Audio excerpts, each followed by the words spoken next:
my hearty congratulations for the very successful launch of this next conference, very much important meeting, to which I hope that a lot of Japanese delegates will join as time goes on. Now, 5 big challenges and 5 big opportunities. Let's be pessimistic first before us being optimistic. And by the way, in order for any leader of any nation to lead her nation, the leader has to be an optimist for the future. 5 biggest challenges for the Indo-Pacific. It is number 1, China. Number 2, China. Number 3, China. Number 4, number 5, I don't know. But let's just discuss 3 biggest challenges, namely China. China is going to be bigger and more powerful. People often argue that Chinese economy is gradually losing its steam, and the population bonus is soon going to be population onus. And people often even argue that an affluent group of Chinese people is busy finding investment opportunities elsewhere than in China. All those being true, and yet you are looking at an economy that is annually growing by 3, 4, or even 5%. Let's just imagine that an economy grows by 5% per year. It means that in 14 years' time, the economy is going to be doubly bigger. And if the economy grows even by 4 or 5%, one can easily assume that Chinese military spending and the military power thereof is going to be yet bigger, let's say in 5 years' time, 10 years' time, and so on. Japan and India are both feeling this growth of Chinese military power almost daily. How best can democratic nations such as India and Japan accommodate, live with this growing military behemoth that's in the making? Number 1 is the Chinese military growth. Number 2, Chinese economic development has proven that it's been out of the set pattern that humans have long known about. We all believed, didn't we, that as the economy grows, middle class will also grow, and so will the space of public and political discourse in China.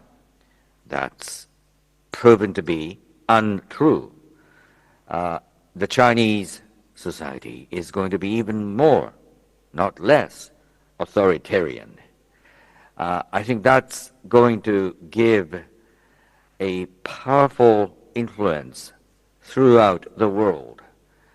There is going to be a competition between the democratic model of development and an authoritarian Chinese model of development, which has already been unraveling, but the competition is going to be more serious.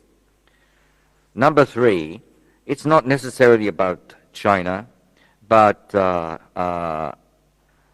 it's straightforwardly Taiwan.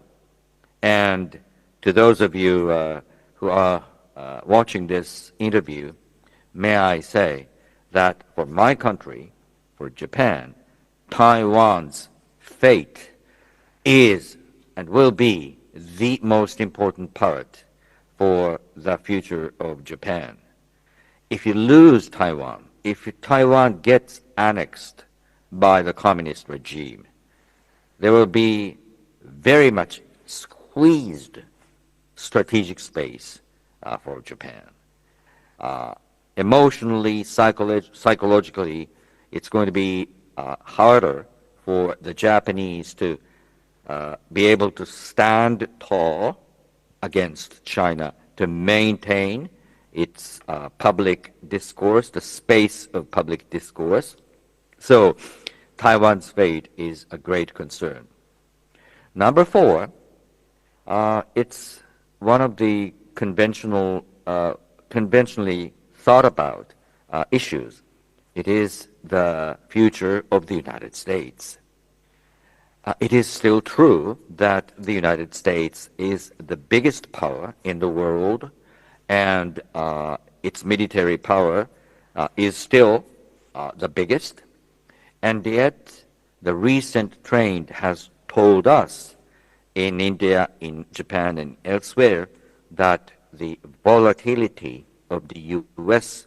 politics is even more, not less, paramount going forward. So the posture to be taken by the future of the United States is beyond our capable prediction range. The response to that is that because of that reason, countries such as Japan, India, and perhaps Australia and so on, that share the same concerns, that share the same interests, must work even harder and even more closely together in order for the United States, in order for us to let the United States stay engaged, stay involved as a counterbalancing power in the Indo-Pacific political dynamics. I have spoken about 4. Number 5, the fifth challenge is, I think, may I say, because I am addressing the audience in India, it is about the future of India. But as a caveat, may I also say, India poses among the greatest opportunities as well. So let me just turn to the 5 biggest opportunities for the Indo-Pacific region. I think India's future is among the most promising and optimistic, elements about which one can be optimistic. Because India, since its independence, has experienced a lot of challenges and a lot of zigging and zagging experiences. Nonetheless, India has stayed democratic, and India has never ever failed to to introduce the next administration in the peaceful manner. So I hope and I believe that the future for Indian democratic institutions and development will bear fruit, not only for the Indian people, but also for the greater world. However, in order for this to be made possible, I think wise handling of difficult, sensitive issues, including religious confrontations within the country, must be handled with extreme care. It is my belief that the wisdom, collective wisdom of the Indian people will make it possible. The second opportunity is this widening space of knowledge creation, propelled daily or minute by minute by the development of artificial intelligence. Why do I say English platform? That is that if you recall, there is something called network effect, which is to say, if you add 1 to a small number of participants, the number of network connectivities, network connections, lines of network will double, treble, and quadruple. So that's the pace and tempo with which network expands. And who else is going to be better fit to benefit from this expanding network of knowledge? That is those people who speak an international language, lingua franca, in this case, English. Even if people in China are big in number, even if the language spoken there is actually spoken by a lot of people, it is not yet and will never be an internationally accepted language. Media space, knowledge space, science, exploration will still be conducted and furthered in English. So India is extremely better fit in benefiting from this expanding English-speaking platform. AI, artificial intelligence, and quantum computing, those involving knowledge creation, will more or less be the same. That is to say, the propelling factor, propelling engine, will be provided by the English-speaking community. So that's point number 2. Point number 3. I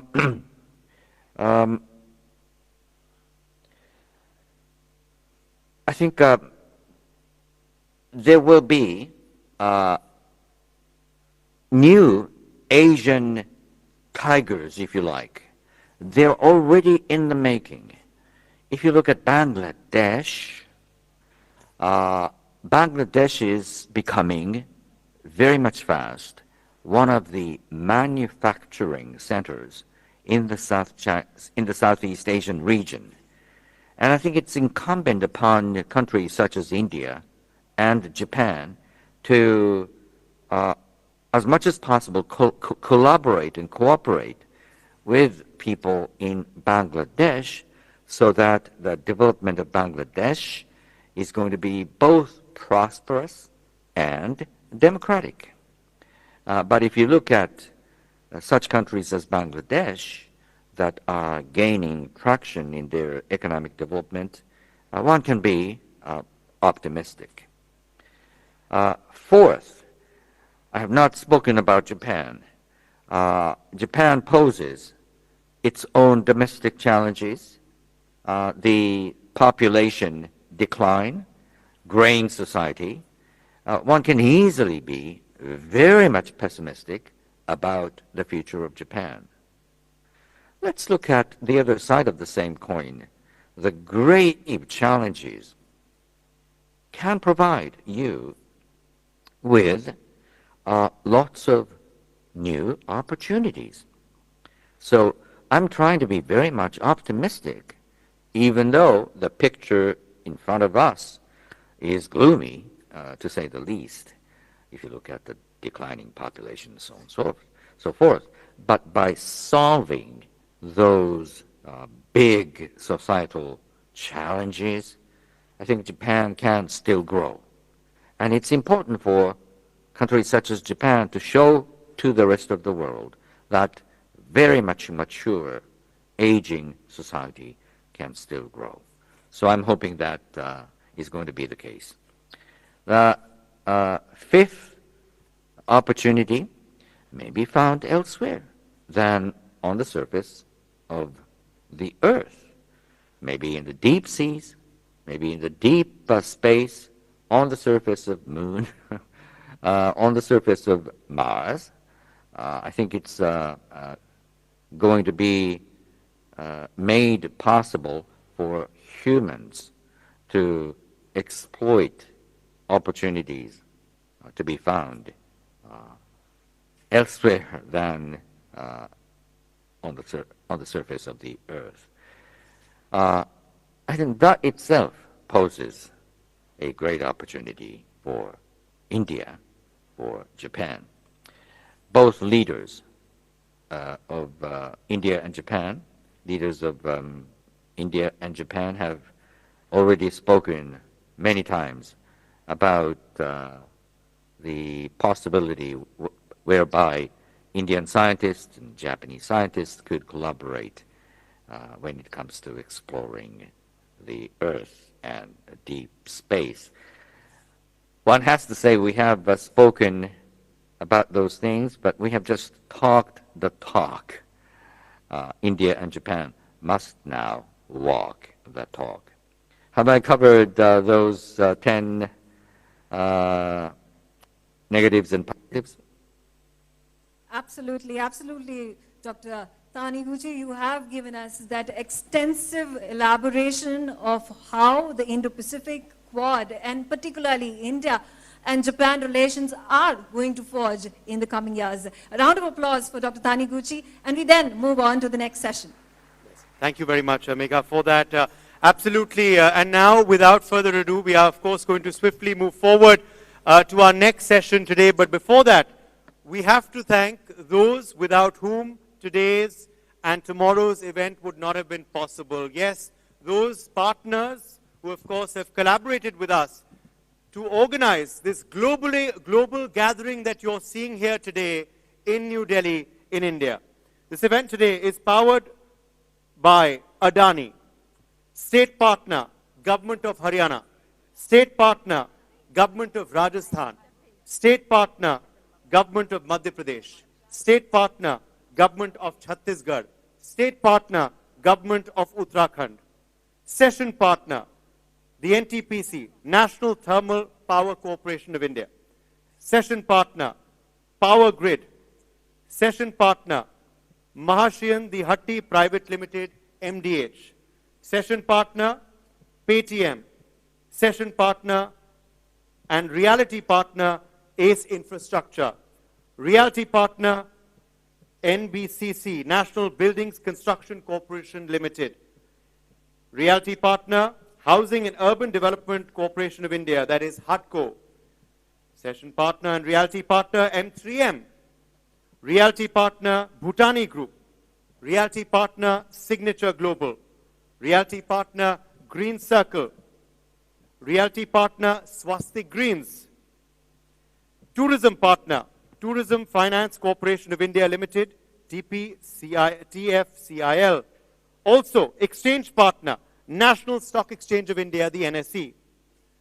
Institutional Partner for NXT, Indian Space Association, ISPA. Institution Partner for NXT, American Jewish Committee, AJC. Institution Partner, Sunday Guardian Foundation. Institutional Partner, NewsX. And Hospitality Partner, Hyatt Gurgaon. A warm round of applause, please, for our partners. And now we move on to our first big presentation of the day today. Yes, in this special session called Next in Mobility, we're very proud to have with us, of course, someone who needs no introduction. Yes, a very well-known name, and of course, the co-founder and CEO of Transport, Sebastian Gendron. Sebastian Gendron is redefining transportation to connect people, cities, and businesses with ultra-high-speed transportation that is both affordable and environmentally sustainable.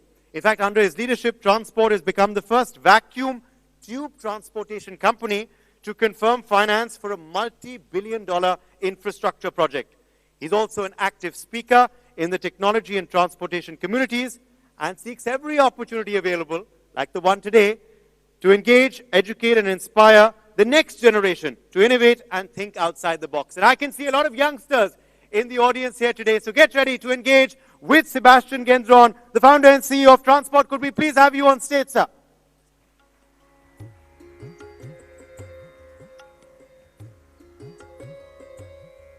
The floor is yours. Thank you for being with us.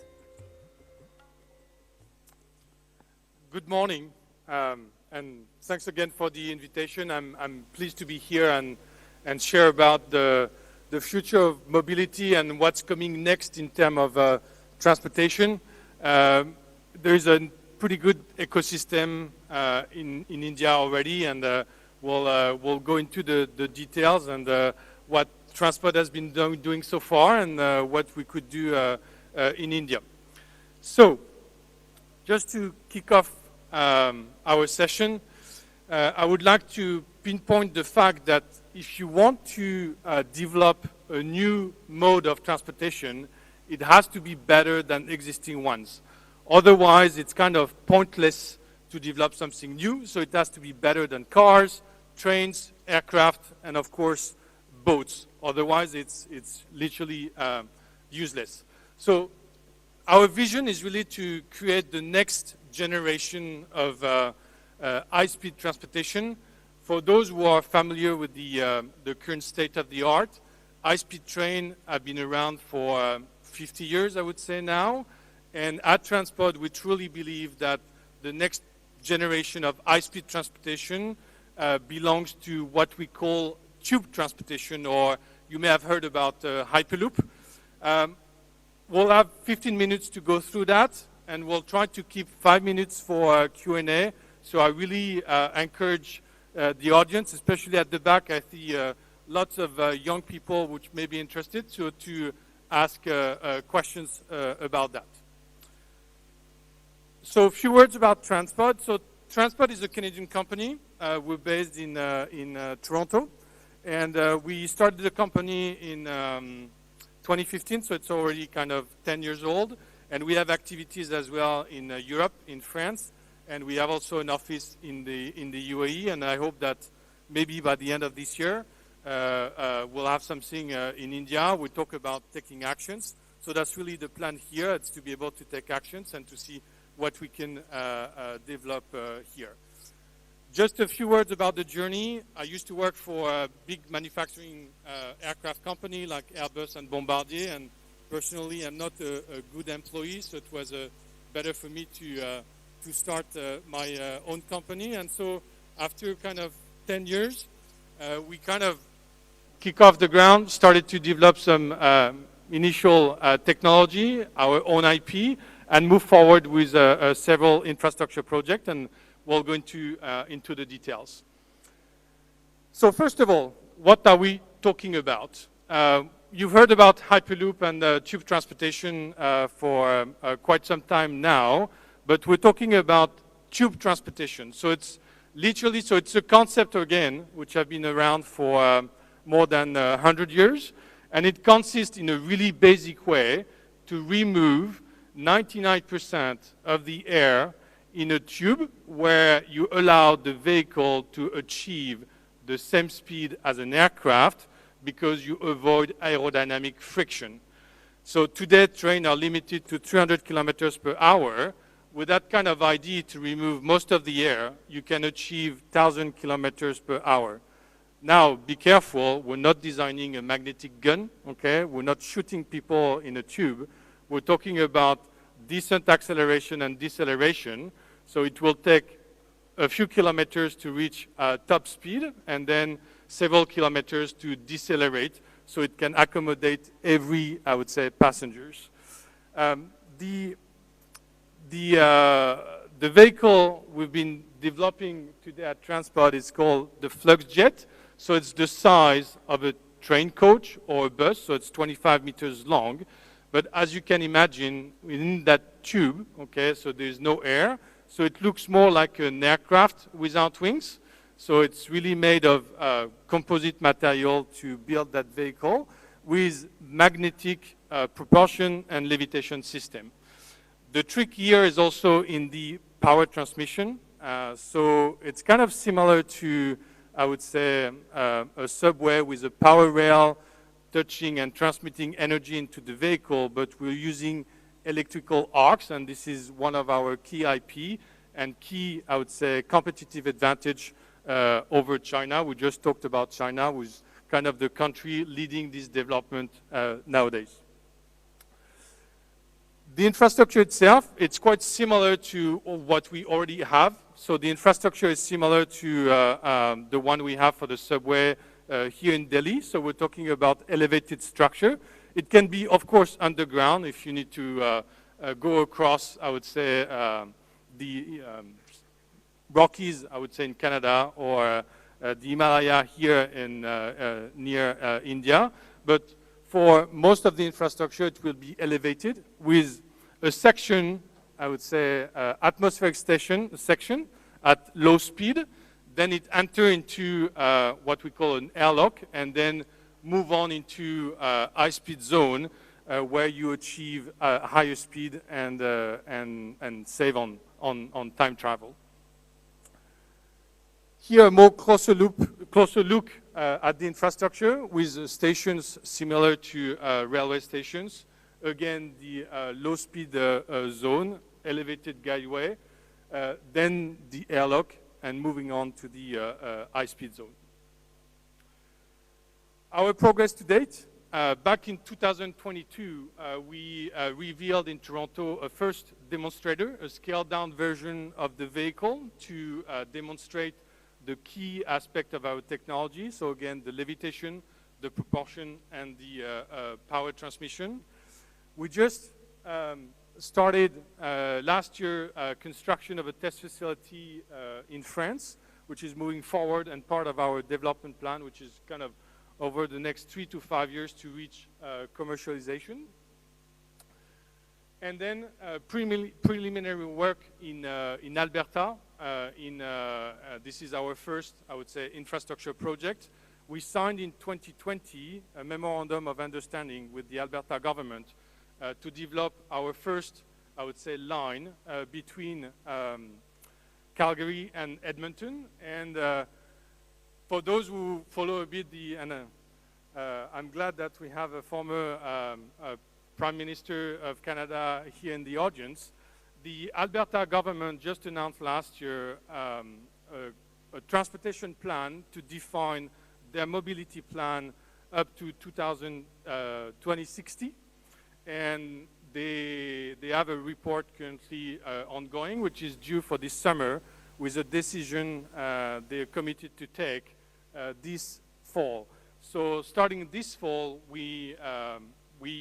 transport may be selected to be the project connected Edmonton to Calgary, which means for us that we could start construction as soon as 2026. To do that, we already secured $500 million of funding to build the test track to connect the Edmonton airport to the city of Edmonton. That was back in 2022. And we're ready to move forward with Canadian pension funds to actually finance that. The key advantage, going back to what I said at the beginning, said that a transportation system must be better than existing ones.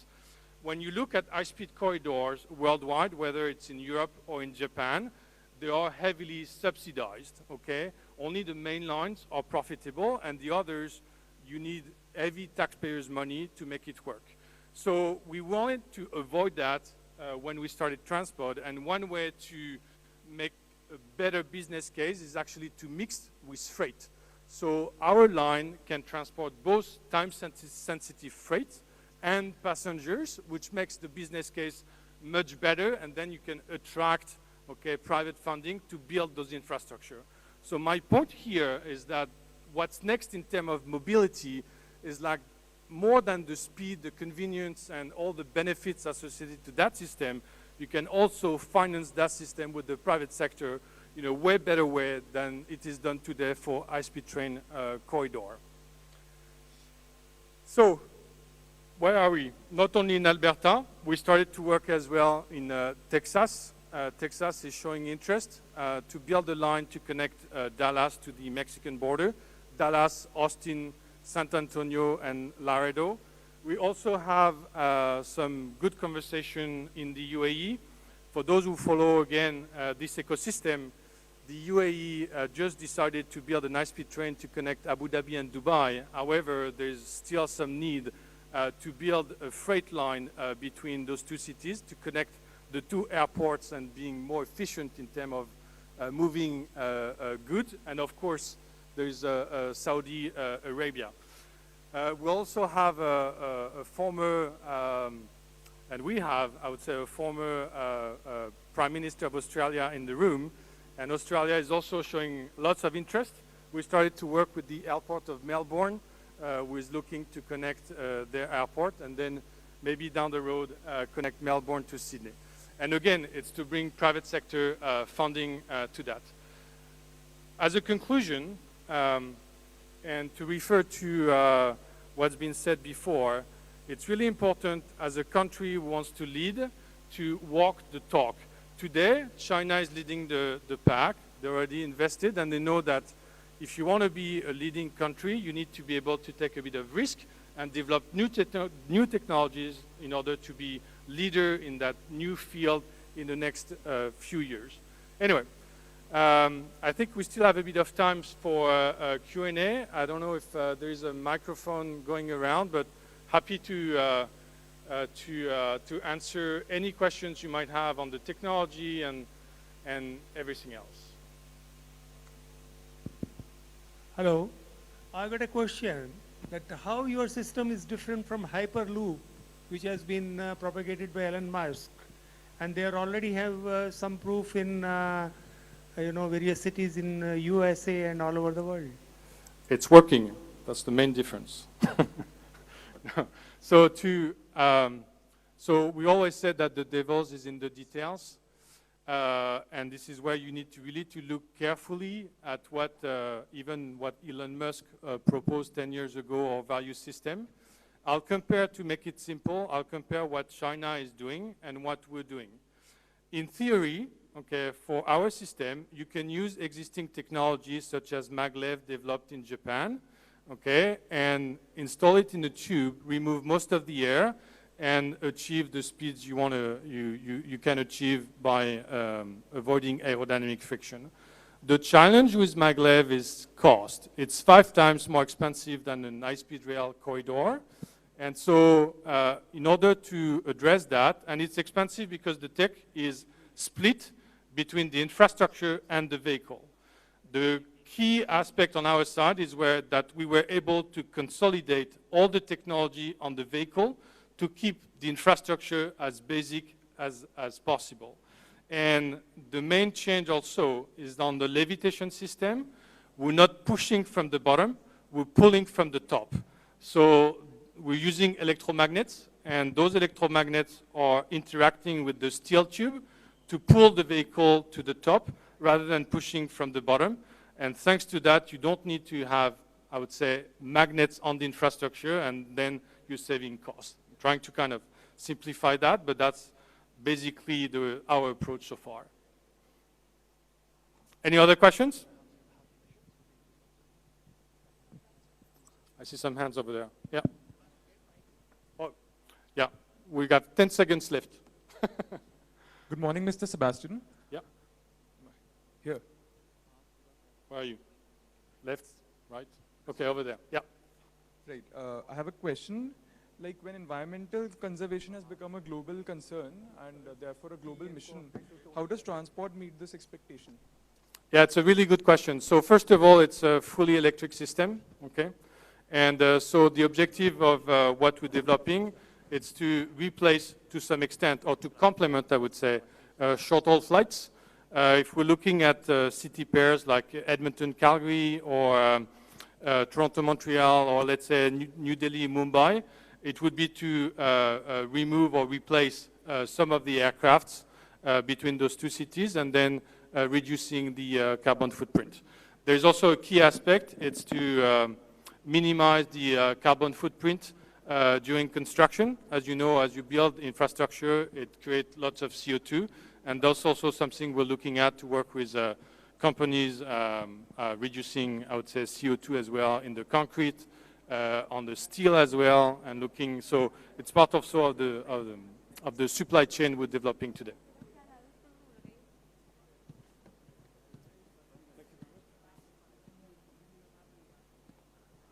Thank you, Sebastian, for that incisive, that insightful session. Big round of applause for Sebastian, please. Well, now we're going to talk about cybersecurity.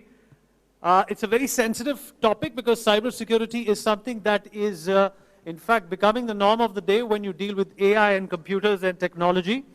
Cybersecurity is often credited with protecting sensitive information, be it related to national security, be it related to finance, or be it related to your passwords for your social media accounts. And I'm going to take this opportunity, and I have the privilege of introducing some people who know exactly what to do and what, in fact, to apply when it comes to cyber security.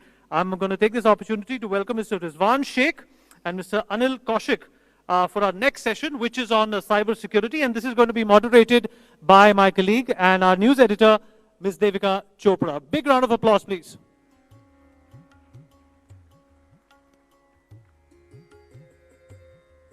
Very good morning to everyone present here. Cybersecurity, it's a pretty vast topic, and luckily I have with me Mr. Rizwan Sheikh, who's an ethical hacker, and we also have Mr. Anil Kaushik, who actually does the opposite of what Mr. Sheikh does. So, you know, we're going to try to marry the two of them today to understand the scope of cybersecurity and what is next in cybersecurity. So, Mr. Rizwan Sheikh, I want to begin by asking you, ethical hacking sounds like an oxymoron, right? So if you could just begin by explaining to our guests, how do you define what hacking is ethical and what is unethical? It's a very tough question typically to define the difference between ethical and unethical hacking. It's always better to call the profile or the name with cyber security expert, because India and many other countries have their cyber law defined. Of course, some countries do have the term ethical hacking defined for the good person, but in India, hacker is a hacker, irrespective of whatever you do. So in order to tell you the difference, I would first want to define who a hacker is. I would say hacker is a person who is technically geek-sounded, knows in and out of computer systems, network, etc. Now, he is utilizing this knowledge or skills to hack and damage, destroy, defame, or deface any website. So that's the part of unethical hacking. Now the same thing, for example, we get a project of doing vulnerability assessment, making a website or a network hack-proof. So now in order to make that website or network hack-proof, we get the permission to officially hack it. But after hacking, we are not damaging or destroying it. What we are doing it, we are finding all the vulnerabilities and loopholes on the website and patching it up. So that's the part of ethical hacking. So on that, I want to understand from you, there was a time when coders would sit and code and engineers would learn these codes over the years. But with the introduction and the speed at which AI is progressing, how does that change the scope of hacking? Right, so definitely technology keeps on upgrading itself. If you see, earlier time it was during the launch of internet, the Web 1 space, it was very basic. The most advanced thing was the ICQ messengers. I am pretty sure many people here might have been using MSN Messenger or Yahoo Messenger in the past. Then Web 2 comes into picture, where we see social media sites, we see things like Twitter, we see stuffs like some of the advanced stuff where we are doing WhatsApp video calling, group conference, etc., etc. The future which is already on is Web 3, which is combined of blockchain and AI together.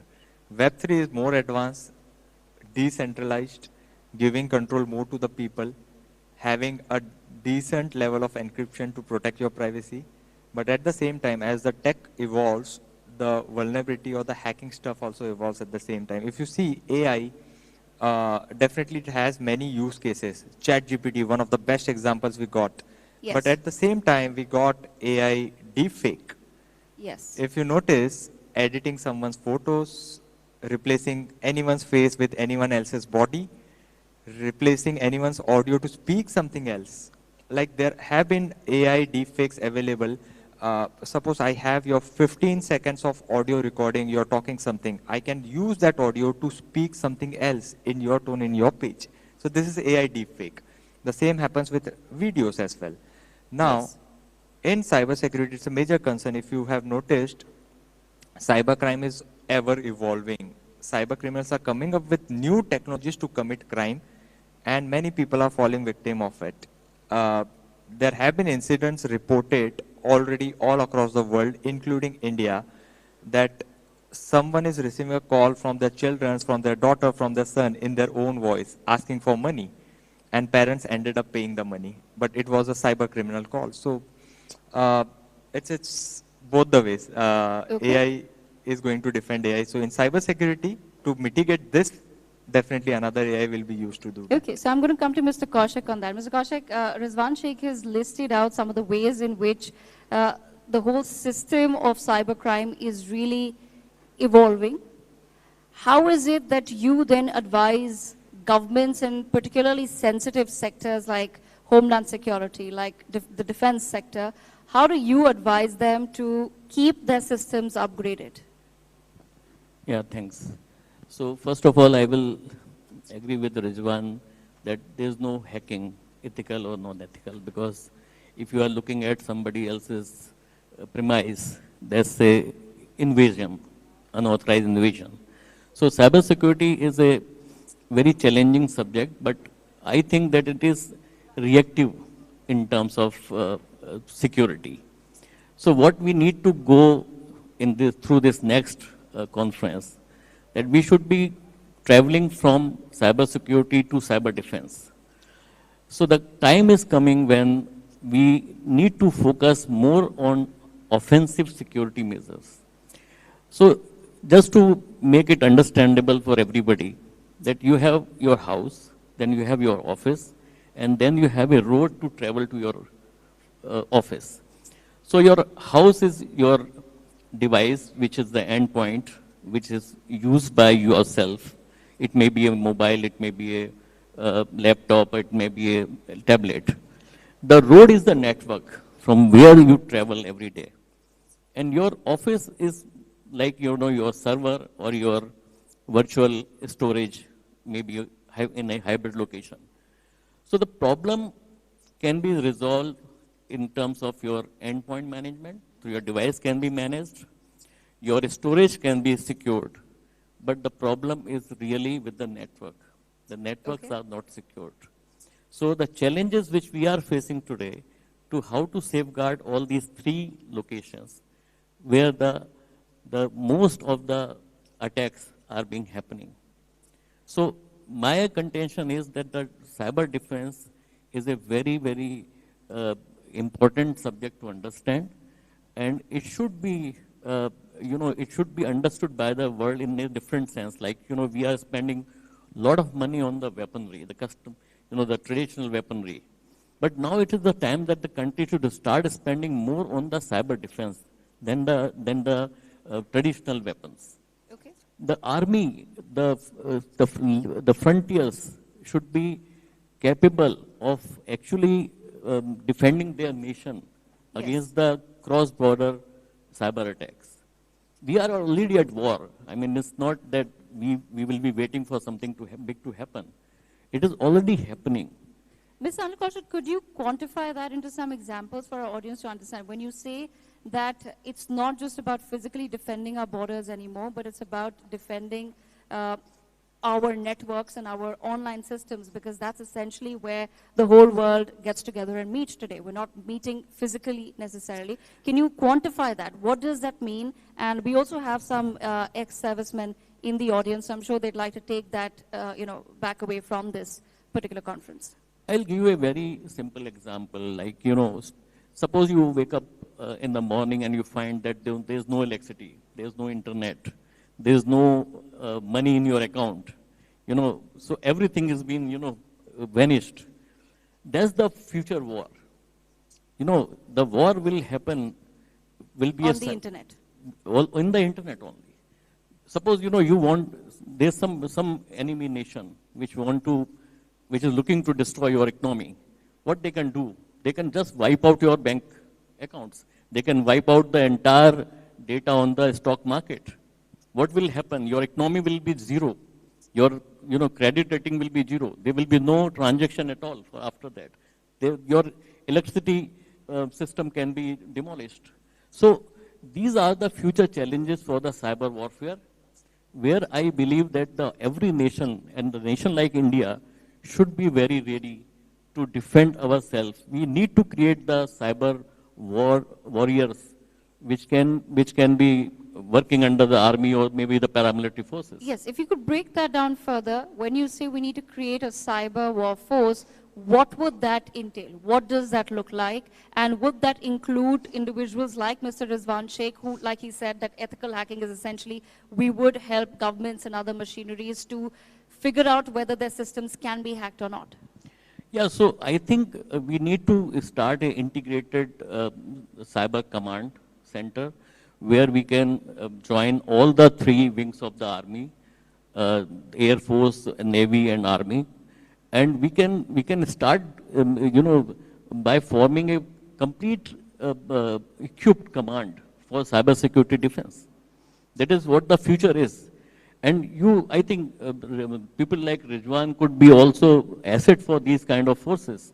I mean, you have to learn how to break the system, then you can protect it. So the thing is start from the breaking the system, learning the break, and then you can protect it. So Rizwan, I've already converted him into a supporter of ethical hacking within the scope of 6 to 7 minutes, but I want to understand from your point of view as well. What would your advice be to governments and to particularly our defense machineries on how to go about the cyber war that looms large? One thing is wonderfully said, that definitely there is a big need to form something related to cyber defense. Now to distribute it down, I would rather categorize it into multiple attacks. For example, if you notice, there were some big unethical hacking groups working. To name it, there are some religious groups, there are groups related to disputed nations, some neighboring nations. So these hacking groups already start attacking our websites. For example, there have been hacks on some of the educational institutions' website. There have been attacks on some of the famous hospitals. There have been ransomware attacks, locking systems of various, I would say, hotel and hospitality industries. So already these attacks are on. There have been attack on the power grid, which is not being officially, like it's kind of an allegation. It's not like completely defined, but definitely it was a cyber attack. Right. So when we talk about India, India is definitely very advanced and have been taking very, very proactive steps. Already things which we are discussing have been taken into force and certain actions are being implemented. There have been state-wise distribution, especially when I talk about Maharashtra Cyber, one of the biggest cyber forensic lab has been formed. There have been offensive wing being set up inside the state police department. It's being replicated by majority of the states all across India. Okay. And definitely central government is taking some of the decent actions. The best part is India definitely got the best technical brains in the world. And this is the biggest advantage. We are not short of manpower. Yes. And highly skilled manpower. So this is the biggest advantage for us. And the most important part would be if we can keep that skilled and highly technical workforce within India. But on that note, I'm going to thank both of our panelists for joining us at the inaugural NXT conference, at the inaugural NXT Conclave. Thank you so much, ladies and gentlemen.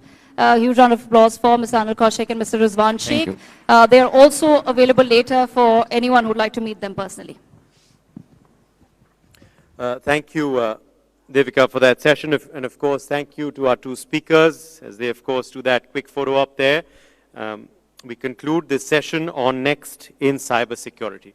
Now we're going to move on swiftly forward to our very special session of the day, because we are very proud, humbled, privileged to have with us an extremely important global dignitary. Yes, a figure who, of course, needs no introduction.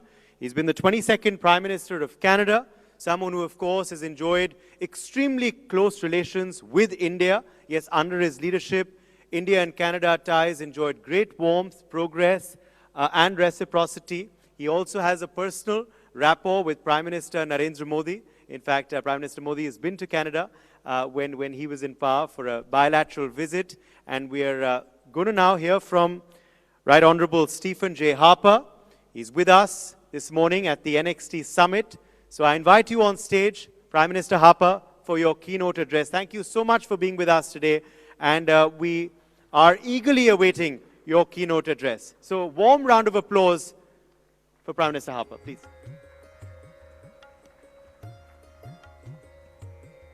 Thank you very much, everybody. I greatly appreciate the opportunity to join you here at this next forum in Delhi.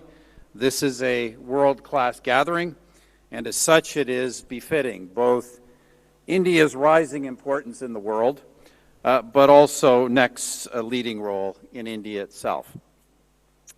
And what better topic for me to address today than India's role in the emerging new world order.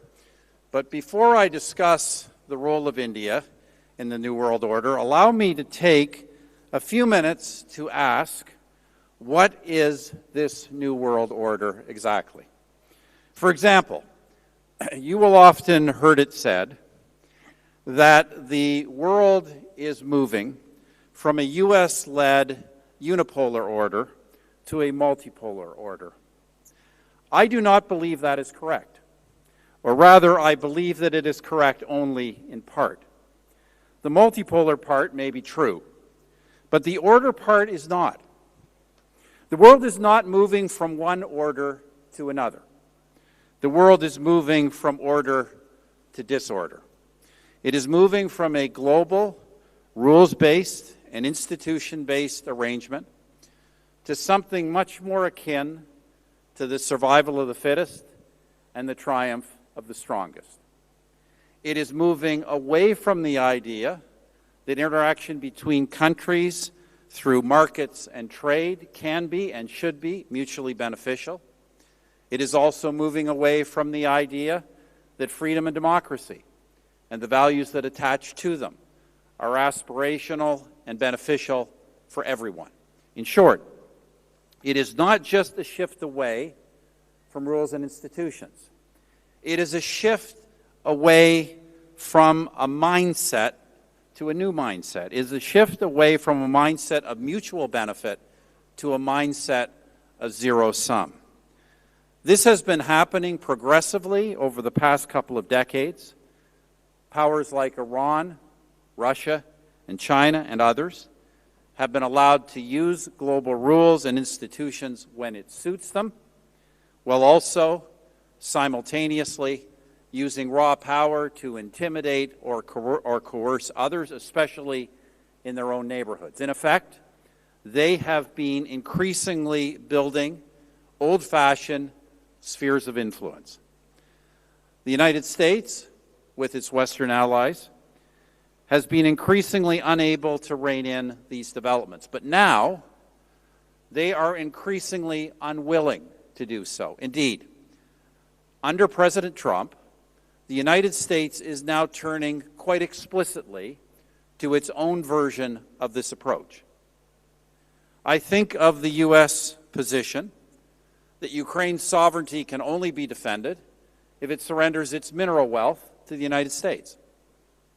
Obviously, I'm also referring to the President's musing that Canada and Greenland should be acquired by the United States.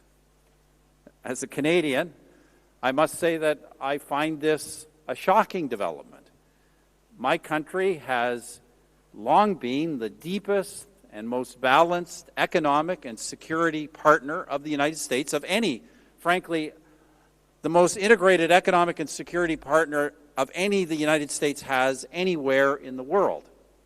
Yet, the American president is now openly questioning Canada's sovereignty. That has been jarring for every element of Canadian public opinion. Now, I don't make this observation about America's evolution entirely out of censure. This development is somewhat understandable. After all, the rules-based order has increasingly been used as a constraint on the United States alone.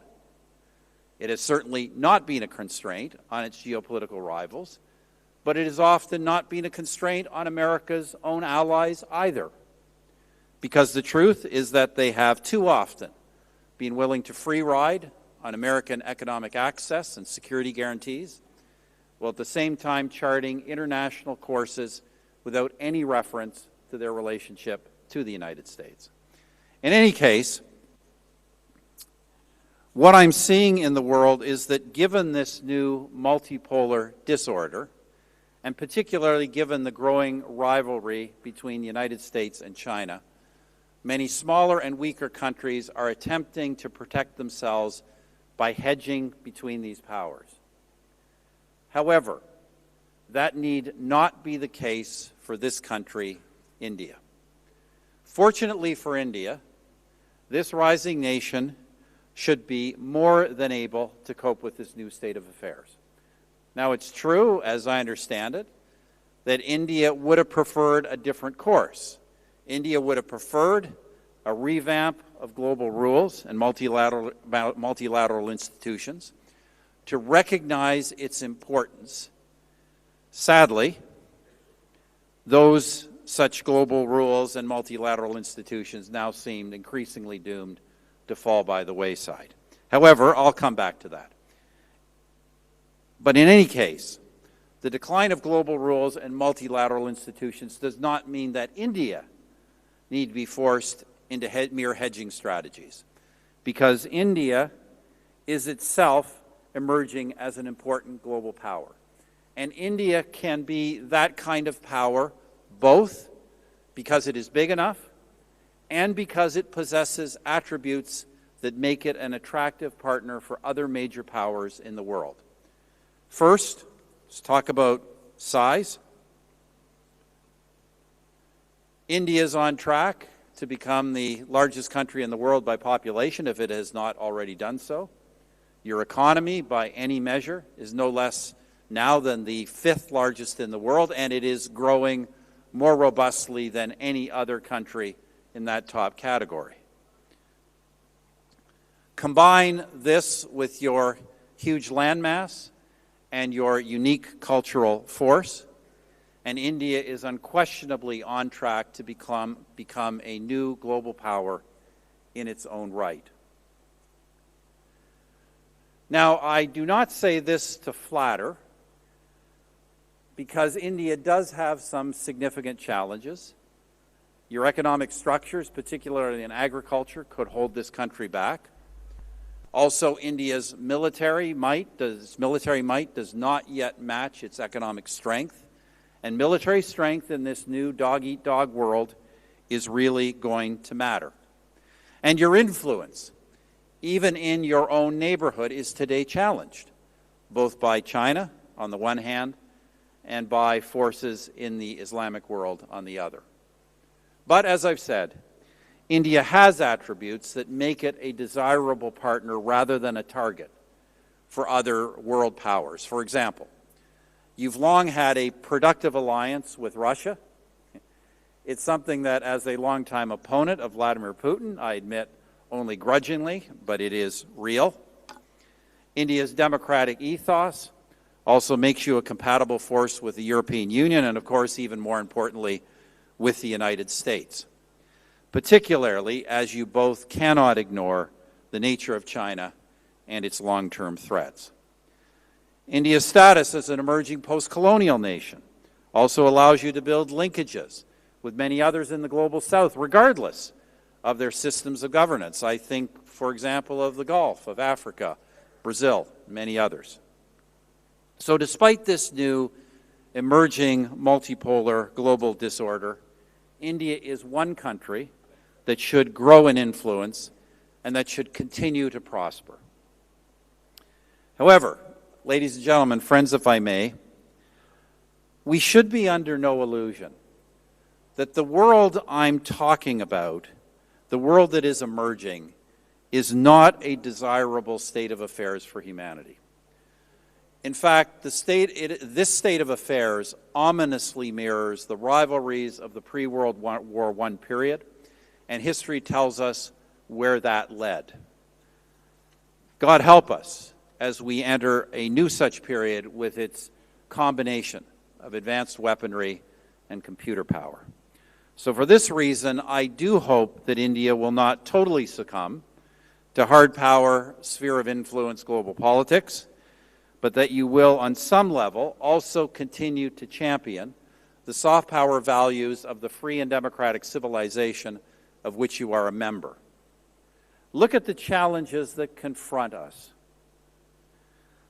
The need for continued global growth and prosperity, energy and climate, pandemics and human health, sustainable development goals, and of course, peace and security. I put it to you that none of these things will do well over time if the world is left only with spheres of influence and deals between strongmen. On all those matters, humanity will need an enlightened voice from an India that is both free and democratic and imbued with an understanding of the needs of the people of the global South. In fact, no one will be better positioned, no country will be better positioned to be that civilized voice for broader human interests than India. The West today is unable to do so. It has been through a period of profoundly weak leadership. It has seen Western powers gravitate between nihilistic self-censure and haughty moral lecturing. In that regard, the strongman approach of Trump, with all its downsides, is probably a necessary corrective. Let's hope, however, that it is a short-term one, because America is still the world's preeminent power by multiple measures, and the world needs America to be strong, yes, but also to be idealistic. In the meantime, however, this country, India, is one of the few that is experiencing both strong leadership and a positive forward direction. One of the very few. I go around the world, this country is exceptional in that regard right now. The India I visit regularly is buzzing with optimism and ambition. India is modernizing at home and moving forward on a myriad of relationships abroad, and it is doing many useful things. I think, for example, of India's G20 presidency, where your country spoke not merely for itself, but for an entire cohort of nations and their concerns from Latin America to Africa and elsewhere. I still believe that India's rise as a free and democratic power, while distinct from the West, has the potential to lead to an Asian century, not an Asian century in the communist Chinese style of coercion and disruption, but an Asian century of benevolent cooperation and collaboration. I've spoken before of India's great potential, not merely as a mere echo of Western liberalism, but as a free and democratic society shaped by its own history, culture, and nationalism. That, I believe, is one of humanity's great hopes for light in what are these darkening times. It is, in fact, the very nature of India that allows for forums like this, truly global ones, of competing ideas and thoughtful exchange. Now, I do want to address one other question and one other set of issues, and that is the elephant in the room. And this is not an Asian elephant or an African elephant. This is a Canadian elephant. I'd also hope that my own country, Canada, will reestablish benevolent and productive relations with yours. As Prime Minister, I put a lot of effort into revitalizing our relationship. During the administrations of both the late, great Manmohan Singh and, needless to say, the dynamic Narendra Modi. There are so many ways in which Canada and India are both compatible and complementary. Both the prime ministers that I dealt with understood that. And frankly, I have been heartbroken to watch the steady deterioration of this relationship under my successor. I don't think I entirely understand why that is, and I am certainly in no position to evaluate the accusations that have been made. Suffice it to say this, that when I was in office, my government understood, and we understood without any nuance, that the vast majority of Canadians generally, and the vast majority of Indo-Canadians specifically, do not align themselves with people who would wish to see the division of India, this great country.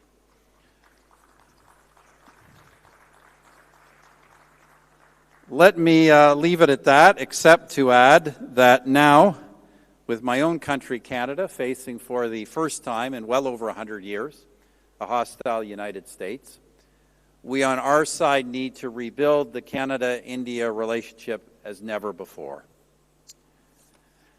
In any case, as you here in India navigate this new world, as you build on your own strengths and deftly create linkages both west and east and north and south, I hope you will not forget about us in Canada, nor will you forget that a truly great world power strives to create peace and prosperity for all of humanity. Thank you.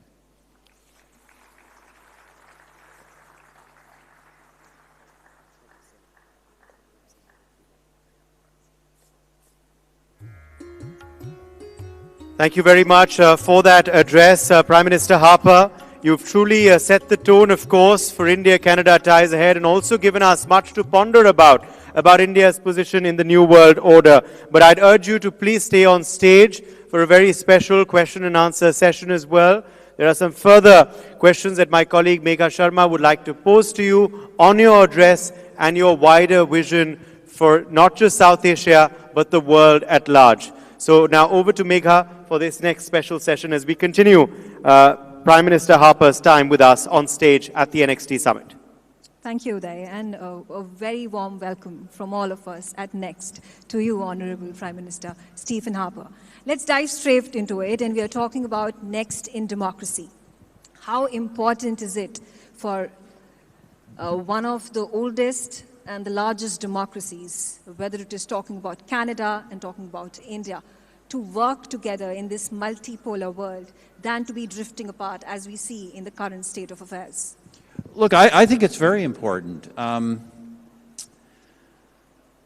You know, I do think, well, I talked about the fact that, you know, it's kind of increasingly a multipolar disorder everywhere and increasingly dog eat dog. I do think there is still, most of the time, fundamentally a difference between democratic and authoritarian regimes. Authoritarian regimes, by the very nature of their power structures, tend to be aggressive, predatory. And I think democratic nations, by their very structures, power structures and processes, tend to be countries that look for cooperation, collaboration, look for mutual gain instead of zero sum. So in that regard, I think it's very important that democracies work together. Look, President Trump's views on this are harder to ascertain right now. What I will try and say charitably is it's clear that President Trump doesn't regard democracy as sufficient to work together. There also has to be a real alignment of interests and activities, and I don't disagree with that.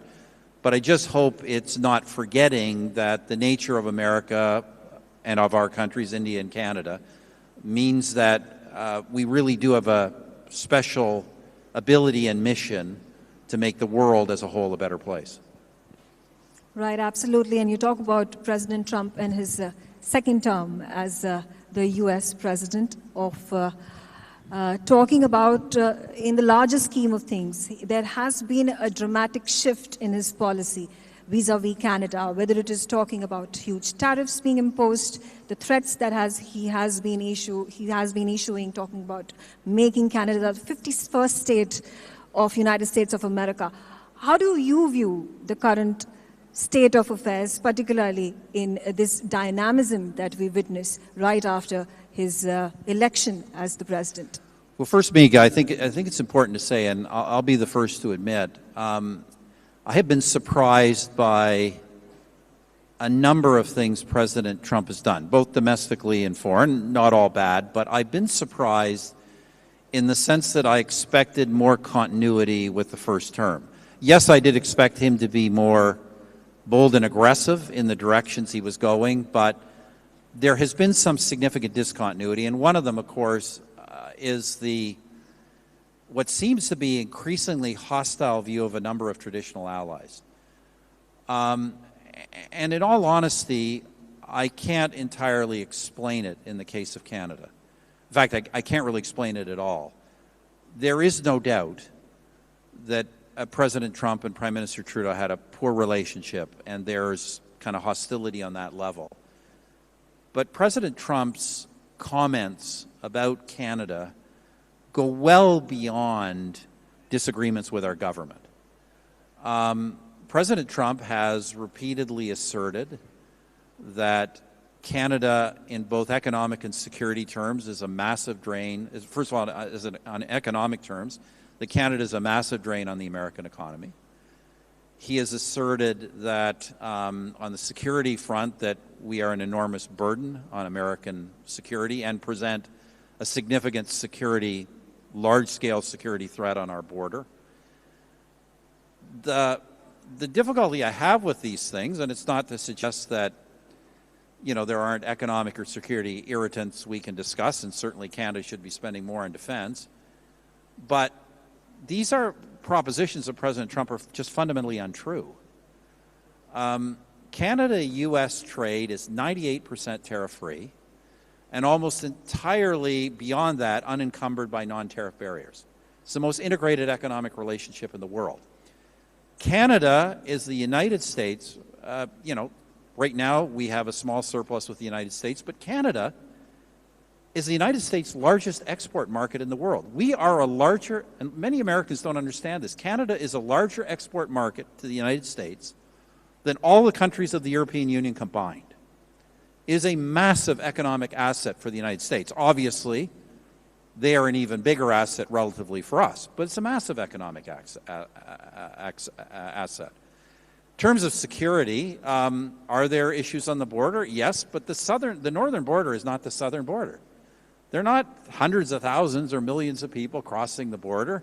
In fact, you know, I think Canadian law enforcement will tell you the flow of guns, gangs, and drugs come just as much north from the United States as they do south to Canada. In fact, I would suspect they come north much more frequently than south. So these positions of the president are just not based on fact. I will also say, Miga, because we don't know where this is headed, that I don't think they represent any significant element of American public opinion. There is no significant American economic lobby pressing for comprehensive tariffs against Canada. In fact, quite the contrary. The vast majority of the economic actors in the United States would oppose tariffs on Canada because it would hurt the American economy. There is no movement for annexation of Canada in the United States. There was over 100 years ago, but there is, I'm not even aware of the existence of an organization in the United States that advocates that. So these seem to be, at the moment, views of President Trump. For what reason, we don't know. They shouldn't be dismissed because he is the president and he has the capacity to create public opinion in his own, in his own right. But as I say, it's kind of, I think most Canadians are finding this kind of a parallel universe. Right, absolutely. So then, why do you think in his second term he has come down so heavily on Canada? Why this dramatic foreign policy shift when you talk about the country? I do not know. I tell people there are 5 possible layers of explanation. One is that it's shock effect, entertainment, dominating the headlines. Second is that intense dislike of the current government of Canada and its Prime Minister that's personal. The third is that it's laying the groundwork for some kind of, laying the groundwork for leverage for some kind of big ask from Canada on the trade or our security front. But what that is, I don't know, and nobody does. The fourth explanation is that he is actually an ideological protectionist who believes that economic activity should be moved to the United States, even if it's mutually beneficial to trade. And the fifth explanation, that he is actually an annexationist who would like to create the largest contiguous empire in the history of humanity by getting Canada and Greenland to be part of the United States. I tell people I think it's all of these things. But what we don't know is what is actually important to President Trump and what he will press forward with. I must admit, as I say, I don't, the President of the United States can make his own decisions, but I don't understand, given all the challenges in the world and all the challenges that the United States has at home and abroad, why this kind of almost warlike footing with Canada makes any sense. I just don't understand it. And what do you think are going to be the political implications domestically for Canada, because elections are looming? Yeah, look, political implications are already enormous. And really ironic, because if Mr. Trump, as we all know, intensely dislikes the current government, he's actually put them back in the game politically. the entire issue set has changed. The entire issue set in Canada up until a few weeks ago was the poor performance of the Canadian economy, frankly, very poor performance of the Canadian economy. We have declining living standards in the average Canadian household, and a lot of hostility to the government about that economic performance and about cost of living factors. Now, I'm not saying those issues have gone away, but they're not much more now in the realm of the greater economic and national threat to the country's future itself. And by definition, when a country is under that kind of a threat, there tends to be some rallying to the incumbent government. It becomes more difficult for opposition parties to attack the current government on day-to-day management. So whereas, to be blunt, 2 months ago, we would have had a almost certainty that the current government would be defeated in the upcoming elections, which we expect very soon. Now, I think we expect it to be a close election. I still think my party, the opposition Conservative Party, will win, but that is not a foregone conclusion the way it was a few weeks ago. That's interesting. And also, there, like you said, there have already been so many problems. For years together, the Canadian GDP has been tumbling. You're speaking about the standard of living. Grocery rates have been skyrocketing. People are complaining. And this was the case under the Trudeau government. How do you think, as you said, there may be implications with Trump administration coming and attacking Canada. Economic policies are then going to be impacted heavily. But how does the average Canadian think and react to all these developments? I think at first there was some of this, the first kind of tweets the president did on this, calling Justin Trudeau the governor of the 51st state, saying that, our great famous hockey star Wayne Gretzky should become the new governor. I think people thought this was kind of a joke and really directed at Mr. Trudeau. And let's remember, Mr. Trudeau is so unpopular that his own party just basically removed him from office. But the truth is that the president's statements on this have been they're impossible to dismiss as a joke. The president has repeatedly made the case now of why, not just why Canada should be part of the United States and why Canada should not exist. As I say, he has accused Canada of being an economic drain. He has accused Canada of being a security risk to the United States. And he has further even gone so far as to say that the tariffs he threatens to put on Canada, 25% across the board. By the way, important to realize, putting a 25% across the board tariff on Canada would be a complete abrogation of the tariff-free trade agreement President Trump himself signed with Canada. And he has been saying that he will do this, and that part of the reason for doing it is to force Canada economically to join the United States. So these are the actual statements he's been making. So I think, Miga, it's gone way beyond something we can just dismiss as a joke. Now, look, I've told Canadians to be calm.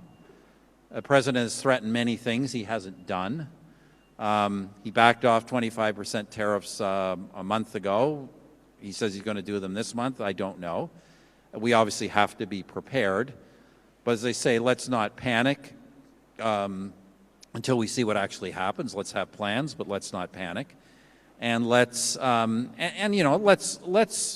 retain a respectful discourse with the United States. The reality is, notwithstanding whatever is driving President Trump, can the United States are great friends, partners, and allies. Our peoples are very close.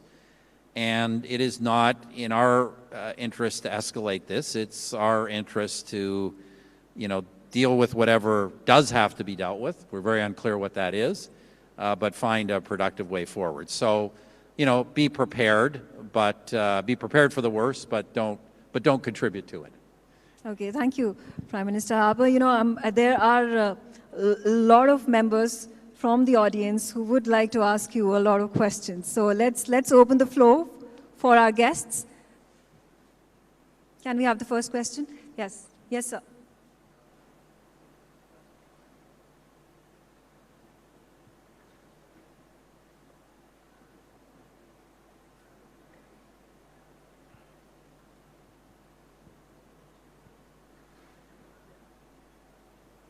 Thank you for that very insightful interview. And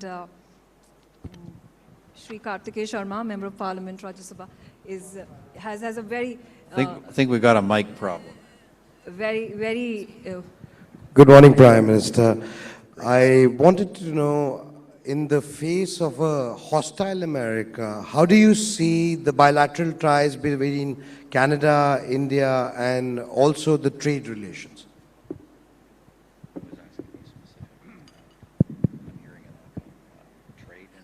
Yeah, trade in Canada. Indian Canada. Look, I believe... Trade between, yeah, trade Yeah, between look, India and Canada. I believe very strongly that Canada and India need to deepen their economic relationship. When I was in office, we were successful in negotiating a social security agreement, also a nuclear cooperation agreement. We had started discussions on foreign investment protection and promotion agreement, and we'd even had some preliminary discussions on a trade agreement. So I think there's a universal agreement in Canada that we would like to deepen our both investment and trade flows with India. That has been happening, not happening at the rate it should be happening, in my opinion, given the complementarity of our economies, but that has been happening, and I certainly think now it's an imperative. I mean, obviously, given the overwhelming majority of our trade that goes to the United States, it's now more important than ever that Canada diversify its trade, and India is a logical place for that to happen. Yes, Prime Minister Tony Abbott would actually like to ask that question. Sabri, could we get that mic over here, please, quickly?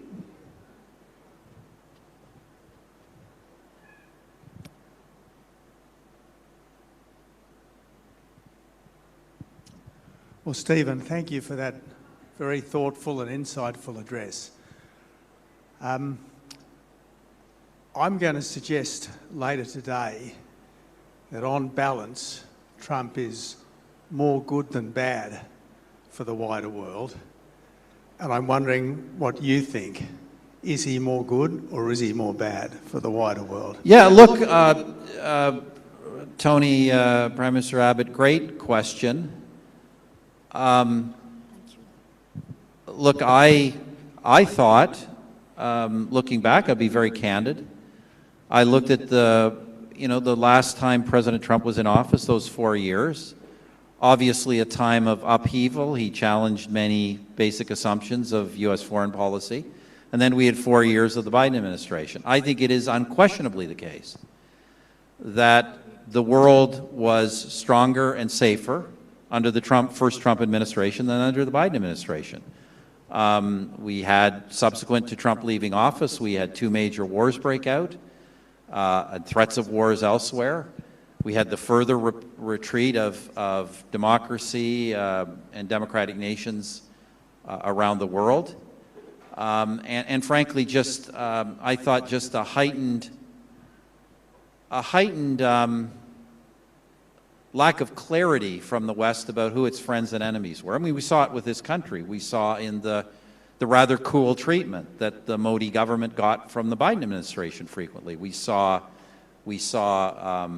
those kinds of issues. So, Tony, I would have told you and felt very strongly that during the election, based on everything the President was saying, that the world would become once again stronger and safer under a new Trump administration.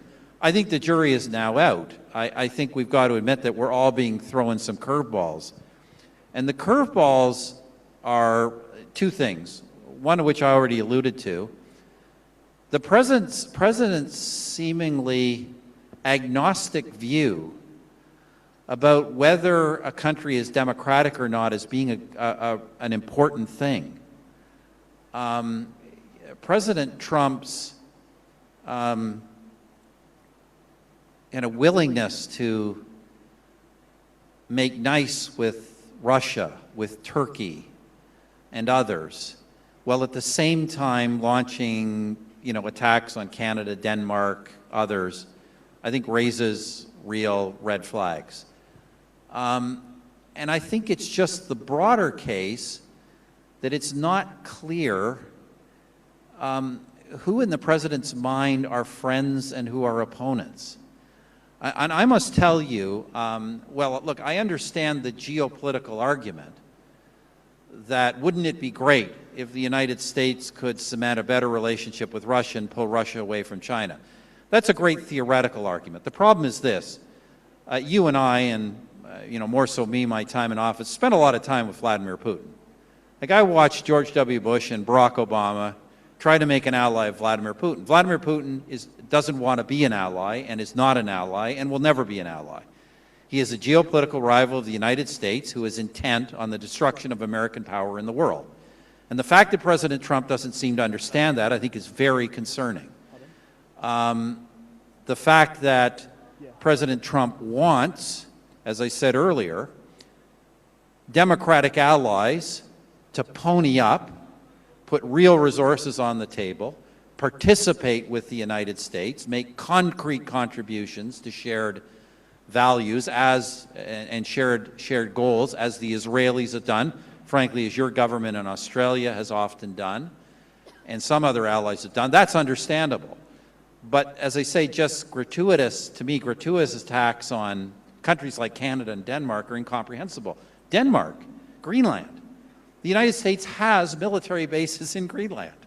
The Danes are completely in cooperation with the Americans on these issues. Why are they attacking a Danish territory? It makes no sense. So I think, Tony,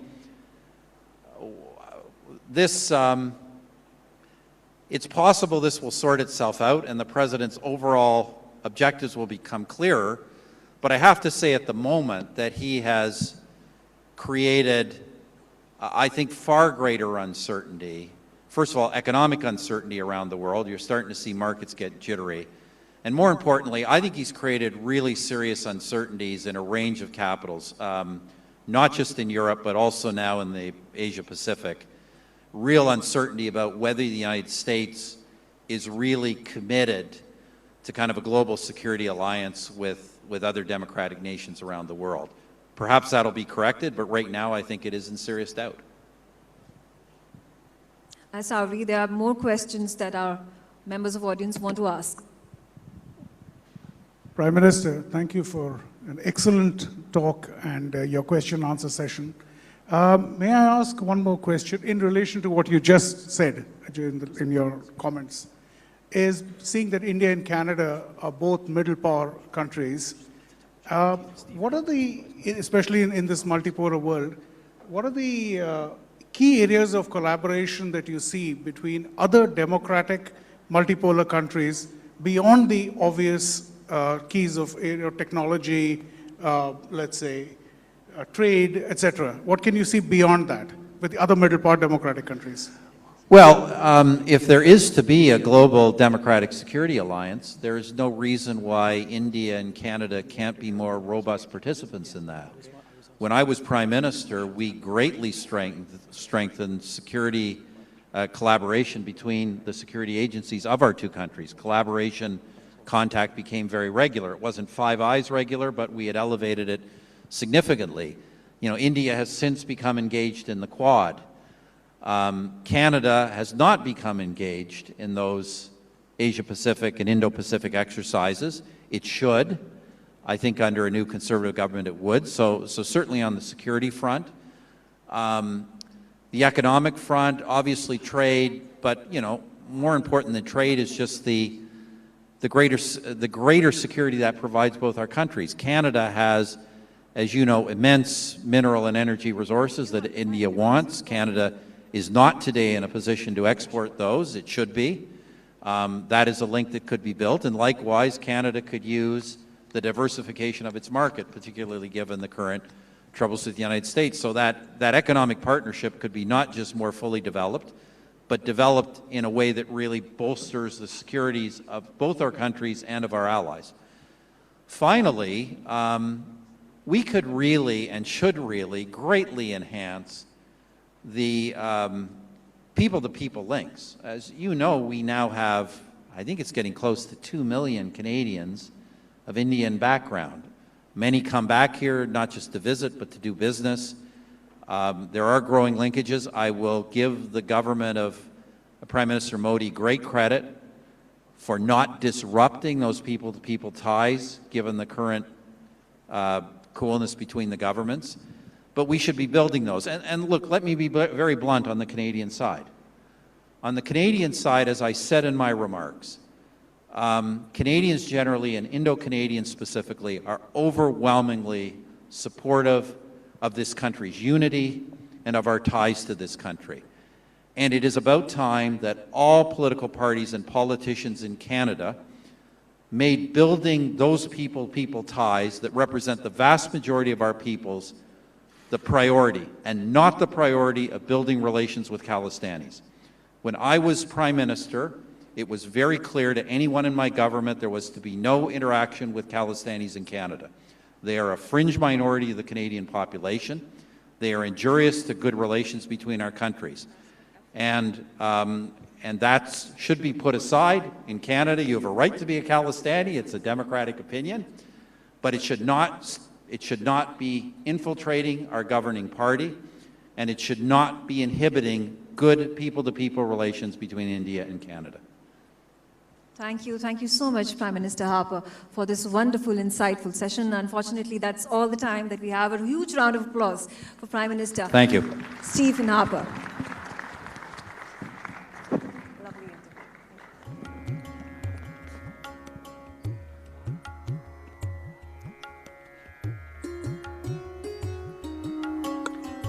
Thank you so much, Prime Minister Harper, for that insightful, important, profound reflection on what the relationship between India and Canada, at this point, needs to work on. All right, braced for our next session. It's going to be a very exciting one. Well, as you know, there is a renewed interest and vigor and a lot of limelight which is being poured towards the India-Middle East-Europe corridor, which is also known as the IMEC. And this attention has come about especially after the Honorable Prime Minister, Shri Narendra Modi, met Donald Trump just a few days back. We're going to talk about this corridor. We're going to talk about what does it mean for India and trade towards Europe going through Israel, and what does the war in Hamas, in Palestine, and of course the involvement of Israel and other countries around it mean for the progress as well as the pace of this corridor. And without further ado, I'm going to invite the people who in fact are going to reflect upon a great deal of what this means for the world and especially India. Can I please have the pleasure of having Ambassador Ron Malka, Chairman of the Haifa Port Company, onto the stage. He's going to be joined by Ambassador Mark Sievers, who's the Director of the American Jewish Committee, Dubai. Also joining us on stage will be Dr. Manjari Singh. She's the author and specialist in this matter. She's written a book named India and the Gulf, A Security Perspective. This exciting session is going to be chaired by Mr. Jason Isaacson, who is the Chief Policy and Political Affairs Officer, I beg your pardon, for the American Jewish Committee. A big round of applause for them, please. Thank you very much.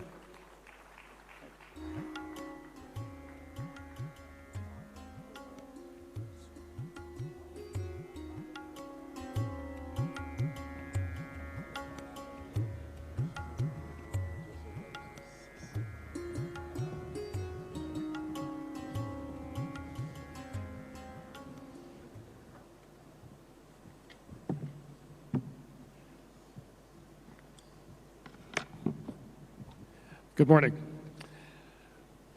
So thank you for that introduction, and Mr. Sharma, thank you for having us here today.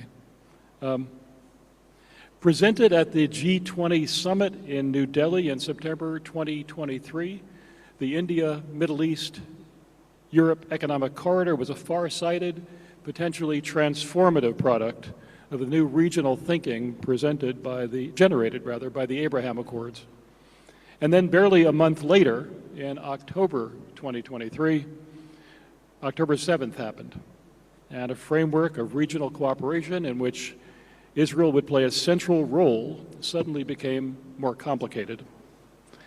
Now, a year and a half after it was announced, and with Middle East hostilities waning, there's increasing focus here in the Gulf and in the Levant and in Europe on putting the pieces in place to make IMEC a reality. And that's what we're going to be talking about over the next half hour.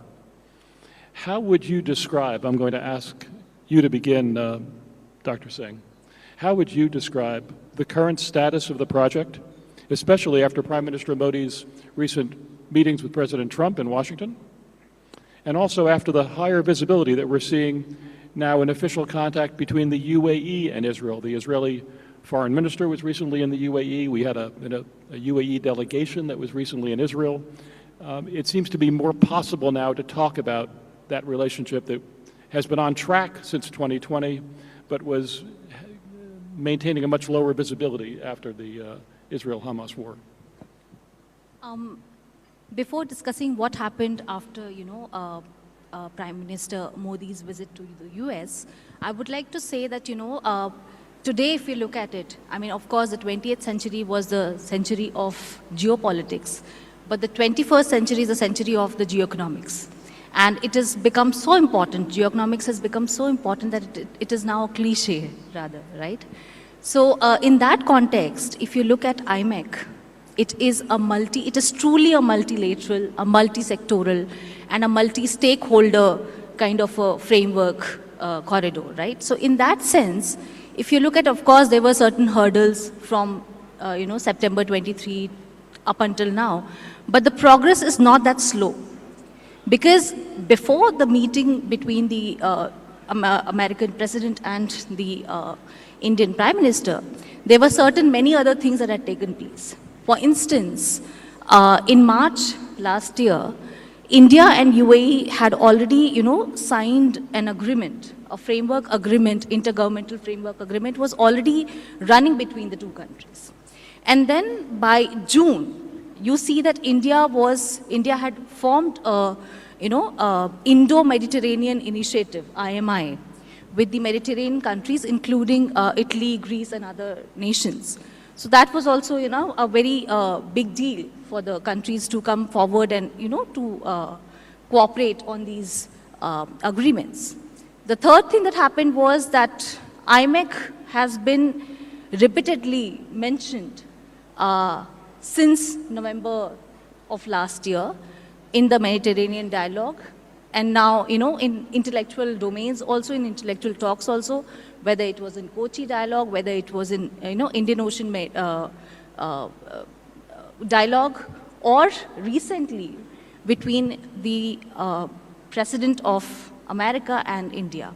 Now, the meeting this February is very important because now it is showing that there is, some concerted efforts being taken between the nations, between the partners, and it is going to be a reality, as you also pointed out rightly, that it is going to be a reality because now they are talking about the investments. Now they are talking about the $600 billion investments that is going to go in this, in framing of this corridor. And they're also talking about taking IMEC beyond Europe. I mean, if you look at President Trump's address, he says that from Italy, it will be connected to US as well. So already there's some sign of IMEC plus happening between the two countries. So these are the developments that are already taking place. And of course, like I already said, that it is a multi-regional, stakeholder, multi-sectoral kind of a framework. So obviously there will be some time, in terms of bringing everyone together. In silos, everybody is working. Like I said, that India is working with the Mediterranean countries, India is working with Israel, India is working along with, the Gulf partners. But if you look at in a concerted format, that a steering committee, a Sherpa level dialogue is yet to happen. So I think by this year or by next year, we'll see that everybody will come together and there will be a concerted effort from all these stakeholders, all the, partners, and they will form a steering committee. Thank you. I'd like to ask our other panelists to jump in to this as well. First, with you, Ambassador Malka. From the Israeli perspective, there's a lot of attention now being focused on IMEC. How does it look to you? We can't hear over here. You couldn't hear what I was saying. I'm sorry. Really, There's new attention being focused on IMEC, a great deal of excitement in Israel about the possibilities that would exist with Israel's role in IMEC. After a year and a half of war between Israel and Hamas, lower visibility being paid to the possibility of Israel being a participant in this, things are starting to change. We're seeing a great deal more attention focused on the possibilities for Israel for this greater engagement now with India and actually serving as really the hub of this connection between the Far East and Europe, and Yes. South Asia and Europe. Thank you. Thank you for this question. Yes, Israel sees itself as the gateway of the East to the West. And as you mentioned, this war that started in October 7th, 23, really changed the situation, and we needed just to wait to see how things calm down and let the dust sink. But now, and especially after President Trump has announced again this corridor, and since we understand that this corridor between East and West is very, very important, crucial for the world, for sustainability, for, of course, efficiency, and to make more peace and ease tensions in the region. And now understanding that after the war, the visibility of this project is this visionary project to really to materialize is much higher. And therefore we think that now, if we just, as Dr. Manjari said, just align the stakeholders together and make the plan, because we're still in the planning stage, make the right plan, build the right structure of incentives, understand what each stakeholder can gain and what he needs to bring to the table, understand who are the opponents, those that see threats in this new corridor, and to ease the tension, to give them comfort, to understand what they need. And in the end of the day, in order for this very big and visionary project to be really implemented, it has to be under a partnership between the public and the private sector. We are talking about a very big scale investments. And for that, we will need to the private sector and the public sector to collaborate, to work together. And of course, a project like this that is border crossing and collaboration between different countries along this corridor will ease many tensions. We know that countries that have joint economic projects are the less likelihood that they will come to conflict. They will try to ease the tensions, to compromise, and of course we see it as a great opportunity to the world to become. And I think that the relations between India, Israel, and of course the United States are a key factor for the success of this project. I can tell you that in India, of course, Adani Group that I represent in Israel saw this a few years ago, understood the value of this chain, of this route. This is why they came and bought Haifa Port, which is owned now by Indians, by Adani, and understand the importance of this route, and of course have the vision that it will be viable and bring so much prosperity to the region. Thank you. Thank you, Ambassador. Ambassador Sievers, I can call you Mark because we're HAC colleagues. You convened a discussion on IMEC in Abu Dhabi just a couple of months ago. From where you're sitting, and I should say as a former longtime Foreign Service officer of the United States, both the Emirati and I should say Gulf perspective on IMEC, but also the American perspective on IMEC, why is it important to both the United States and the Gulf that this project move forward? Thanks, Jason. I think it's a long-standing interest of the United States to see stability and economic prosperity spread throughout the Middle East. And the current situation is that the Gulf states are in very strong leadership positions for the Arab world and for the Middle East. And the United Arab Emirates has through the Abraham Accords, a formal relationship with Israel that's was perhaps frozen a bit in place during the first year or so of the Gaza war and the war in Lebanon. but now is coming back to much more normal status, and people are looking forward to what may come next. I think it's very interesting that that President Trump, in his meeting with Prime Minister Modi, the two of them specifically focused on IMEC for part of their discussions, and that further developing it is a stated goal of both countries, and in our partnership bilaterally with India, to tie India more strongly to the Gulf, and through the Gulf to Israel, and from Israel to Europe, but now linking the United States more directly into that network of trade and energy and information, and all of the benefits that may flow from developing the project is very, very exciting. Of course, it has to be a public-private partnership. Much of the investment will likely be done by the private sector, but the regulatory frameworks and the multilateral agreement networks that are necessary to make it happen can only be done through governments. So both have to be part of this process. Let me stay with you for a second, Mark.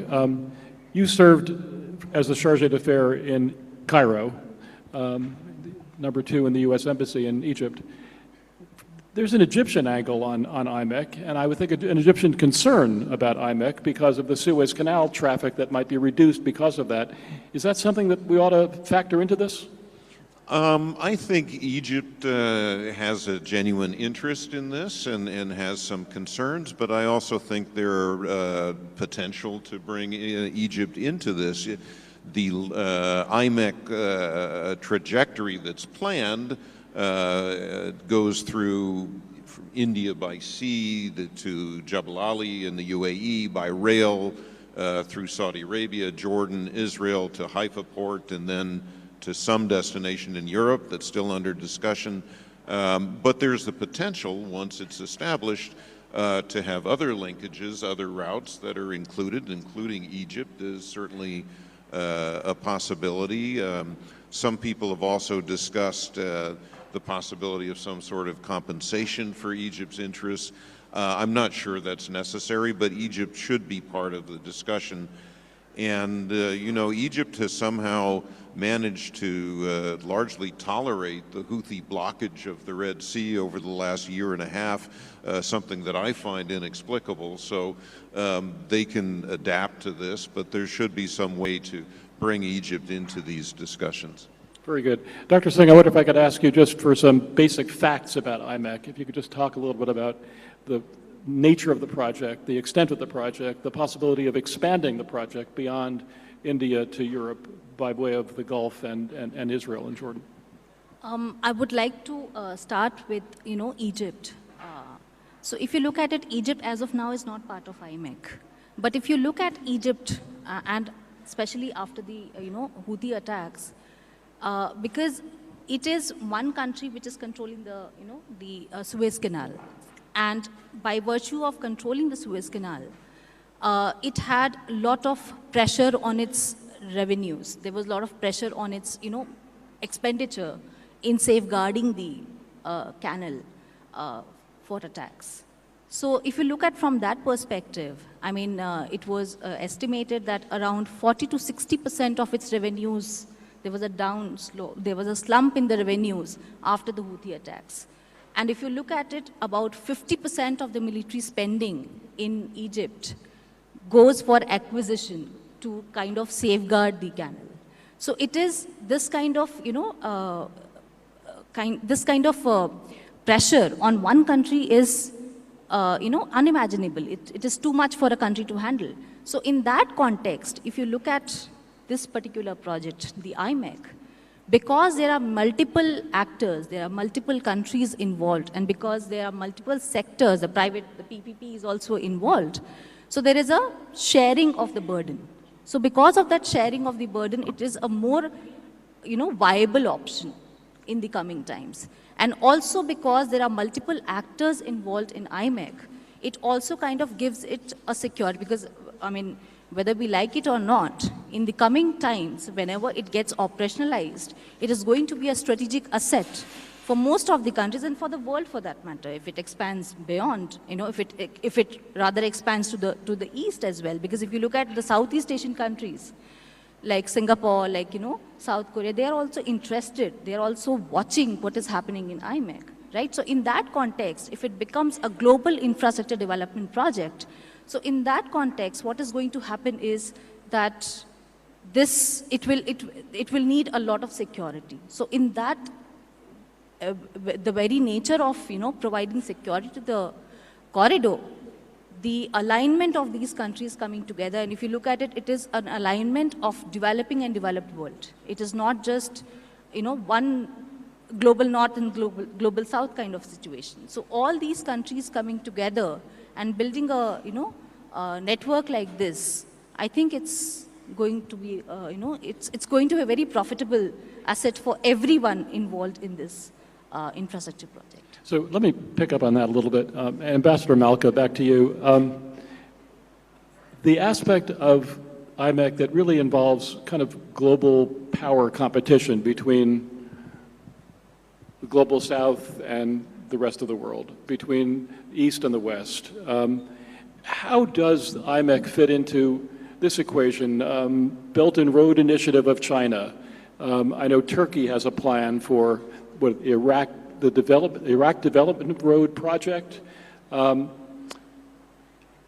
will IMEC change India's kind of economic potential to project its wealth and its investment and its engagement with Europe, as opposed to the Belt and Road Initiative, for instance? How will it change the regional power dynamic? Well, first of all, that the world economy is based on trade routes.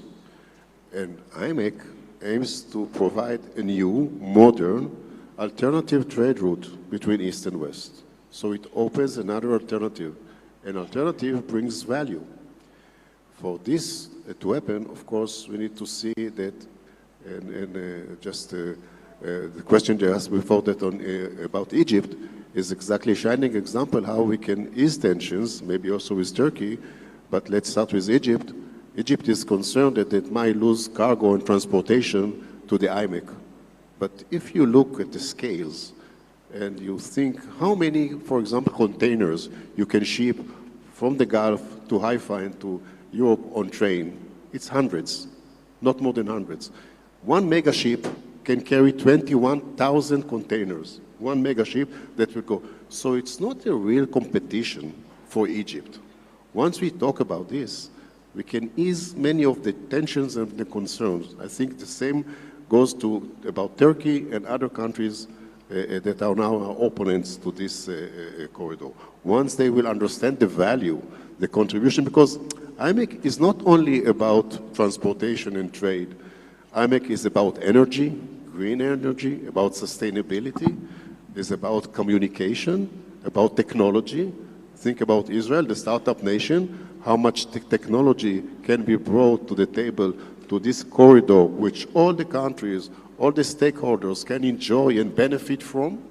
So it's much more information, as Ambassador Mark has just mentioned. So IMEC is much more than this. Once other countries around will understand the value of IMEC for the world sustainability, I think they will less resist. They will come to the table and they will contribute what they can bring added value, and of course will enjoy from the benefits. Because we can look at IMEC as a big economic project. So we're talking about risk sharing, partnership between public and private sectors, also about risk sharing. And like every other projects, those that will step in the first stage will benefit more because their assets all over the corridor are now have less value than what they will have as much as we advance with this corridor. Once they understand that and realize that, they will step in earlier stages, which will bring more likelihood for this project to become a real and in a reasonable time. Let me stay with you, Ambassador Malka, and then also ask Ambassador Sievers to jump in. This project will require a great deal of international cooperation. Goods and services, not services, goods and energy and energy and fuel, communications, traveling from country to country to country to country. There are tax implications, there are regulatory implications. Political considerations could play in from time to time and maybe disrupt this process. How did you insulate IMEC from political disruption caused by external factors? Wars, conflicts, competition, pressure from outside forces, the United States, Russia, China. How can you protect this enormously valuable asset moving forward in the face of all of these possibly competing claims and concerns? I think this is a major question about the sustainability of the project itself. I don't think you can totally isolate any project from these political tensions and, of course, different interests. But if you will create it in that manner, that the value for the stakeholders will be in such a scale that they will have so much to lose, it will create the sustainability for the continuity of this project. And this is exactly the structure of incentives that I talked about earlier, and what is the value that each stakeholder can get. As much as this value is high, they will have so much to lose, the forces, the vectors to preserve this project will be stronger, and then we can overcome. And we saw when there is a big value, a big economic benefit, we'll find the solutions, the options to solve many, many tensions that would have not been solved otherwise. So let's create this value. Let's make it that there's too much to lose, so we will overcome any political issues that will come in the future. Ambassador Sievers, you have a similar level of confidence as Ambassador Malka? I have a lot of confidence, always tempered by some skepticism, but I think the potential is so large that it should overcome the political concerns. The instability of the Middle East remains a factor. The potential for further conflagration is always there. It's not been, those issues have not gone away. But certainly this ties in very nicely with the U.S. desire to see the normalization of Saudi Arabia's relations with Israel. A big piece of this project going forward has to go through Saudi Arabia, and perhaps with Saudi Arabia's blessing, it will be easier for Jordan to become part of this, and it ties in very, very nicely in a kind of virtuous circle with the idea of normalized Saudi-Israeli relations. So I think if you bring those political factors in here, it is a further incentive to parties to come together around this concept of an India, Middle East, Europe economic corridor that has to have as its fundamental elements the agreement of all the state parties being stakeholders in the process. So I think these are mutually reinforcing. Mark, let me just stay with you also. Wasn't so many years ago that there were terrorist acts in the Sinai to break the gas line between Egypt and Israel. How do you, not just in the terms of political protection, against terrorist protection that needs to be put in place with this sensitive project? There are rail lines, there are cables that could be disrupted and broken by terrorist actions. How can the countries work together to prevent that kind of disruption in this project? Well, it will require cooperation among all the stakeholders. Just to cite the example of the gas pipeline through the Sinai, after the fall of Mubarak and during the period of Muslim Brotherhood rule in Egypt, there were multiple attacks, small explosive devices put on the pipeline, the gas pipeline connecting Egypt and Israel, to the extent that the Egyptians at one point withdrew from the agreement that they had with Israel to supply a certain amount of natural gas. They were sued by Israel over the economic loss. Some kind of settlement was reached. But when President Sisi came back into power and Egypt reasserted state control of the Sinai, somehow those disruptions seem to have gone away. So I think Egypt had the capacity to protect the pipeline. I think during a period of chaos and loss of state control over its own major assets, then it all became disrupted. But once the choice was made to exercise effective control of Sinai and the capacity returned, they were able to do so. So I think it is doable. It will just take some effort. Thank you. Dr. Singh, back to you. You're an expert on India-Gulf relations. Fit IMEC into the context of the relationship that's growing and that it's so vital to, frankly, both sides between India and the states of the Gulf, in particular the UAE. So if you look at IMEC and if you look at all the partners, especially the Gulf partners, they were mostly oil economies in the past, but now they are trying to diversify themselves in terms of, not only in terms of energy, but also in terms of food security. I mean, if you look at it, 90% of the food is imported from outside in the Gulf countries. So in that context, if you look at this corridor, so it provides you freight, food, and energy, all three, and plus more, digital communication, all kinds of communications which can, be built through this corridor. So that is what it is important for the region, that they want to have a food security as well, because if you look at it, most of the land is deserted. So they cannot grow food as that much. And we have also seen that, in the backdrop of the Russia-Ukraine war, which used to be the food bowl of the world, the food supply to the region got severely affected. So I think both the countries have realized, both India and the Gulf partners have realized that these are the grey rhino events.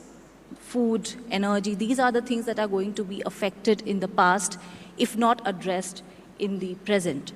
So in that context, the IMEC corridor provides a very viable option to, it is a addition to whatever is happening between the Gulf and India. Of course, there are multi-dimensional areas wherein, trade is happening at one side, people-to-people contact is also there, there is energy, all of that is there.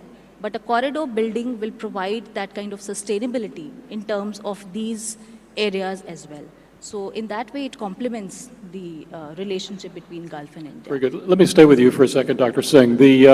About a year or so, I believe, before the announcement of IMEC, there was the announcement of I2U2, India, Israel, the United States, the UAE. How does IMEC fit into that? I've heard less about I2U2, frankly, recently, and I'm wondering if we can see that coming back online in a much more important way. And also, if you could say a word about whether this IMEC proposal will either deflect from or lower the ambitions for the Chabahar project in Iran and the cooperation between India and Iran, because perhaps IMEC corridor makes it less important that India have that access to other parts of the world. That's true, but if you look at it, Chabahar is already operational, some part of it, right? So in that context, and IMEC is going to take some time. It's not going to happen, just tomorrow. It will take its own time, right? So in that context, Chabahar is going to be, important to India, and also because it gives a different connect to the Europe. It goes through Central Asia, so it gives India the opportunity to also connect with the Central Asian market. So that's a different route altogether. So of course, it is complementing the IMEC, not necessarily being, Chabahar is not going to be, not so important for India in the coming time. So it stays. On the other hand, if you look at the, the I2U2 you had talked about, I2U2 was happened after the Abraham Accord was signed between the Gulf countries, some of the Gulf countries and Israel, a normalization. So in that context, it was one of the first steps wherein India was also trying to expand beyond Gulf and bring the Gulf and Mediterranean together. So that was the first concerted effort in that in that line. IMEC is beyond that, right? So first you connect with the region, and then you go beyond the region. So it is kind of complementary again. So it's not going to be, a competition. It is going to be complementary in that. Excellent. Dr. Singh, thank you. Ambassador Sievers, Ambassador Malka, thank you very much for this conversation. Thank you, Jason. And thanks to our organizers. Thanks so much. Thank you all. Thank you all for your time and for being with us here. Dr. Manjari Singh, Ambassador Mark Sievers, who of course has come specially from who's the director of AJC Abu Dhabi, who's come specially for this. Same with Ambassador Ron Malka, who's of course the chairman, Haifa Port Company, and Jason Isaacson, who of course chaired that very interesting session. Thank you all very much for being with us. He's of course Chief Policy and Political Affairs Officer, AJC. Okay, we're moving forward now. And now from a panel discussion, it's time to go back to another very special presentation that you're going to see over here at the NXT stage. And this, of course, continues our endeavor to, of course, look forward at emerging sectors. And now we're moving swiftly forward to the next session, which is now going to be on Next in AI. So Next in Artificial Intelligence. And in fact, we have a panel later on as well in this segment. But first, for a very special presentation, I'd like to call on stage the Vice President of AI and Marketplace for Uber. Mr. Dinkar Jain is with us. Mr. Dinkar Jain, could we please have you on stage for this next presentation? Let's welcome him with a warm round of applause.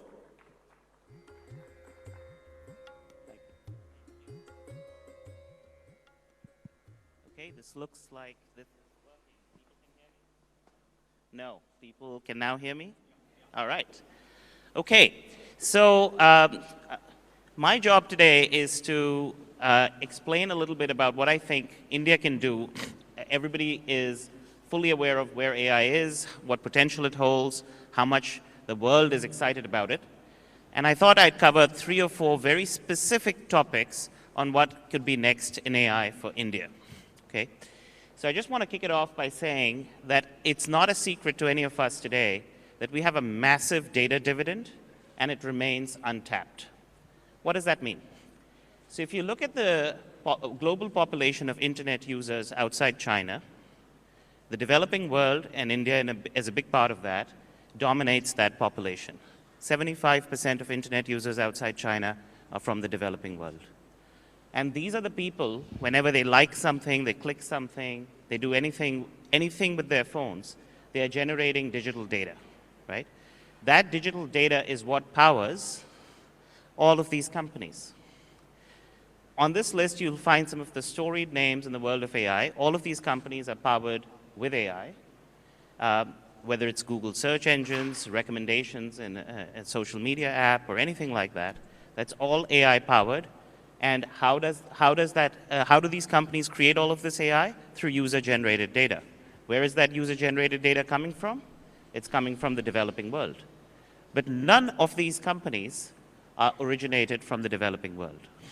So this is India's data dividend. We've talked about the demographic dividend for many decades. But this is India's data dividend and the developing world's data dividend, which remains completely untapped by our own economies. Okay, so with that out of the way, let's talk about what AI is, actually, and what does that mean for us to attain the goal of Viksit Bharat by 2047. Now, this is machine learning, or AI, is one of the most misunderstood concepts in computing. So what I want to do is make sure, without any buzzwords, without any technical mumbo-jumbo, just explain to everybody what it is, okay? And it can be described in less than, 5 words that are on your screen. Machine learning is nothing but a function, like a programming function, that is created with data or programmed with data. That's it. There's no other mystery to this, okay? Now, what does that mean? A traditional program, the way we would write it, you would write a set of instructions. If this, then that, for I equals 1 to 20, do this, or whatever it is. So that would be what a traditional program would be. A machine learning program, on the other hand, you feed the machine large quantities of input-output pair data or other types of data, and you tell the machine to write the program itself, okay? That's the only change that has happened in this entire programming paradigm over the last few years. It's been enabled by cheaper compute, vast amounts of data that our populations are generating, and so on. but that's at the core what it is. So all AI systems are nothing but programs created with data. Now, if you think about the implications of this, many different types of computing programs could never be written the old-fashioned way. You could never write a program to recognize 8 billion faces by writing if statements or for loops. You have to use the ML programming paradigm to do a lot of these kinds of programs, okay? Now, this could mean ranking relevant ads or search results. It could mean, detecting fraud amongst millions of banking transactions, so on and so forth. Now, why is this interesting? Now, if you look at the history of technology, maybe 500-ish years, you'll see that what the printing press first did is it made the marginal cost of reproducing a handwritten book or a printed book far lower than what it used to be. And this created upheaval in Europe, where the Europeans were able to come out of the Dark Ages and have the Renaissance and the Reformation just because of the printing press, or largely in the aftermath of the printing press. Then you have the microchip and the internet, which made the marginal cost of information dissemination go to zero, so you could send emails anywhere in the world, and this created vast economic opportunities for billions of people around the world. Now, what artificial intelligence is doing is it's going to make the marginal cost of certain types of human judgment go to zero. Not information dissemination, but human judgment. Okay? What does this mean? All of us, to live our lives, rely on other people's services, whether it's a school teacher for our children, a college professor, whether it's transportation and mobility, whether it's healthcare. All of these types of services require human judgment. And if you could deliver marginal cost zero services in education and healthcare and things like that, you can fundamentally alter the life, the standard of living and the lifestyle of billions of people around the world. Okay? And this is why artificial intelligence is such a powerful technology, and in fact, it's an essential core broad-based technology to develop India and indeed to develop the world. We can do this overnight if we did it with AI. And the goal of Viksit Bharat, or a developed country, cannot be attained. It's inconceivable to think about that goal without India being a very prominent player in the field of AI. Now, if you think about three aspects, we've discussed security earlier this morning, but if you think about three aspects of what a developed country might aspire for, it is standard of living, right? And you have health and education in that, you have security, law and order. All of these things are cornerstones for a viable developed country. And AI plays a very central and very direct role in helping a country get there. Gone are the days where you have to imagine opening up hundreds of thousands of schools and training hundreds of thousands of teachers to try and get people literate.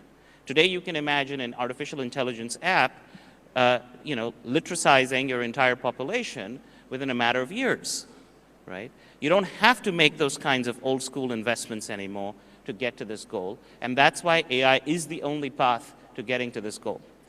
So in my estimation, the power of this technology will eclipse the printing press, the microchip, and the internet combined. Okay? It's that potent in terms of its force on humanity. So now let's keep moving forward.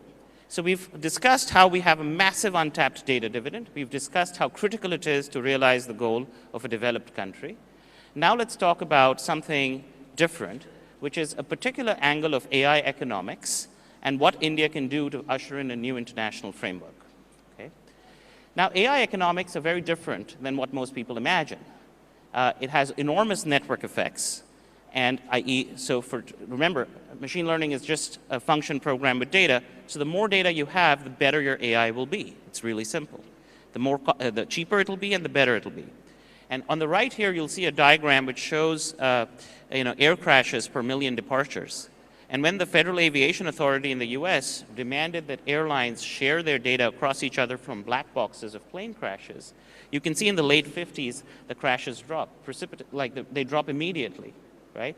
And so this shows you that when companies share data or countries share data and they use that to power learning or AI, you will get much better outcomes than you would if everybody kept their little data in their own little data silo.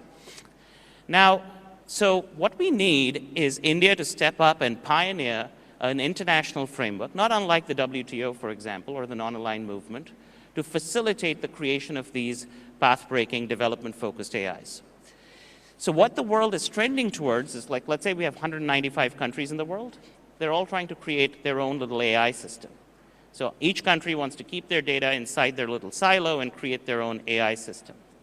Now, this is data sovereignty, but the problem is it doesn't really exploit AI economics the way I described them, because what you want is to use these data network effects to create the best AIs possible by pooling the data across countries, right? Now, the alternative here is that you take the data from 195 countries, you have a smaller set of global companies that serve global AI systems. Now, obviously, this is problematic for us too, because we don't want all the power from all the countries and all the data from all the countries to be concentrated in the hands of a few companies that often escape democratic supervision, that often escape, they don't answer to our government's courts, that, that do whatever they want with their data, that price AI however they want to price it, and frankly are not particularly focused on the goal of Viksit Bharat, or developing the developing world. So what do we do here? The first option, I just want to declare to this audience, is not viable. If the world goes down the first option, it'll be a huge missed opportunity for all of humanity, because we will have substandard AIs in countries, smaller countries, for example, with very poor quality AIs, or complete AI dependence on some more powerful countries. And to Mr. Harper's comments this morning, in a dog-eat-dog world, that's not particularly a situation anybody wants to find themselves in today. So what is an alternative here? So if you take the second paradigm of data from 195 countries being combined into a few globally powerful AIs, you have two choices. The first choice is sort of status quo, where a few companies in Silicon Valley are able to hoover up all of this data globally. They charge a lot. They're high-margin companies, right? They're not particularly focused on applications that will help develop the developing world either. They're not answerable to courts or governments in the global south. And that's the status quo that we have today. Another alternative is a country like India pioneers an initiative where all of the global south comes together, or even if 10 countries, frankly, or 6 countries in the global south, per my estimates, came together, you could collect 50 to 60% of the internet users' data around the world, and you could foster companies that answer to an international framework of governance, where they're answerable to courts and governments in the global south. And as a result, you could deliver really low-cost AIs globally in a way that's democratically aligned with the global south, that is subject to democratic supervision in the global south, and so on and so forth. This international framework does not exist, and frankly, this requires Indian leadership, and we're just not on track. There is no initiative that I know of that is really making this happen in the time scale that we need it to happen. Right? So this is my first provocation or first invitation to this audience today, that let's try and make this happen. It's really simple. Get the data from the global south together, put it under a framework, and let's create companies that are global to solve these kinds of AI problems that we need for doing development around the world. Okay? Now, the fourth thing that I would want to emphasize is that if you think about the world we live in, artificial intelligence, and indeed AI, and AI-induced companies and algorithms are basically governing, managing a large portion of everything we do. It is re-ontologizing and giving new meaning to almost everything we do, right? So whom we date, what we buy, what we believe, what gets told to us, what messages we share with our friends, how we wish people on their birthdays, how we stay in touch with people. All of these things are being induced by artificial intelligence systems and algorithms, to the point where I don't think free will is as prominent as it used to be even just 10 years ago. Okay? So now, if you're thinking about having an independent country, a democratic country, a self-reliant country, these are things that rub up against that directly, very directly. And what you have is a situation where things like our delight, our emotions, the music we listen to, our thoughts, all of this is just becoming a product of the AI industrial revolution. And that means, right, that means that to artificial intelligence systems, all of us sitting here are just bunches of numbers, feature vectors, as they're called in the term of art, talking to other feature vectors that need to be introduced to each other through recommendation systems and the like. That's all it is, okay? And so in this world, you have an AI-powered infosphere, which is becoming the principal dwelling of our consciousness. And the trouble is that this infosphere is primarily in the hands of a few powerful companies in Silicon Valley. This is absolutely diametrically opposed to any notion of self-reliance, independence, or democratic existence that we might want. Okay? Now, therefore, I would assert that the artificial intelligence systems today that are unleashed across India and, in fact, much of the world are not for or for by the people at all. Okay? And this is the problem that you need to solve. And this whole idea, the Europeans are talking about it, the Indians are now talking about it, of data sovereignty, is a very limited idea. What you need, if you want to have a polity of your own, is AI sovereignty, because AI is governing how a citizen is leading their life. And so what does this mean? So if you take, any things, I'm listing a few things here, this is not comprehensive, but if you want free speech, your communication and media distribution are governed by AI algorithms that you have no insight into. If you want competitive markets, AIs have monopolistic tendencies. If you want democratic supervision, where your regulators and courts are able to supervise how these models are built, these companies are opaque and they escape any sort of supervision from many countries in the world. If you want, to think about multiculturalism, AI systems will revert to the mean. They have what is called tyranny of the majority and monoculture. Everybody is going to, the same Croatian tomb because everybody is watching that on their Facebook feed, for example, right? I mean, you've seen this happen all over the place. Everybody in Rome goes to the same exact spot and takes the same exact selfie because that's what social media is telling them to do. Even leisure and travel is no longer individual. It's a checklist that you have to do, which AI tells you to do. So, obviously AI systems remain expensive, and that's not viable if you want to do education, healthcare, et cetera, across the global south. And lastly, most profoundly perhaps, if you want to stand for progress, AI systems are, remember, nothing but functions programmed with data. Data is a record of the past.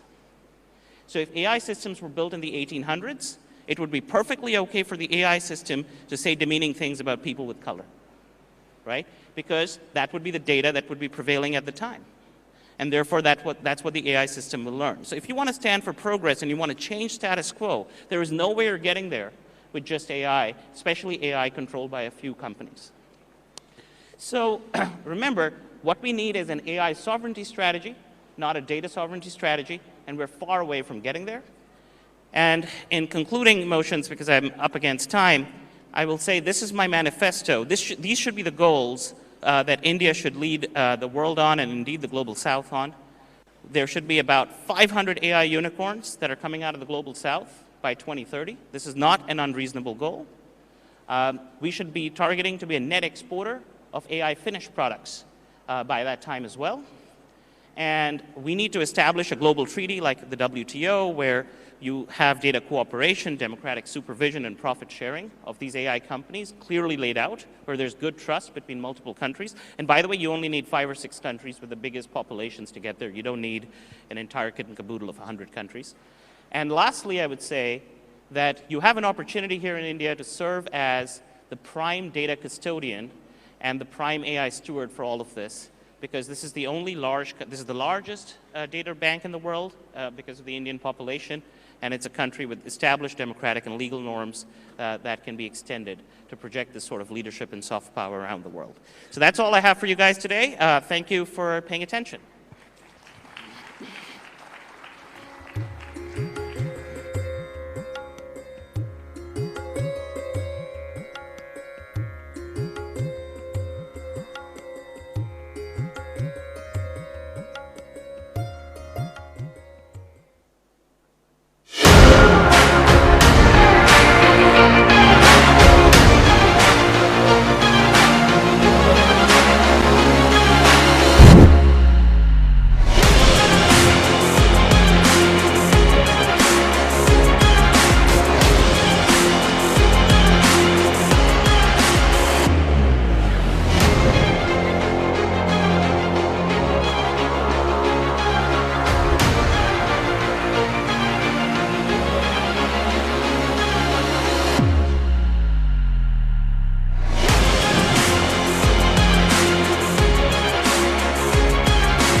Mr. Dinkajan, thank you so much for that insightful presentation. It really does open our eyes in terms of the potential as well as the future that artificial intelligence holds in our day-to-day world and, of course, the world at large when it comes to the next of beginnings. All right, we're going to continue with our conversation and our confabulation when it comes to artificial intelligence. This time around, we're going to have some people who understand this realm, this ecosystem like the back of their hand. And I'm going to take this opportunity and have the pleasure of inviting them on stage to discuss AI in their respective field. What kind of changes is it going to bring about? It's also going to be important to understand what are the detriments of AI. Is it going to be all goody-goody and there are no negatives? That's not possible. There is obviously this, looming concern about AI replacing human beings at certain levels. So we'll exactly know what that means and how that can be negated with our guest in the next session. May I please have the pleasure of having Dr. Mukesh Parekh on the stage. He's the MD of the MKP Group. Also with him will be Dr. Jonathan Penn, who's the Associate Professor of AI Ethics, University of Cambridge, and also Mr. Dinkar Jain, Vice President of AI and Marketplace Uber, is going to be a part of this session. And this is going to be a conversation which is going to be moderated by Dr. Maya Ganesh. She's from the University of Cambridge, Leverhulme Center. Please, a big round of applause for this engaging and this wonderful conversation. 4 chairs, please.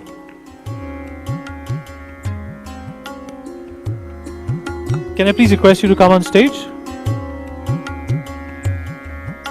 All right, guys, please keep the applause coming, especially at the back. Come on, guys. Young people at the back, show some energy, show some vigor, please. Thank you.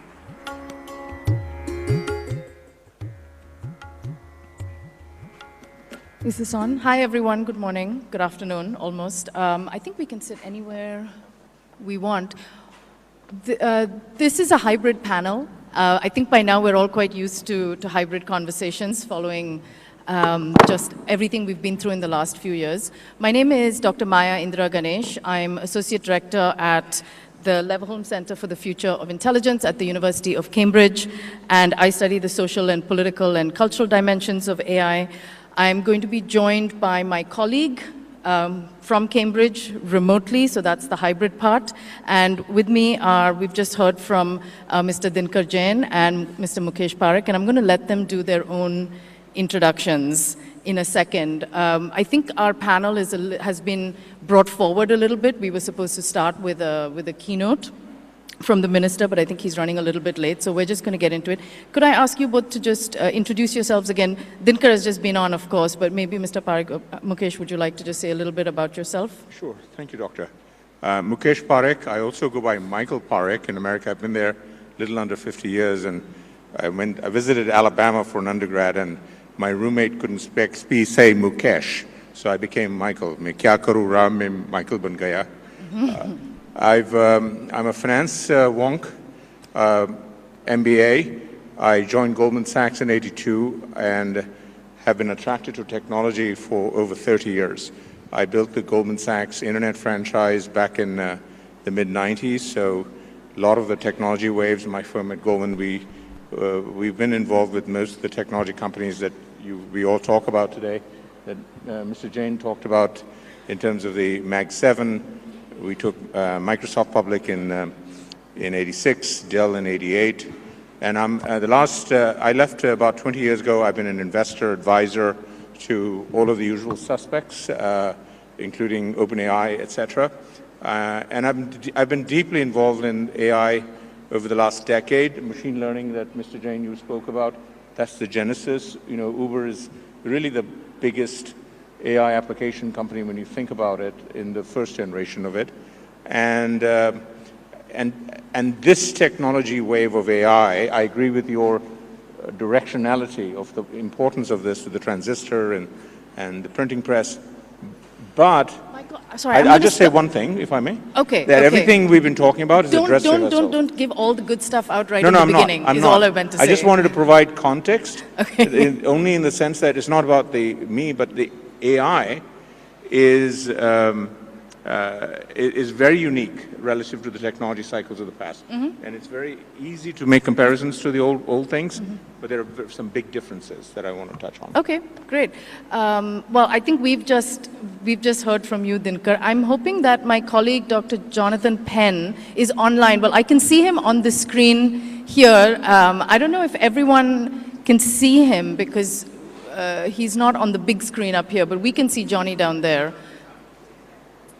You can see him. Okay, that's great. Well, thank you so much, Johnny, Dr. Penn, for joining us. It must be like 6 or 6:15 in the morning in London, where you are. Could you just say a little bit to introduce yourself so we know who we're meeting today? Of course, thank you, and thank you for having me here, everyone. My name is Dr. Johnny Penn. I'm a historian of artificial intelligence, and I am the director of the Masters, the first Masters of its kind, which actually I launched with Maya, on the ethics of artificial intelligence. And we offer that at the University of Cambridge. Our students come from OpenAI, from DeepMind, and they come to us with deep questions about the social ramifications of AI. So I spent a lot of my time dwelling on that subject, and I'm pleased to be joining you to discuss the future of AI today. Thanks so much, Johnny. It's really lovely and kind of slightly surreal to be in Delhi and having this conversation. But this is a very interesting conversation. And before getting into the 3 questions that I have for the panelists, I just want to sort of give some framing remarks maybe and pick up from something that Dinkar actually was just talking about, which is that, you use this phrase re-ontologizing. And it's true that a lot of our everyday life is being destabilized and disrupted and challenged and changed by what AI technologies can do. And so I think that it's very normal for us to feel anxious and fearful, especially if we don't understand the technology, because I think there is a gap in terms of translating what the technology can do. There is a need to separate the hype from reality and to focus on the positive value that the technology can bring, while also being cognizant of the social and environmental impacts of AI and thinking about sort of the regulatory environments that we need.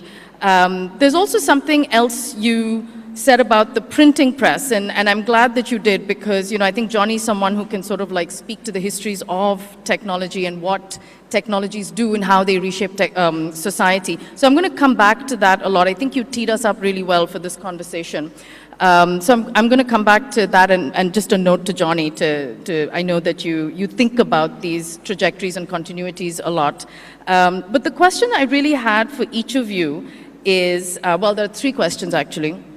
The first is, in your areas of expertise, in your areas of everyday work, research, and practice, what do you see is coming next? And I'd like you to try and be as specific as possible and think about what matters to your sector and industry. Second, what needs to change for this to come for this to come to pass? And third, what exists already that we can leverage to make happen? I hope that was not too much, but please feel free to ask me for clarifications if you'd like to. Okay, who'd like to start? Maybe we can start with Dinkar. And then we'll each take each of you can take the question, what comes next, and then we'll pass it on to the others. Sure. So your questions are what's next, what exists, what should change, and what exists to help that change, right? Yeah. So I would say in general, just to pick off where I left, like you have AI systems globally that have these crazy network effects where the more data they hoover up, the better they become. So something like Google Search, for example, has, 15, 20 years of search history and click history that it's captured, right? So it's very difficult for any new entrant to come and displace that network effect. At the same token, search is an absolute utility for the internet. It's not something that any country can really live without. ChatGPT has similar tendencies, but though their network effects are a bit weaker, so still they quite haven't figured that out because they just read the internet once and train their models. So, can people hear me? We can't hear you. Okay, you guys can't hear me. I think it's just the... They don't, yeah, Sorry, I think if we all have to speak directly into the mic. I'll There's change something the about- orientation. Let me know if it still is unclear. So basically, these network effects create such grips on these domains, and AI is so foundationally critical to people's lives that we really need to think about how to change this by making sure that either you have regulated monopolies where these things are managed like utilities under intense democratic supervision, or you have certain laws that don't allow for exclusive rights over these data sets, such that many different people can compete in an open market, right? So the fundamental market structure, which we have relied on as Democrats and capitalists, is challenged by this technology. AI at its core is an anti-capitalist technology, because in the sense that, you know, if you extrapolate all the academic trends, you have to get to complete control of the entire market, and you will get there eventually very quickly with these artificial intelligence network effects. So that is what needs to change. We regrettably don't have a very intelligent conversation on any of this in any policy circle anywhere in the world, while citizens around the world are suffering the consequences of these monopolistic tendencies. So that would be the main thing that's on my mind that covers most of AI companies around the world. Great, thank you. What about you, Michael? I think you touched on it right at the beginning. This AI thing is more feared than any technology, PC, mobile, cloud, anything. All of those things, people were excited about it. They were delighted by it. The surveys and the data shows, I'm an analyst, in the West, America, Europe, 70% of the population fears AI. I got a haircut recently. I told her I'd do AI. She goes, aren't you afraid? 70% of the people in India and China positive about AI. 3 out of 8 billion. So the rest of the developed world, which is actually building the infrastructure, has to catch up and be delighted by it. So that's next. Number 2, infrastructure. You saw OpenAI announced a $500 billion target project.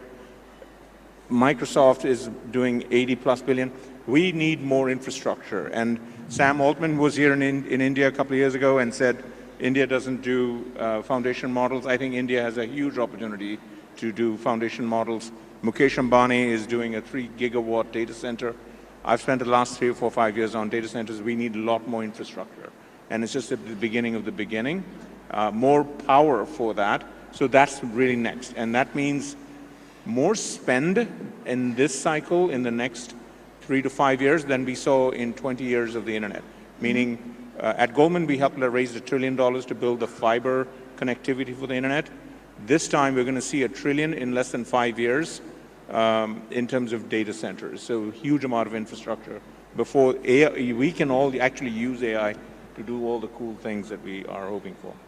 Great, thank you so much.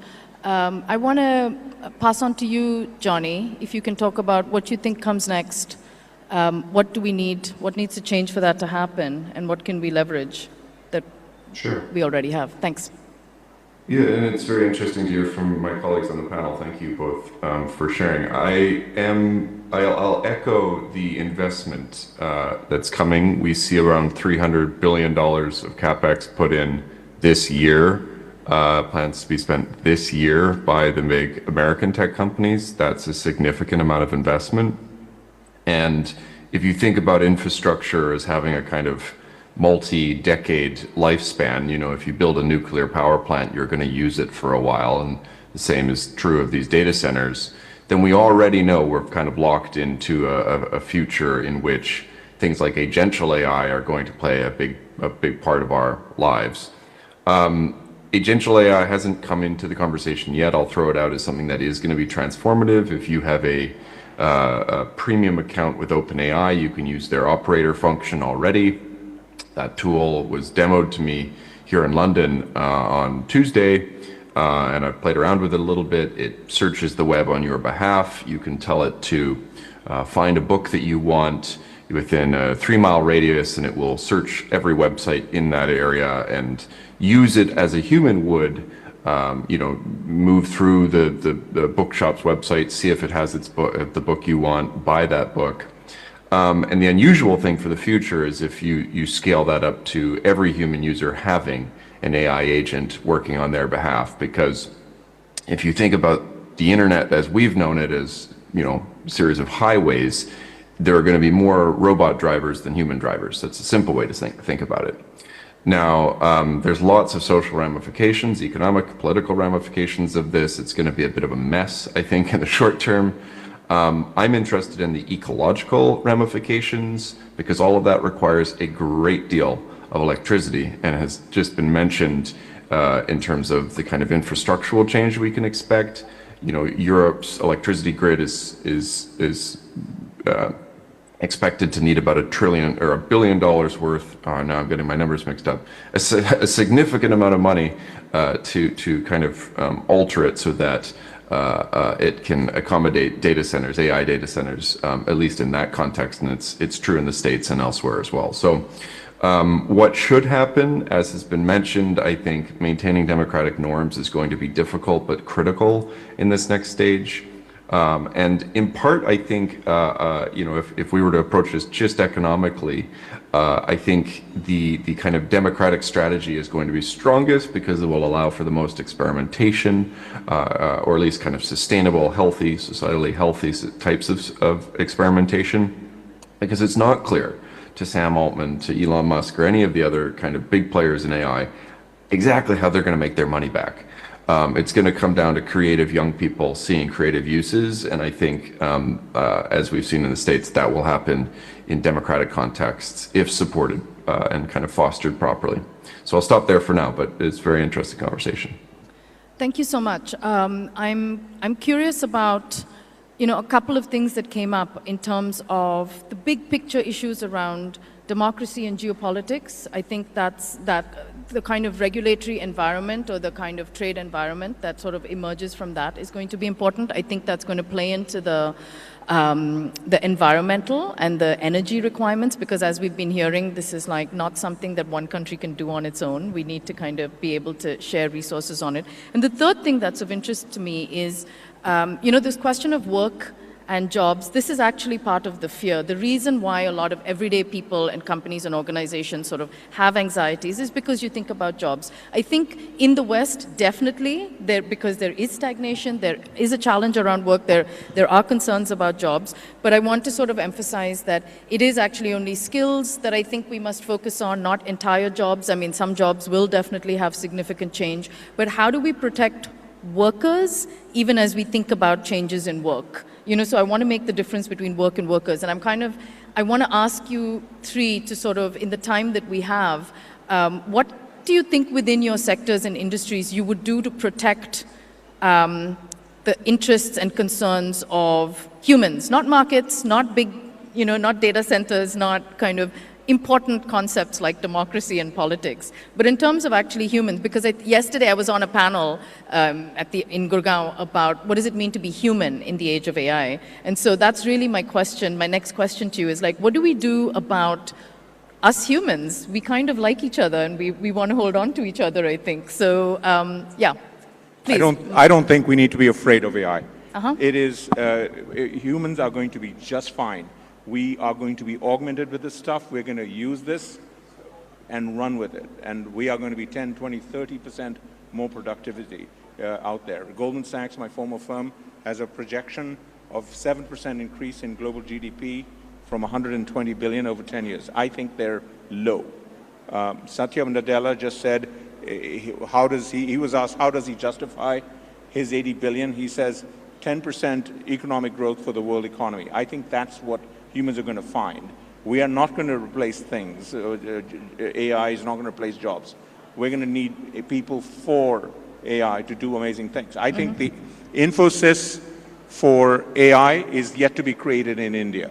I agree with you on the data opportunity for the internet, and I agree with the opportunity to coordinate the governmental response, but I think it's going to happen bottom up in places like India, because we have 3 to 4 times the number of STEM engineering and bright minds and 35-year-olds and 20-year-olds to do this stuff. I can't be more excited about them. We will figure out how to do this.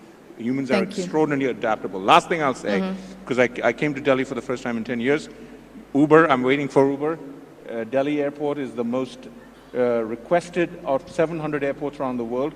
All my drivers, they barely speak English. They are making a wonderful living. This didn't exist 10 years ago. This same thing's going to happen in 10 years from now.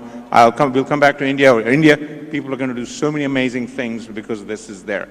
Job loss is not the core issue, is my humble view. Okay, thank you. Dinkar, do you want to, in the time we have let me try and left. keep this in under 40 seconds so that Johnny can weigh in on this question. So there's two types of issues. One is, what does it mean to be a human? Not an economic laborer, but a human in the age of AI. I'll not address that. That's a very interesting question. The second is, what does it mean to be an employee or a worker in the age of AI? I think we have to understand a few things. Number one, technologies have always displaced labor, whether it's even the industrialization, the industrial revolution. Like, machines have always moved the boundary of what humans are better at and what machines are better at. And the age-old theory of comparative advantage offers us an answer as to how that'll evolve. The second thing is, as a human race, if we can produce more, the question of who gets what rent on that is a secondary question.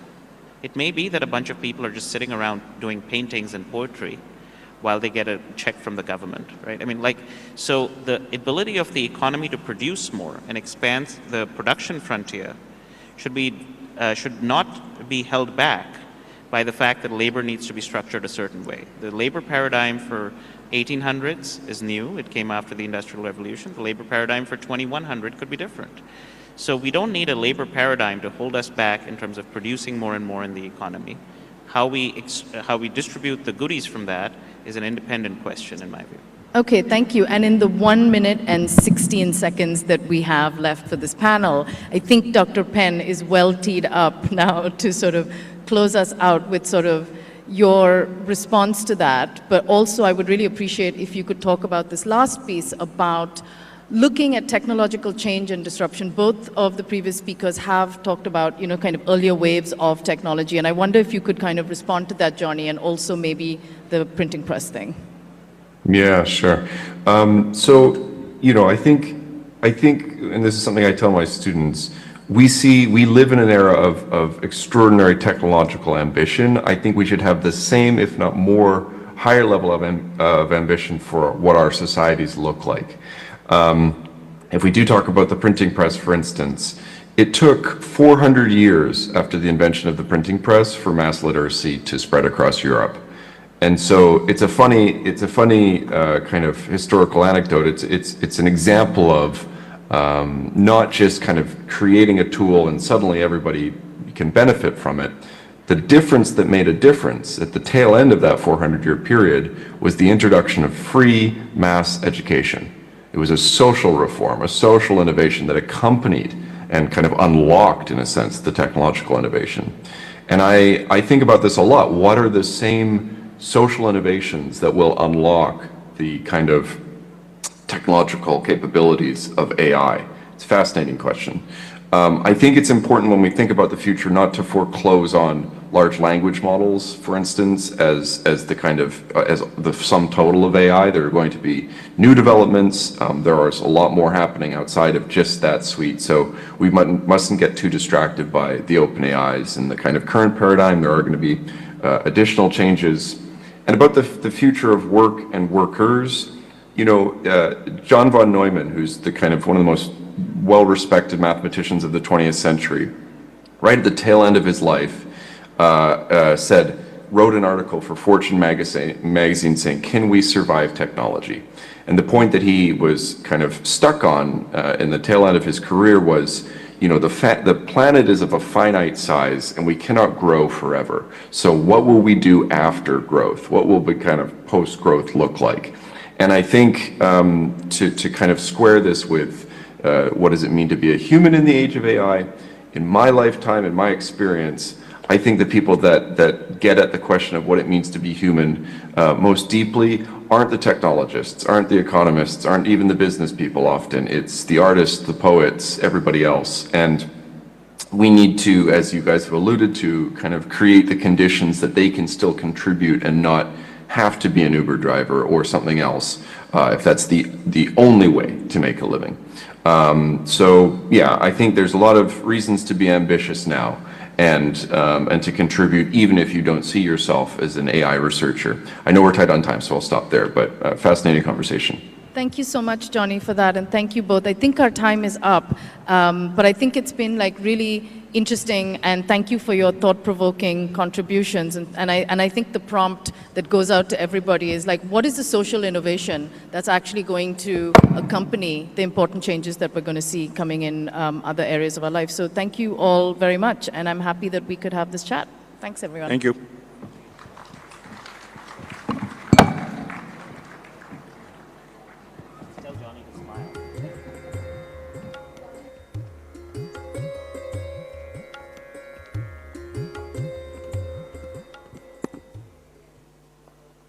Thank you so much, Dr. Maya Ganesh, for leading that wonderful conversation with Mr. Mukesh Parekh, Mr.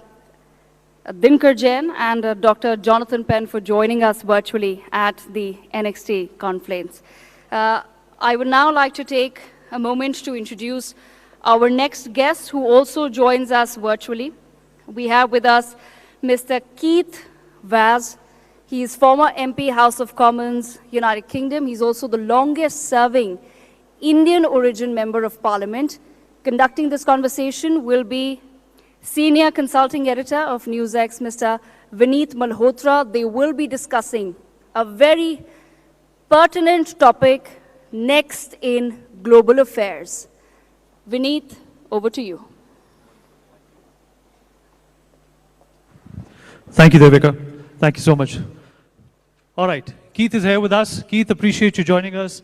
It's always a pleasure to see you. First up, a very simple question. What do you make of this initiative that has been started by us? What are your impressions?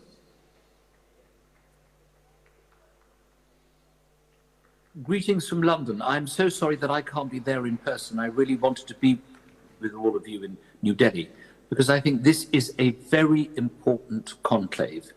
At this moment in time, the world is facing so many difficulties, so many challenges, and to have so many people who are decision makers, movers and shakers in the world of economics and politics and journalism coming together in order to discuss these issues, I think is really important. I think this has been a long time coming. NewsX has, of course, provided a huge amount of information to India and the rest of the world, but this is the next stage, I think, in the development of ideas, and I warmly welcome what is being done. I'm just sorry that I can't be there in person.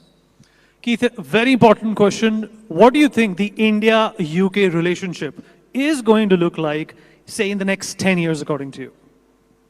Well, it's almost 40 years since I was elected as the first person of Indian origin to sit in the House of Commons for over 50 years.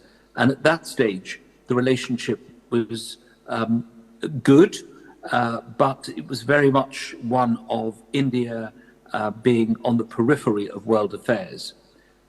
Fast forward 40 years, and India has become this global superpower. So relations with the UK are very important now. To me, as someone of Indian origin who is British, it's extremely important that this should be one of the pivotal relationships in our whole diplomatic and foreign policy area. I think it's improved. I think it's become one of equals. And I think this is because India itself has had a succession of very impressive leaders, all of whom have argued very strongly that India will only deal with countries on the basis of equality. And I think that that relationship can only become stronger and stronger. I was present at the first EU-India summit, which took place when I was a Foreign Office Minister under Tony Blair. And I know there was a great deal of excitement around that. But now meetings of this kind are pretty routine, and you can't really have any of the big decisions in the world without having India involved in those decisions. And the relationship between our two countries is one that is strong and pivotal, and I think can only get better, but it takes goodwill on all sides to make sure that happens. India now has many friends in the world, not just the UK, but we need to make sure that India and Britain, this should be the #1 friendship as far as our foreign policy is concerned. All right, talking about friends, let's also talk about the other two great democracies, India and US. Do you think they're headed for a great future together? There's a smile on your face.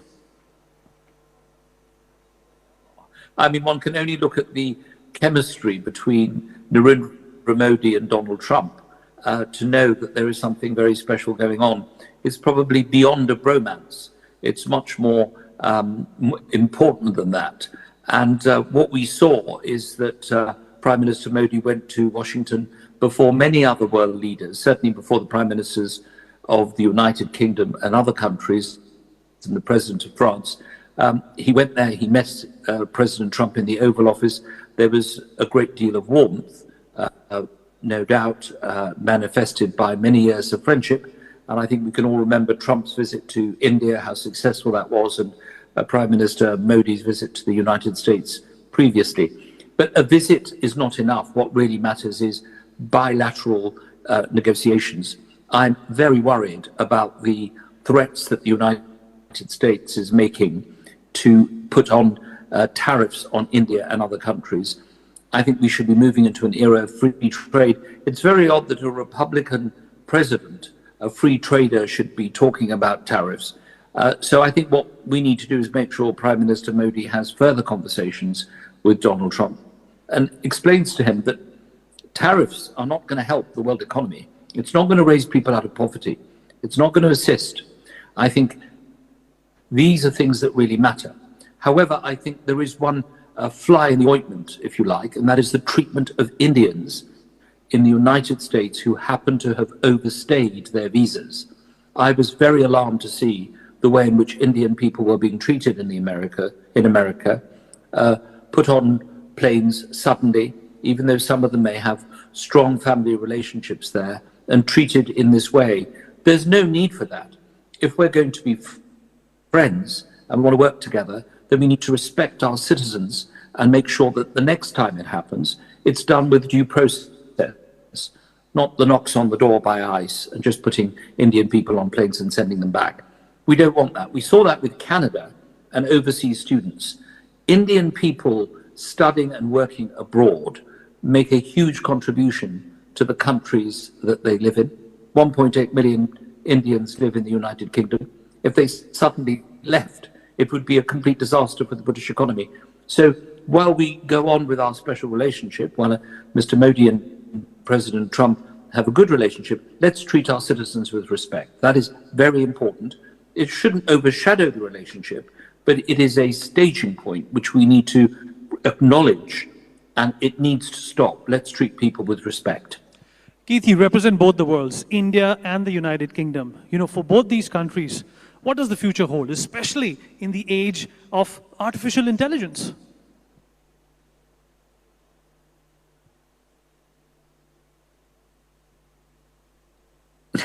Well, I would love to represent India, but unfortunately I'm probably regarded very much as a British representative, having been in the British Parliament for 32.5 years. I think what we need to do is to foster on a much stronger basis people-to-people contact.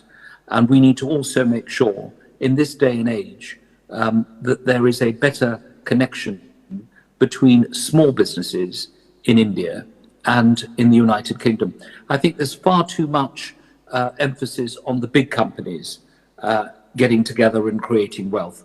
But actually the real wealth creators are small and medium-sized businesses. They can help India and the United States at a grassroots level. And similarly, it could help Britain and India develop our relationships. I think we need to continue with this kind of dialogue. That's why this conference organized by NewsX is very important. I've looked carefully at the headings of the various symposia.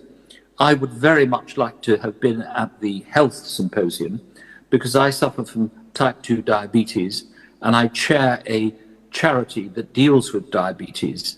I think diabetes is an epidemic all over the world. You have 100 million people suffering from diabetes in India.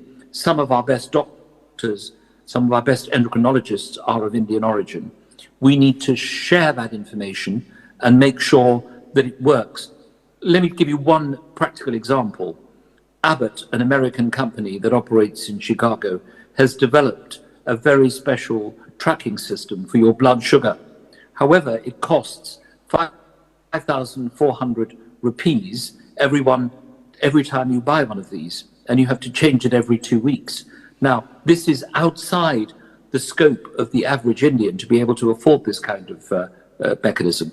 We need to be talking to these companies so that they supply this equipment at a much lower level, or at least share the patent so an Indian company can develop this mechanism in India. And I think they'll still make a lot of money out of it, so they don't have to worry about producing them, but at least it will help people. So your health symposium, which I know is taking place over the next 3 days, is as important as economics, because a healthy workforce, a workforce that is able to contribute so much to the economy of a country, is extremely important for the progress of nations. Keith, one last question before we let you go. What do you think the world at large should look forward to? Well, peace. One of the statements that we will hold President Trump to is that he is interested in peace. He's a deal maker. Why do we keep going on about America? Because, of course, America is the biggest economy in the world. Second is China.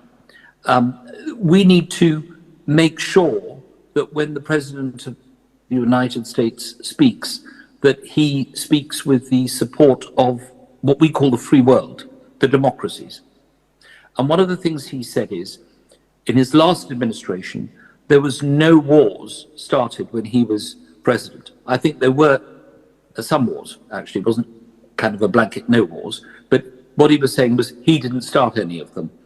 So if he is a peacemaker, if he brings the Russians and the Ukrainians and Europeans to the table and gets peace in Ukraine, if there is peace in the Middle East, that will make a huge difference to the way in which the world operates.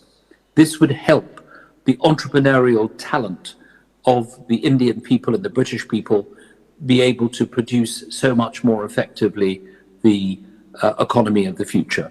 So first you have to have peace. And if that happens, that's going to be great. The second thing is you have to have free trade. You cannot live in an environment where individual countries are slapping on tariffs. It doesn't help India if all these countries in Europe and America start slapping on tariffs.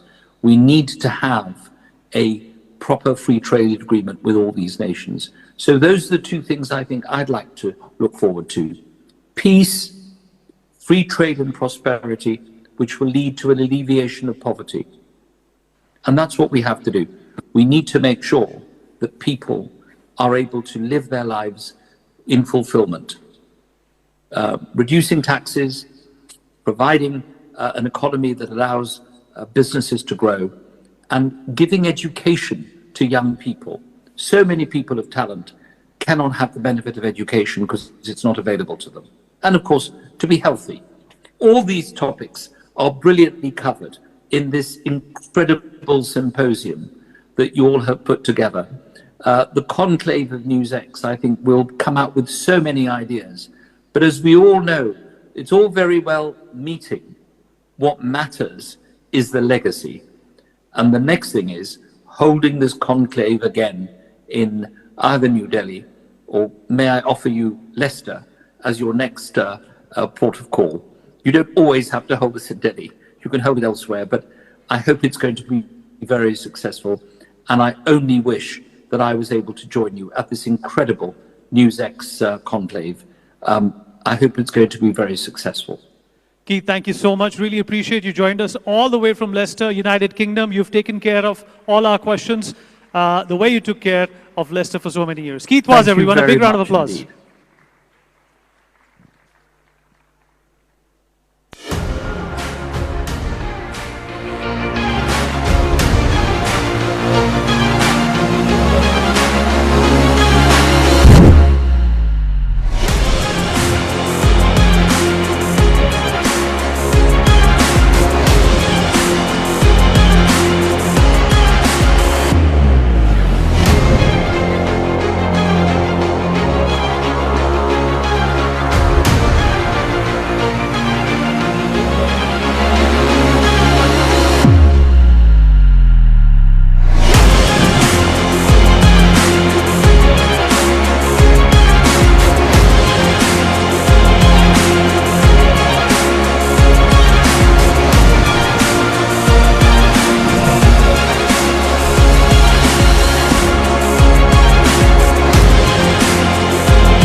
All right, let's brace ourselves for the next session.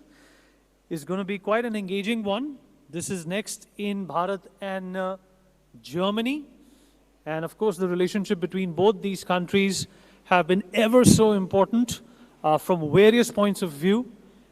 India at this point in time is trying to catch up to the German economy in a number of ways. And of course, the contribution as well as the friendship and the bonhomie that we have seen by both these nations has only gotten stronger under the leadership of Prime Minister Narendra Modi. Well, our next conversation is going to be with His Excellency, Ambassador Dr. Philipp Ackermann, who's the German ambassador to India. Sir, can I please request your presence on stage? And speaking to him will be Executive Editor of NewsX, Megha Sharma. Big round of applause, please.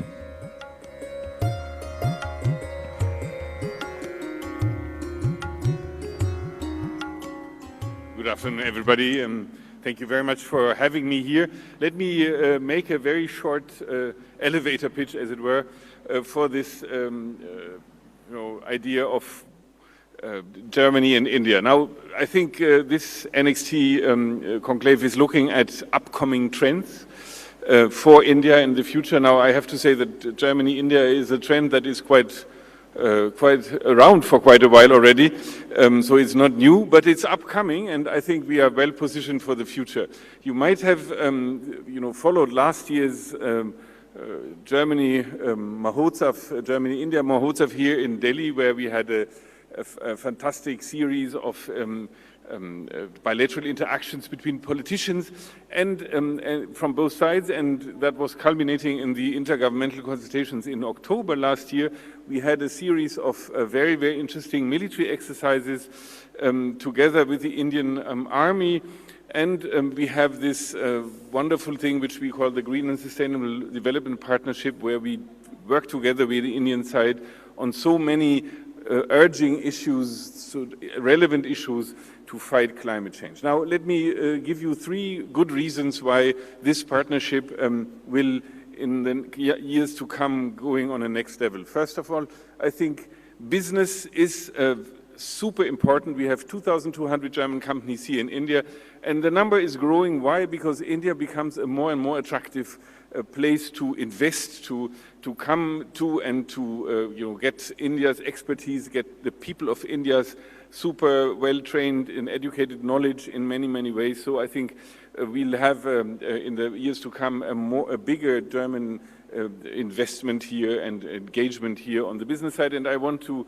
put a particular focus on all what is relevant for the renewables, for a future of a green and sustainable planet, where Germany is a leader technology-wise and India is catching up quickly. So that's something where I think our 2 countries will work together hand in hand. Now, second point is a military and defense partnership, which is very, very important.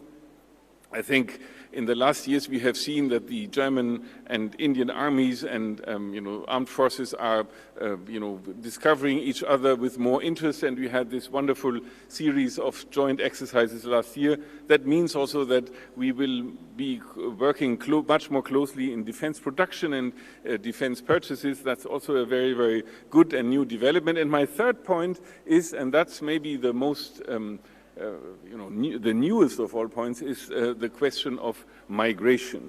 So India is a country with a growing diaspora in Germany. We have now 280,000 Indians living in Germany, 50,000 Indian students in Germany, and as we are in need for skilled workforce, as we are in need for many, many groups of professions, from IT engineers through caregivers and nurses, we will, reach out to the Indian side to get a very, very sound, good migration from India to Germany in these areas.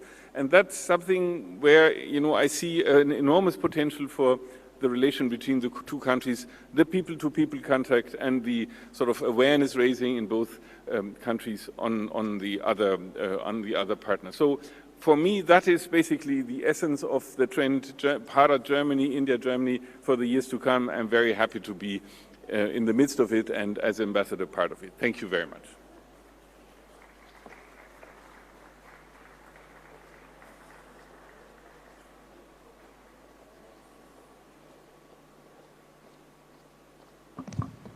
Thank you, Ambassador Ackerman, and it is always a delight to speak with you. And those wonderful remarks, and we are going to discuss and dive deep into them, particularly when it comes to Bharat and German relations and what is going to be the future of it. My first question, let's get straight to it. India is on its way to be the third largest economy. It is going to displace Germany, say the aim is 2030. What are your views in terms of a larger collaboration that India and Germany can have and forge further?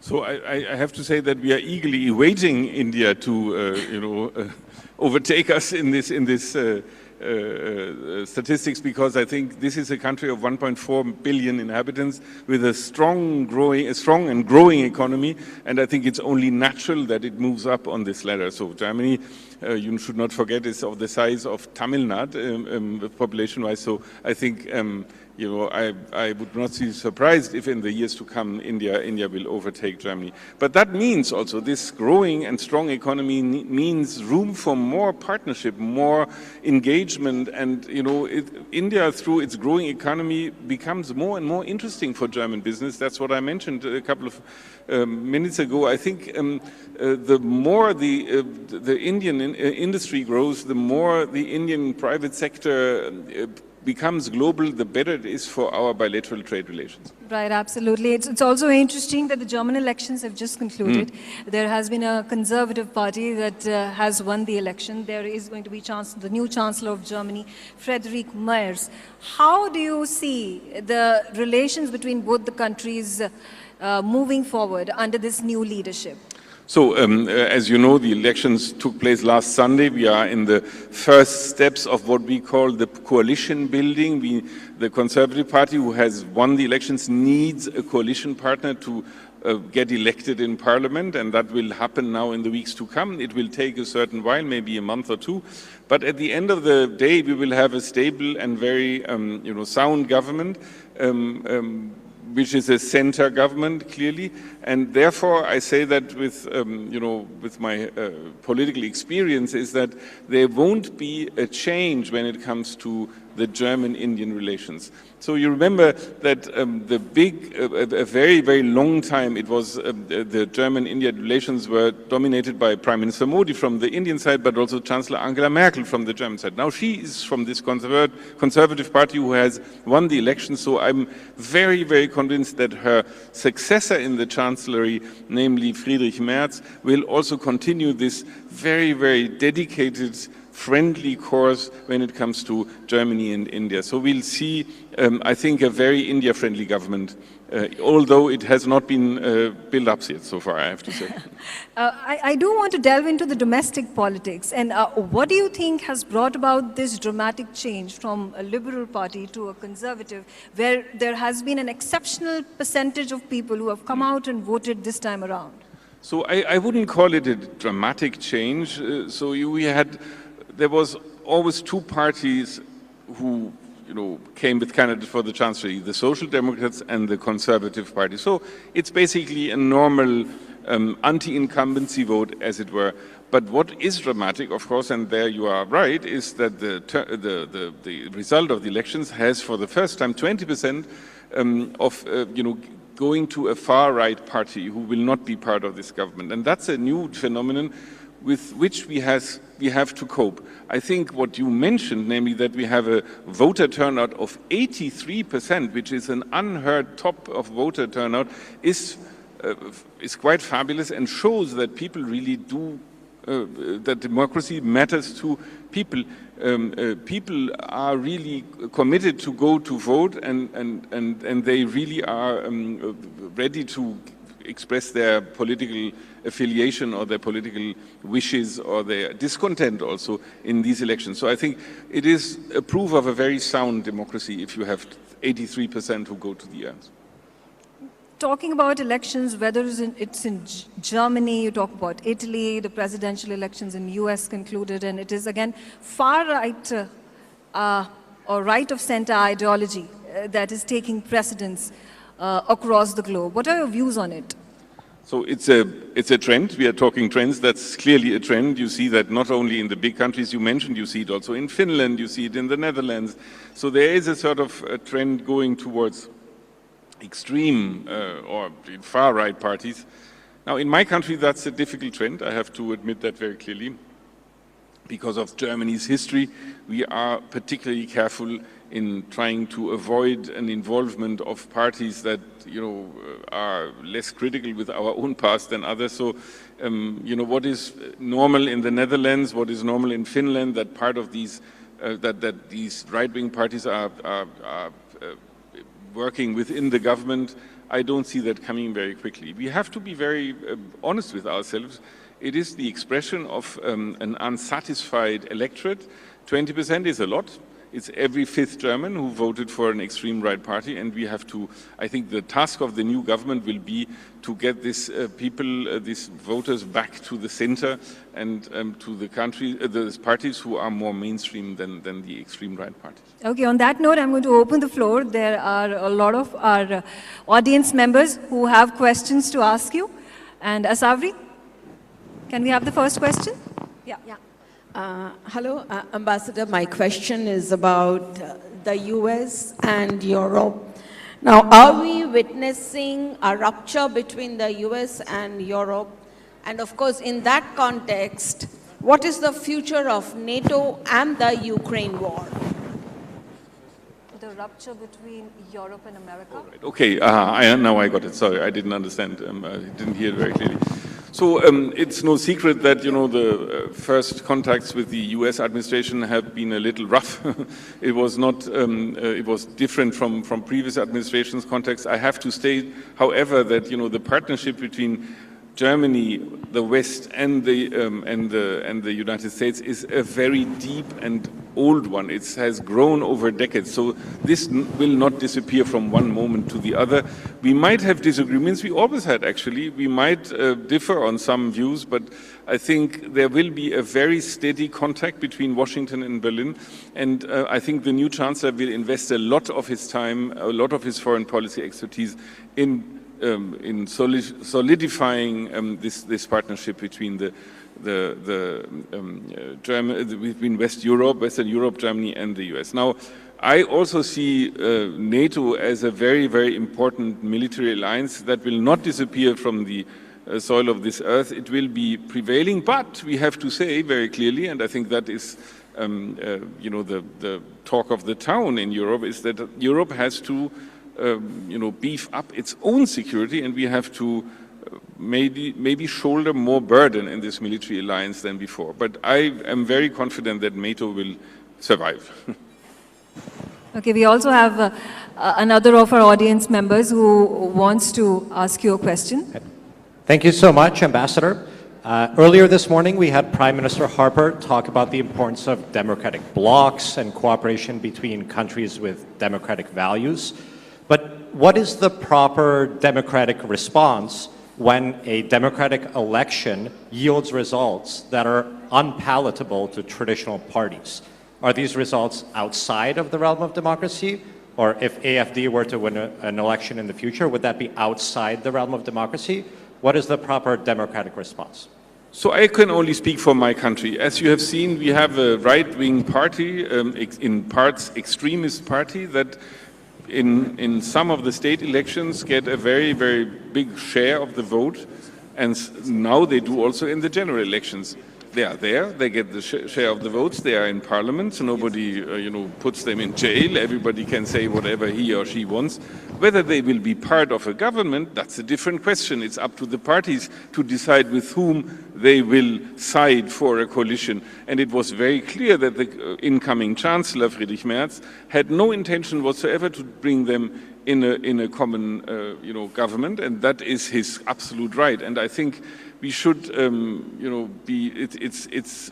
if a party wins elections, 30% for the Conservative Party, it's up to them with whom they sit down for a government. In Germany, there is a firewall, as we call it. We don't want these extremist parties in the government now. What happens in the future remains to be seen, but at the same time, they have a very strong voice in Parliament, in the national parliament, as well in the state parliament. So I think there is no, it is completely wrong to say that they are, put aside or that they are not having any right to express themselves. No, they have, but they have not been convincing in, getting other parties to join hands with them. So, they should work on that, I guess. Do we have any more questions? Yes, Asavi, can you hand the gentleman the mic? Is it on? Yeah, all right.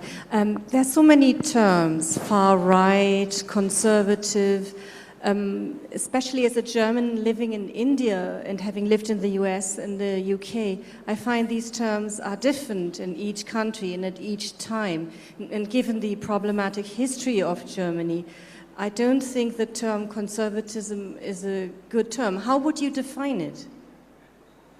Conservatism. How I would define conservatism?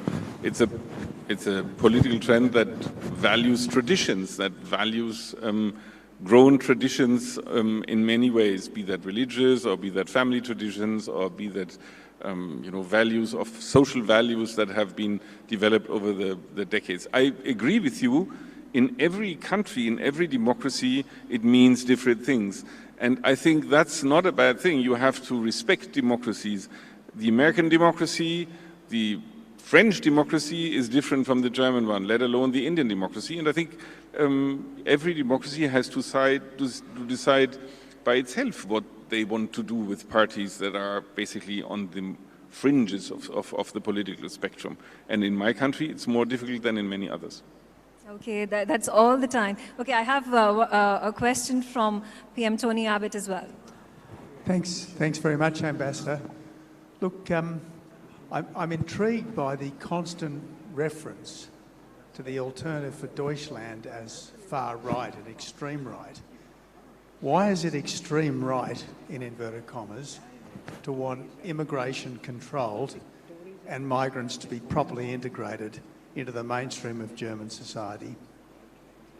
So this is a very specific and detailed question. I can go in details now. I think we don't have the time for that, but it is clear that the far-right Alternative for Deutschland as a party has made statements that are basically in conflict with our basic law, with our constitutional law. That regards migration, that regards also the question of how to deal with energy provision, and they have made extreme statements without offering solutions, I would say. But that's the right of any democratic party, and they are apparently democratic, otherwise they would not be in parliament. So they are in parliament, they have a very strong parliamentary group, but whether other parties want to join hands with them, it's up to the other parties. So I think that's all I can say. I feel that this is a decision that is up to any policy maker in the country where the parties get voted to.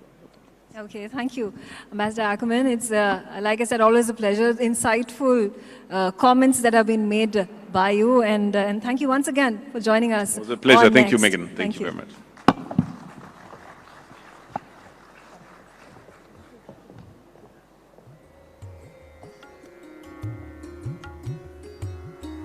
Thank you, Ambassador. Thank you, Megha, for that very engaging session. All right, on to now our next topic. What is next in space? Leonard Nimoy, also known as Spock from the famous series Star Trek, said that space is the final frontier. Is it the same for humanity now as well? That's exactly what we're going to explore in the next conversation. Please join me in welcoming Mr. Tanveer Ahmed, co-founder and CTO of Digantra, onto the stage. Mr. Srinath Ravichandran, co-founder and CEO of Agnikul Cosmos, is also with us on the program. Mr. Rohan Ganapati, CEO and CTO of Bellatrix Aerospace Private Limited, is also joining us on this important discussion. Last but not the least, Dr. Mike Massimino, NASA astronaut, is also with us on the stage. As you can see, he's wearing his astronaut outfit as well. A big round of applause, and my colleague Devika Chopra, news editor, is going to be conducting this session. Ladies and gentlemen, it is such a privilege for me to be sharing the stage with, of course, the pioneers of our space startups, but more importantly, Dr. Mike Massimino, a NASA astronaut, has very graciously agreed to be with us in person in India, and it's such an honor to share the stage with him. So thank you once again on behalf of NXT Thank you for having doing me. this. I will come to what's next in space in just a moment, but space is a sector that excites me, and I think that happens because I don't understand most of the technology and I don't know how things work. But I will begin by asking you, what's it like being in space? That was for me. What's it like in space? It's magical. It's interesting because it's a bit stressful because you're doing your job, whatever that might be, on your mission. My missions were both on the space shuttle, I had 2 missions to the Hubble Space Telescope, so we did a lot of spacewalking, and the Hubble Space Telescope is this great instrument, very important, making great discoveries. So our job was to treat it as best as we could, to improve it, to make it better so the scientists could use it. So there was that responsibility underlying all of it. So it's a job, it's work, but at the same time, it's just magical to be up there. The teamwork that we had with my crew and working with the people on the ground, those who prepared us and those who took care of us in mission control, supported us during the missions. It was a wonderful team to be a part of, and the scientists we work with the Hubble Space Telescope throughout the world. So it was great to be a part of that team. But what I think you remember the most is viewing our planet, of how beautiful it is. I mentioned earlier, this is my first time in India, but I felt like I'd been here before because I had seen it so often from space. Yes. As we would fly over it, and I would admire it. You could see at nighttime, you see the city lights. During the day, you see the terrain, and it's a beautiful place. And so I've always had this connection with India and other places that I've flown over that I've never been to. So it's wonderful to be here and experience it from the ground and get to see a little bit and meet the people. And of course, India's played a role in the American program and is continuing to play a larger role now coming up in the space program. But what it's like, it is really a magical experience. And you get to see the planet, you see the beauty of the planet. I think we're living in an absolute paradise. It's very fragile. We need to take care of our planet, and it's one we all share. And I think that out of the work was important, I felt, and the teamwork made it all happen. But I think the experience of being there and realizing how lucky we are to be here on planet Earth, that is the most compelling reason to go to space. Dr. Massimino, I also want to, of course, understand from you, does it change your perspective about humanity, about life, when you just get that opportunity to absorb everything from space? Because that's something that all of us wonder, what would it be like to just go above there and just see the Earth? I want to understand, did it change your perspective about life? It really did. It happened to me, it happened on my second spacewalk. So seeing the planet from the cabin, you look out, as soon as you get to space, you want to see what's out there. What does the planet look like at night? What do the stars look like? So you want to get that experience, of course. But you're looking through the window of the spaceship when you're doing that. And when you go outside for a spacewalk now, the whole sky opens up, the whole universe really opens up to you. And you can look anywhere you want. And it was my first spacewalk. I was kind of very intently getting used to things. I was a new guy and just kind of stuck to what my tasks were. But on my second spacewalk, I felt a little more comfortable. It actually was a bit easier, the spacewalk, the tasks we had, and I had more time to just enjoy the view. And there was a point where we just had installed a new instrument into the Hubble, and we got ahead of schedule a little bit.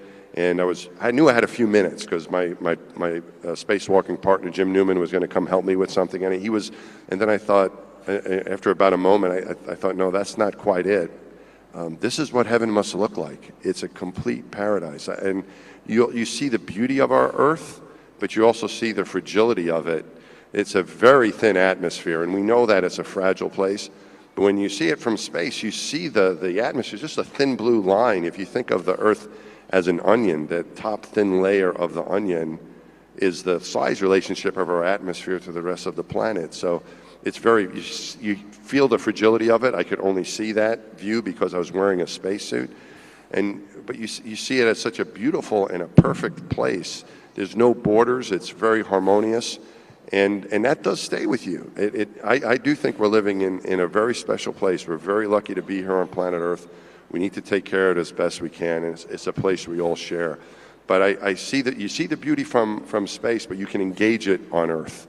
And so I try to remember that view from space every day when I am here, and it's such a beautiful place here in India. Some of the things I've gotten to see so far and getting to meet the wonderful people here, it gives you that perspective from space, but it can engage it every day in our lives here. And I think we need to try to be amazed every day that we spend here on Earth. At the same time, Dr. Massimino, I also want to understand from you, you went from being an engineer to becoming an astronaut. What was that transition like, and what really motivated you or propelled you to make that change or to accept that opportunity? Well, the astronaut job has got lots of different different types of people working in there. So I'm an engineer, as you said. We also have military people, test pilots, but people with other occupations in the military, scientists, medical doctors. I've flown in space with a geologist, with an oceanographer, with a veterinarian. So we have lots of different occupations. I think that each one of those skill sets, the commonality is the ability to solve problems. I think a STEM education, a science technology generated type of education teaches you how to work in teams to solve complex problems, how to work together to accomplish goals, and how to think about maybe a very complex problem and then figure out ways to engage it. And I think that that's the common thing that you'll find, I think, with most astronauts. We come from some sort of technical background. It might not be engineering, it could be science, it could be aviation, but the ability to solve problems. And I think that prepares you very well to be an astronaut. It gives you maybe the foundation. And then for me, being a civilian, once I became an astronaut, there was a great deal of adventure I had to get used to, flying in high-performance aircraft and learning how to do spacewalks and doing things that I thought were a little bit crazy. I was trained to do those things. So I think it's important you get that good educational foundation. In my case, it was engineering. It can be lots of other foundations as well. And then the space program is really good of training you to learn to apply what you know to the problems you're going to be working on in space. All right, so we have three more, our space startup founders here. They're in various positions in the startups, and they also have, of course, technical backgrounds like yourself. I want to ask Rohan with Bellatrix Aerospace, do you ever feel that you may want to transition to something as Dr. Mike Massimino has done? You know, he's gone from being an engineer to actually being an astronaut. Is that something that you also ever look forward to? You're making the rockets that go up, but my question is, do you want to ever sit in one of them and be in space? Well, that's an interesting question. Thank you for having me here. It's a privilege to sit with you. Well, that's the final goal for anybody getting into space entrepreneurship, for example. You always have this fascination of going to space, and build technologies that go to space. So we're taking baby steps. We work on in-space propulsion and mobility, going to the moon, going to Mars. That's where we come. And we'd love to see a future where that becomes a reality, going to the moon, going to Mars in our lifetime. And now that India is also awakening to privatization in the space sector, so there are, believe me or not, in 2018, there were 4 companies. Now there are 300 companies in India working on space. So, yeah. Yes, that's a point to note, that we barely had any, and today we have over 300 private space companies operating in India. So that's a huge achievement for our nation. Srinath, coming to you next from Agnikul Cosmos.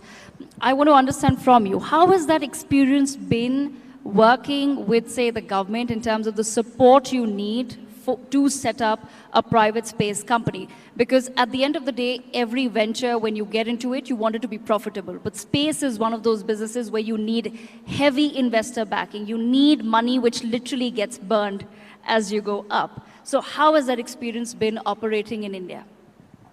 Yeah, it's been very different, I think, over the last 6 years, right?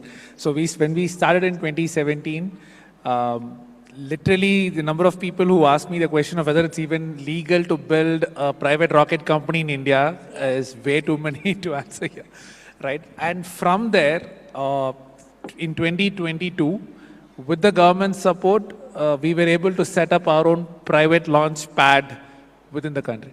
So I think that has been a marvelous transformation. In the say, will India allow you to launch privately, right? We had to always beat around the bush, to be honest. And that was still 2020. And then with the whole, new set of policies that have now come out, I think we have absolute clarity in telling people that policy is not the real problem. Now it's, if you can go build a SpaceX, if you have the money for it and the technology for it, you can do that in India. That was not the case in 2017. So I think as Rohan was saying, we are in the right direction. We are getting there. A lot more work has to be done, but I think it's a great starting point now. Absolutely. And it also gives you a lot of exposure to other international companies that are also doing that, private space companies. Point with Tanveer Ahmed of Dejantara. Tanveer, Dejantara has just done their launch with SpaceX. Can you tell our audience about that? What was it about? Okay. Hello, everyone. Thanks a lot for having me here. As a company, we focus on tracking space objects. So today, many of you might have come from an aircraft over here, and you had a pretty comfortable flight, I would assume, and you did not have a fear that another aircraft would come and collide into you, right? So that's space debris. Yeah. Space debris monitoring is what you're essentially doing. Yes. Yes. So essentially, we do something how aircraft's traffic is managed through tracking, by tracking with radars and things like that. We do something similar for space. We track every object in space, be it a satellite or a debris, and we ensure that traffic is managed and coordinated and ensure that no accidents happen in space. The satellite that we just launched 1.5 months back with SpaceX is one of the world's first satellites that can gather data of other space objects from space. So that's essentially what Scott, our satellite, was. And how was that experience working with other private space companies abroad? Because of course, space is one sector that would require global cooperation if it is to be a successful venture, and it can't be country-centric or country-specific, because our aim essentially has to be space for all humanity. So when we're looking at that goal of space for all humanity, how was that experience? Was it very smooth for you to collaborate with other companies? So I think right now most of the action is happening in the private space ecosystem, and most if not all of the private ecosystem is funded by venture capitalists, and by that we are it's in our blood to collaborate and build partnerships, build business cases. So I think on that front it has been fairly easy in terms of creating partnerships. But I think where sort of the challenges lies is these are the first set of business cases that are being created. These are first set of missions that are being launched. And while this is being there is revenues that is being created while these steps are taken in space. This is one of the first times where space is being quite literally commercialized and business cases are being created in orbit. So it's more of a creation of a market along with while you create technologies and scale technologies. So there's quite a lot of interesting conversation that happens while we have discussions on creation of markets. I remember one of the first conversations, let's say with Rohan in 2020, when we first, one of the first major milestones of the company, we first went to Bellatrix office and then went and signed a deal. But right now, from there till now, we are collaborating on multiple projects and seeing how the technologies that they are building, the technologies that we are building can come together and create business cases. So that's interesting sort of a trajectory that we follow. So that's really the way forward. Dr. Mike Massimino, coming back to you, I want to understand from your perspective, since our space startups are just taking off right now, what would your advice be to some of the young entrepreneurs who are getting into the space sector? Because we are discussing next in space. So what would you advise? What are some of the key areas of the space industry that one should be tapping in? What should we be building in India? I think that there's so many different areas that we can be looking at now, and that it could be satellite communications. It could be protecting people in space, being able to protect them from the radiation, the harshness as we're going further. The great accomplishment that India had with the Chandrayaan lander on the moon, for example, is a precursor to sending people there, and it's a very harsh area. And what was interesting about the area that the lander went to was that it's a possibility of water being there and eventually sending people to that area. So being able to find the resources and use the resources on the moon or whatever else where we might explore, being able to support life there and protect people in this very harsh environment.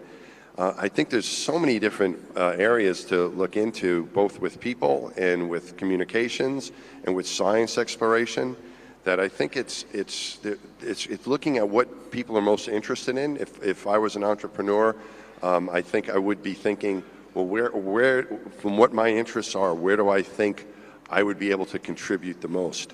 And then I think it's building the team. There's so many great young people that are interested in exploring space, not only because it's cool to explore space, but you can also be entrepreneurial in this day and age. I teach at Columbia University. I'm an engineering professor now. I left NASA 10 years ago. And the students that I've had, a lot of them are from the United States, but also from India and around the world, are so interested and passionate about the space program.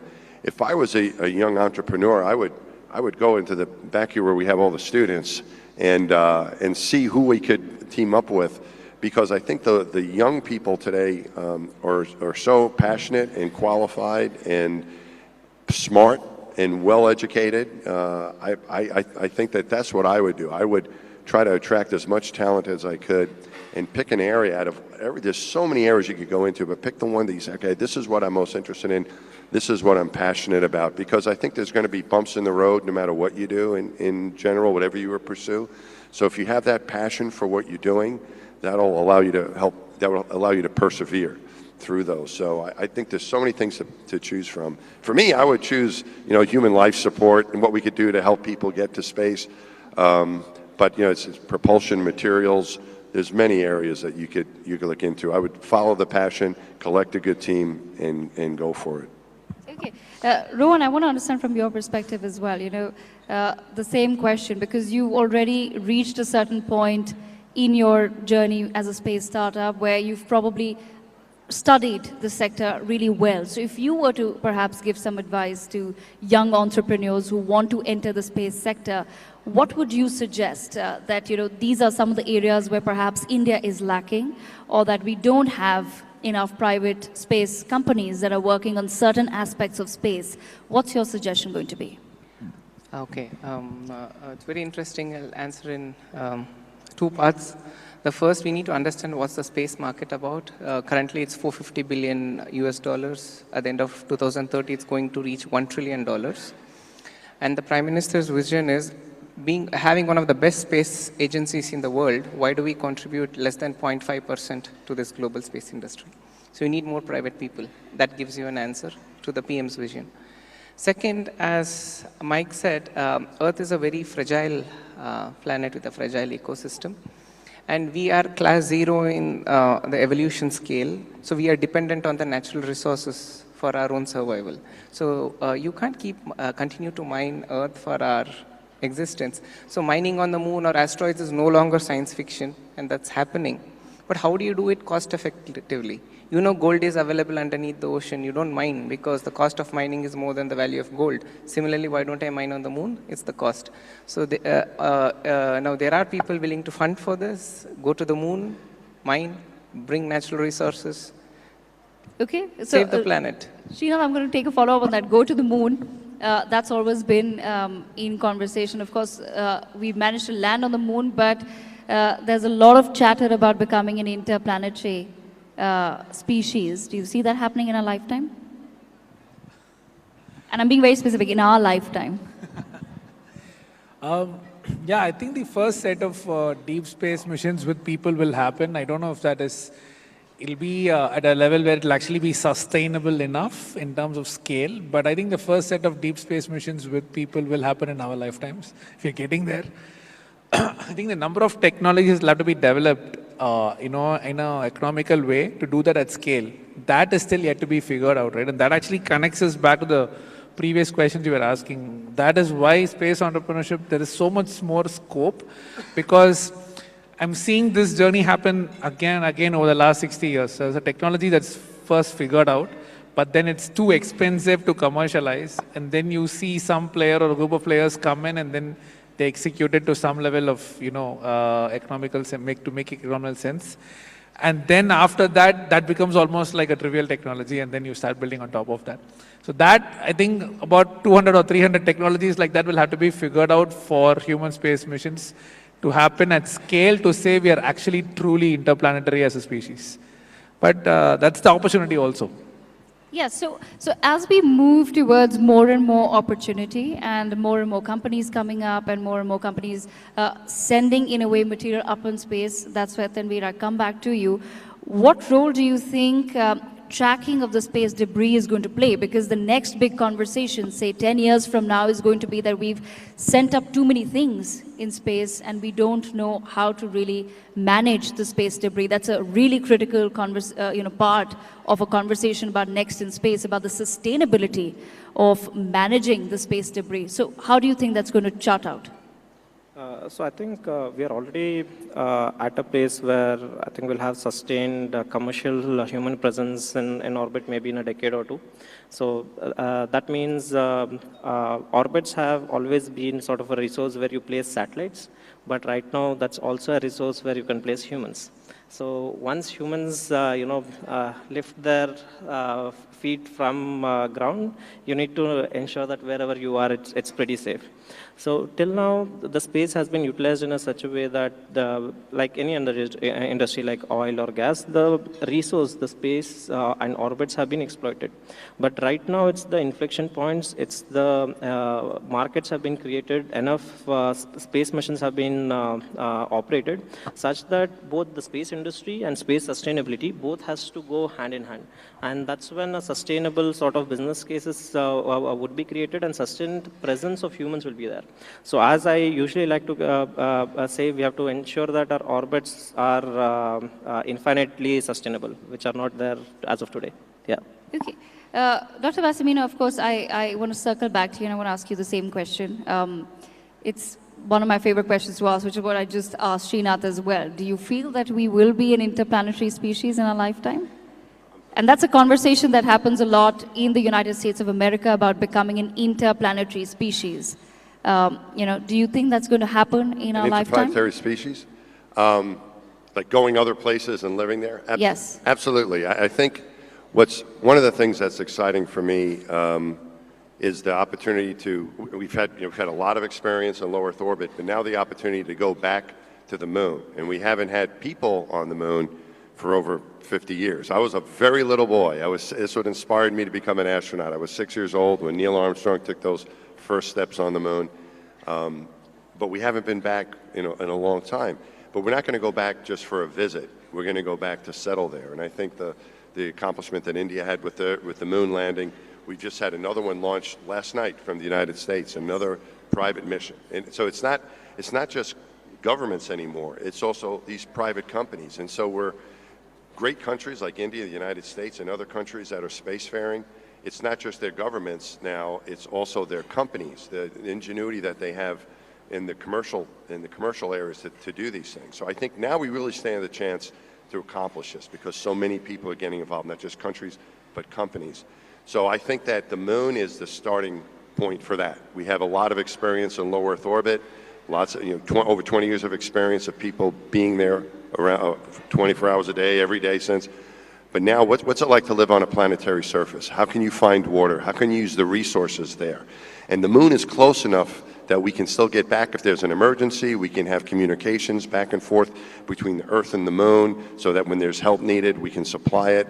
And I think that's going to be the place that will be the launch pad to go further to Mars and other places.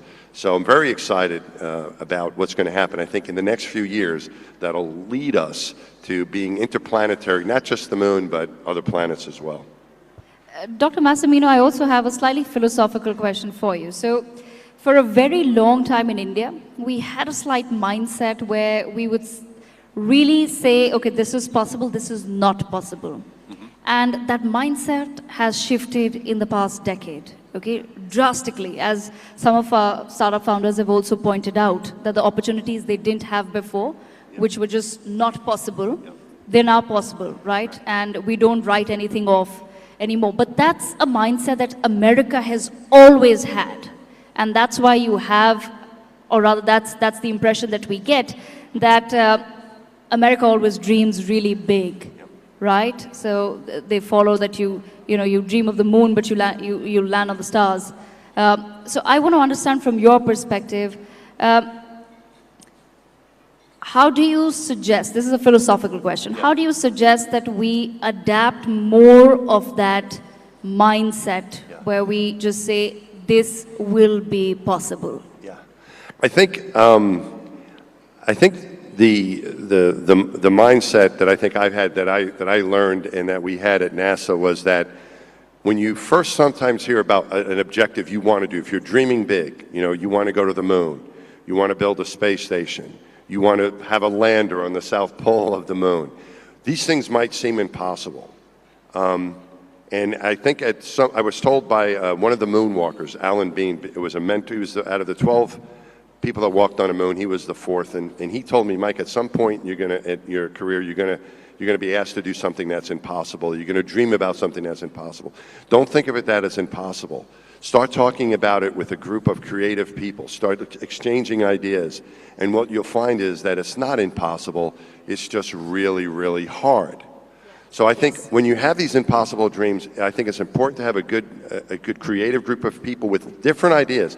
This is why I think countries collaborating and getting a very diverse mixture of people together is important, because you're never going to solve the major problems, the difficult problems, if everyone thinks the same way. You need people that think differently. And then you start realizing, okay, maybe it's not impossible, it's just really, really hard. And the other thing that I tried to keep in mind, and I found like in my life, because I applied many times to become an astronaut. I was rejected twice. I was medically disqualified once.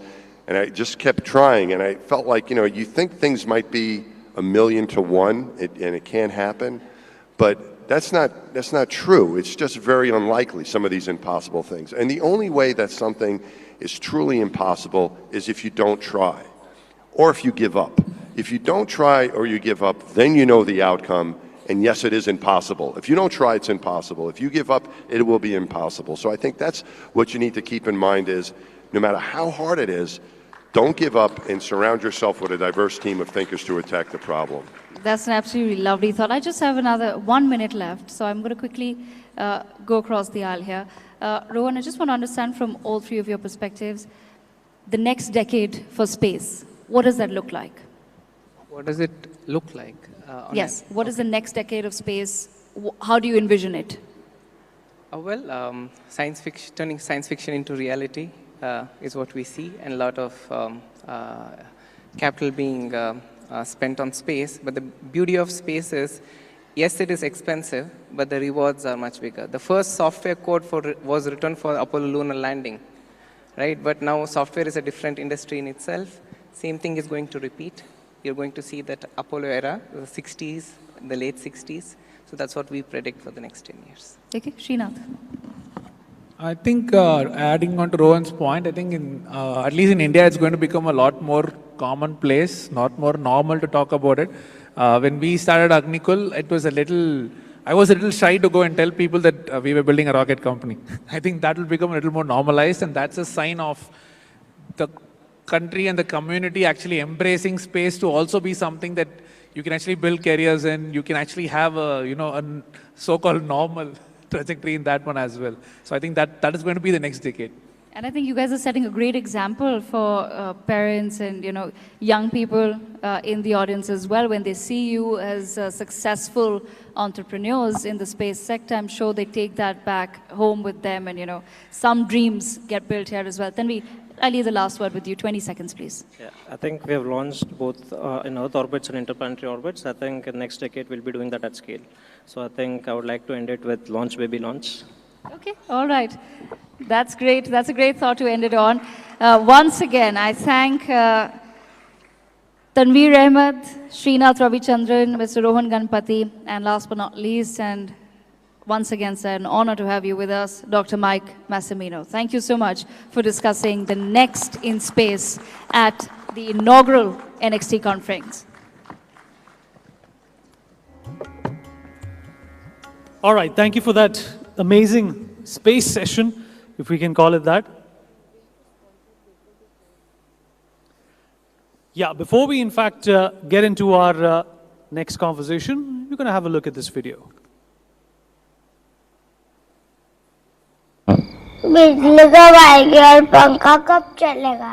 Chantu साहब, पहले पंखा आएगा, फिर बिजली आएगी, हैं? पहले पंखा आएगा, फिर बिजली आएगी। ये पागल क्या? तुझे पता है क्या?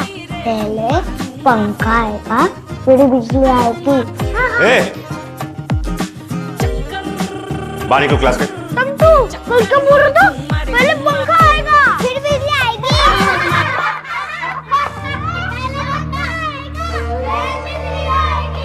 रूठी रूठी रोशनी, तू तो मुझे मानता है ना? पहले पंखा आएगा, फिर बिजली आएगी। लागी अरे काके चलो इधर, हम कहाँ जा रहे हैं?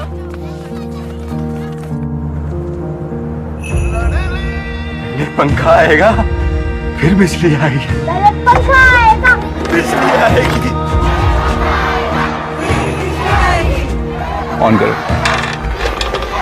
हम सिर्फ वातावरण से बिजली नहीं बनाते हैं, जिंदगी में रोशनी जगाते हैं, खुशियां फैलाते हैं।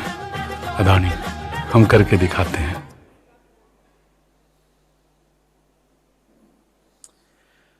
All right, wonderful.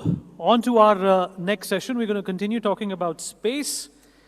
A bit of a caveat for this session, that this next session is going to be in Ruski, which is Russian. You all have headsets on your table. You can put them on if you want to understand the translated version of this very important conversation, folks. You know, space is something which was initially dominated by the Americans, then the Russians, and of course, India has been butting into this race and has done incredibly well. This time, we're going to have a couple of special people, and I have the privilege of introducing them onto this august stage. We're going to be in conversation with Mr. Oleg Artemyev, who's a Russian cosmonaut. He's going to be in conversation with Olga Lysogor, who's the deputy editor of Rossiya Sigodnaya Media Group.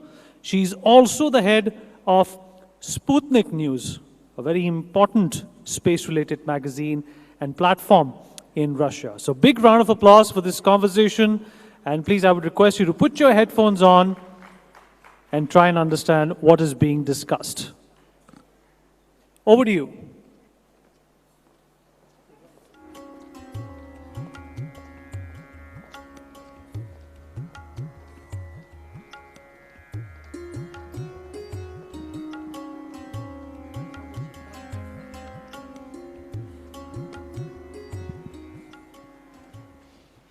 Дамы и господа, добрый день. Олег, здравствуйте. Здравствуйте. Большое спасибо NewsX за эту возможность пообщаться с настоящим космонавтом. Можно сказать, мечта детства сбылась. Прежде чем я начну задавать вопросы, я хочу обратить ваше внимание на вот эти два флага, которые Олег принес с собой. Расскажите, пожалуйста, что это за флаги? Так, ну, да, добрый день, дорогие друзья. Я вас приветствую от отряда космонавтов России, от его действующей части. На данный момент я готовлюсь к очередному полету, и в каждый полет каждый космонавт, каждый астронавт может с собой взять порядка 1 килограмма вещей. И что возьмешь в этот килограмм? Это то, что легче всего весит. Поэтому мы берем с собой то, что можем потом подарить. И как раз флаги, они легко весят, и я с собой брал флаги всех стран, которые есть у нас на нашей планете, и запускал их там в невесомости полетать. Вот. Наверняка, вот, может быть, будет видео какое-то. И почему мне именно флаг Индии дорог? Потому что, обратите внимание, да, вот да, это видео. да. Почему именно флаг Индии? История отношений с Россией, тогда это Советского Союза, и Индии очень большая. И Индия была 14-й страной, которая запустила своего человека в космос. Помог этому как раз Советский Союз, Россия.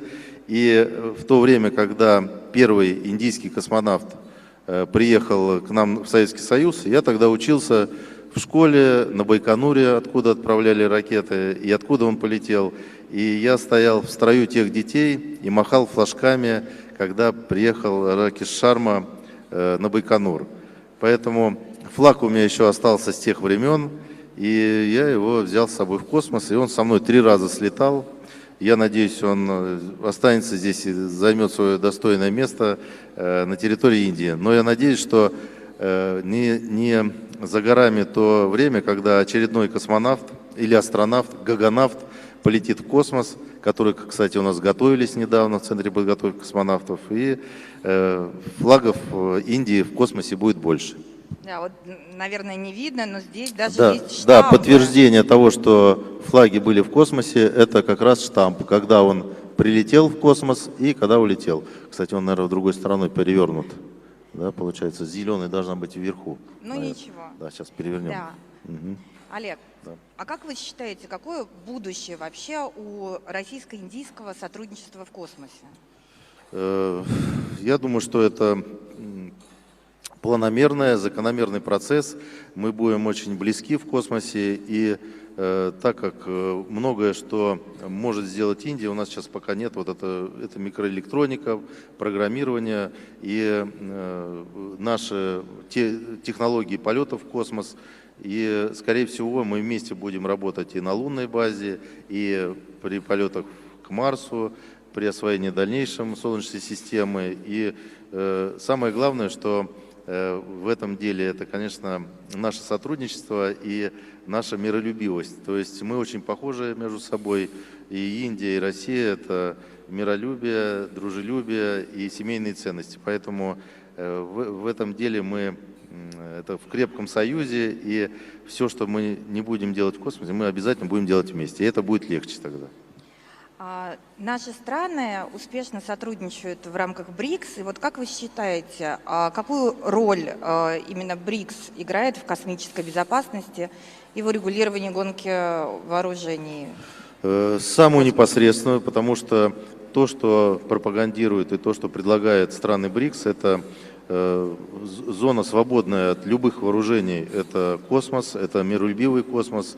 Сейчас очень много документов, которые исходят от БРИКС, они связаны с тем, что зона работы в космосе, она должна быть свободной от оружия, и та миролюбивая политика, которую проводят страны БРИКС, она свою роль сыграет, и я надеюсь, что все планы, которые сейчас исходят от стран БРИКС, они будут подтверждены, будут сделаны, и я надеюсь, что к БРИКСу присоединятся еще больше стран, и я надеюсь, что те попытки выведения вооружений в космос, они как бы не будут иметь места. Ну, я надеюсь так.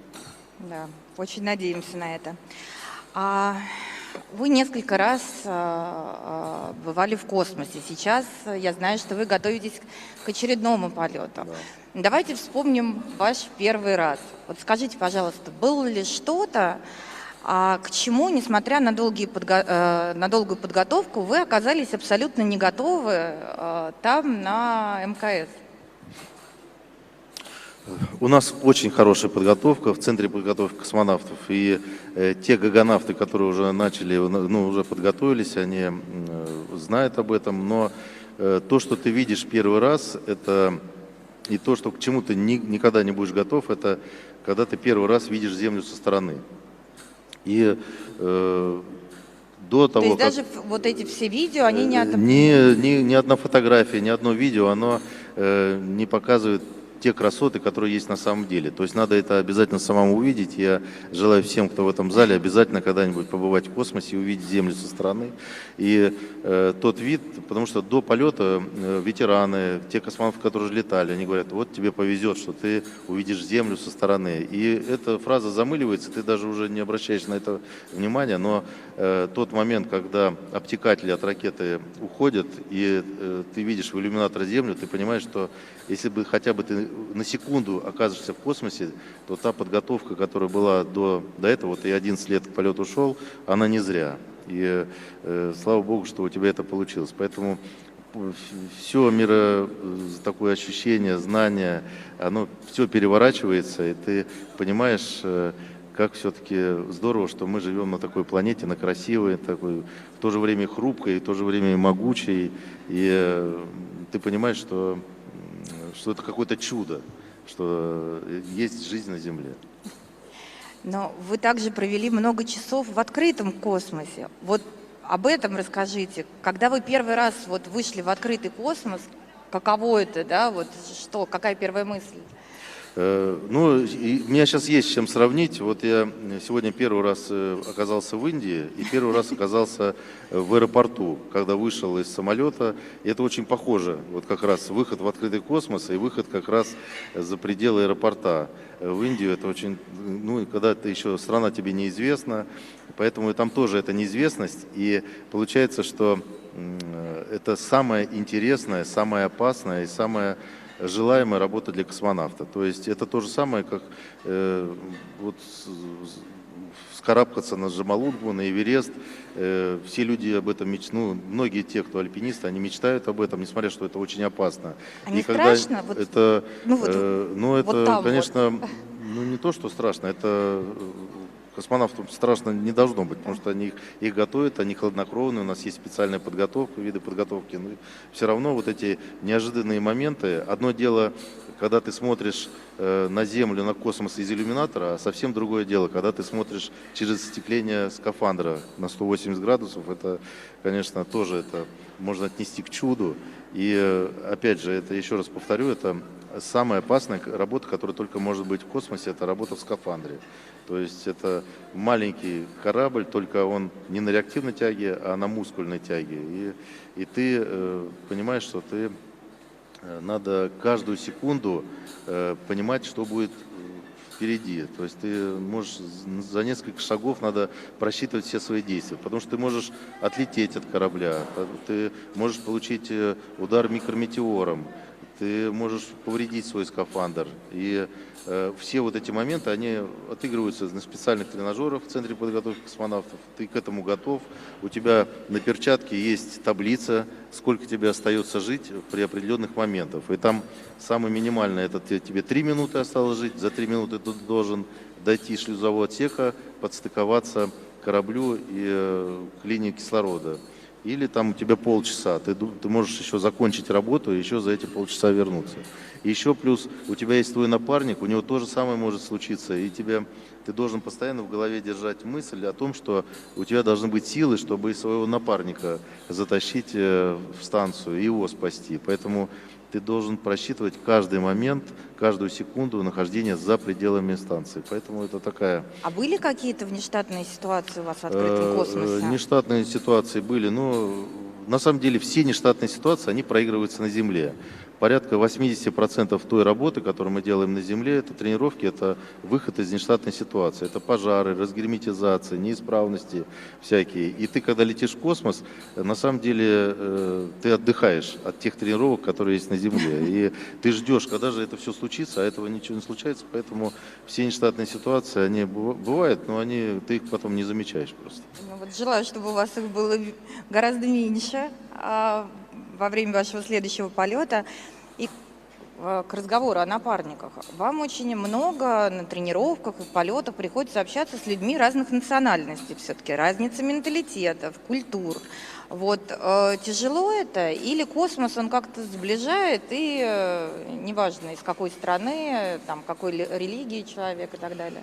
Это было бы тяжело, если бы вот мы сегодня летим, я, например, лечу в космос, и мне дают напарника, которого я знаю только один день или один час. Это, наверное, было бы очень тяжело, потому что тяжело договориться с людьми, которых ты там не знаешь. Но по всем правилам и по тем выработанным действиям, которые сейчас есть, в экипаж назначают за 2 года до полета. И вот эти 2 года мы за это время узнаем друг о друге многое, входим в культуру того или иного человека, знакомимся с семьями, с женами, с детьми, начинаем с ними дружить, проводить праздники, совместные тренировки. Поэтому за 2 года мы полностью так ассимилируемся друг в друге. То есть у нас получается синтез тех культур, которые мы представляем. То есть это может быть и российско-индийская, или российско-американская, или российско-японская. И поэтому мы многое начинаем прощать. Потому что если вот бывает, что разные культуры, там, например, вот в Америке принято в обувь входить в дом, а в России обувь снимают перед тем, как войти в квартиру. Это сразу как бы небольшое неприятие. Ну, ты понимаешь, что там просто в Америке чисто там бывает. У нас там не всегда так. Но они понимают, как мы думаем, мы понимаем, как они уже чувствуют. Вот мы знаем все скелеты в шкафу, поэтому мы многое друг другу прощаем. И сейчас та культура, которая у нас на станции, она, конечно, международная, и это синтез всех культур, которые только может быть на планете. И мы понимаем, что мы можем ужиться. А почему мы можем ужиться? Потому что все ценности, которые у нас есть, они одинаковые. Это семейные ценности, это мир в доме, это любовь к детям, это терпение, прощение. Поэтому в любом случае, как бы мы себя не вели на земле, как бы наши правители там не воевали, мы в любом случае в космосе мы живем всегда мирно. А продолжаете общаться после полета? Да, обязательно продолжаем. Вот я летал уже 3 года, и у меня, в смысле 3 раза, и получается, ты летишь в одном экипаже, приземляешься в другом. И вот у меня за 3 полета у меня есть 6 чатов. Каждый чат это экипаж, там вот, например, экипаж 55-й экспедиции, 56-й, там 69-й, 70-й. И вот эти чаты, мы в этих чатах поздравляем друг друга с днем рождения, с национальными праздниками стран, с днями рождения детей, там, родителей тех или иных астронавтов, космонавтов, гагонавтов там, или тайконавтов. То есть это мы продолжаем общаться и надеемся, что обязательно встретимся в космосе. А скажите, чего вам не хватает здесь, на Земле, что есть в космосе? Вот как раз вот этого мирного существования. То есть, получается, когда мы сюда прилетаем, мы заложники той пропаганды, которая есть в той или иной стране. То есть мы можем судить о событиях поверхностно, а там они совсем по-другому видятся. То есть там многое прощается, и вот этого прощения нам здесь не хватает, терпения. Это правда. И последний вопрос. Подскажите, пожалуйста, вот назовите 3 главных качества, которые нужны для того, чтобы стать космонавтом, без которых можно даже вообще и не мечтать об этом. Ну, первое, это, конечно, терпение. Ты должен быть терпеливым, потом надо быть человеком, который может простить любую ситуацию. То есть ты можешь быть даже прав 100 раз, но там в космосе ты должен быть первым человеком, который протянет руку дружбы и прощения. И, конечно же, ты должен быть человеком, который любит учиться. То есть ты любознательным должен быть, потому что все-таки в космос нас тянет любознательность, что-то попробовать то, что никогда не видел, или исследовать что-то. То есть надо быть такой с исследовательской жилкой и всепрощающим, терпеливым человеком. Прекрасно. Спасибо большое. Я думаю, что всем было очень интересно. Ну, мне в первую очередь. Да, спасибо.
All right, Mr. Oleg and Olga, thank you so much for that amazing session, though it was in Russian, but whatever I could hear of it, it sounded extremely engaging, and it gave us a glimpse into the future of space and how Russia is participating in that massive endeavor.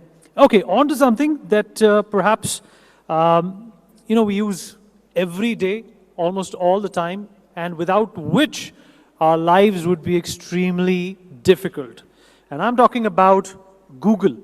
So what's next in Google? Google is a certain way, it does a certain things, but it has also been an engine that has evolved consistently, in tune and concomitance with the changing landscape of technology. To talk about this and give a presentation, we have with us Ms. Aparna Taneja. She's from the Google DeepMind India team, and she's going to give us a very engaging, a very promising presentation about Google and what's next for Google.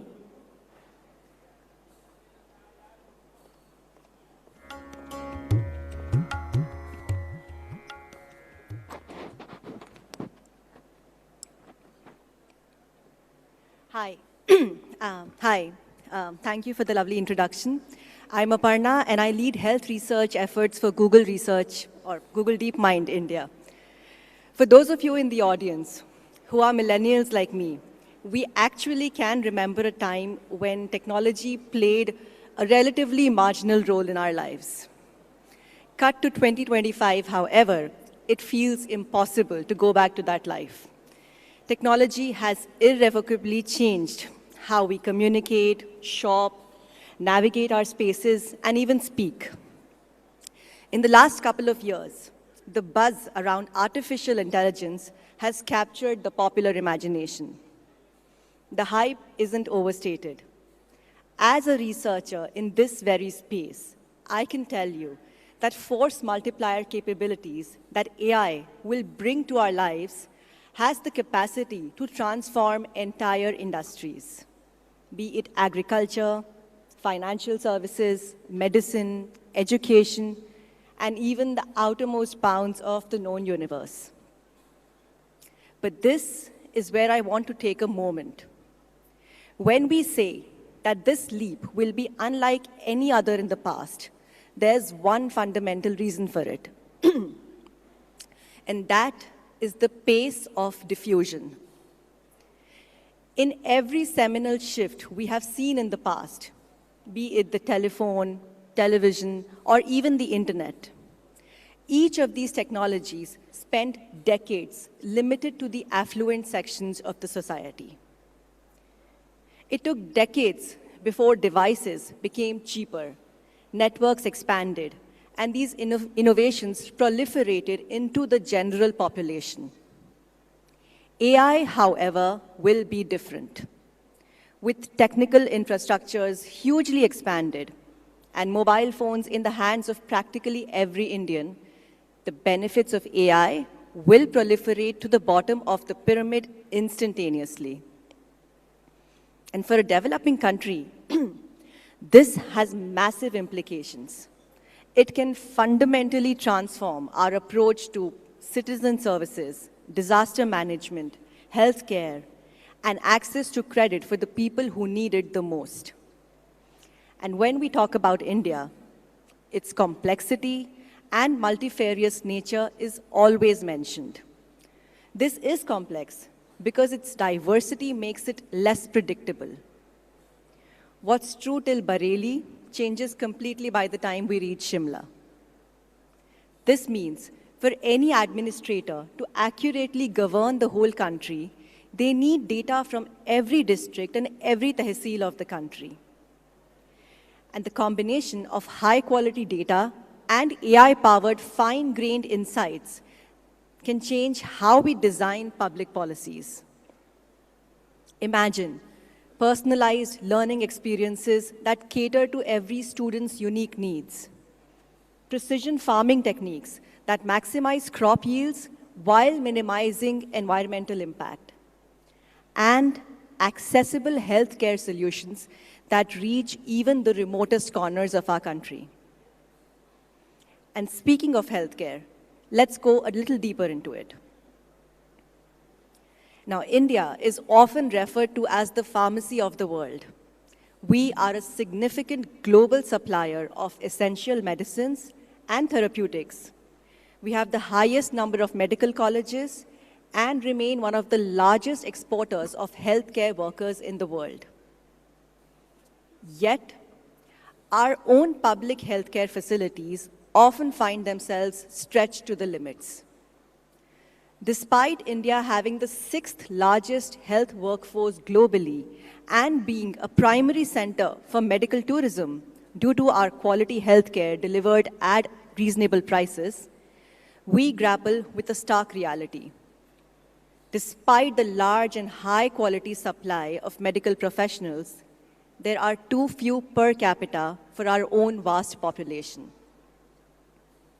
And this most affects people with fewer resources and living outside the boundaries of our large cities. Think of a young mother in a rural village anxiously awaiting her child's first immunizations, or a senior citizen navigating an overloaded healthcare system to manage their chronic condition. These are everyday realities for millions of Indians, highlighting the urgent need for accessible and inclusive healthcare solutions.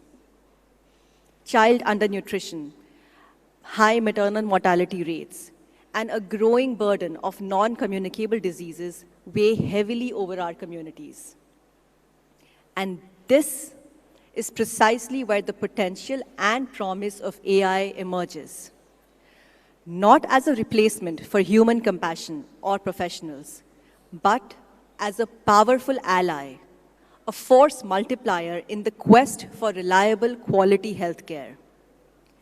Through collaboration and innovation, AI has the potential to transform how we deliver care, making it more efficient, equitable, and patient-centric. I see 3 key areas where AI can transform healthcare in India. Firstly, making hospitals and healthcare facilities more efficient. Secondly, multiplying doctor capacity. Sorry. And finally, in preventative healthcare. Now let's dive into each of these areas. Anyone who has ever been in a hospital will know what a massive operation they run. From coordination to patient mapping, it's a complex and intricate balance of logistics and care. AI can bring in huge operational efficiencies, whether it's digitizing prescriptions like Google's DocLens does, or managing patient records, automating follow-up reminders, and even gleaning insights from patients' health tracked over time and alerting healthcare providers to concerning trends. This can free up invaluable time and resources for healthcare workers and also make the entire process smarter. Doctors, nurses, and caregivers, relieved of administrative burdens, can focus on what they do best, healing. The choke points that once crippled healthcare delivery can start to dissolve, making space for more patients, more hope. Globally, our work with HCA Healthcare on generating nurse shift summaries using AI showcases how AI can reduce administrative burden and empower nurses to provide the critical care that patients need. In the diagnostics space, AI models can be used to interpret diagnostic images such as CT scans, MRI scans, or X-ray images. Because these models are trained on millions of such scans and data, they are equipped to pick up even the slightest of irregularities and highlight them to the radiologist or the specialist doctor, playing a huge role in accurate diagnosis and early detection. Even a less experienced healthcare provider can lean on these tools and insights to manage complex ailments with confidence, reducing errors, and saving lives. In a country where TB, lung cancer, and breast cancer diagnosis remain a challenge, due to a shortage of trained radiologists in remote areas and limited screening access.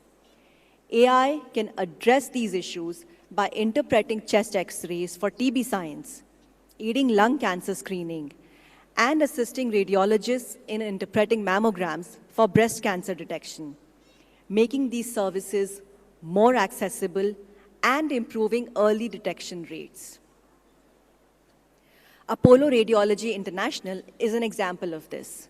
They are attempting to reduce high mortality rates due to respiratory diseases and cancer using Google Cloud platforms and AI technology to support its mobile screening program. This tech supplements radiologists' expertise, not just detecting early signs of disease, but also helping healthcare professionals process more scans than ever before, thereby helping equalize and scale access to specialty services, especially in the country's remote and most vulnerable regions. Over the next 10 years, Apollo Radiology International will use these models to provide 3 million free AI-powered screenings for TB, lung cancer, and breast cancer, helping hundreds of thousands of more people across India access timely care. In fact, TB detection is being approached from multiple dimensions with AI. Salsit technology uses cough sounds. They're exploring using Google's Health Acoustic Representations Bioacoustic Foundation model, trained on 300 million pieces of audio data, to help advance research and detection of tuberculosis. All of this said, the vast majority of ailments we experience are in fact predictable. There is a strong correlation between a developing country's typical standard of living, environment, and tropical climate with diseases like diabetes, cardiovascular diseases, and hypertension. In fact, health challenges like gestational diabetes and iodine deficiency for expectant mothers are again typical in warm developing countries. Further, our unique climate and ecology predisposes us to seasonal dengue and malaria outbreaks. They happen every year and are therefore predictable. In this scenario, AI can analyze vast troves of data, predicting outbreaks and identifying high-risk populations before diseases strike, empowering public health officials to intervene early and effectively. For example, Arman, which has been dedicated to improving maternal health outcomes across India via mobile outreach, is using AI to help new and expectant mothers stay engaged with information vital to their pregnancies and the health of their babies. Using Google's AI-powered predictions, health workers are able to follow up with women at risk of dropping out of this health program. In the medical research space, AI can hugely accelerate research by rapidly processing the enormous data sets required for breakthroughs in areas like gene editing, genome sequencing, potentially leading to faster drug discoveries for life-threatening and as yet incurable diseases like AIDS, cancer, liver cirrhosis, and a host of newly emerging autoimmune disorders. From easing the burden on our healthcare professionals and empowering them with advanced diagnostics, to enabling timely, proactive interventions through data analysis, AI is poised to make healthcare more efficient, accessible, and patient-centric. The true measure of success, however, lies not just in the technological advancements, but in the tangible impact it has on people's lives. The young mother receiving timely care for her child, the senior citizen managing their health with ease, the communities protected from preventable outbreaks. These are the stories that will define AI's impact on India's healthcare landscape. While AI is not a magical bullet, it offers a powerful set of solutions to address India's healthcare challenges. By harnessing AI's potential responsibly and ethically, we can create a future where quality healthcare is not a privilege, but a right for every Indian, regardless of their location or circumstance. Thank you.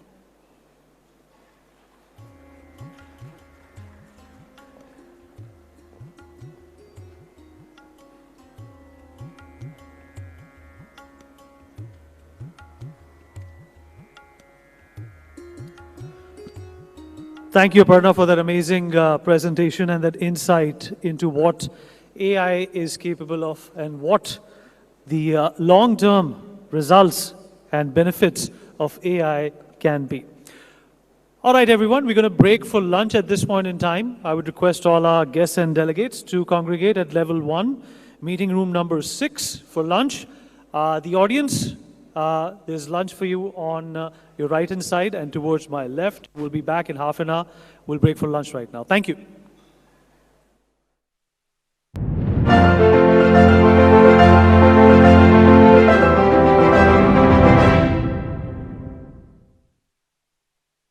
Rajasthan के जन जन और कण कण को समर्पित राज्य budget 2025-26 जो है प्रदेश का पहला ग्रीन बजट। प्रधानमंत्री श्री नरेंद्र मोदी के विजन और भजनलाल सरकार के संकल्प को साकार करने वाला यह बजट युवा, महिला, मजदूर और किसान का करेगा उत्थान और प्रदान करेगा देश प्रदेश के विकास को गति। प्रदेश की इकोनॉमी को भजनलाल सरकार $350 बिलियन इकोनॉमी में बदलने के लिए है कटिबद्ध। 8 करोड़ राजस्थानियों की आकांक्षाओं को पूरा करने की दिशा में यह बजट आगामी 1 वर्ष में सुनिश्चित करेगा 1.25 लाख सरकारी पदों पर भर्तियां और निजी क्षेत्र में 1.5 लाख रोजगार। प्रधानमंत्री किसान सम्मान निधि अब होगी प्रतिवर्ष 9,000 रुपए। लखपति दीदी की श्रेणी में लाई जाएंगी और 20 लाख महिलाएं। बुजुर्गों, महिलाओं और दिव्यांगों की पेंशन बढ़कर होगी 1,250 रुपए प्रति माह।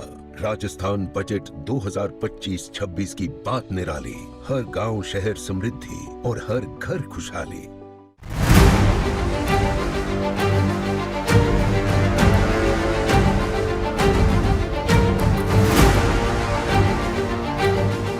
राजस्थान के जन जन और कण कण को समर्पित राज्य बजट 2025-26 जो है प्रदेश का पहला ग्रीन बजट। प्रधानमंत्री श्री नरेंद्र मोदी के विजन और भजनलाल सरकार के संकल्प को साकार करने वाला यह बजट युवा, महिला, मजदूर और किसान का करेगा उत्थान और प्रदान करेगा देश प्रदेश के विकास को गति। प्रदेश की इकोनॉमी को भजनलाल सरकार $350 बिलियन इकोनॉमी में बदलने के लिए है कटिबद्ध। 8 करोड़ राजस्थानियों की आकांक्षाओं को पूरा करने की दिशा में यह बजट आगामी 1 वर्ष में सुनिश्चित करेगा 1.25 लाख सरकारी पदों पर भर्तियां और निजी क्षेत्र में 1.5 लाख रोजगार। प्रधानमंत्री किसान सम्मान निधि अब होगी प्रतिवर्ष 9,000 रुपए। लखपति दीदी की श्रेणी में लाई जाएंगी और 20 लाख महिलाएं। बुजुर्गों, महिलाओं और दिव्यांगों की पेंशन बढ़कर होगी 1,250 रुपए प्रति माह।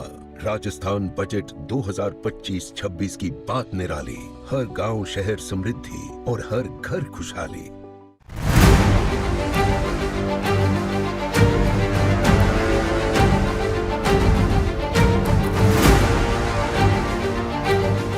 राजस्थान के जन जन और कण कण को समर्पित राज्य बजट 2025-26 जो है प्रदेश का पहला ग्रीन बजट। प्रधानमंत्री श्री नरेंद्र मोदी के विजन और भजनलाल सरकार के संकल्प को साकार करने वाला यह बजट युवा, महिला, मजदूर और किसान का करेगा उत्थान और प्रदान करेगा देश प्रदेश के विकास को गति। प्रदेश की इकोनॉमी को भजनलाल सरकार $350 बिलियन इकोनॉमी में बदलने के लिए है कटिबद्ध। 8 करोड़ राजस्थानियों की आकांक्षाओं को पूरा करने की दिशा में यह बजट आगामी 1 वर्ष में सुनिश्चित करेगा 1.25 लाख सरकारी पदों पर भर्तियां और निजी क्षेत्र में 1.5 लाख रोजगार।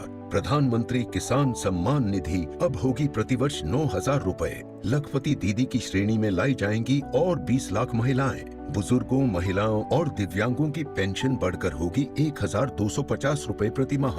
राजस्थान बजट 2025-26 की बात निराली। हर गांव शहर समृद्धि और हर घर खुशहाली।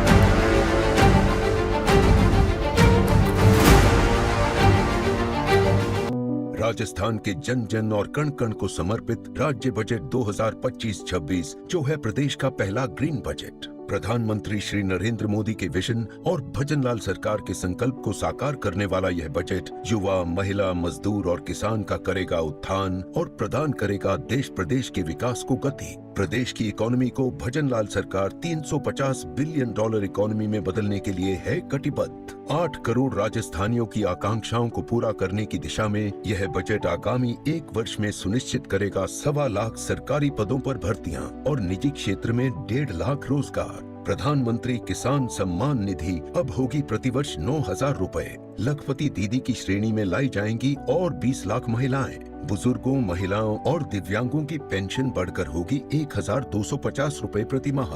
राजस्थान बजट 2025-26 की बात निराली। हर गांव शहर समृद्धि और हर घर खुशहाली।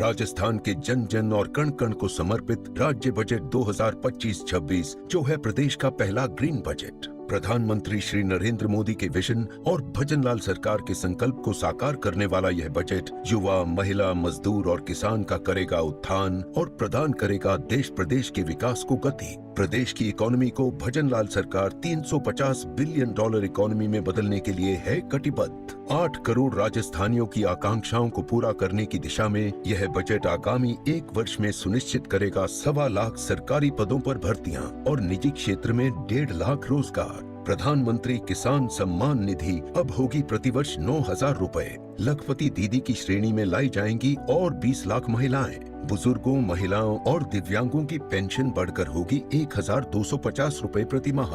राजस्थान बजट 2025-26 की बात निराली। हर गांव शहर समृद्धि और हर घर खुशहाली।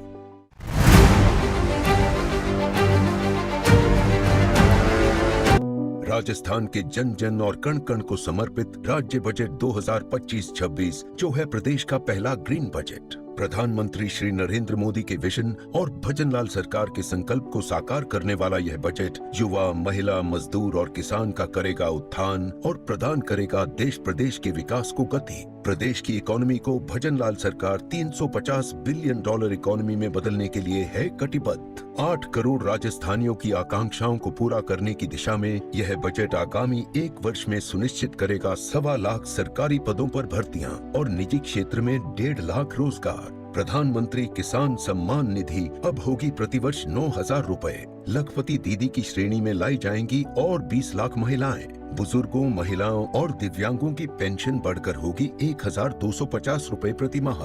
राजस्थान बजट 2025-26 की बात निराली। हर गांव शहर समृद्धि और हर घर खुशहाली।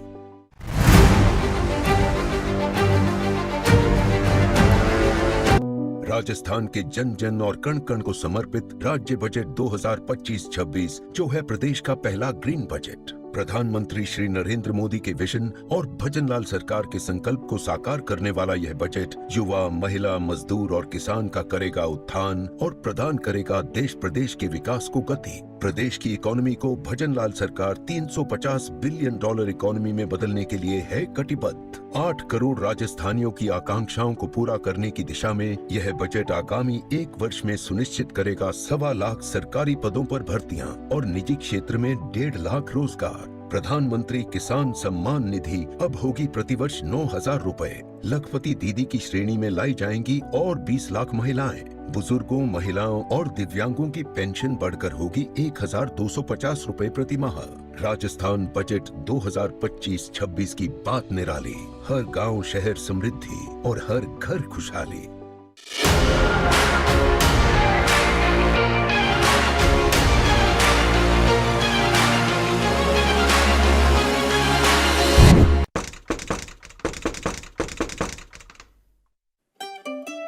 छुपा छुपी खेल रहे थे, बच्चे ने बाहर से लॉक कर दिया। हमारा है भी नहीं, बगल वाले मिस्टर एंड मिसेस शर्मा का है। खुद पिक्चर देखने गए हैं, बच्चा यहाँ छोड़ गए हैं। घर के साथ अगल बगल की जिम्मेदारी विरासत में मिलती है क्या? बिल्कुल नहीं। सिग्नेचर ग्लोबल के एक्सक्लूसिव अपार्टमेंट्स बने ही हैं सिर्फ आपके वास्ते। No agal, no bagal, no dakhal. Signature Global.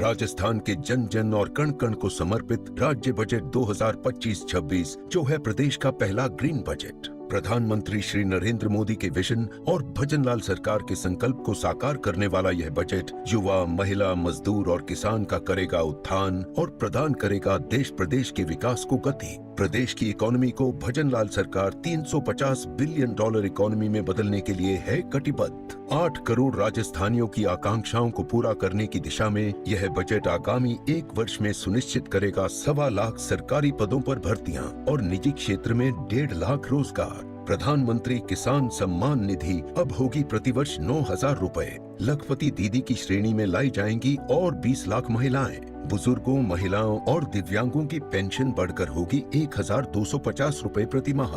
Rajasthan budget 2025-26 की बात निराली। हर गांव शहर समृद्धि और हर घर खुशहाली।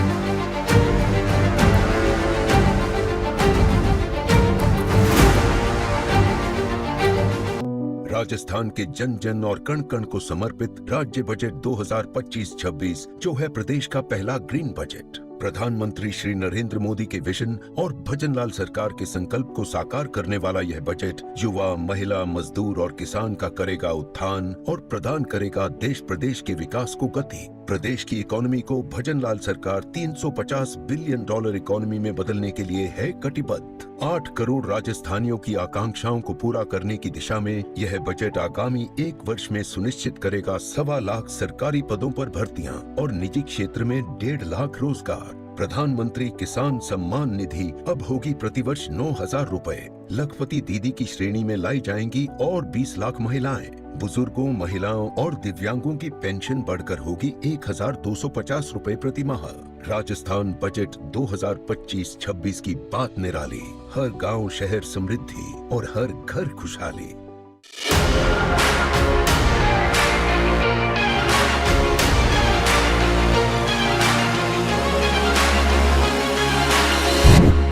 राजस्थान के जन जन और कण कण को समर्पित राज्य बजट 2025-26 जो है प्रदेश का पहला ग्रीन बजट। प्रधानमंत्री श्री नरेंद्र मोदी के विजन और भजनलाल सरकार के संकल्प को साकार करने वाला यह बजट युवा, महिला, मजदूर और किसान का करेगा उत्थान और प्रदान करेगा देश प्रदेश के विकास को गति। प्रदेश की इकोनॉमी को भजनलाल सरकार $350 बिलियन इकोनॉमी में बदलने के लिए है कटिबद्ध। 8 करोड़ राजस्थानियों की आकांक्षाओं को पूरा करने की दिशा में यह बजट आगामी 1 वर्ष में सुनिश्चित करेगा 1.25 लाख सरकारी पदों पर भर्तियां और निजी क्षेत्र में 1.5 लाख रोजगार। प्रधानमंत्री किसान सम्मान निधि अब होगी प्रतिवर्ष 9,000 रुपए। लखपति दीदी की श्रेणी में लाई जाएंगी और 20 लाख महिलाएं। बुजुर्गों, महिलाओं और दिव्यांगों की पेंशन बढ़कर होगी 1,250 रुपए प्रति माह।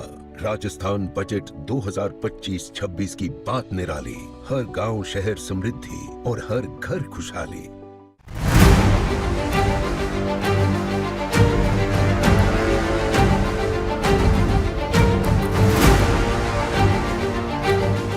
राजस्थान के जन जन और कण कण को समर्पित राज्य बजट 2025-26 जो है प्रदेश का पहला ग्रीन बजट। प्रधानमंत्री श्री नरेंद्र मोदी के विजन और भजनलाल सरकार के संकल्प को साकार करने वाला यह बजट युवा, महिला, मजदूर और किसान का करेगा उत्थान और प्रदान करेगा देश प्रदेश के विकास को गति। प्रदेश की इकोनॉमी को भजनलाल सरकार $350 बिलियन इकोनॉमी में बदलने के लिए है कटिबद्ध। 8 करोड़ राजस्थानियों की आकांक्षाओं को पूरा करने की दिशा में यह बजट आगामी 1 वर्ष में सुनिश्चित करेगा 1.25 लाख सरकारी पदों पर भर्तियां और निजी क्षेत्र में 1.5 लाख रोजगार। प्रधानमंत्री किसान सम्मान निधि अब होगी प्रतिवर्ष 9,000 रुपए। लखपति दीदी की श्रेणी में लाई जाएंगी और 20 लाख महिलाएं। बुजुर्गों, महिलाओं और दिव्यांगों की पेंशन बढ़कर होगी 1,250 रुपए प्रति माह। राजस्थान बजट 2025-26 की बात निराली। हर गांव शहर समृद्धि और हर घर खुशहाली।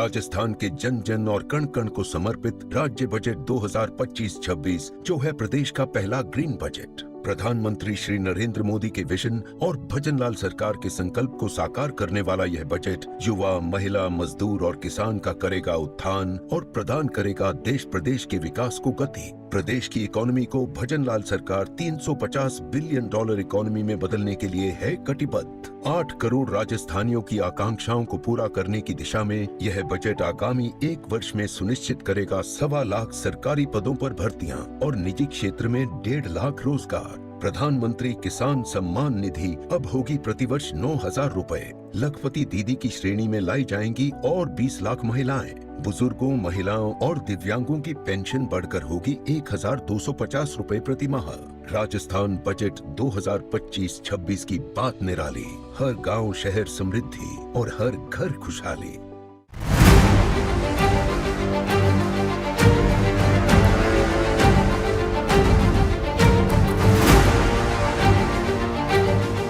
राजस्थान के जन जन और कण कण को समर्पित राज्य बजट 2025-26 जो है प्रदेश का पहला ग्रीन बजट। प्रधानमंत्री श्री नरेंद्र मोदी के विजन और भजनलाल सरकार के संकल्प को साकार करने वाला यह बजट युवा, महिला, मजदूर और किसान का करेगा उत्थान और प्रदान करेगा देश प्रदेश के विकास को गति। प्रदेश की इकोनॉमी को भजनलाल सरकार $350 बिलियन इकोनॉमी में बदलने के लिए है कटिबद्ध। 8 करोड़ राजस्थानियों की आकांक्षाओं को पूरा करने की दिशा में यह बजट आगामी 1 वर्ष में सुनिश्चित करेगा 1.25 लाख सरकारी पदों पर भर्तियां और निजी क्षेत्र में 1.5 लाख रोजगार। प्रधानमंत्री किसान सम्मान निधि अब होगी प्रतिवर्ष 9,000 रुपए। लखपति दीदी की श्रेणी में लाई जाएंगी और 20 लाख महिलाएं। बुजुर्गों, महिलाओं और दिव्यांगों की पेंशन बढ़कर होगी 1,250 रुपए प्रति माह।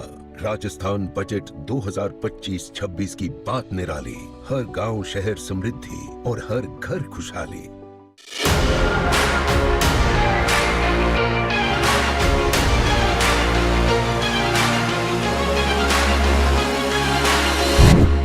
राजस्थान के जन जन और कण कण को समर्पित राज्य बजट 2025-26 जो है प्रदेश का पहला ग्रीन बजट। प्रधानमंत्री श्री नरेंद्र मोदी के विजन और भजनलाल सरकार के संकल्प को साकार करने वाला यह बजट युवा, महिला, मजदूर और किसान का करेगा उत्थान और प्रदान करेगा देश प्रदेश के विकास को गति। प्रदेश की इकोनॉमी को भजनलाल सरकार $350 बिलियन इकोनॉमी में बदलने के लिए है कटिबद्ध। 8 करोड़ राजस्थानियों की आकांक्षाओं को पूरा करने की दिशा में यह बजट आगामी 1 वर्ष में सुनिश्चित करेगा 1.25 लाख सरकारी पदों पर भर्तियां और निजी क्षेत्र में 1.5 लाख रोजगार। प्रधानमंत्री किसान सम्मान निधि अब होगी प्रतिवर्ष 9,000 रुपए। लखपति दीदी की श्रेणी में लाई जाएंगी और 20 लाख महिलाएं। बुजुर्गों, महिलाओं और दिव्यांगों की पेंशन बढ़कर होगी 1,250 रुपए प्रति माह। राजस्थान बजट 2025-26 की बात निराली। हर गांव शहर समृद्धि और हर घर खुशहाली।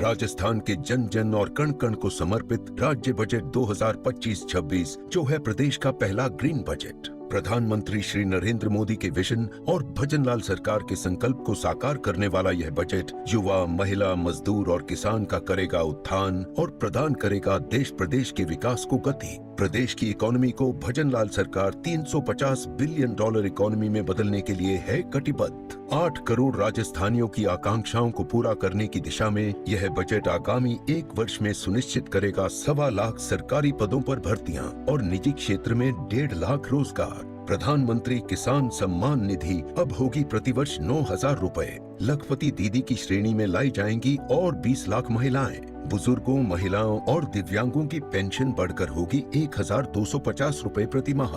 राजस्थान बजट 2025-26 की बात निराली। हर गांव शहर समृद्धि और हर घर खुशहाली।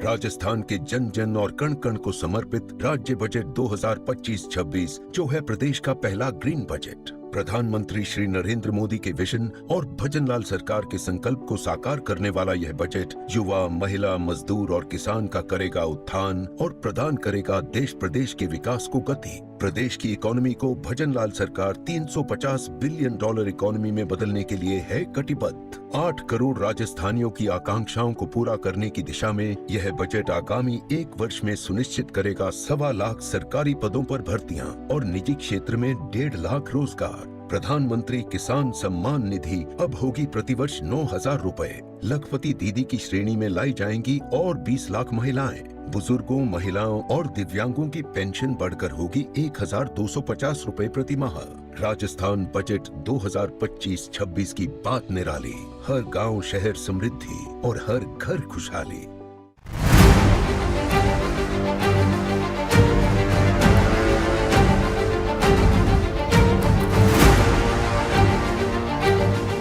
राजस्थान के जन जन और कण कण को समर्पित राज्य बजट 2025-26 जो है प्रदेश का पहला ग्रीन बजट। प्रधानमंत्री श्री नरेंद्र मोदी के विजन और भजनलाल सरकार के संकल्प को साकार करने वाला यह बजट युवा, महिला, मजदूर और किसान का करेगा उत्थान और प्रदान करेगा देश प्रदेश के विकास को गति। प्रदेश की इकोनॉमी को भजनलाल सरकार 350 बिलियन डॉलर इकोनॉमी में बदलने के लिए है कटिबद्ध। 8 करोड़ राजस्थानियों की आकांक्षाओं को पूरा करने की दिशा में यह बजट आगामी 1 वर्ष में सुनिश्चित करेगा 1.25 लाख सरकारी पदों पर भर्तियां और निजी क्षेत्र में 1.5 लाख रोजगार। प्रधानमंत्री किसान सम्मान निधि अब होगी प्रतिवर्ष 9,000 रुपए। लखपति दीदी की श्रेणी में लाई जाएंगी और 20 लाख महिलाएं। बुजुर्गों, महिलाओं और दिव्यांगों की पेंशन बढ़कर होगी 1,250 रुपए प्रति माह।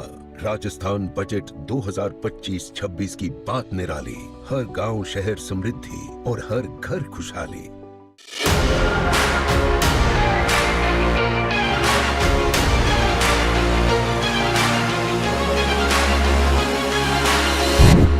राजस्थान के जन जन और कण कण को समर्पित राज्य बजट 2025-26 जो है प्रदेश का पहला ग्रीन बजट। प्रधानमंत्री श्री नरेंद्र मोदी के विजन और भजनलाल सरकार के संकल्प को साकार करने वाला यह बजट युवा, महिला, मजदूर और किसान का करेगा उत्थान और प्रदान करेगा देश प्रदेश के विकास को गति। प्रदेश की इकोनॉमी को भजनलाल सरकार 350 बिलियन डॉलर इकोनॉमी में बदलने के लिए है कटिबद्ध। 8 करोड़ राजस्थानियों की आकांक्षाओं को पूरा करने की दिशा में यह बजट आगामी 1 वर्ष में सुनिश्चित करेगा 1.25 लाख सरकारी पदों पर भर्तियां और निजी क्षेत्र में 1.5 लाख रोजगार। प्रधानमंत्री किसान सम्मान निधि अब होगी प्रतिवर्ष 9,000 रुपए। लखपति दीदी की श्रेणी में लाई जाएंगी और 20 लाख महिलाएं। बुजुर्गों, महिलाओं और दिव्यांगों की पेंशन बढ़कर होगी 1,250 रुपए प्रति माह।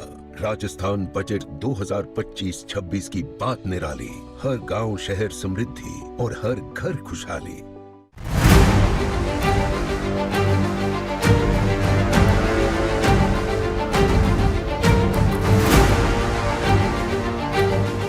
राजस्थान के जन जन और कण कण को समर्पित राज्य बजट 2025-26 जो है प्रदेश का पहला ग्रीन बजट। प्रधानमंत्री श्री नरेंद्र मोदी के विजन और भजनलाल सरकार के संकल्प को साकार करने वाला यह बजट युवा, महिला, मजदूर और किसान का करेगा उत्थान और प्रदान करेगा देश प्रदेश के विकास को गति। प्रदेश की इकोनॉमी को भजनलाल सरकार 350 बिलियन डॉलर इकोनॉमी में बदलने के लिए है कटिबद्ध। 8 करोड़ राजस्थानियों की आकांक्षाओं को पूरा करने की दिशा में यह बजट आगामी 1 वर्ष में सुनिश्चित करेगा 1.25 लाख सरकारी पदों पर भर्तियां और निजी क्षेत्र में 1.5 लाख रोजगार। प्रधानमंत्री किसान सम्मान निधि अब होगी प्रतिवर्ष 9,000 रुपए। लखपति दीदी की श्रेणी में लाई जाएंगी और 20 लाख महिलाएं। बुजुर्गों, महिलाओं और दिव्यांगों की पेंशन बढ़कर होगी 1,250 रुपए प्रति माह।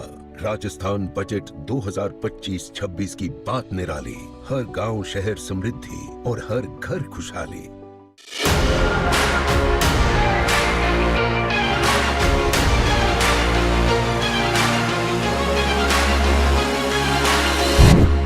राजस्थान के जन जन और कण कण को समर्पित राज्य बजट 2025-26 जो है प्रदेश का पहला ग्रीन बजट। प्रधानमंत्री श्री नरेंद्र मोदी के विजन और भजनलाल सरकार के संकल्प को साकार करने वाला यह बजट युवा, महिला, मजदूर और किसान का करेगा उत्थान और प्रदान करेगा देश प्रदेश के विकास को गति। प्रदेश की इकोनॉमी को भजनलाल सरकार 350 बिलियन डॉलर इकोनॉमी में बदलने के लिए है कटिबद्ध। 8 करोड़ राजस्थानियों की आकांक्षाओं को पूरा करने की दिशा में यह बजट आगामी 1 वर्ष में सुनिश्चित करेगा 1.25 लाख सरकारी पदों पर भर्तियां और निजी क्षेत्र में 1.5 लाख रोजगार। प्रधानमंत्री किसान सम्मान निधि अब होगी प्रतिवर्ष 9,000 रुपए। लखपति दीदी की श्रेणी में लाई जाएंगी और 20 लाख महिलाएं। बुजुर्गों, महिलाओं और दिव्यांगों की पेंशन बढ़कर होगी 1,250 रुपए प्रति माह।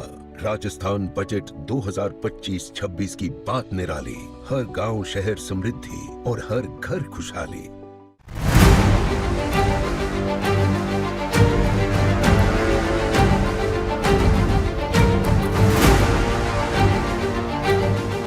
राजस्थान के जन जन और कण कण को समर्पित राज्य बजट 2025-26 जो है प्रदेश का पहला ग्रीन बजट। प्रधानमंत्री श्री नरेंद्र मोदी के विजन और भजनलाल सरकार के संकल्प को साकार करने वाला यह बजट युवा, महिला, मजदूर और किसान का करेगा उत्थान और प्रदान करेगा देश प्रदेश के विकास को गति। प्रदेश की इकोनॉमी को भजनलाल सरकार $350 बिलियन इकोनॉमी में बदलने के लिए है कटिबद्ध। 8 करोड़ राजस्थानियों की आकांक्षाओं को पूरा करने की दिशा में यह बजट आगामी 1 वर्ष में सुनिश्चित करेगा 1.25 लाख सरकारी पदों पर भर्तियां और निजी क्षेत्र में 1.5 लाख रोजगार। प्रधानमंत्री किसान सम्मान निधि अब होगी प्रतिवर्ष 9,000 रुपए। लखपति दीदी की श्रेणी में लाई जाएंगी और 20 लाख महिलाएं। बुजुर्गों, महिलाओं और दिव्यांगों की पेंशन बढ़कर होगी 1,250 रुपए प्रति माह। राजस्थान बजट 2025-26 की बात निराली। हर गांव शहर समृद्धि और हर घर खुशहाली।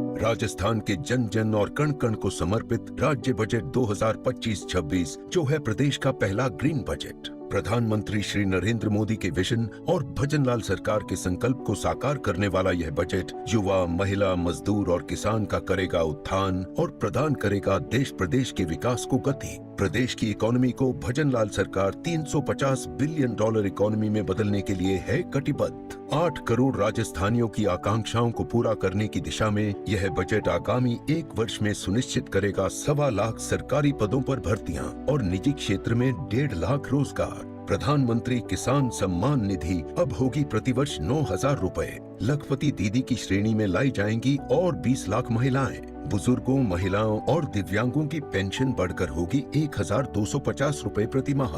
राजस्थान बजट 2025-26 की बात निराली। हर गांव शहर समृद्धि और हर घर खुशहाली।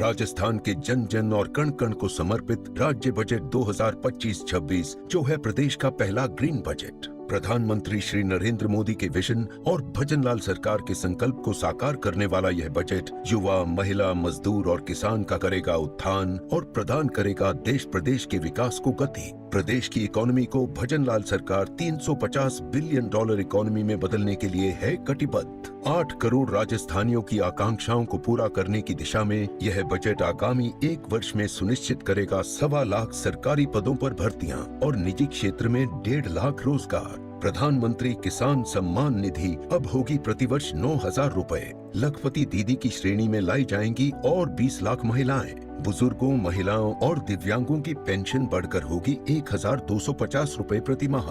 राजस्थान बजट 2025-26 की बात निराली। हर गांव शहर समृद्धि और हर घर खुशहाली।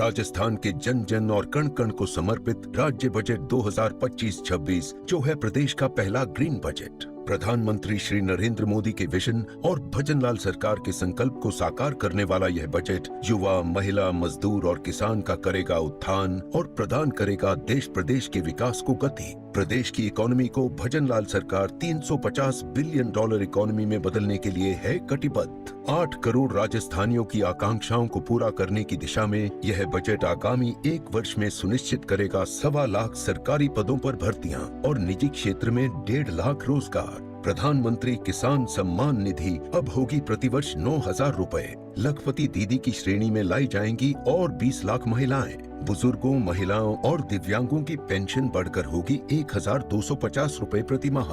राजस्थान बजट 2025-26 की बात निराली। हर गांव शहर समृद्धि और हर घर खुशहाली।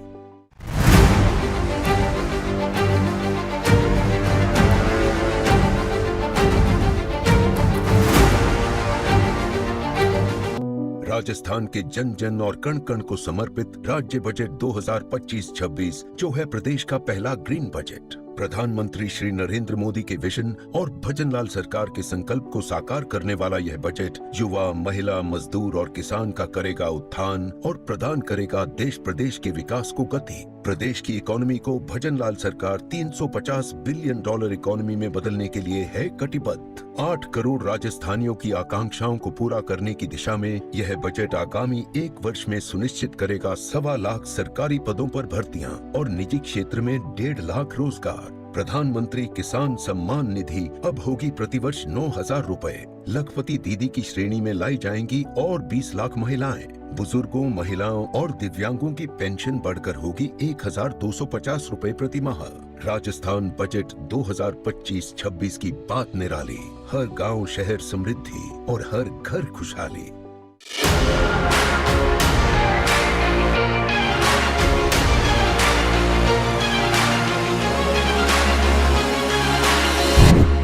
राजस्थान के जन जन और कण कण को समर्पित राज्य बजट 2025-26 जो है प्रदेश का पहला ग्रीन बजट। प्रधानमंत्री श्री नरेंद्र मोदी के विजन और भजनलाल सरकार के संकल्प को साकार करने वाला यह बजट युवा, महिला, मजदूर और किसान का करेगा उत्थान और प्रदान करेगा देश प्रदेश के विकास को गति। प्रदेश की इकोनॉमी को भजनलाल सरकार $350 बिलियन इकोनॉमी में बदलने के लिए है कटिबद्ध। 8 करोड़ राजस्थानियों की आकांक्षाओं को पूरा करने की दिशा में यह बजट आगामी 1 वर्ष में सुनिश्चित करेगा 1.25 लाख सरकारी पदों पर भर्तियां और निजी क्षेत्र में 1.5 लाख रोजगार। प्रधानमंत्री किसान सम्मान निधि अब होगी प्रतिवर्ष 9,000 रुपए। लखपति दीदी की श्रेणी में लाई जाएंगी और 20 लाख महिलाएं। बुजुर्गों, महिलाओं और दिव्यांगों की पेंशन बढ़कर होगी 1,250 रुपए प्रति माह।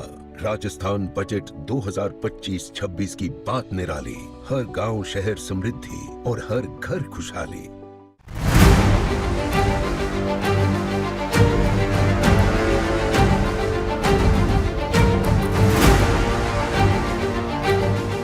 राजस्थान के जन जन और कण कण को समर्पित राज्य बजट 2025-26 जो है प्रदेश का पहला ग्रीन बजट। प्रधानमंत्री श्री नरेंद्र मोदी के विजन और भजनलाल सरकार के संकल्प को साकार करने वाला यह बजट युवा, महिला, मजदूर और किसान का करेगा उत्थान और प्रदान करेगा देश प्रदेश के विकास को गति। प्रदेश की इकोनॉमी को भजनलाल सरकार $350 बिलियन इकोनॉमी में बदलने के लिए है कटिबद्ध। 8 करोड़ राजस्थानियों की आकांक्षाओं को पूरा करने की दिशा में यह बजट आगामी 1 वर्ष में सुनिश्चित करेगा 1.25 लाख सरकारी पदों पर भर्तियां और निजी क्षेत्र में 1.5 लाख रोजगार। प्रधानमंत्री किसान सम्मान निधि अब होगी प्रतिवर्ष 9,000 रुपए। लखपति दीदी की श्रेणी में लाई जाएंगी और 20 लाख महिलाएं। बुजुर्गों, महिलाओं और दिव्यांगों की पेंशन बढ़कर होगी 1,250 रुपए प्रति माह। राजस्थान बजट 2025-26 की बात निराली। हर गांव शहर समृद्धि और हर घर खुशहाली।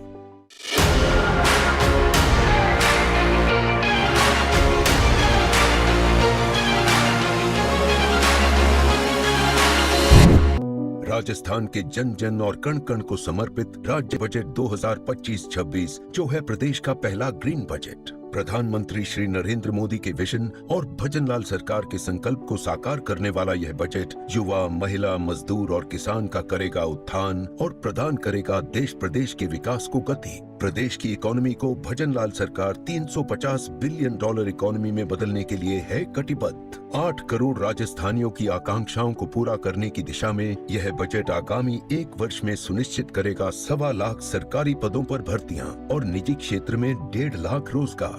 प्रधानमंत्री किसान सम्मान निधि अब होगी प्रतिवर्ष 9,000 रुपए। लखपति दीदी की श्रेणी में लाई जाएंगी और 20 लाख महिलाएं। बुजुर्गों, महिलाओं और दिव्यांगों की पेंशन बढ़कर होगी 1,250 रुपए प्रति माह। राजस्थान बजट 2025-26 की बात निराली। हर गांव शहर समृद्धि और हर घर खुशहाली।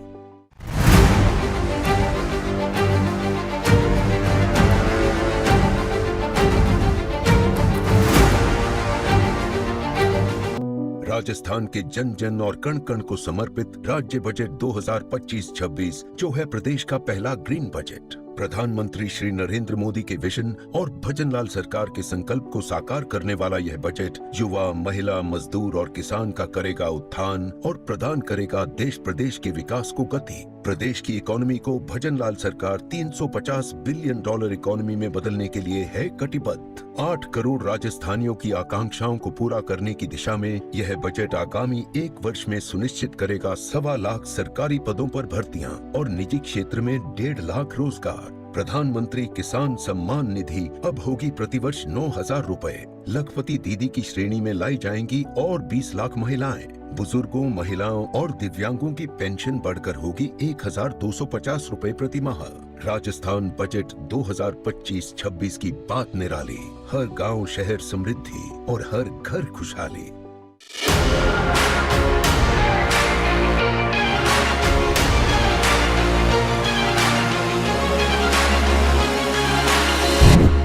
राजस्थान के जन जन और कण कण को समर्पित राज्य बजट 2025-26 जो है प्रदेश का पहला ग्रीन बजट। प्रधानमंत्री श्री नरेंद्र मोदी के विजन और भजनलाल सरकार के संकल्प को साकार करने वाला यह बजट युवा, महिला, मजदूर और किसान का करेगा उत्थान और प्रदान करेगा देश प्रदेश के विकास को गति। प्रदेश की इकोनॉमी को भजनलाल सरकार $350 बिलियन इकोनॉमी में बदलने के लिए है कटिबद्ध। 8 करोड़ राजस्थानियों की आकांक्षाओं को पूरा करने की दिशा में यह बजट आगामी 1 वर्ष में सुनिश्चित करेगा 1.25 लाख सरकारी पदों पर भर्तियां और निजी क्षेत्र में 1.5 लाख रोजगार। प्रधानमंत्री किसान सम्मान निधि अब होगी प्रतिवर्ष 9,000 रुपए। लखपति दीदी की श्रेणी में लाई जाएंगी और 20 लाख महिलाएं।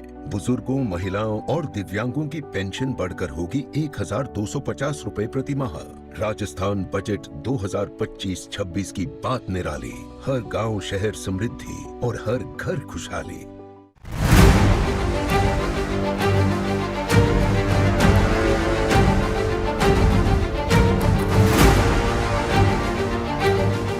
राजस्थान के जन जन और कण कण को समर्पित राज्य बजट 2025-26 जो है प्रदेश का पहला ग्रीन बजट। प्रधानमंत्री श्री नरेंद्र मोदी के विजन और भजनलाल सरकार के संकल्प को साकार करने वाला यह बजट युवा, महिला, मजदूर और किसान का करेगा उत्थान और प्रदान करेगा देश प्रदेश के विकास को गति। प्रदेश की इकोनॉमी को भजनलाल सरकार $350 बिलियन इकोनॉमी में बदलने के लिए है कटिबद्ध। 8 करोड़ राजस्थानियों की आकांक्षाओं को पूरा करने की दिशा में यह बजट आगामी 1 वर्ष में सुनिश्चित करेगा 1.25 लाख सरकारी पदों पर भर्तियां और निजी क्षेत्र में 1.5 लाख रोजगार। प्रधानमंत्री किसान सम्मान निधि अब होगी प्रतिवर्ष 9,000 रुपए। लखपति दीदी की श्रेणी में लाई जाएंगी और 20 लाख महिलाएं। बुजुर्गों, महिलाओं और दिव्यांगों की पेंशन बढ़कर होगी 1,250 रुपए प्रति माह।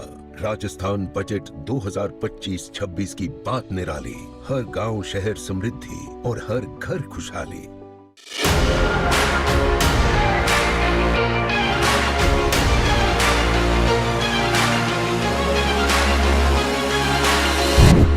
राजस्थान के जन जन और कण कण को समर्पित राज्य बजट 2025-26 जो है प्रदेश का पहला ग्रीन बजट। प्रधानमंत्री श्री नरेंद्र मोदी के विजन और भजनलाल सरकार के संकल्प को साकार करने वाला यह बजट युवा, महिला, मजदूर और किसान का करेगा उत्थान और प्रदान करेगा देश प्रदेश के विकास को गति। प्रदेश की इकोनॉमी को भजनलाल सरकार $350 बिलियन इकोनॉमी में बदलने के लिए है कटिबद्ध। 8 करोड़ राजस्थानियों की आकांक्षाओं को पूरा करने की दिशा में यह बजट आगामी 1 वर्ष में सुनिश्चित करेगा 1.25 लाख सरकारी पदों पर भर्तियां और निजी क्षेत्र में 1.5 लाख रोजगार। प्रधानमंत्री किसान सम्मान निधि अब होगी प्रतिवर्ष 9,000 रुपए। लखपति दीदी की श्रेणी में लाई जाएंगी और 20 लाख महिलाएं।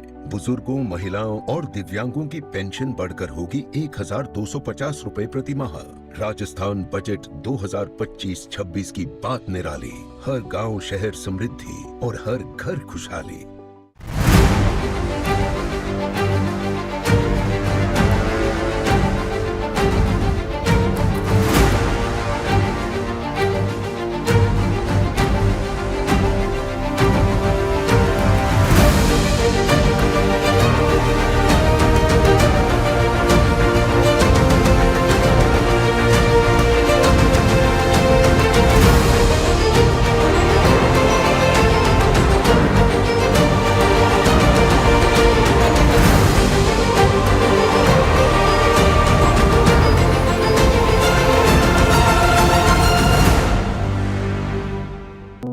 राजस्थान के जन जन और कण कण को समर्पित राज्य बजट 2025-26 जो है प्रदेश का पहला ग्रीन बजट। प्रधानमंत्री श्री नरेंद्र मोदी के विजन और भजनलाल सरकार के संकल्प को साकार करने वाला यह बजट युवा, महिला, मजदूर और किसान का करेगा उत्थान और प्रदान करेगा देश प्रदेश के विकास को गति। प्रदेश की इकोनॉमी को भजनलाल सरकार $350 बिलियन इकोनॉमी में बदलने के लिए है कटिबद्ध। 8 करोड़ राजस्थानियों की आकांक्षाओं को पूरा करने की दिशा में यह बजट आगामी 1 वर्ष में सुनिश्चित करेगा 1.25 लाख सरकारी पदों पर भर्तियां और निजी क्षेत्र में 1.5 लाख रोजगार। प्रधानमंत्री किसान सम्मान निधि अब होगी प्रतिवर्ष 9,000 रुपए। लखपति दीदी की श्रेणी में लाई जाएंगी और 20 लाख महिलाएं। बुजुर्गों, महिलाओं और दिव्यांगों की पेंशन बढ़कर होगी 1,250 रुपए प्रति माह।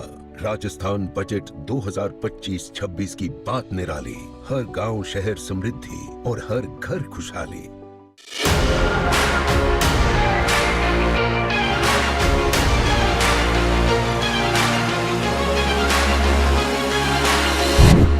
राजस्थान के जन जन और कण कण को समर्पित राज्य बजट 2025-26 जो है प्रदेश का पहला ग्रीन बजट। प्रधानमंत्री श्री नरेंद्र मोदी के विजन और भजनलाल सरकार के संकल्प को साकार करने वाला यह बजट युवा, महिला, मजदूर और किसान का करेगा उत्थान और प्रदान करेगा देश प्रदेश के विकास को गति। प्रदेश की इकोनॉमी को भजनलाल सरकार $350 बिलियन इकोनॉमी में बदलने के लिए है कटिबद्ध। 8 करोड़ राजस्थानियों की आकांक्षाओं को पूरा करने की दिशा में यह बजट आगामी 1 वर्ष में सुनिश्चित करेगा 1.25 लाख सरकारी पदों पर भर्तियां और निजी क्षेत्र में 1.5 लाख रोजगार। प्रधानमंत्री किसान सम्मान निधि अब होगी प्रतिवर्ष 9,000 रुपए। लखपति दीदी की श्रेणी में लाई जाएंगी और 20 लाख महिलाएं। बुजुर्गों, महिलाओं और दिव्यांगों की पेंशन बढ़कर होगी 1,250 रुपए प्रति माह।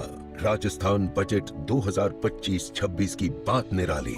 हर गांव शहर समृद्धि और हर घर खुशहाली।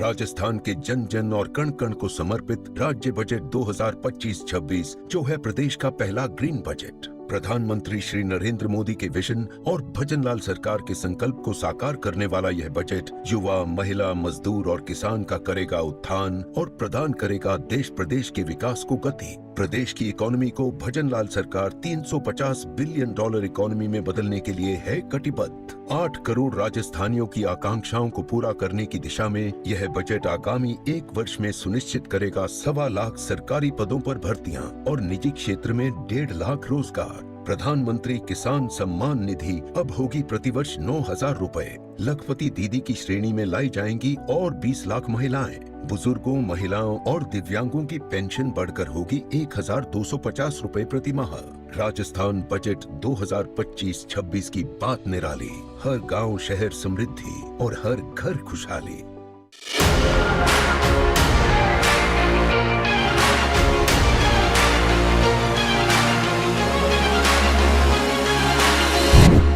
राजस्थान के जन जन और कण कण को समर्पित राज्य बजट 2025-26 जो है प्रदेश का पहला ग्रीन बजट। प्रधानमंत्री श्री नरेंद्र मोदी के विजन और भजनलाल सरकार के संकल्प को साकार करने वाला यह बजट युवा, महिला, मजदूर और किसान का करेगा उत्थान और प्रदान करेगा देश प्रदेश के विकास को गति। प्रदेश की इकोनॉमी को भजनलाल सरकार $350 बिलियन इकोनॉमी में बदलने के लिए है कटिबद्ध। 8 करोड़ राजस्थानियों की आकांक्षाओं को पूरा करने की दिशा में यह बजट आगामी 1 वर्ष में सुनिश्चित करेगा 1.25 लाख सरकारी पदों पर भर्तियां और निजी क्षेत्र में 1.5 लाख रोजगार। प्रधानमंत्री किसान सम्मान निधि अब होगी प्रतिवर्ष 9,000 रुपए। लखपति दीदी की श्रेणी में लाई जाएंगी और 20 लाख महिलाएं। बुजुर्गों, महिलाओं और दिव्यांगों की पेंशन बढ़कर होगी 1,250 रुपए प्रति माह। राजस्थान बजट 2025-26 की बात निराली। हर गांव शहर समृद्धि और हर घर खुशहाली।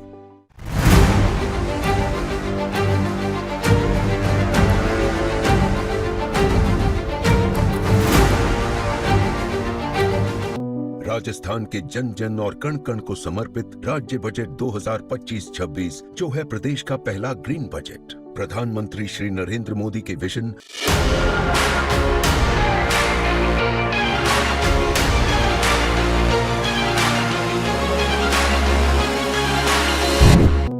राजस्थान के जन जन और कण कण को समर्पित राज्य बजट 2025-26 जो है प्रदेश का पहला ग्रीन बजट। प्रधानमंत्री श्री नरेंद्र मोदी के विजन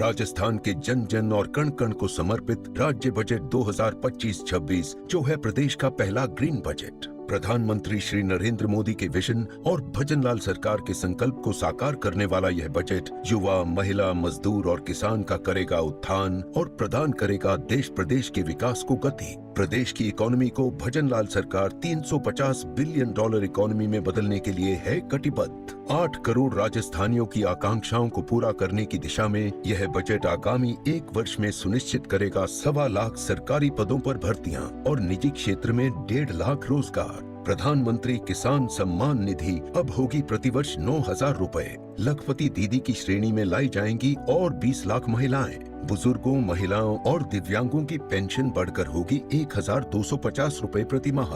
राजस्थान बजट 2025-26 की बात निराली। हर गांव शहर समृद्धि और हर घर खुशहाली।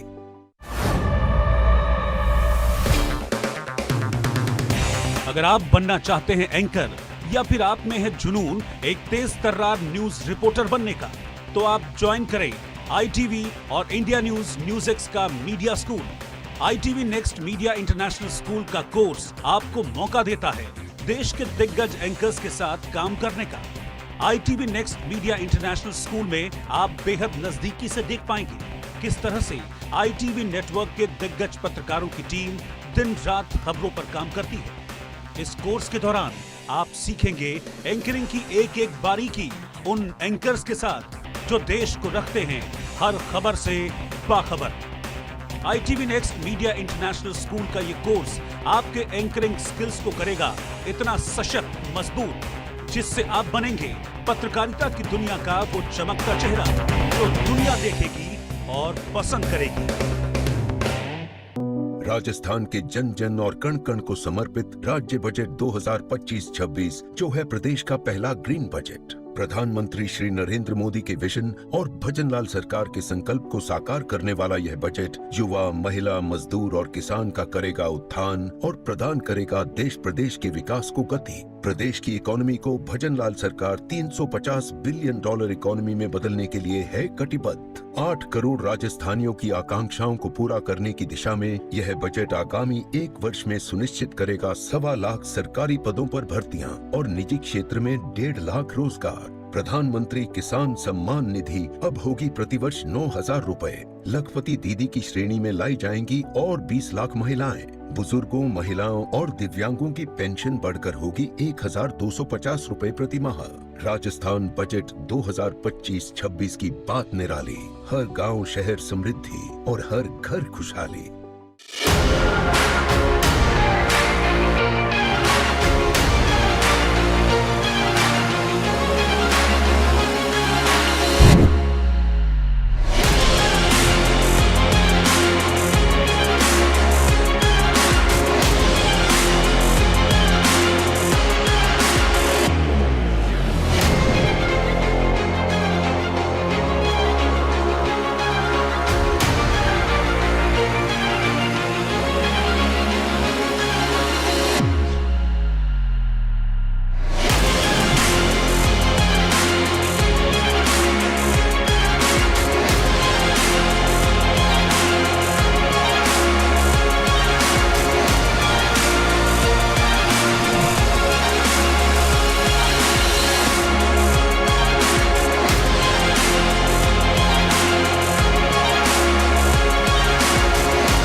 you very much, everybody. I greatly appreciate the opportunity to join you here at this next forum in Delhi. This is a world-class gathering, and as such it is befitting both India's rising importance in the world, but also next leading role in India itself. And what better topic for me to address today than India's role in the emerging new world order. But before I discuss the role of India in the new world order, allow me to take a few minutes to ask, what is this new world order exactly? For example, you will often heard it said that the world is moving from a US-led unipolar order to a multipolar order. I do not believe that is correct, or rather, I believe that it is correct only in part. The multipolar part may be true, but the order part is not. The world is not moving from one order to another. The world is moving from order to disorder. It is moving from a global, rules-based and institution-based arrangement to something much more akin to the survival of the fittest and the triumph of the strongest. It is moving away from the idea that interaction between countries through markets and trade can be and should be mutually beneficial. It is also moving away from the idea that freedom and democracy and the values that attach to them are aspirational and beneficial for everyone. In short, it is not just a shift away from rules and institutions. It is a shift away from a mindset to a new mindset. It is a shift away from a mindset of mutual benefit to a mindset of zero sum. This has been happening progressively over the past couple of decades. Powers like Iran, Russia, and China and others have been allowed to use global rules and institutions when it suits them, while also simultaneously using raw power to intimidate or coerce others, especially in their own neighborhoods. In effect, they have been increasingly building old-fashioned spheres of influence. The United States, with its Western allies, has been increasingly unable to rein in these developments. But now, they are increasingly unwilling to do so. Indeed, under President Trump, the United States is now turning quite explicitly to its own version of this approach. I think of the U.S. position that Ukraine's sovereignty can only be defended if it surrenders its mineral wealth to the United States. Obviously, I'm also referring to the President's musing that Canada and Greenland should be acquired by the United States. As a Canadian, I must say that I find this a shocking development. My country has long been the deepest and most balanced economic and security partner of the United States, of any, frankly, the most integrated economic and security partner of any the United States has anywhere in the world. Yet, the American president is now openly questioning Canada's sovereignty. That has been jarring for every element of Canadian public opinion. Now, I don't make this observation about America's evolution entirely out of censure. This development is somewhat understandable. After all, the rules-based order has increasingly been used as a constraint on the United States alone.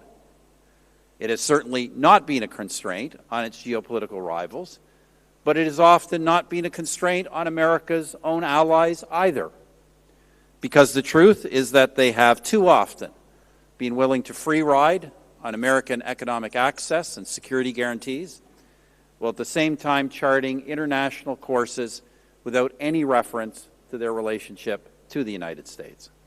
In any case, what I'm seeing in the world is that given this new multipolar disorder and particularly given the growing rivalry between the United States and China. Many smaller and weaker countries are attempting to protect themselves by hedging between these powers.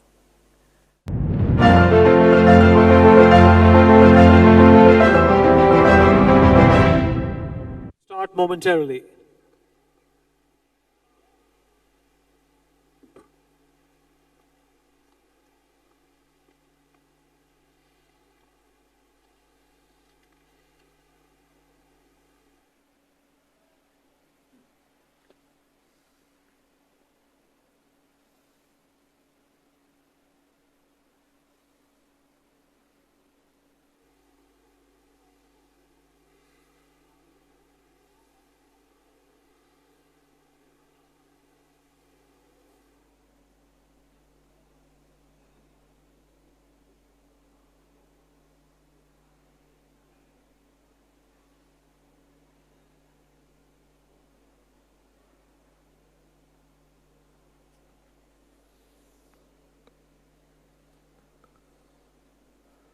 Can I please request everyone to sit down?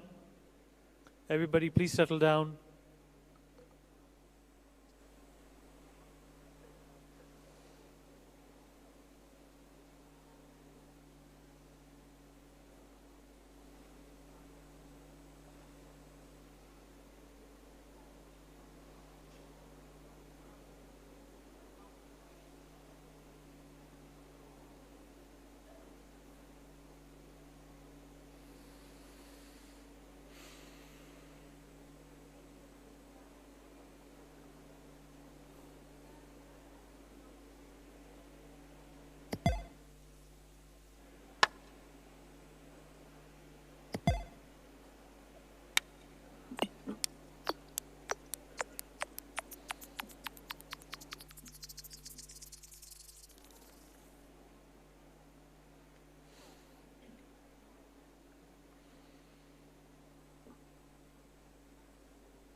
एक अच्छी सी photo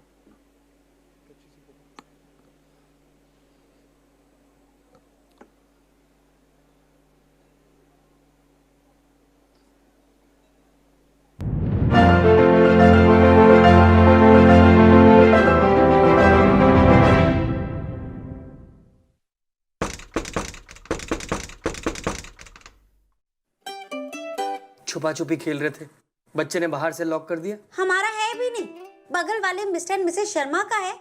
खुद picture देखने गए हैं, बच्चा यहाँ छोड़ गए हैं। घर के साथ अगल बगल की जिम्मेदारी विरासत में मिलती है क्या? बिल्कुल नहीं। सिग्नेचर ग्लोबल के एक्सक्लूसिव अपार्टमेंट्स बने ही हैं सिर्फ आपके वास्ते। नो अगल, नो बगल, नो दखल। Signature global.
Thank you very much, everybody. I greatly appreciate the opportunity to join you here at this next forum in Delhi.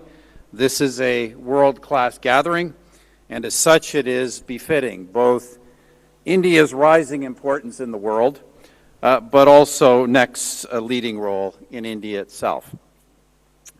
And what better topic for me to address today than India's role in the emerging new world order. But before I discuss the role of India in the new world order, allow me to take a few minutes to ask, what is this new world order exactly? For example, you will often heard it said,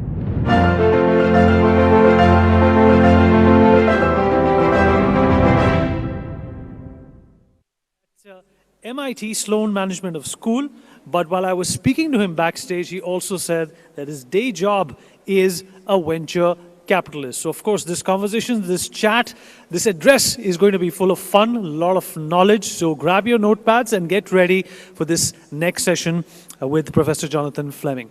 Round of applause, please. Everybody's had lunch, some more energy.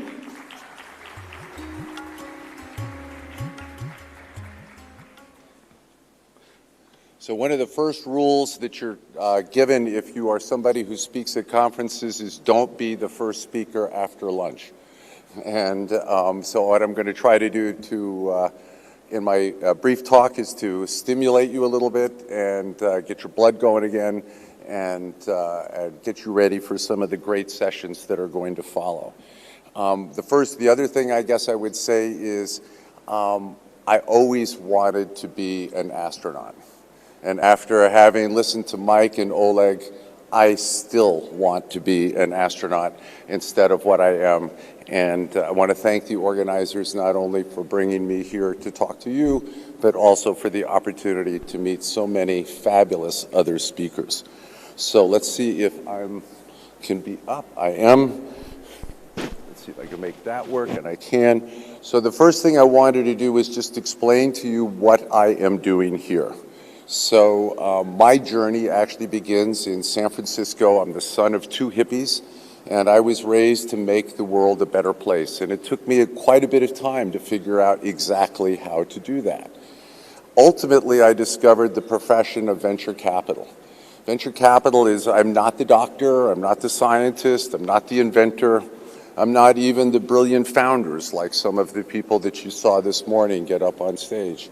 Really just the person who takes the ideas and the inventions of these people and organizes the right strategy, the right money, the right people to accomplish a specific task.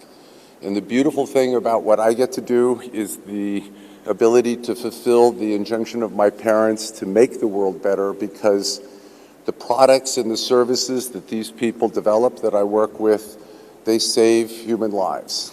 And many of them do fail, but in fact, those do succeed, and we have had a chance to save millions of lives with the products that have been invented over the last 30 or 40 years. I'm going to try to give you some inkling of what I think is going to come next. So this is a really important slide, only in that it symbolizes what's been happening in the world over the last 25 years. There's been a lot of talk about AI and about computation and obviously about the internet, but maybe the most important thing that happened now 35 years ago was the first sequencing of the human genome. For the very first time, we were able to actually decode the underlying source code of what it is that makes us human. That first effort cost the United States government $3 billion to do the first one. By the time we get to 2001, it's only going to cost us $100 million. Today, all of you can have your genome sequenced for hundreds of dollars. And the amount of data that that will put into the system about how human beings function and operate, both when we're healthy and when we're sick, is going to be as big and important as any of the other things that we've talked about today.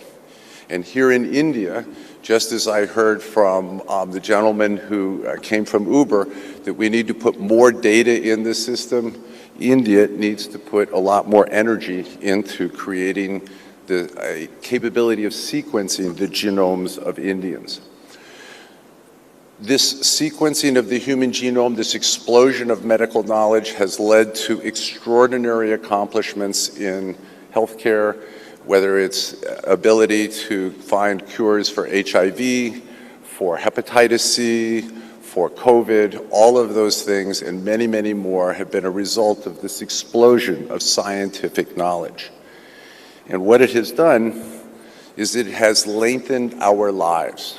When I came into this world, the average life expectancy for a boy like me, born in the 50s in the United States, was about 65 to 67 years of age. If that had stayed true, I would no longer be here by now. Instead, this explosion of scientific and medical knowledge has added 20 years on average, not just to my life, but to everyone's, because what this chart shows is that indeed this life expectancy increase is something that is happening all over the world.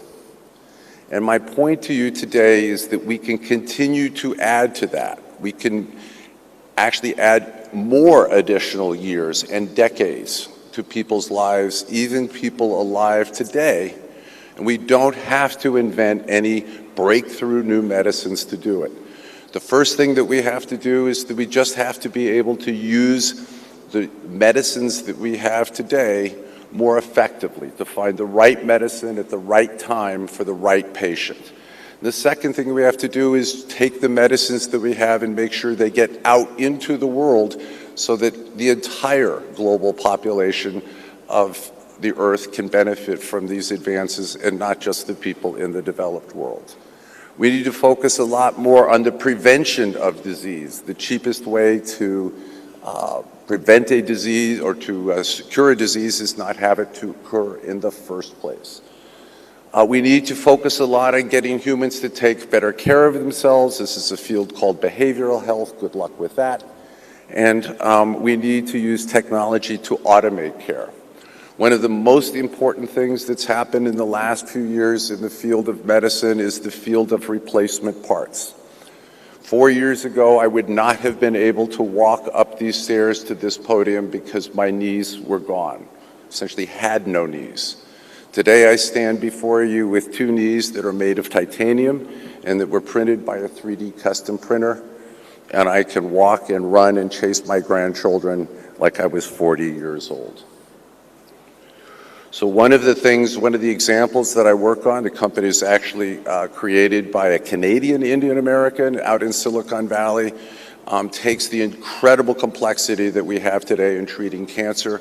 Just to give you some idea, for solid tumors alone, there are over 246 drugs approved by the FDA to treat a patient. So if you are a doctor and you have a patient with cancer in front of you, you can do surgery, you can do radiation, you can do many different kinds of drugs. Which drug for which patient, under which circumstances, at which time? And this is a field where the promise of artificial intelligence is absolutely being realized, and these are products that are now being submitted to the FDA for approval.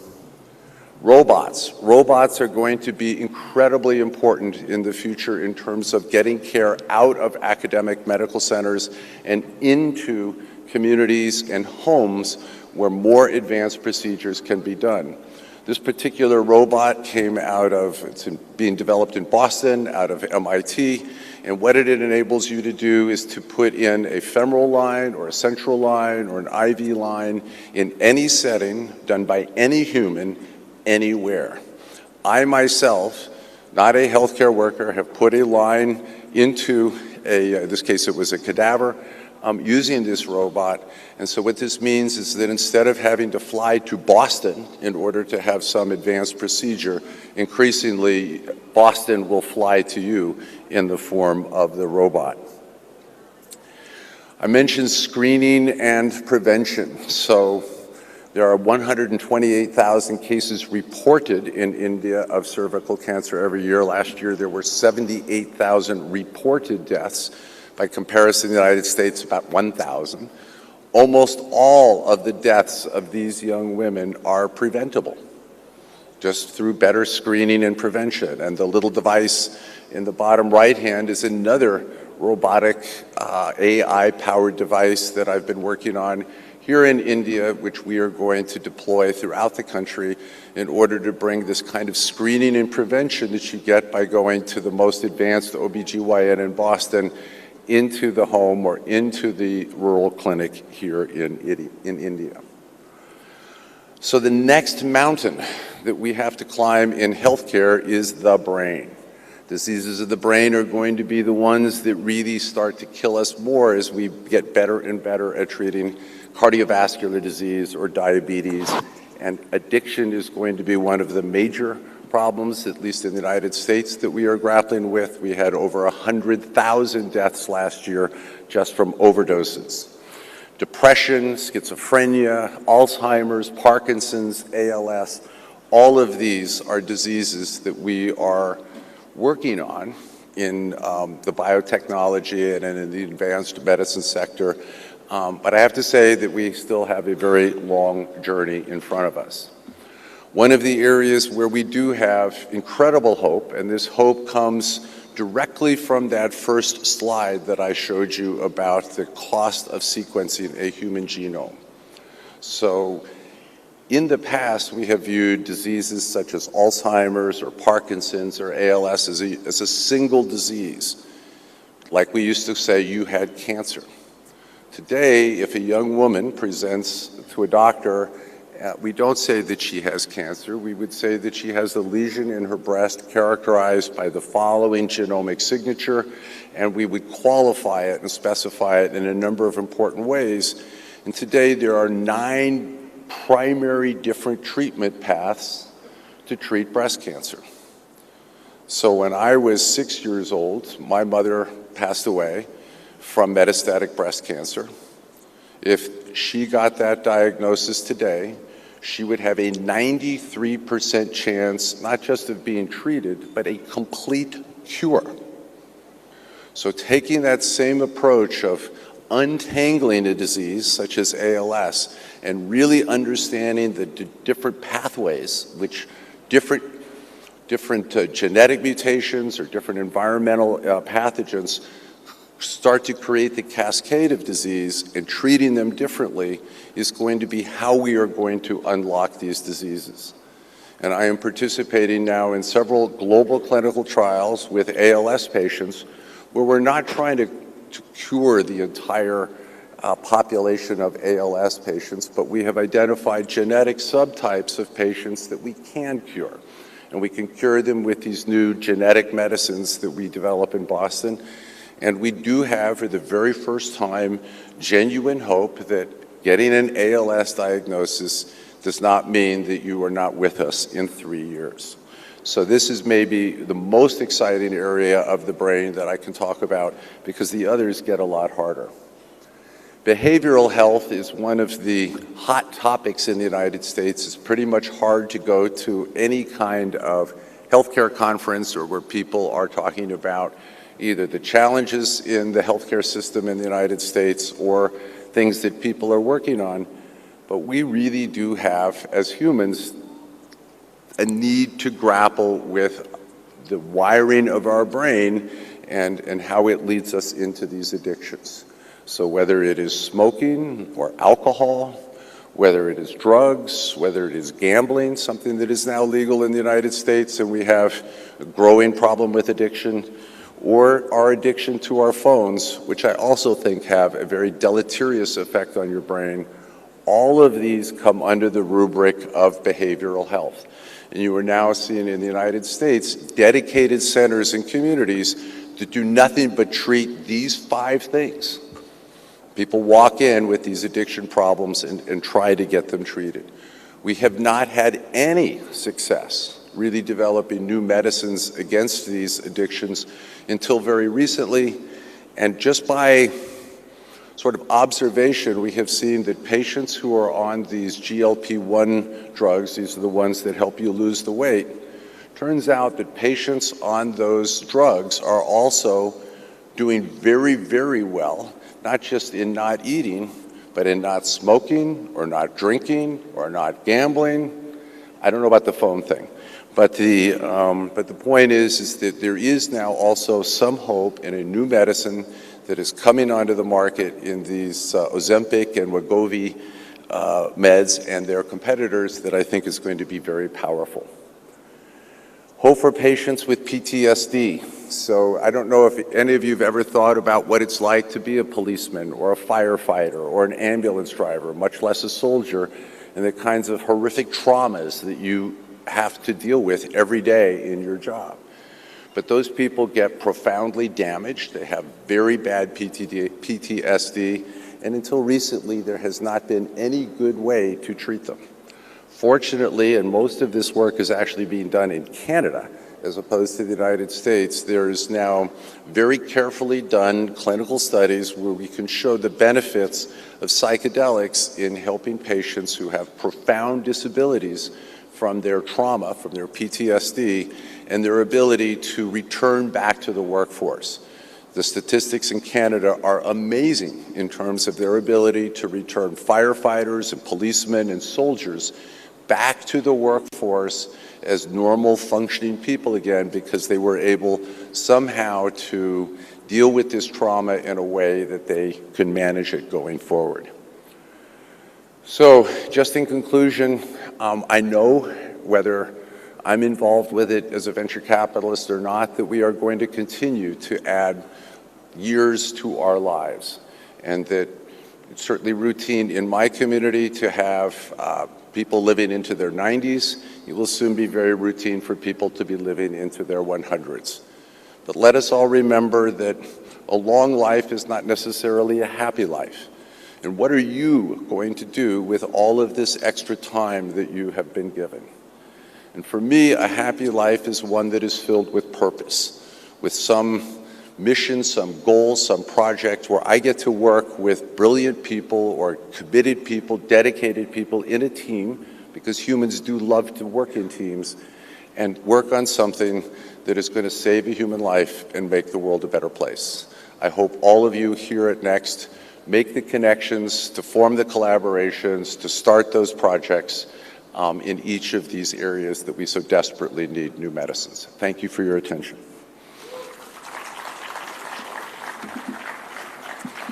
So I think I'm being joined up here. I'm going to be told what happens next.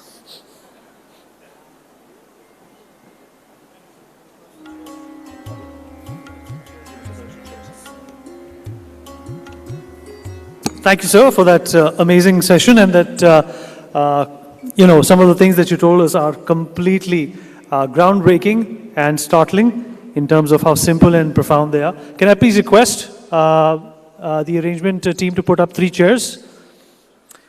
All right, at this point in time, Professor Jonathan Fleming continues to be with us. He's going to be speaking with Dr. Anne Liebert, adjunct senior lecturer, Faculty of Medicine and Health from the Sydney University. We also request the presence of Dr. Jitendra Kumar, MD, Biotechnology Industry Research Council, on the stage as well. And Professor Jonathan Fleming is going to be chairing this session. We're going to have another 30 minutes of some deep thinking and deep analytical conversations about medicine and its far-reaching effects, and what's next, shall I say, in medicine. Over to you, sir. Okay, so my third guest is... He's not there. He's not there.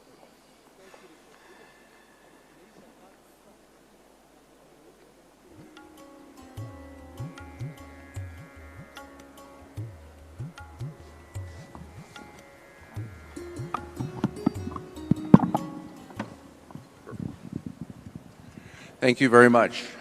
So I guess we're going to have a great discussion in the next 30 minutes, and where I guess I'd like to start is to ask each of you just to make a short introduction of who you are and the perspective that you bring to this discussion about what's next in medicine. So, Anne, maybe we can start with you. Hi, I'm Anne Liebert. I'm from Sydney University in Australia, and I also work with Shepherd University in West Virginia. So I'm a clinician scientist, a neuroscientist, and I started my journey in technology back in the 80s when we were treating intractable wounds and disease with light. And over the last 30 years, I have been investigating how the new technology and innovation of light treatment has been able to help many other sort of areas. So my doctorate thesis was on headache and intractable pain, and now my main focus is on treating Parkinson's disease and other intractable diseases. And I work a lot with MGH and with Montpellier University, the international way to have a team of people to try and help improve health span, not lifespan, and try and affect very good, safe, evidence-based treatment for intractable disease. Thank you so much. Chintana, could you just tell us a few words about yourself so I could ask smart questions? I am Jitendra Kumar. I am a Managing Director of Biotechnology Industry Research Assistance Council. It's a nodal body of the Department of Biotechnology, Government of India, to spur innovation ecosystem in the country and forge partnerships across the world to help innovate in India and also take innovations from India across the globe to the globe, so that the global problems of healthcare are addressed in an affordable manner, because the innovations that are developing in India, we believe are they are in the resource constraint setting, and they have the potential to be very, very cost effective and quality wise also. I have a PhD in biotechnology from a Council of Scientific and Industrial Research, CSIR lab. And then I moved to Ohio State University for my postdoc and a second stint of postdoc at University of Illinois, Chicago. And after that, I tried to move into the innovation management area, and I did an MBA from Fisher College of Business at Ohio State University, and then came back to India to see how these technologies that are developed at the laboratories can be translated into a commercial product through entrepreneurial means. And I worked at different, in Hyderabad is one of the very prominent clusters, innovation clusters, and then Bangalore. I was heading Bangalore Bioinnovation Center, and then moved to Delhi recently, a year back, to head this nodal center of Government of India to spur innovation ecosystem in the country. Thank you. Thank you very much. Well, let's since we are here in India, let's start with you and ask, in the United States, we are very focused on this next sexy new medicine that we can invent, something that modifies or fixes your genes or things like that. And I would imagine in India, the perspective is a little bit different. When you think about what's new in medicine or what's next in medicine, I would imagine that inventions that make it easier to take your medications or make them less expensive or make it so that you don't have to go to the hospital in order to get your medication, that these would be the kinds of next innovations that one would like to see in India. Am I correct in that? Yes, you're very right. The kind of innovations that are happening in US, maybe very, very deep tech, are also happening in India, no doubt, but it's not as prominent as we would like it to be, and slowly it will come into that direction with the setting up of Anusandhan National Research Foundation. We will have a lot of funding to fund the cutting edge, deep tech technologies and science in medicine. However, for the last 3 decades, we have been focusing on solving some of the primary healthcare problems in India. For instance, child mortality, mother's nutrition, etc. There are a lot of interventions in this. Then India is a capital for diabetes. Now, in India, what we have observed is the disease burden in many facets. If we talk about diabetes, talk about nutrition deficiencies in nutrition, leading to abnormalities, etc., have to be seen in a very holistic manner. For example, I would say, take the example of diabetes. Diabetes in India, and everybody knows it's a lifestyle disease. It's no doubt it's a lifestyle disease, and therefore, a lot of problems can be solved to changing the lifestyle, which does not require any medical technologies or interventions. However, there are other things involved here. For example, there are papers which suggest diabetes has a linkages with vitamin D deficiency.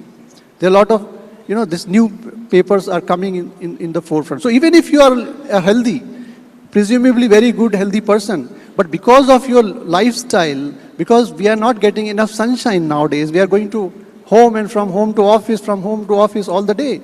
We don't have time like the earlier days when we were free to actually go to the sunshine, and although India is very good in sunlight hours, but somehow we are not able to benefit from that. Now, many people may not know that why they are suffering from diabetes. Although seemingly they are very good in lifestyle, they are doing exercise, but there is a vitamin D deficiency. And then, if you take Ozempic or, semaglutide or a lot of other interventions you do, is it going to solve the problem? No. So in India, the problem has to be seen in a holistic manner, and therefore we are looking at in a very holistic manner, and technologies at many stages of intervention have to be developed. Take the example of child mortality or nutritional problems in child and mothers. Now, or sanitation or infection. The problem is, even if you suppose give nutrition, there is a problem of infection in the gut, which does not allow the nutrition to be taken up. So there's a holistic issue that we have to take into account before we go for any intervention.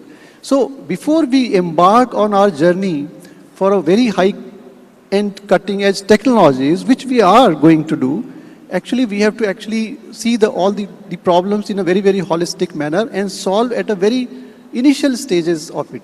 It could be cancer also, so it could be related to the environmental pollution that we have. So there has to be a lot of other interventions at various stages.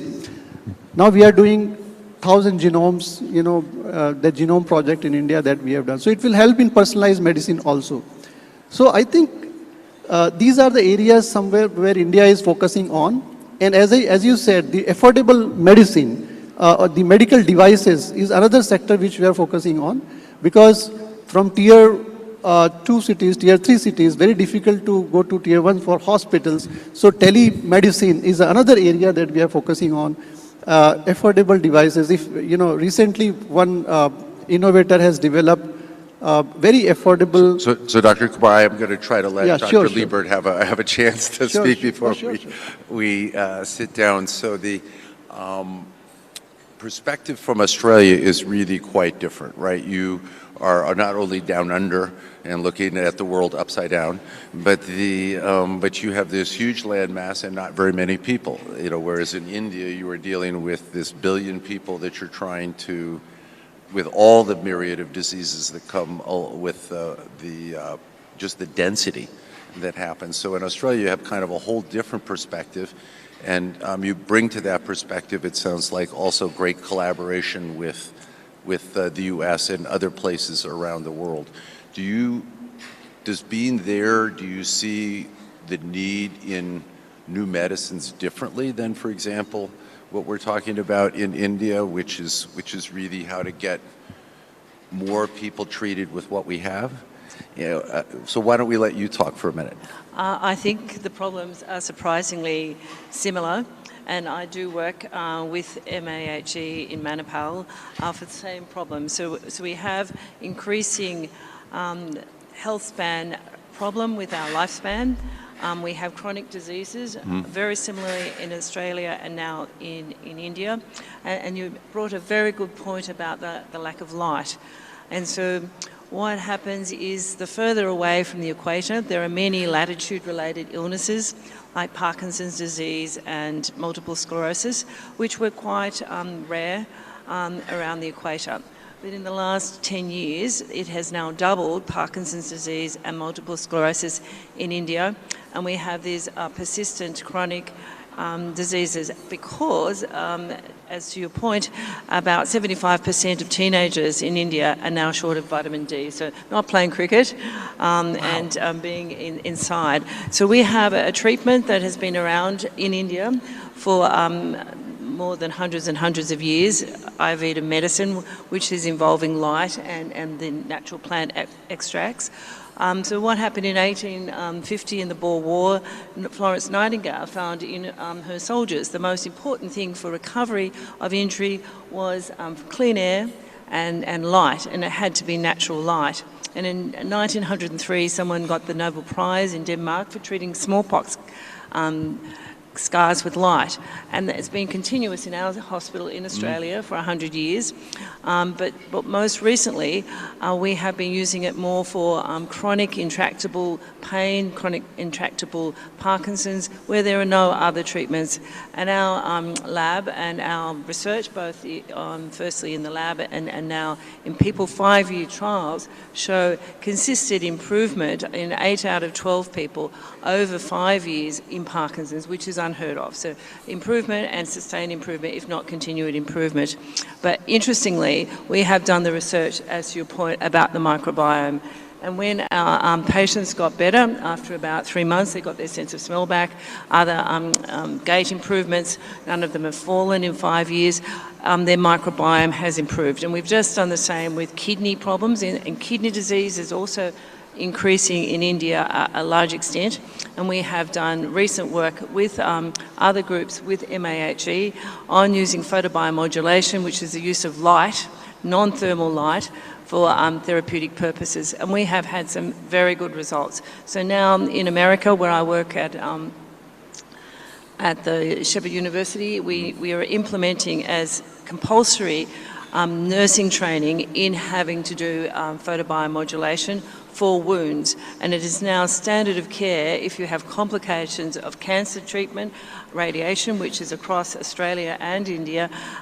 We have terrible side effects like oral mucositis, which means you have sores in your mouth. That means that often you can't eat. You have to be pegged through the stomach, or you have to stop your treatment.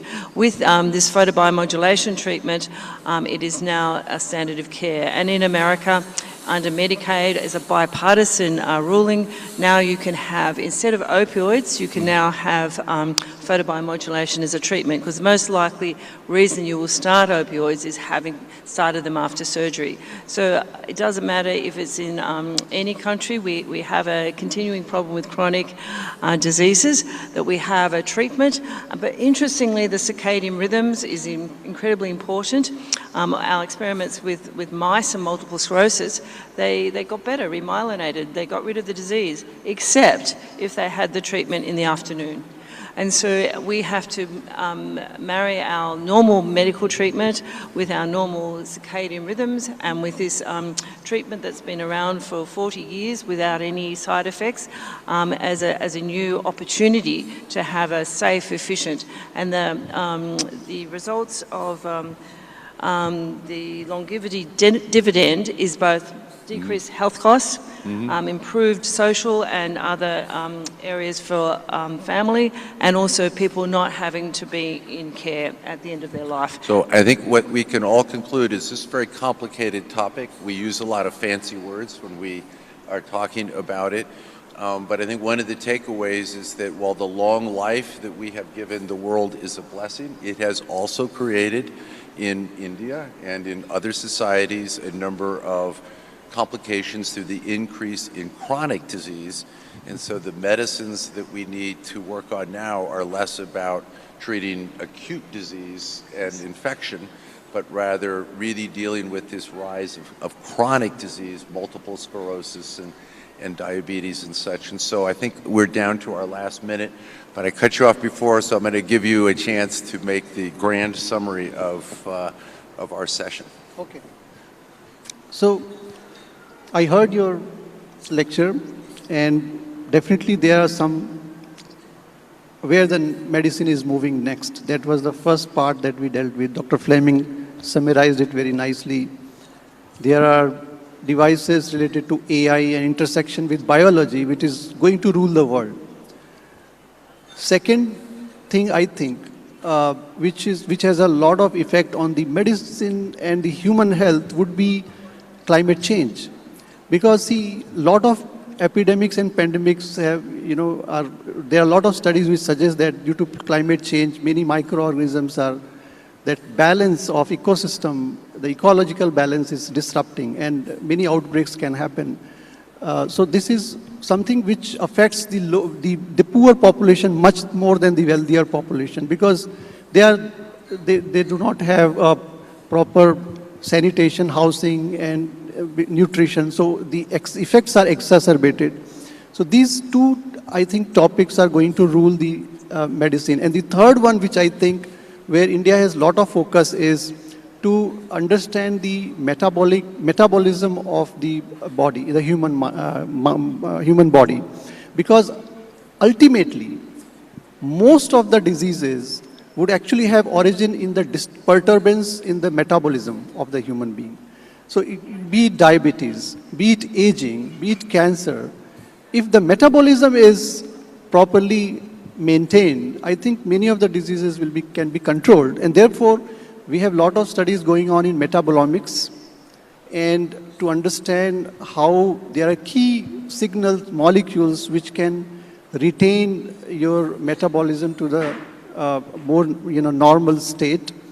And it has to do with the circadian rhythm that he talked about. It has to do with the environmental pollution. It has to do with so many things.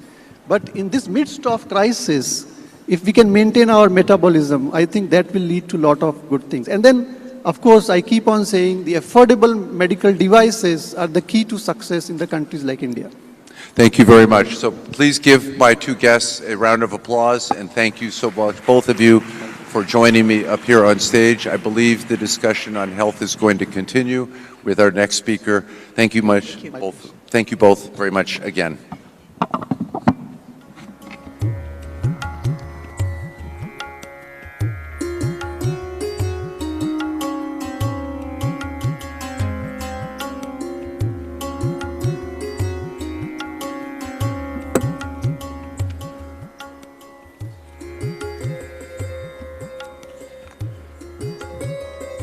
Professor Fleming, thank you so much for that awesome session. We're going to move on now. Well, the next session is all about health. And like they say, health is wealth, and how to preserve health, how to in fact take care of your body, how to understand what you should eat, what you should not. Our next guest is someone who has inspired a whole new generation of people into realizing that prevention is better than cure when it comes to disease, when it comes to taking care of your health. In fact, we all follow his advice. We take tips from him on social media. And in fact, when I was backstage, I was picking his brains on what I should do personally, and I got some advice and some consultation for free on some of the problems that I have been facing when it comes to my health and my eating habits. So, without further ado, I'm going to ask everyone here to give a big round of applause to Mr. Luke Coutinho, who's the co-founder of the Luke Coutinho Holistic Healing Systems. And I want everyone to pay close attention to everything he has to say, latch on to every word that he has to tell you, because it is good for you. Thank you. Click on send. Yes.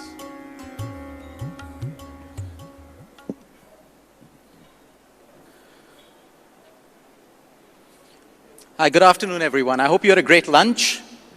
You would have noticed the lunch that you had a lot of our Indian superfoods in them. But before we get into health and lifestyle, before we get into topics like cancer, Alzheimer's, and diabetes,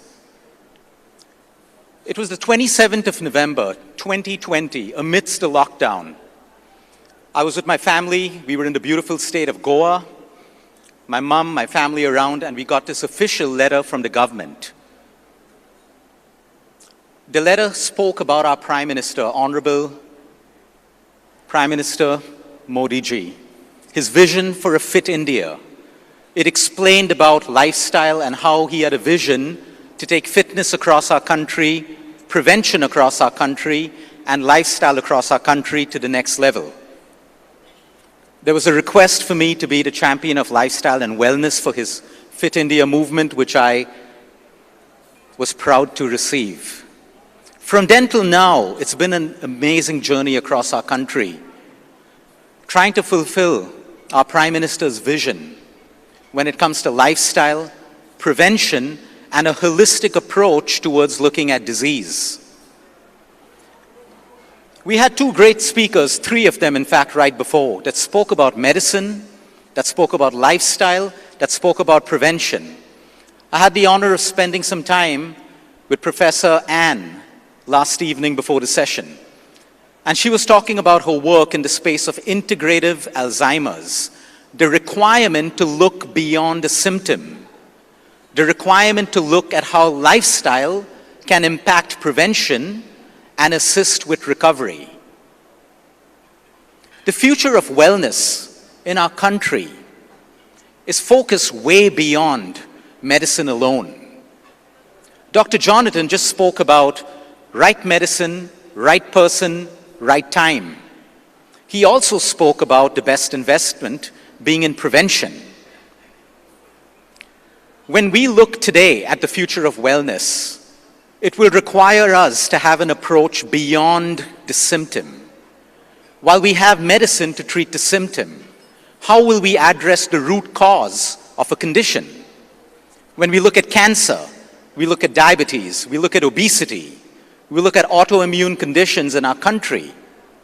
We have a symptomatic approach, but the future of wellness will require us to look at the root cause. Why are we getting sick? Why do we get diabetes? Why does our cancer reoccur? Why are we pre-diabetic?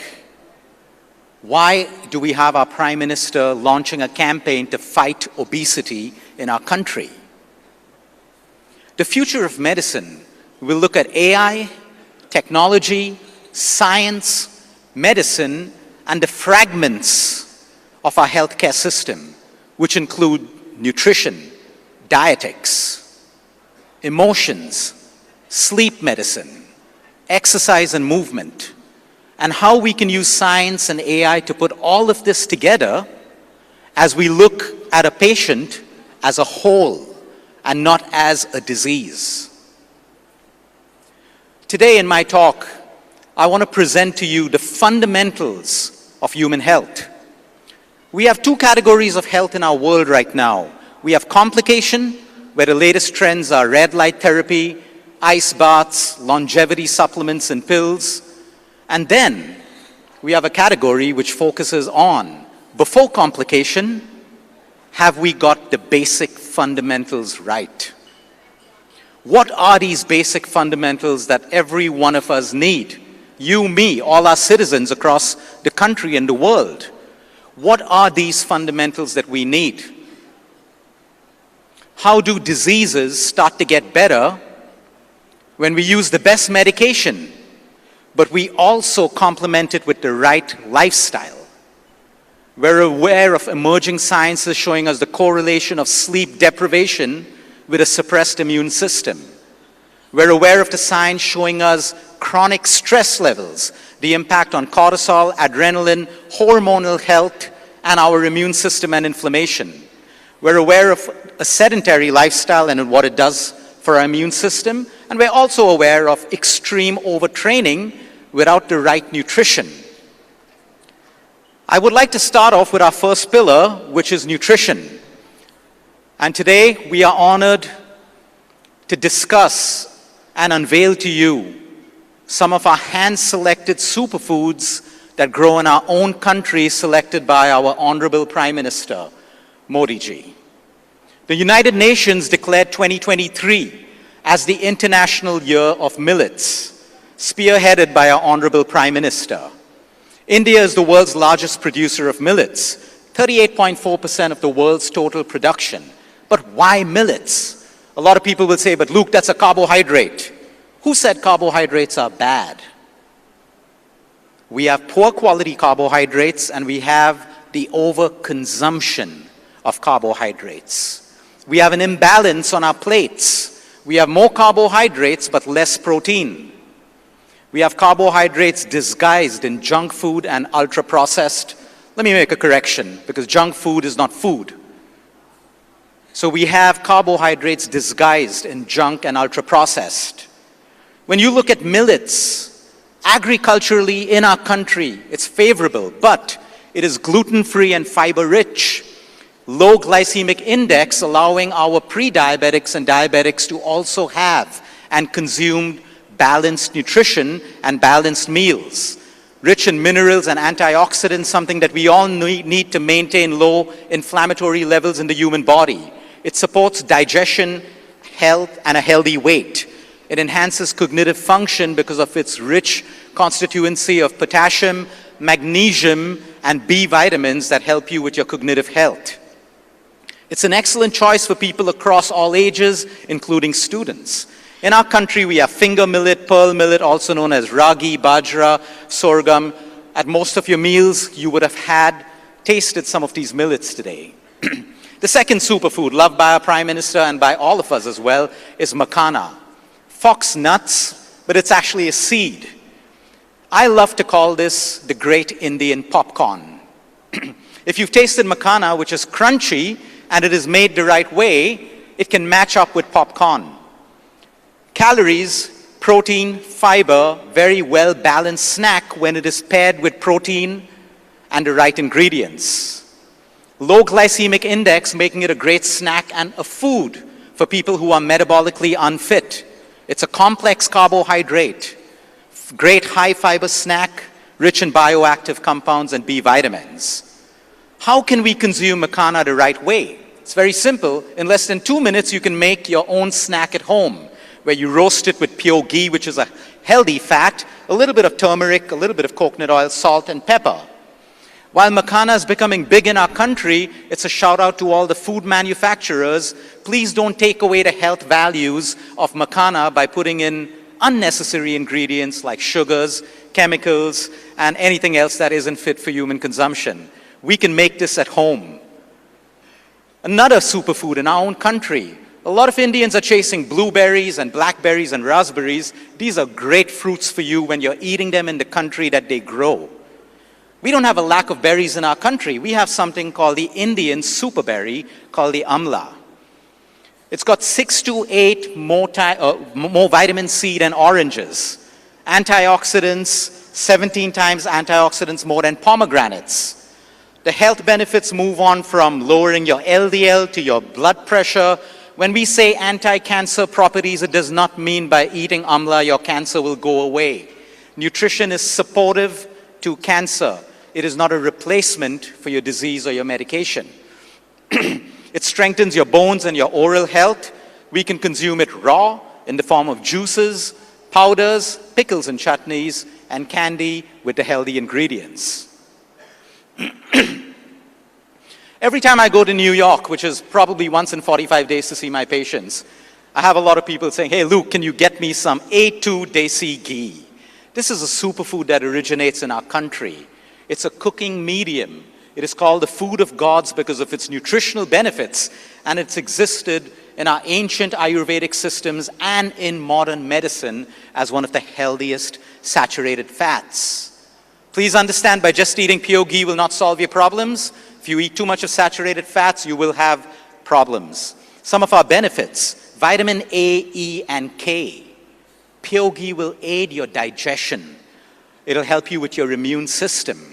It helps us with fat metabolism. It nourishes our skin and hair, which is why you will find it in all of our local hair oils and some of our cosmetics. It's supportive to cognitive health, and it is a great lubrication for your joints and your bones.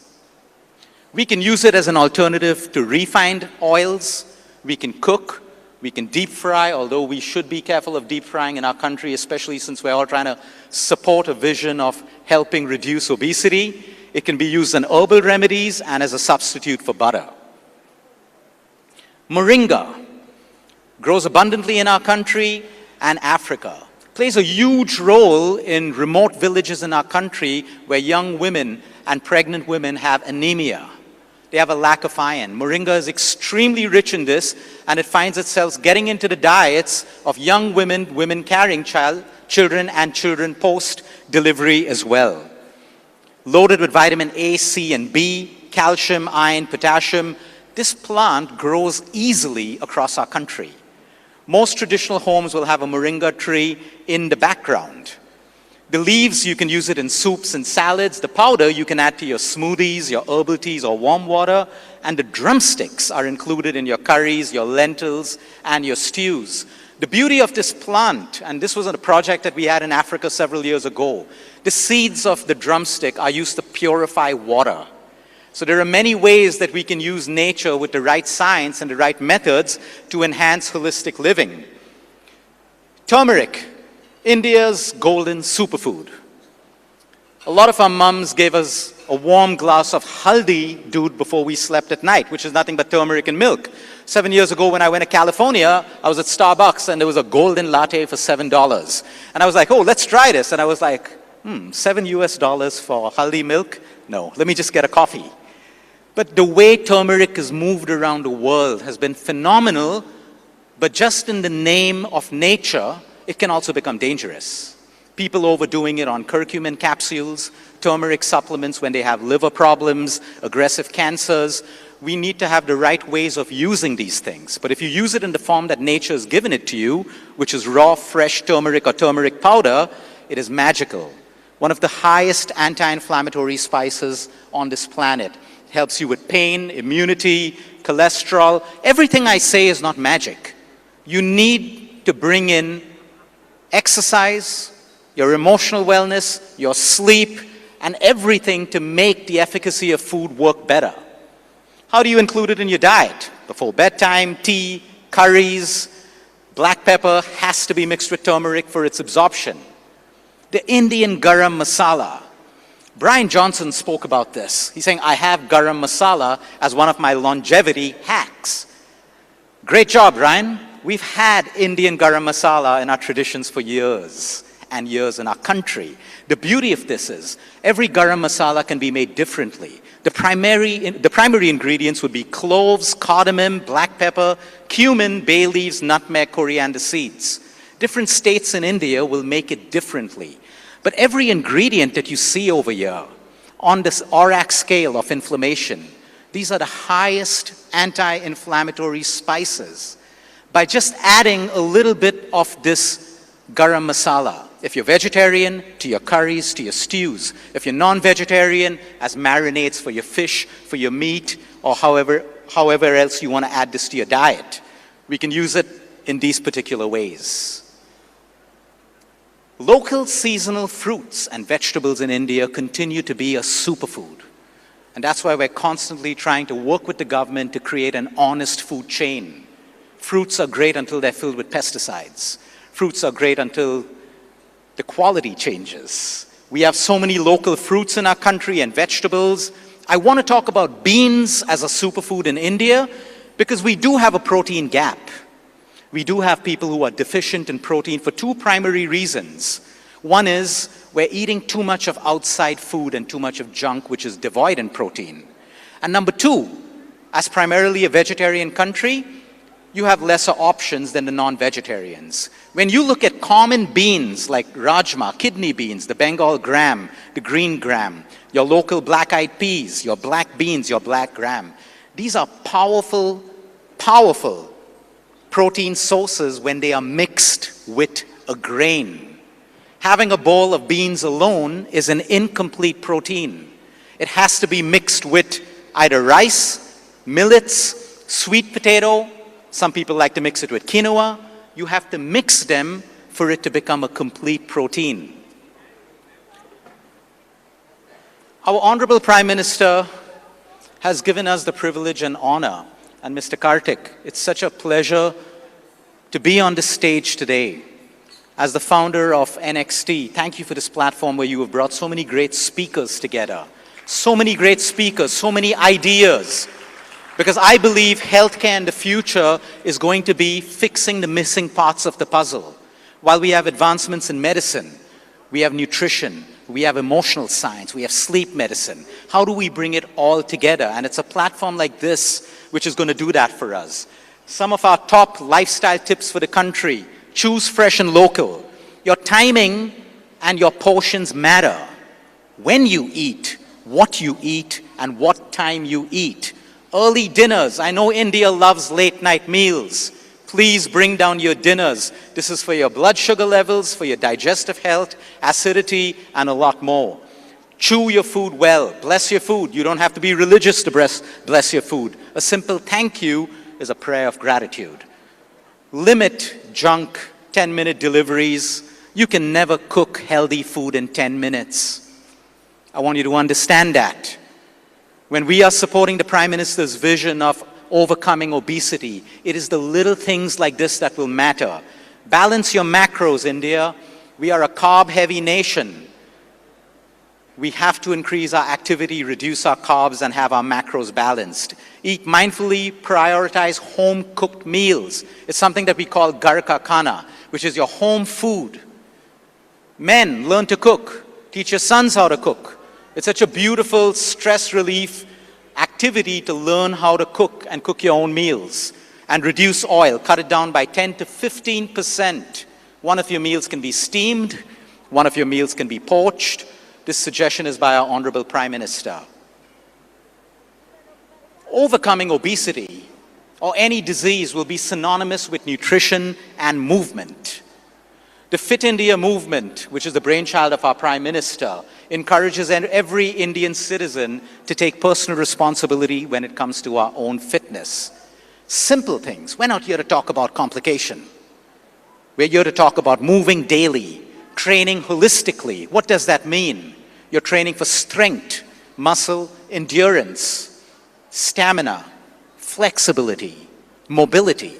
These are not things that we think you need. This is what your human body needs every day. And so we got to train holistically, mind-body exercises like yoga, pranayama, meditation.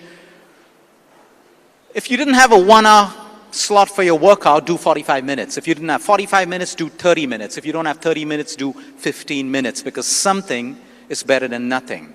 I know everyone's been enthusiastic to be here the first day of this amazing conclave. How many of you did your workout this morning? Put your hands up. Even if it was 15 minutes. Mr. Karthik, I'm hoping for the next conclave we have a lot more hands going up after this. We have Indian holistic exercises. I can choose to go to a gym. I can choose to do Hindu push-ups, squats, the mugdar, that's a weighted instrument that you use to train every body part, including muscle. We have our Surya Namaskar, which is sun salutations that trains your breath, movement, joints, and even muscle. We have mace swinging, rope climbing. Integrate this into your workouts, make them fun. June 21st was declared as International Yoga Day by the United Nations when our Honorable Prime Minister took yoga to the world. My question is for all our Indian citizens, are we using that? Are we using our own yoga, pranayama, and meditation in our daily lives every day? Some of the asanas that our Prime Minister recommends, and he also does and leads by example, are sun salutations, back bends, mountain poses, triangle poses, and chanting and humming. Things that can be done in 30 minutes. Inexpensive, free, it only requires discipline and consistency. I must go back to talk about the Yoga with Modi YouTube channel, where it's available for free across the country, where anyone who wants to learn yoga can start their journey. These are some of our pictures of our Honorable Prime Minister leading by example. Quality sleep becomes an absolute necessary pillar for human health in the space of prevention and in the space of recovery. All the magic happens while we sleep. All the magic in the human body. A medicine will treat the symptom. It can cure your disease. All the repair, the regeneration, our genome behaving the right way will be influenced by our environment that we create for ourselves within us through nutrition, sleep, movement, emotions, and externally, the quality of our air, water, social connections, and community, which is where I pause to make an honest and a humble plea to our government to support us with clean air, clean water, and honest food. We ran a campaign for the Fit India movement called the Sleep Deeper India campaign all through last year, where we reached out to millions of Indians across the country, encouraging them to change their sleep habits. People who improved their sleep, we took all their data, and I am going to share with you the top lifestyle changes to sleep better and deeper. Number one was breath and pranayama. 5 minutes of deep breathing the right way before sleep can move you from the sympathetic nervous system to the parasympathetic nervous system. I want all of you, if you don't know already, to Google something called left nostril breathing. You can fall asleep deeply and beautifully by just changing the way you breathe. Now, left nostril will help you to calm down and sleep. Don't confuse this. I had people doing the left nostril breathing in meetings and feeling sleepy. In a meeting, if you want to stay awake, you do right nostril breathing because that energizes you. Everything in the human body is balance. The way we breathe, air moving and circulating through our body can create energy or can move us to the parasympathetic nervous system. Connecting with natural light, resetting your circadian rhythm. First thing in the morning, what would you choose? Looking at your phone or connecting with natural light for even 10 minutes can help you reset your circadian rhythm for that night of sleep. Exercise, a brilliant lifestyle change to sleep deeper. Chanting and meditation, spirituality and mindfulness. Dark sleep, try to make your room as dark as possible or use an eye mask. Limit gadgets at least 45 minutes before bedtime. Quality family time, so you're probably connecting, engaging, talking about nice things before sleep rather than aggressive things. Hobbies like reading, painting, and calming music. These were the top lifestyle changes that help people move from sleeplessness to sleep. And then small changes of eating your meal earlier, trying to wean off your sleep medication that you're taking over the counter without your doctor's prescription, and all of that follows next. Our fourth pillar is emotional wellness. The one thing I see in every disease today is a connection with stress. When a body's trying to heal from a cancer, when a body's trying to heal from a disease, when a body's trying to prevent a disease, we have to medically honor and understand the word homeostasis, which is balance. How do we achieve homeostasis? There are many ways. The calmer we are, the more time we spend in the parasympathetic nervous system, your body is working for you. Your immune system is working for you. When we're in a constant state of chronic stress, anger, resentment, guilt, always fighting, always on the go, not giving ourselves a break, we're out of homeostasis. We're out of balance. Our body doesn't work for us. It works against us. Some of our most powerful lifestyle tips to improve the emotional health and mental health in our country. Wake up, soak in natural sunlight first. There's no sunlight, connect with natural light. Walk, breathe, fresh air, practice mindfulness. Again, it's a plea to our government to help us with fresh and clean air. Meditate, pray for inner peace. I want people to reframe stress. Stress has become a bad word. Oh, I'm stressed. It's not a bad word. I want us to see stress as a challenge to overcome, not a threat. We all see stress as a threat. With a threat comes fear, anxiety, and the cycle gets vicious. Slow down, enjoy life. We have one life. Slow down, be busy, be ambitious, but learn how to slow down. You have a lot on your plate today. How are you going to create relaxation? How are you going to create balance? Build strong social connections and community. It is so important for our happiness. Spend most of your time making money, doing what you want, but please build your emotional health because it has a direct connection with your physical body and disease. Engage in service and volunteering. One of the best, most fulfilling human experiences is the joy of serving or the joy of volunteering. And of course, if you have an emotional or mental health problem, always take therapy professionally if you need it.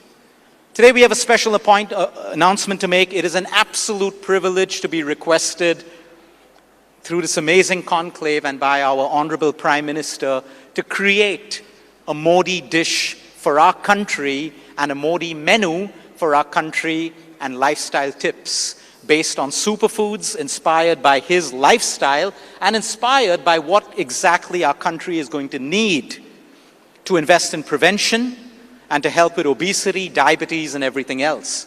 All of you will have access to the Modi dish. We have the recipes, we have the macros, and we've used all Indian local foods. We've got our proteins, our carbs, and our fibers all in place to set an example to our country and people across the world that we don't need extreme diets. We need balance, we need science, and we need consistent action. What makes this dish that we've created for our Honorable Prime Minister special? We've got millets, we've got beans, we've got your grains to make it a complete protein. We have the garam masala, we have turmeric, our cooking medium is pure ghee, we have hemp seeds and pumpkin seeds. We want to unveil the Modi lifestyle that focuses on a nutritional guide, which we will have the honor of introducing across all schools in our country and every household, that will teach us the basics of nutrition, food, and lifestyle tips that we can engage in on our daily life. You will all have access to a special lunch menu and a dinner menu. At your respective places to eat, there will be a QR code. All you need to do is scan it and you will have the access to the recipes, ingredients, and the macros. What is the foundation of wellness for every Indian? Clean air. We need clean air. We can have the best medicine in the world. We can have the best nutrition. We can have the best speakers sitting in this room. But our environment determines how our physical body and our mental health will respond. So we have humble pleas to our government and our leaders to support us with clean air, an honest food chain, and clean water. The future of wellness will depend on honest educational content, scientific content, educational content that does not get mixed up with influencer content that is not based on science and that is not based on evidence. Lifestyle changes. Our Prime Minister has been an advocate for us making lifestyle changes. When we look at the prevention of disease or the recovery of disease, please take the latest medications that exist. Respect your doctor's work, the science and everything gone through, but please also understand that the medicine alone will not work. We have to change our lifestyle, the way we sleep, the way we think, the way we eat, and the way we move.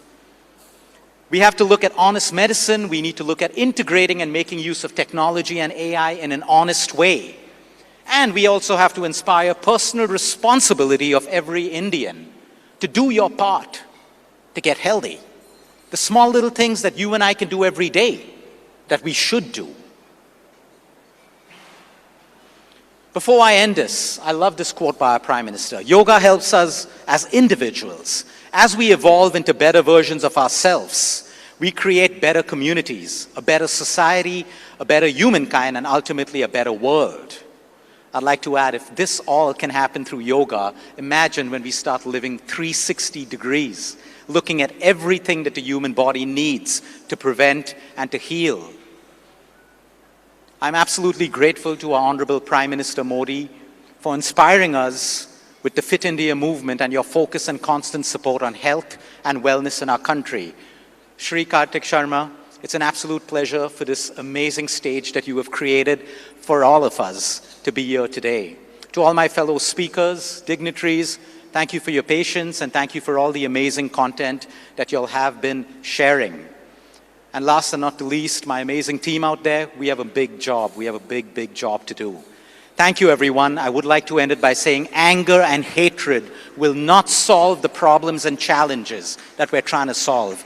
It is always going to be unity and collective action. Thank you, everyone. Thank you.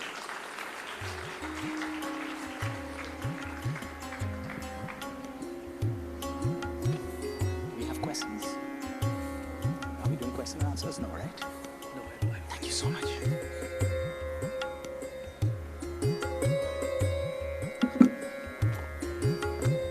All right, Luke.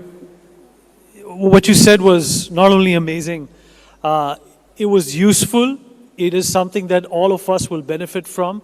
It is something that all of us can use, go home and practice, and it's going to bring about results that will not only make us healthy, but happy and a little stress-free as well. Thank you so much. I would want everybody to applaud for Luke once again. What he said, what he spoke about, touched everyone at every level.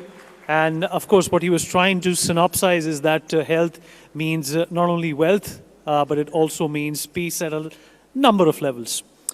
All right, now we're going to in fact transition into something which is not as a softer facet as our health is. We're going to talk about what's next in innovation, what's next in technology. And of course, that is an area where India has been growing leaps and bounds.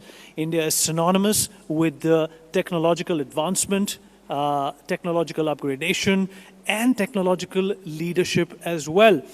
And to shed more light and talk a bit about this, joining us for our next session is Mr. Carlos Montes. He's the lead of the Innovation Hub at the Cambridge University Judge Business School, and he is going to talk about how India, everyone, can become a tech superpower. Now, isn't that an amazing topic to lend your ears to? A big round of applause for him, please.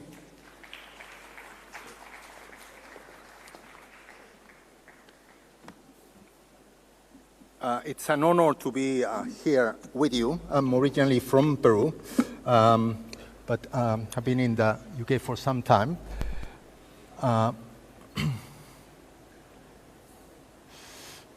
Oops, I've jumped a little.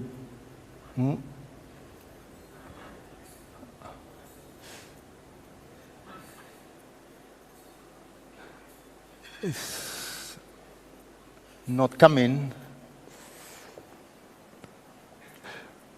And it was quite a change from the previous conversation on lifestyle, so it's like... Just click once, don't click it. You can see the presentation. Is it working now? No, it should become there. Hold on. Yeah. It should be addressed, so the visuals are quite important in this. Try once. Yeah, now it should work. Yes. So it was critical because I wanted to, although this is about how India can become that tech superpower, so very ambitious, but I start with this dress that I think, it was famous 10 years ago. So for those that will remember. So some of you, if I ask you what color is this dress, I'm asking the two colleagues there in front, what color is this dress? You will see, some people will say it's a gold color. How many people here see it as a gold color? You raise your hands. Other people will see it as blue. So it's the same picture, but there is a blue person. I actually see it as gold, and I cannot be persuaded that it's blue. And my family cannot see how I don't see it as gold. So I think I wanted to introduce this because through this conversation, I want to present things to you with a different lens. And we never like to change lenses because we are used to one kind of lens. And my lens is not a lifestyle, although I have done some lifestyle work actually with Jamie Oliver in the UK, but it's about political economy, and that's super boring. And I apologize to you from the beginning because there is nothing people think more boring than economists. And my colleague from Uber said already that, what can an economist say that is right? And I think, but I will show some obvious things, besides this one. So this is an idea from a billionaire, so maybe you can listen to him. He's Peter Thiel, and he's from PayPal farm. So he's with Elon Musk. He's one of the, and he says that what's really important is not what we talk, but it's the contrarian ideas. It's the ideas that we, are perceived not as not right by the majority of people, right? And so in the interviews, when he interviewed people, the question that Peter Thiel would ask is, I cannot even read that question that he asked. What important truth do very few people agree with you on? You see, I cannot even read it, but this is what Peter Thiel would ask, to you or to you in any interview. And because he says that that's how you build businesses. And of course, he not only created PayPal, but most of the important companies. And my contrarian view, after working for 30 years with European Union, the World Bank, the Cabinet Office in the UK, all these places, 30 years ago with the Prime Minister of Ethiopia, with the World Bank. My simple view, which, people will think is obvious, is that solving national problems is not about resources or technology, but about understanding and managing the competing interests within a nation. Okay, we think as a nation like we are teams. I'm from Peru, so Team Peru plays against Team Chile. But it's not as simple. We have different interests within each of these teams. And again, this is an AI-created PowerPoint. My colleague didn't help me, so not all the images will be perfect. That states and citizens corporations triangle. But this point is simply to say that when we look at a country or a place, it really helps. And this is actually used by the investors in banks. So this model can be put into mathematics. So what the state wants? What's the objective, the main objective of the state, or the political leaders, or the institutions that are with the state? We will say it's the common good, but as an economist, we are not romantic. Okay, we really just see things maybe a little bit too much as self-interest. But the logic is that a politician will want to gain and maintain power. That's the rule of the game. If it's a good politician, that's what they need to do. Corporations as well, for economists, is simple, maximize profits. And citizens, you can have prosperity that people interpret it, as well-being, freedom. We have different ideas of what that will be.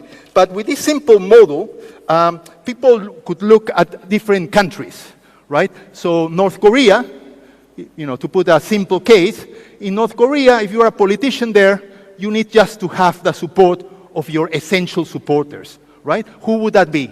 That would be the officials from the party, the military, and as a state, what you need to do is reward those essential supporters. So you provide private support to them, private benefits to them, and that is the way that the regime will work. Scandinavian countries, Finland, Switzerland, they historically have had a broader, and this has been also changing, but it has been a broader set of the population so the aim of the regime is to provide public goods for the entire population. So that makes them more citizen-centric. So briefly, Peru, just to mention it, obviously, these are Peru and Ethiopia, countries of more unstable kind of coalitions. And in the case of Peru, for example, we have had 6 presidents since the year 2000 that are in jail or indicted. So that just shows you an idea. In Ethiopia, again, there are narrow groups that get into the power, into power, and it's contested by the groups that are excluded. So that's how you understand a simple analysis of the political economy. And then you get countries like China, US, and EU, political, powers. And, in a simple way, we can say that China is a state-led country with periodic market reforms. The US is a corporate-led with periodic populist interventions.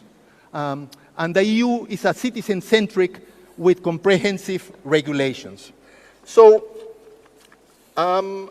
just for illustration, this has some data, but for illustration and, because it was done with, some initial numbers, you can see that countries on the top is where state power is higher. Countries on the right, so Japan, UK, US, will be more where corporate power is more predominant.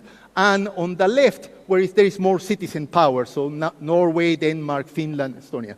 So the reason I use that triangle is because when we talk about technology, and we always say, oh, AI is going to solve everything, the printing press, we heard before that the printing press did not solve everything. It took 400 years until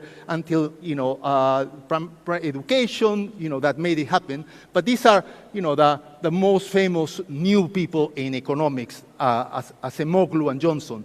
And they say the obvious, with all their story is, the thing that is abundantly clear is that there is nothing automatic about new technologies bringing widespread prosperity. So technologies are not going to bring us this prosperity, but if they do or not depends on the economic, social, and political choice. So the choices that I mentioned before, if you were more into the state side, or more in the corporate side, or more in the citizen side, that's what's going to determine how your technology actually works. So when we say that in India, technology could work in this way or that way, it's going to depend on exactly, how it fits to the model that we have. So it comes to the obvious things that China obviously has a technology model that is state-led with limited market, unpredictable regulations, state-backed, where data collection favors the state. In the case of US, obviously it's corporate-led, minimal regulation, and corporates own the data. And this is something that the colleague from Uber mentioned on how actually all that data is, with the corporations. And the EU is more citizen-centric, has comprehensive regulations. They have the GDPR, a very detailed list of regulations. And so from that is to say that obviously these countries have done incredibly well. And they have, incredible technologies, but with the strengths that they have, they are also risks. So obviously, with China, with all those impressive developments in their technologies and high growth, there is the risk of powerful surveillance and social control. In the US, the Magnificent Seven, as they're called, all the Googles, Facebooks, Metas, etc., they control 35% of the S&P 500. And they are global platforms, they have disruptive innovation, etc., they venture capital.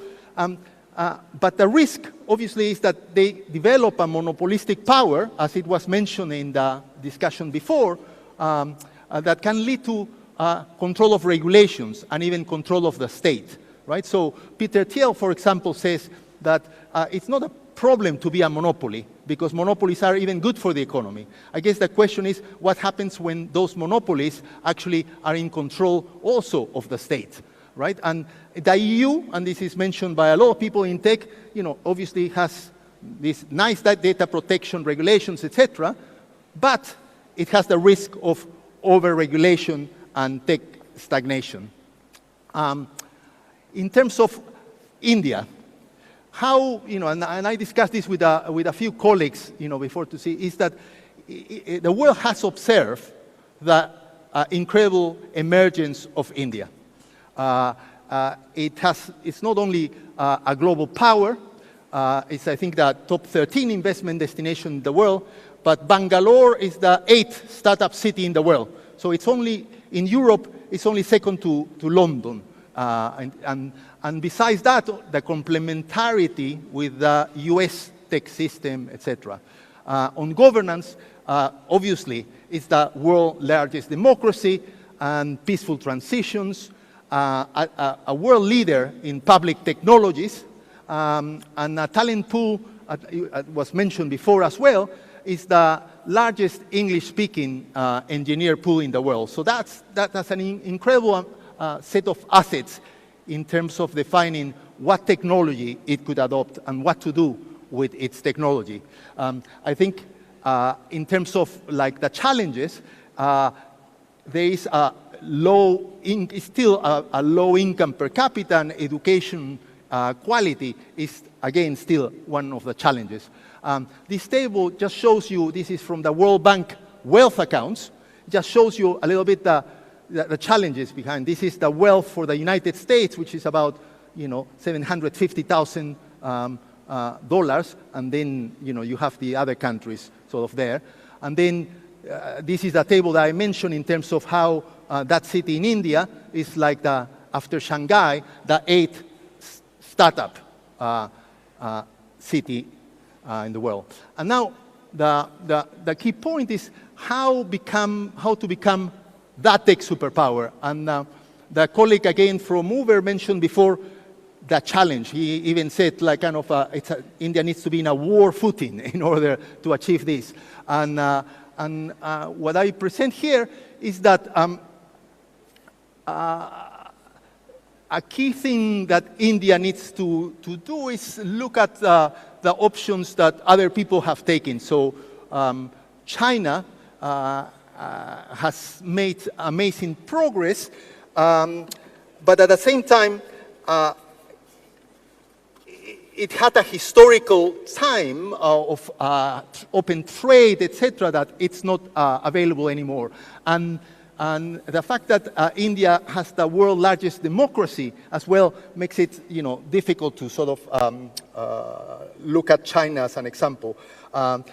In terms of the United States and the EU, I think the difference is in terms of, again, the initial stock of human capital in the countries. So looking as an economist, simply, one would say the best option for India would be to choose a technology that fits the needs of empowering its people.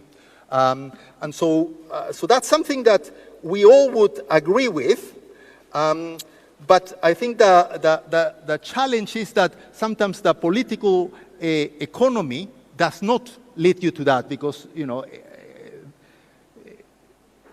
and therefore, as a way to think what are the things that India could do to do that, it's similar to this idea of being single-minded. And it's one of the issues will be to sort of begin to think about technology maybe as a unifier in the country, as a way to think, in order to empower people, the only way that we're going to be able to empower people and give them the education and access to services that they need will be by creating a different kind of technology, not a technology that it's used for simply maximizing profits, but technologies that are directed at helping people.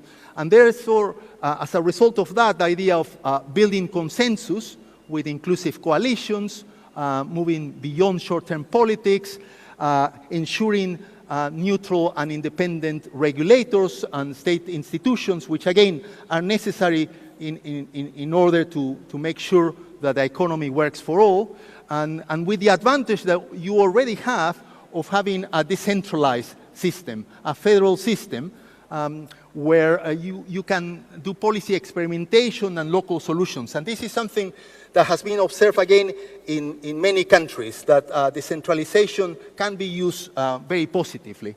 And the second sort of key way to get there is to double down on something that you already do, which is this public-private innovation. I have had some opportunity to see the work that has been done on digital public technologies. Yesterday, I was invited to the Ministry of Finance, where I was giving a presentation on UPI and where it's going, and I think that shows an example of what India can do following that approach. I think when people showed me that technology, I thought, how is it possible that India could develop these technologies, given coming from Peru and bundling that situation was possible by looking at the fact that you had a team of people that were with high capabilities, both technical, but also understanding what are the local needs. So that focus on the citizens was critical, but also they share this vision of technology as something that was going to be used by all Indians. So here the challenge is simply to double down on that effort of giving priority to innovation that uplifts citizens, empowering the government to work as a startup, because I think it's very difficult to do things in a startup. There is a recent book called NewsX that shows the challenges of people in the US to make the Defense Department innovative, right? And so the challenges are everywhere, even in Silicon Valley, to do that. And so it's important to work with the private sector, creating solutions, but solutions that are market-based. That's a favorite saying of economists, market-based. That means that, yes, in complementary to the public sector, but it needs to to be financially sustainable. And as a result of that, you know, I sort of think, and this is talking to some Indian colleagues, that with this united idea of what can be achieved in the future, it is possible to have what I call the ultimate prize for India. I think this will be challenging, very difficult, but it is possible that it can become the world's first citizen-centric tech superpower. That's a mouthful. But basically, it will be the first time where technology is actually used not just for, you know, corporations, but actually to benefit people. In all the presentations, every company will say, we are doing this to help people. But, you know, it cannot be, because, you know, they need to do first serve their owners, and to become a prosperous middle-income nation. So, you know, to increase massively the wealth of the country. And I was told to use the concept of Vishwa Guru, you know, because I think it is possible that following this and following solutions that will be good not just for India, but for the global South, it can inspire through example and leadership. And so that's my wish for India. So thank you so much.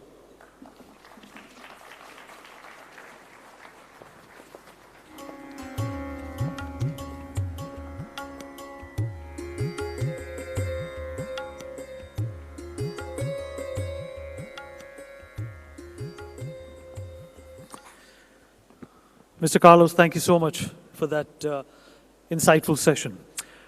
All right, now it's turn to talk about what is next in living.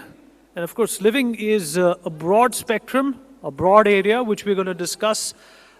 It primarily, you know, dictates how we live, where we live, the spaces that define us, and the spaces we define as per our needs and our preferences.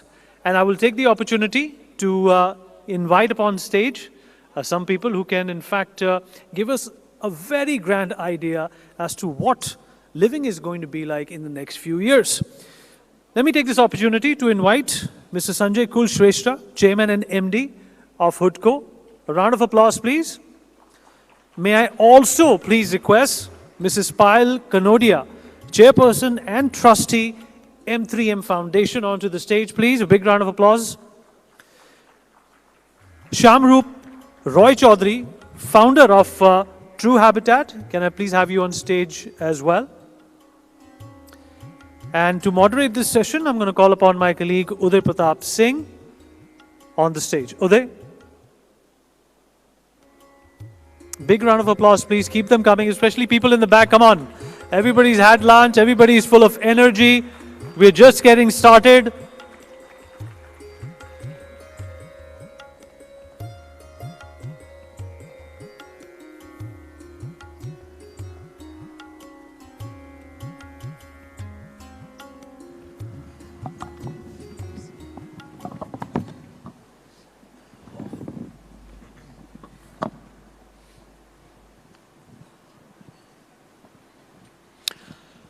Hello and welcome to those of you just joining us, and welcome back to those of you who are still with us, of course, at this first day of the NXT Summit 2025, where we're, of course, delving on the future of various sectors in our country, not just, of course, with domestic experts or leaders, but with global leaders and innovators. And now we're going to do that for, of course, the living sector, the real estate sector, housing sector.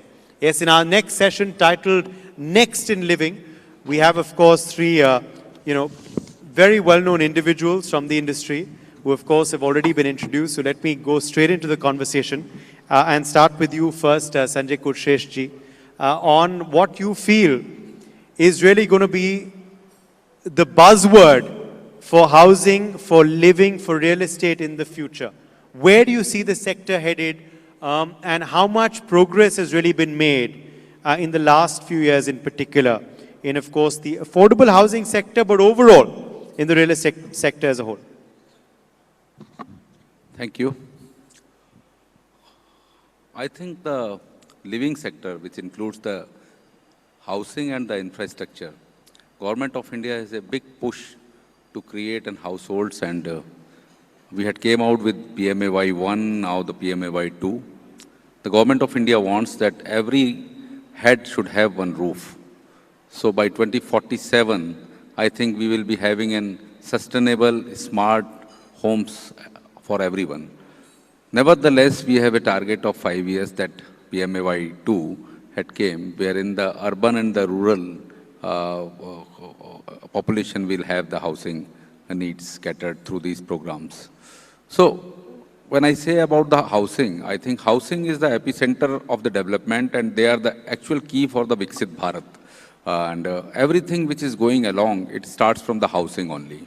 So whether it is water, sanitation, power, energy, roads, logistics, or economical drivers, starting from the education, hospitals, markets. So everything starts from the housing, and housing is the key for the development.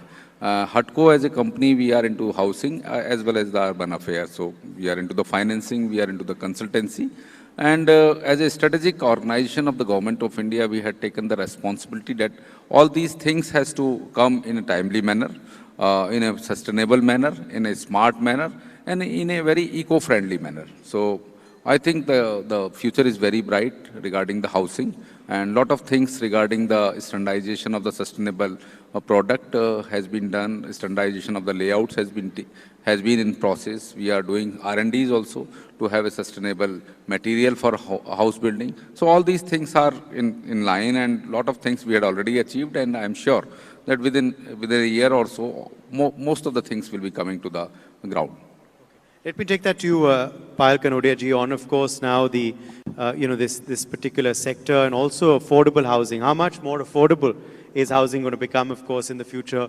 Also, where do you see the sector headed? What do you believe are going to be the, the new innovations as well, which we're going to be seeing to ease the way of living for people, for citizens in our country?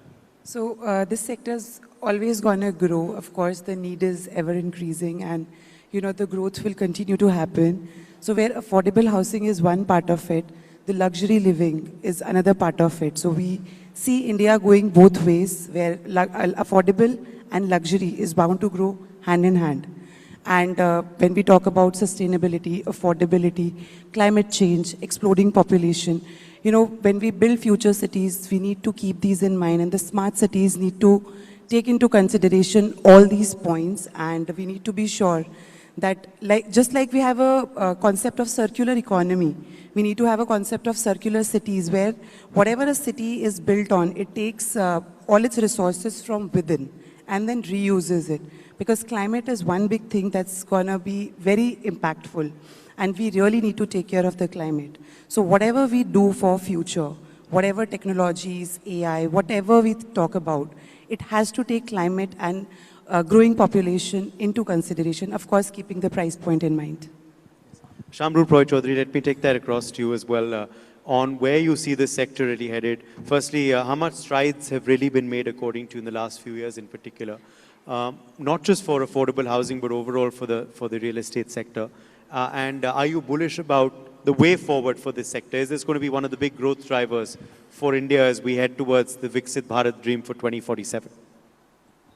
See, in my opinion, affordable housing is a concept which needs to be government-driven, because there are certain input costs when it comes to real estate which are not in the factors of private developers, such as land costs, cement costs, these costs. So affordable housing has to be driven by government policies, government support, government subsidies. And the government is doing a great job when giving these subsidies and stuff. Although every state in India has a different policy towards affordable housing, but Haryana is leading the way in affordable housing. Madhya Pradesh is doing PPP models for people doing affordable housing.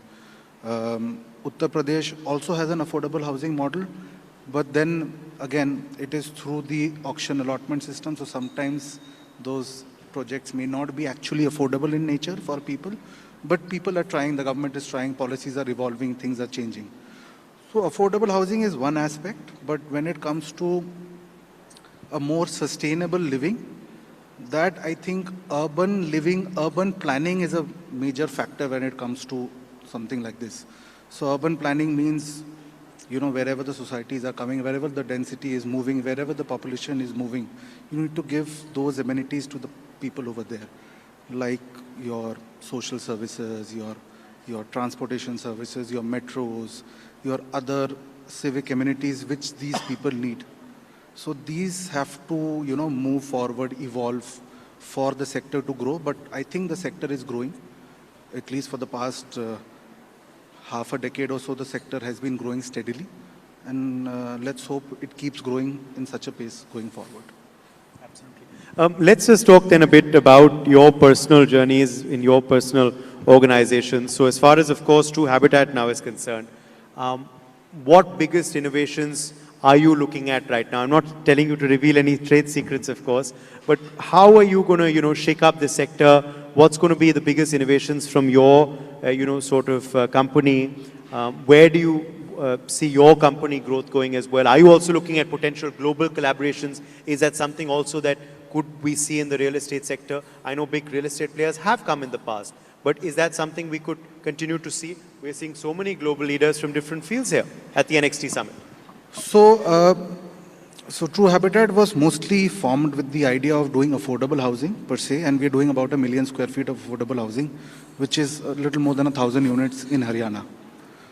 But if you look at the new technologies which are coming in real estate, those can't be totally focused towards affordable housing because it's mostly driven towards visual realities, VRs, Matterport, BIM modeling and stuff like that.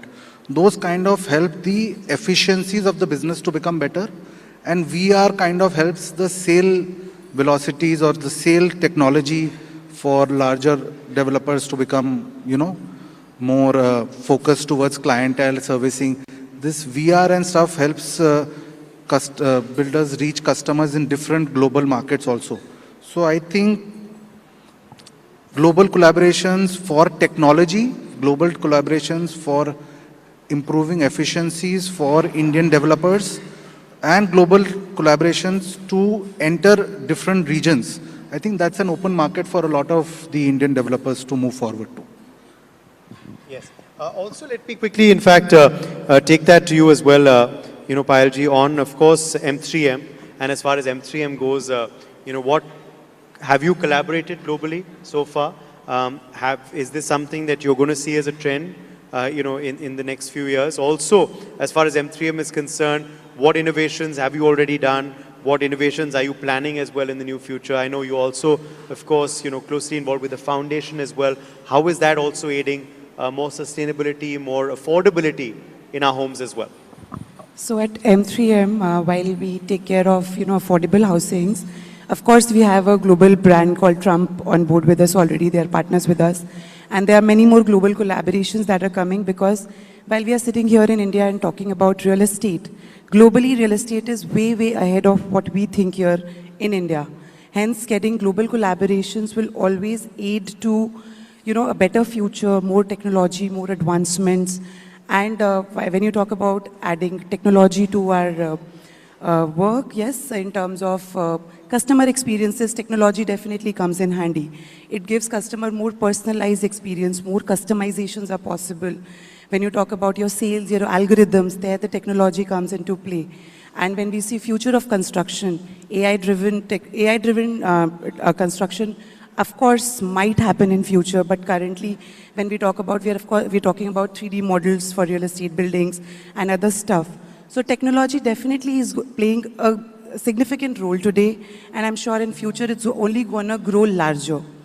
Touching the foundation bit, while we build home in the urban landscapes, in rural landscapes, the foundation is working towards building homes, building their families for the underprivileged people, and of course we are working on environment, climate, so as to balance the effects that we are causing here in urban areas. We are working towards, especially climate, like I touched upon earlier, it is very important. So we are building, greener spaces. Even through the foundation, we try and plant trees, restore water bodies and other stuff so that we can balance out the effects that's being caused due to construction. Sanjay ji, let me take that to you. What about HUDCO? And how innovative have you all been in the last few years. Anything planned now for the near future as far as, of course, your organization goes? Yeah, I think this is the era of the disruptions, and this is a very transition mode, and HUDCO as a company of Government of India, we are taking full advantage of the technology, starting from the e-offices. So if you come to my office, there is no files, nothing noting kind of papers. We are working on ERP systems to optimize our costs as well as the turnaround time. So our borrowers are taking the advantage of that. But I want to continue what the panelist was telling, that what will be our final destination, that what will be the destination of the Viksit Bharat. I think we need to manage our resources in the best possible manner, because the conservation of the resources is utmost required, be it through the digitalization, be it through the land reforms and taking advantage of the AI or blockchain technologies, or means finally we have to manage our resources. It starts from air, it starts from water, from land, the finances, the waste, the sewage. So each and everything has to be moderately used, and we need to use the technology for managing all our resources to optimize the benefits to be delivered in time. Let's now talk a bit about some fun stuff as well. Now, sort of look towards the future. AR, VR. Do you see this coming into housing and homes as well? Also, there was all this talk about, 3D homes, printouts. What is all of that? So, 3D generated homes. This technology is not new actually. It's been there for a while. Earlier, the cost of these homes used to be larger in nature. It used to be $40,000-$50,000. But recently, if you see the technology of 3D printed homes, there's something which Godrej also has done in Gujarat. It's quite prevalent in America because, you have these small houses in the rural landscape where the 3D printed homes come. And those have come down to the cost of $10,000, $20,000, depending on the size of these homes. So it's just a matter of time till it comes to India. Also, the technology coming to India versus the cost, focus towards the Indian population is something which has to be seen over a period of time. But it's just a matter of time it will come to India. And as far as VR is concerned, a lot of the larger developers like M3M and these people, they're already started doing visual realization of apartments for customers, for their sales realization, customer experience using softwares like Matterport and stuff. So I think that is a trend which is picking up, and it will continue to pick up because all the customers are now more technologically savvy. So they understand these things. Just to add to that, I think technology is something that's more than homes. It's going to get lifestyle to India. So it's going to get, it's going to bring out better customer experiences, customized homes. So today you can literally control your house or home from a remote place also. You can decide when your room is going to get locked. Your staff can only enter your room at this hour and clean. So all these technologies already exist. This is only adding to the lifestyle, which we are currently talking in India. It has been existent in West for a long, long time. Of course, do you believe this is something that could see potential collaborations as well, further collaborations, as you're saying it is there in the West? Yes, of course. We need to look at collaborations because this already exists. So for example, at M3M, we lately experimented the cleaning of the facades of building with drones. So it's something new. Till now, we only see those pulleys and trolleys hanging with two men and, trying to clean the building facade. And it's a visual disturbance also. So currently, we experimented with that, and it was trending on social media, and it was very well appreciated.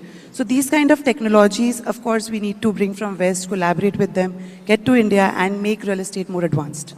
Luxury as well. How do you see the definition of luxurious homes changing?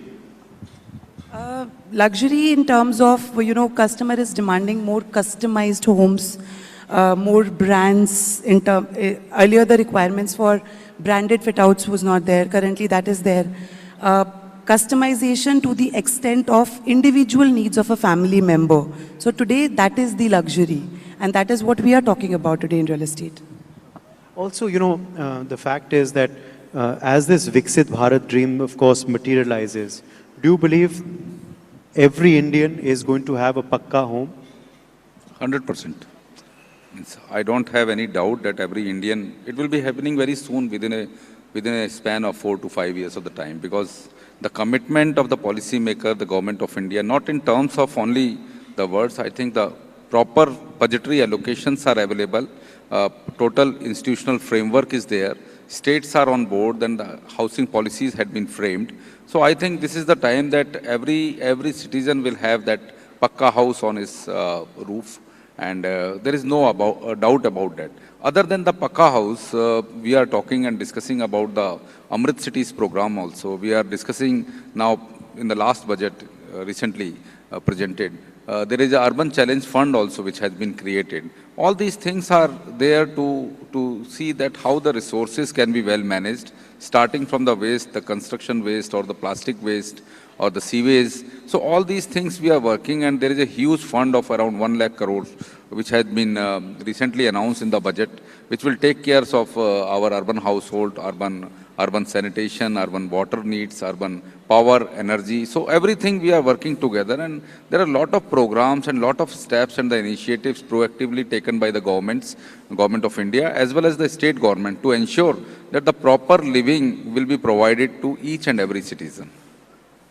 And also, at the end of the day, of course, do you also believe that the real estate sector is a sector that sometimes overlooked by the budget? Of course, this year it wasn't, as as Sanjay ji just said. But do you believe it can really contribute to our economy and this $1 trillion goal? Currently, if you ask me from my personal learnings, experiences, whatever we do at M3M, I think the real estate is the biggest contributor to the economy, because it is something that is making people move from rural landscapes to urban cities, and the cost of development, the contribution to the overall economy of the country majorly is coming from real estate.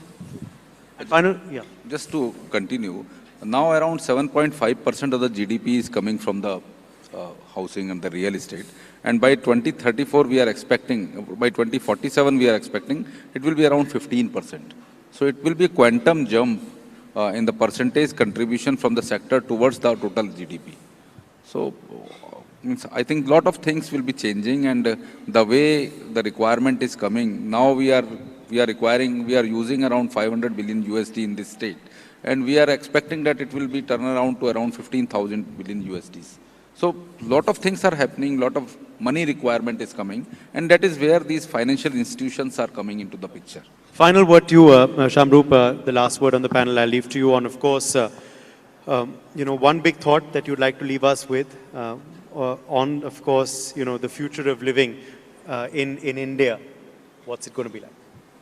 I think India is, the technologies and everything is evolving in India. People are getting used to it. Like Payal just mentioned, customers these days are looking for branded products, consumer items which are more branded, consumer-driven, specifications-driven, customization-driven. So the future is bright because the customers understand the nuances which have come to this business. So it's also a challenge for the builders giving this product to understand those nuances. But the future is, just moving forward, going bigger and bigger.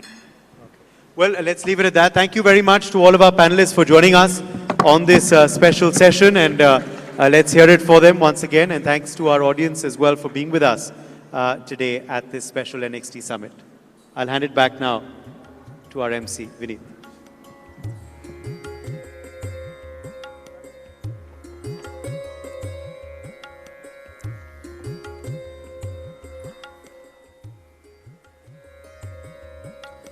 All right, Uday, thank you so much for that. I'm going to take this opportunity to thank our sponsors. Well, this session was presented by ACE Infrastructure, powered by Hutco, NBCC, M3M, Signature Global, Green Circle, and Swastik Greens.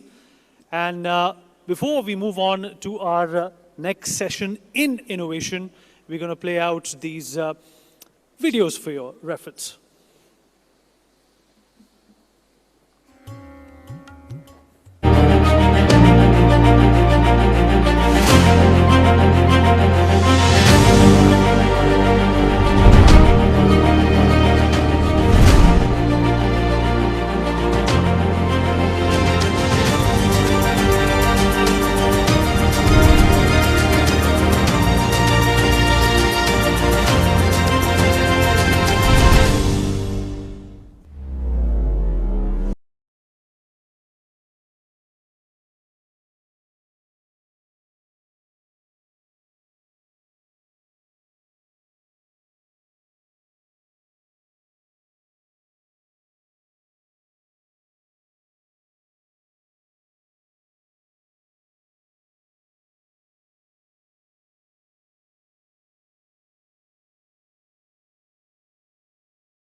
छुपा छुपी खेल रहे थे, बच्चे ने बाहर से lock कर दिया। हमारा है भी नहीं, बगल वाले मिस्टर एंड मिसेस शर्मा का है।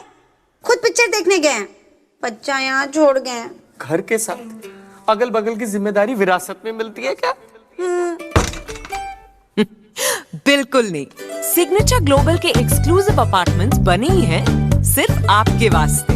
नो अगल, नो बगल, नो दखल। Signature global.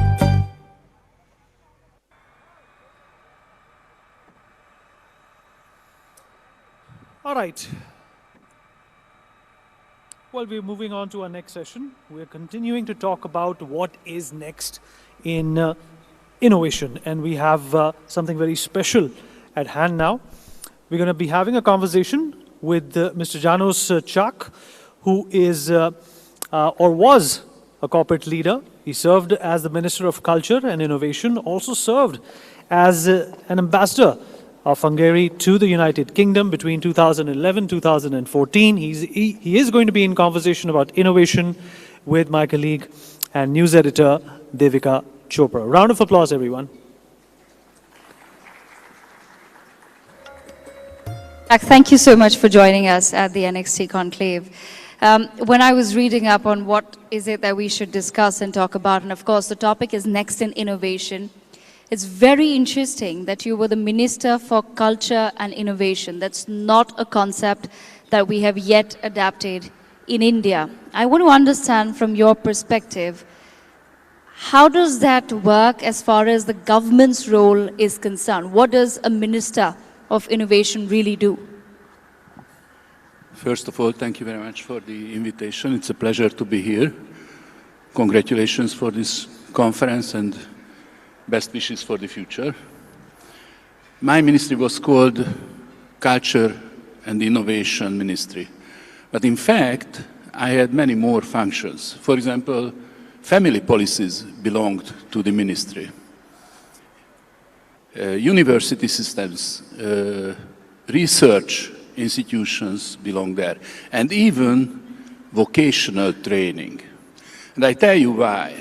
Because in Hungary, when we talk about culture, we are talking about our way of life. It's not just pictures on the wall or music or art. But culture is passed on to the next generation through the families. Obviously, we have the schools, the churches, but predominantly it's the family. So the culture and the family should be hand in hand. And this morning we talked about a lot how a government can enable or support families or culture, that we don't lose what we want to keep.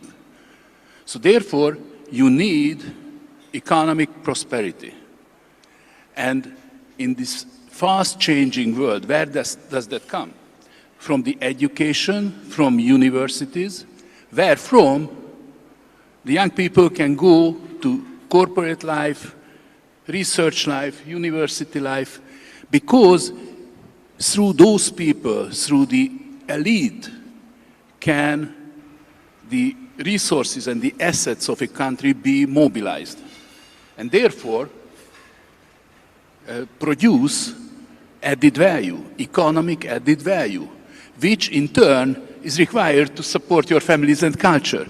So this is an angelic circle. And the government in Hungary decided that we have to have this holistic view represented in a portfolio in the government. And because in my life I worked in each and every field, I have 4 kids, 8 grandchildren, so I'm familiar with the family to start with.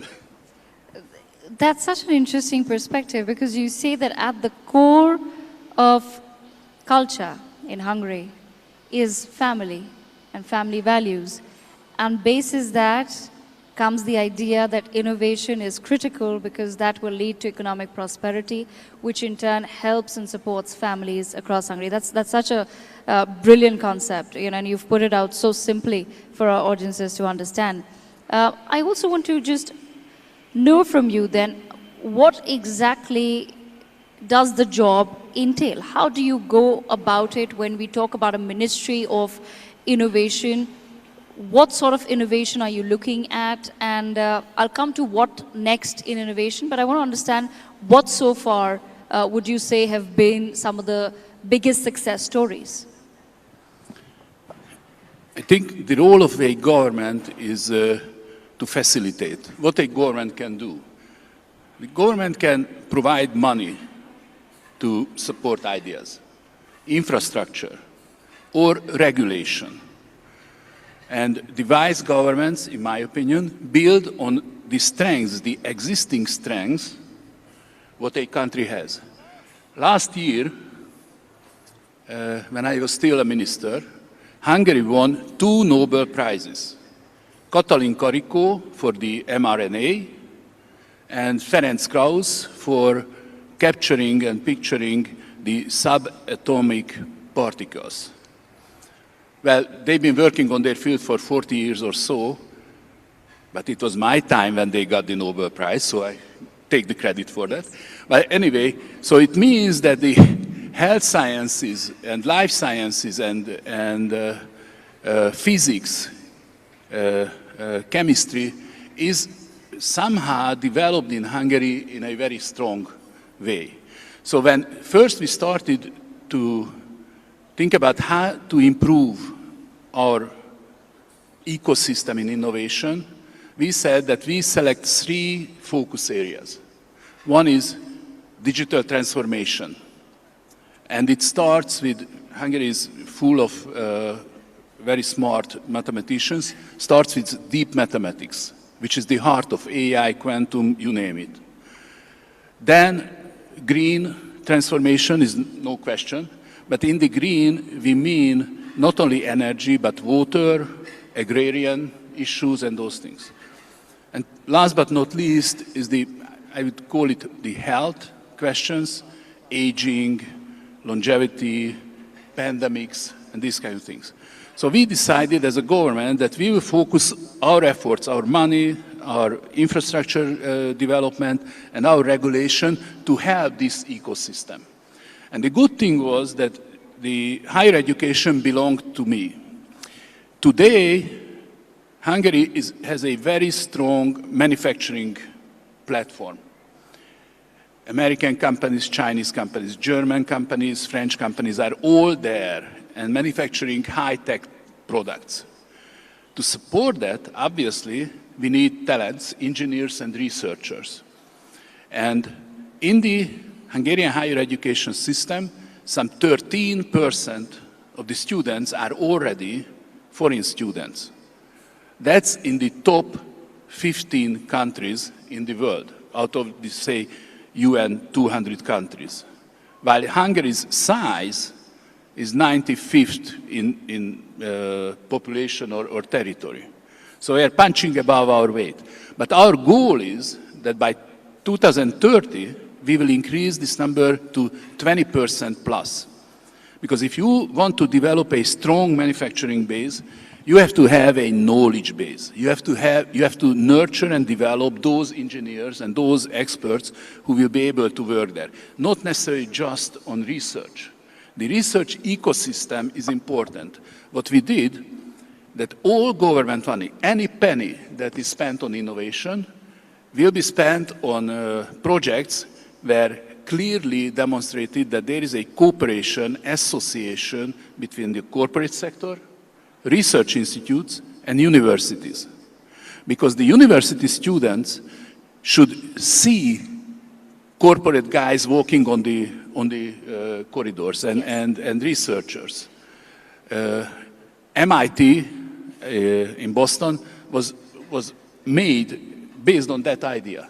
So this, focusing on fields, focusing the money to follow the policies, and I would say over the years, and obviously my predecessors, this is a new ministry, but there was Ministry for Innovation, the number of patents, publications grew significantly. So there is a response. We are far away. Just to give you some European numbers, in Europe, the best innovators spend some 3% of their GDP on innovation.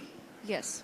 2/3 of that usually comes from the private sector, 1/3 from the government. But and in Hungary, we are at around 1.5%. But the very interesting indicator that in Europe, in the best countries like the Netherlands, Austria, and others, they have some 1,000 researchers per 1 million inhabitants. Oh, wow, okay. 1,000 per 1 million inhabitants. We are 2/3 of way through that, because most probably you know, ideas happen not when you sit alone at the dinner table, but when you mingle with your colleagues at the printing machine or the coffee shop, because you trigger each other's thoughts. Mr. Chak, so if I were to summarize it, what I understand is that there is would you say that there's an equal focus that's required on both building the knowledge base as well as having in-house or other, talent within your country that can convert that knowledge into manufacturing units? If you were to say to any country, give your opinion or suggestion, what is the weightage that you would give to each of those aspects? How much should a country focus on knowledge and R&D, and how much should one focus on setting up those manufacturing units and other factories and in making infrastructure that actually invites companies from abroad? Rather than answering how we do it, this morning we heard the former Canadian Prime Minister, and he talked about China's rise, both in manufacturing and in research and innovation. Because the two goes hand in hand.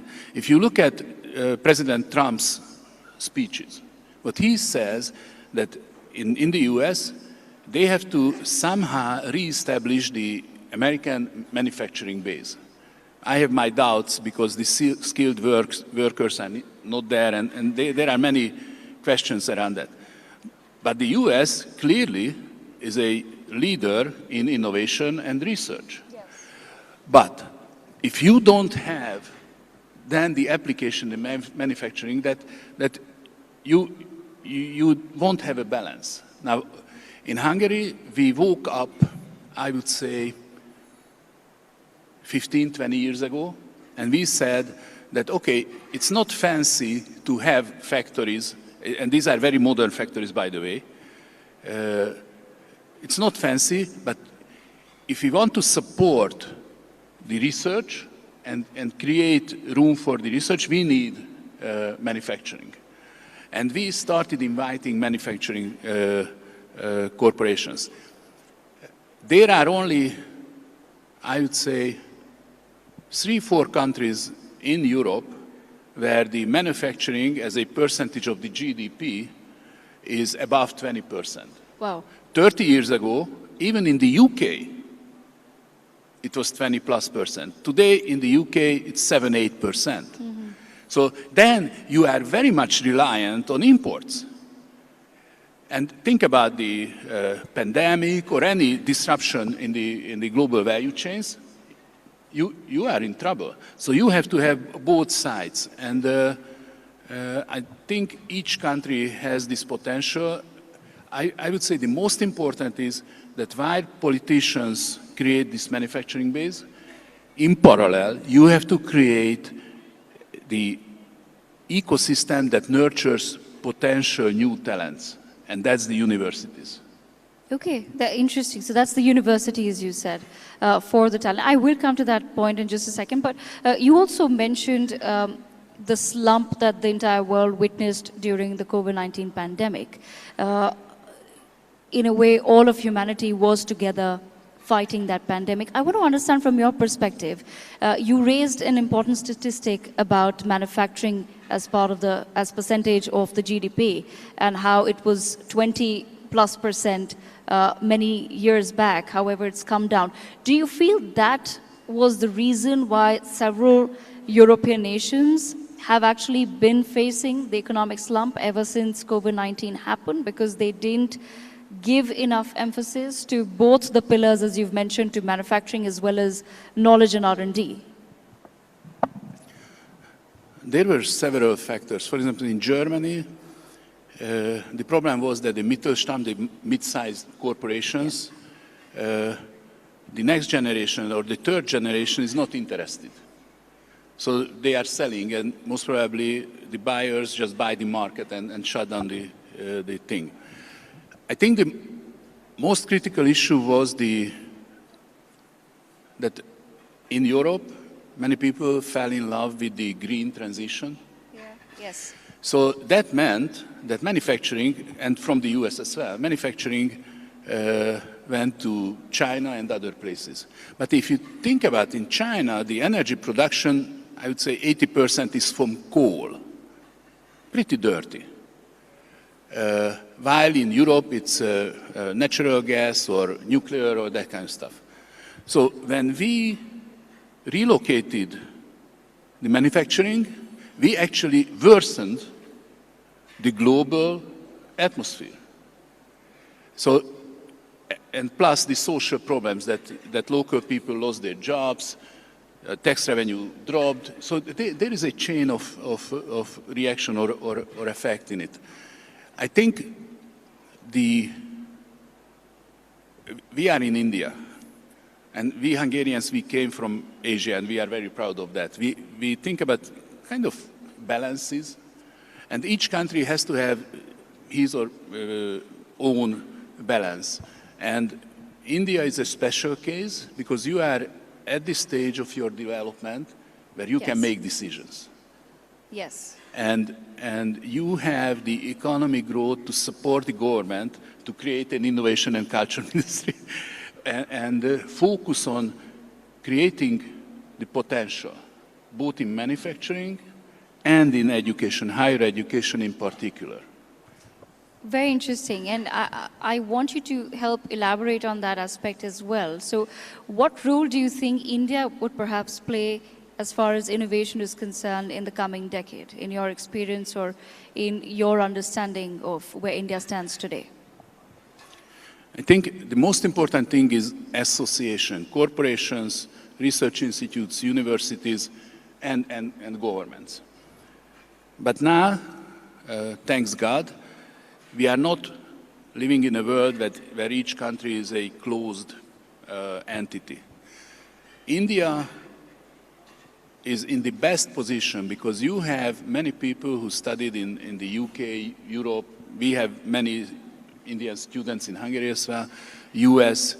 So I think India is uniquely positioned to be a center of global cooperation. In Singapore, for example, the National University of Singapore 15 years ago or so established a new institute called CREATE. And that was an institute which the role is to invite world-class universities to Singapore to work together with Singaporean researchers. Okay. So Stanford and Munich Technology University and others are there. And that's where you can play a role. I visited Bangalore, the Technical University and the Indian Institute of Advanced Studies. You have huge potential and you have the people who understand the world. Now the question is whether you can bring projects here. Mm-hmm. And you can bring people to live here to see for themselves. For example, I, as a minister, I established kind of scholarships. 3 to 5 years, you can bring your whole family to Hungary and work together with Hungarian researchers, and not only Hungarian researchers, and corporations. Again, association, ecosystem. So, Ms. Shak, we were earlier discussing about this aspect of collaboration, and we were talking about innovation for humanity as a whole. You've elaborated on India's role, but if you were to advise the Indian government a little bit more on what would it possibly take to take that collaboration forward, what would your advice be? My background is economics and sociology, and I believe in institutions and incentives. So, for example, when a government spends money on on supporting research or development, the condition should be that corporations, universities, and research institutes are involved. And this is not a new model. It's in the US, if you look at the NASA or the Pentagon, they do the same. It's fascinating what can happen when corporate guys, university professors, students, and researchers meet. And first, it was very hard because it was like silos. People don't want to, you know, this is my piece of cake, so don't touch it. I think those countries who are the quickest in breaking down or pulling down those walls or silos will be most successful. And again, just as we did, you have to look back and see where India has been successful anyway, where you have schools of knowledge or champions of things. I used to work with Tata Group, Jamshedpur, you know, that's Yes. a 150 years old story. And what a story. In 2000, the company was $10 billion market cap, and now 100 plus. So the whole world is for you. Yes.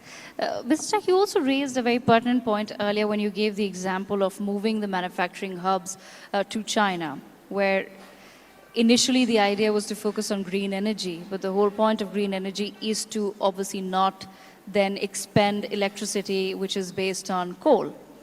How does then the world, or how does Hungary perhaps strike the balance between in this sort of a situation where you definitely want to innovate, but you end up in a situation where the innovation, as you mentioned, could possibly be hampering the world more?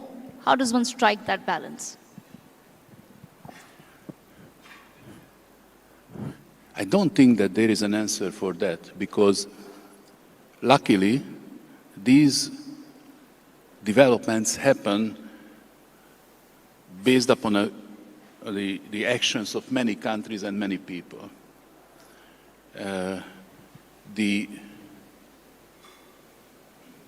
In case of China, back in the 1970s, when Kissinger and Richard Nixon opened up China through the WTO joining China and recently, what happened that China first was obviously a copycat.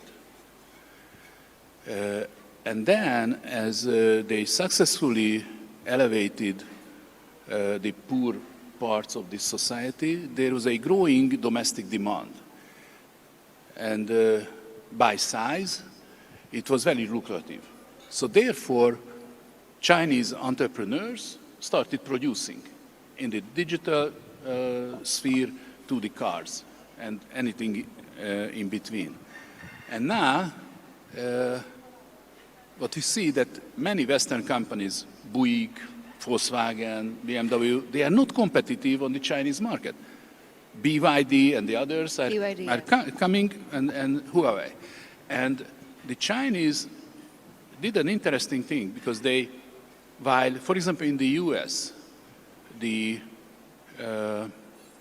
AI and the digital products were focused rather on the household consumption, your phones and the apps on it. And for example, for the big American companies, 80% of the revenue comes from that market, Meta and others. In China, 80% comes from corporate markets, which means automation. We are lagging behind. There is a Swedish company, Ericsson. Ericsson established only 4 years ago a task force, a global task force for corporate solutions of 5G and automation. So we are lagging behind in terms of thinking. But in my opinion, competition is good because it wakes you up. We will see what's going to happen in the US. How to turn that country a place where the FDI is coming in rather than going out. And in that sense, Asia, India, Indonesia, Philippines, Vietnam, these countries are, I think, will show their teeth in this competition. At this stage, Vietnam and other places, Thailand, they accommodate Chinese investment to pass by the American sanctions, but that means that the knowledge will be there. The wage will be earned by people. That means that they will have demand. And there is a much wider question behind your question, and I don't think that we want to go into that, but back in the 80s and the 90s, in Western Europe and in the US, there was a overwhelming agreement that market economy and democracy should go hand in hand and cannot go separately. The last 40 years of history shows differently. So the social sciences are lagging far behind in terms of understanding how come and how far a market economy can work within a non-democratic, in our sense, non-democratic system. And the best example is the China-India rivalry. Huge countries, huge population. Let's see. Mr. Chak, I also want to understand from your perspective, when you talk about some ambitions that have been laid down by President Donald Trump for the United States of America, where a huge part of the Make America Great Again campaign is to make sure that the jobs remain in America and with Americans, and to make sure that that there is an equality in terms of the tariffs that are being imposed on other countries. Do you really think that America will be able to achieve that under President Donald Trump's leadership? That's the billion-dollar question. But if you look at the fact that a increased portion of the Latino, Hispanic society voted for President Trump, means that those people are first, maximum second or third generation. They want to work. And I believe in the wisdom of the constituency. If they believed that President Trump can deliver, and if they, and I know that they are very hard workers, first on the plantation, but second in the schools or in the army, and then in the manufacturing jobs, I am pretty hopeful, not for Hungary, for the world. Because over the last 250 years, next year will be the 250th anniversary of the establishment of the United States. The United States has always been a pioneer in new solutions, innovation as well.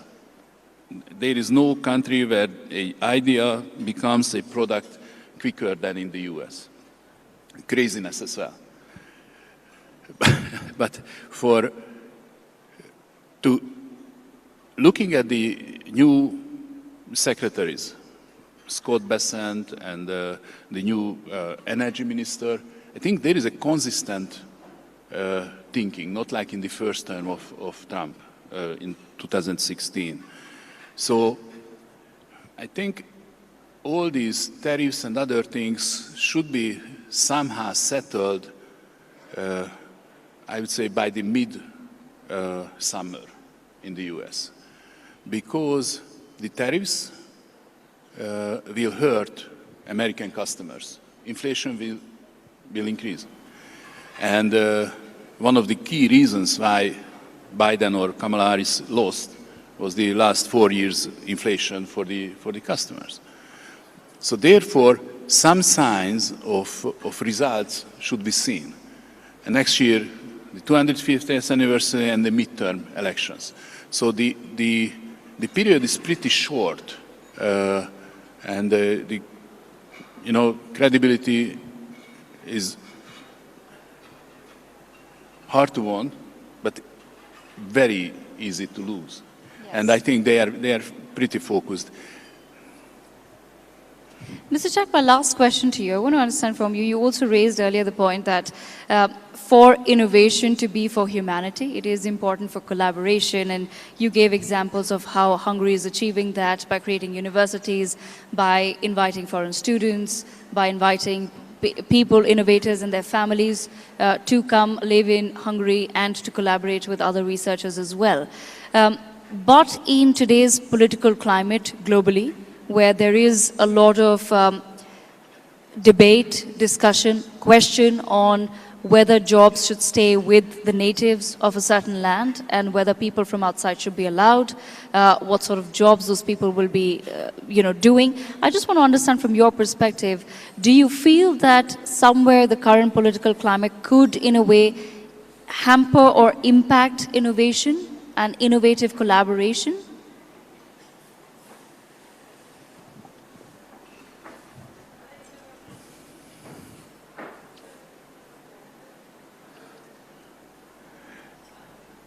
I would say at the top notch of research, I don't really see problems in international cooperation and exchange of people. The question will be, where will be the demarcation, and whether geographically or fields. For example, the French government opens huge research facilities, including nuclear and AI, in China. Right. Americans don't like it. But the Americans don't like many things. For example, they don't like India importing oil from Russia. So you have to have a good case and argumentation, what is good, what is bad. When it comes to national security, then the ball stops. And the smaller countries like Hungary, we believe we cannot survive in a world that is cut into parts. We have always been in the center of people's movement, north, south, east, west. So this is our interest. We want to be a place of connection. For us, if there is a very strong demarcation, that means that Hungary might become periphery, as we were in the Cold War. But if there is a global decoupling, so to say, then India's potential will be crippled as well. So this is why I'm saying, I told it to a reporter, that India has not only economically, scientifically and intellectually, but politically has a very significant role in the world. Because if my Prime Minister talks to President Trump and they are good friends, a country of 10 million talks. If a country of 1.5 billion talks, that usually being heard. So that's my advice, that India is a 5,000 plus years old culture. Proud and full of experiences. And I'm not saying that you are shy because you've been performing in the international diplomacy and other fields greatly, but the world needs you. Okay. Well, Mr. Chak, that's all the time that we have for this wonderful conversation. Ladies and gentlemen, a huge round of applause for Mr. Janos Chak for joining us at the NXT Conclave. It's been a wonderful, wonderful session on Next in Innovation. Well, thanks again for that session to the former Hungarian Minister, Janos Chak, who of course joined us here at the NXT Summit. We of course getting dignitaries from across the world, and this last one of course was a very prominent individual from the European country of Hungary. All right, well, we're moving on now to a much awaited session at our NXT Summit 2025. Yes, for an extremely special keynote address, we're very proud to have with us a futurist. Yes, someone who, of course, has a lot of admirers across the world, but right here in India too. I am talking about Alec Ross. He's with us here in New Delhi for the NXT Summit, and he's gracing the stage now next. Let's hear it for him. Alec Ross, could we please have you on stage?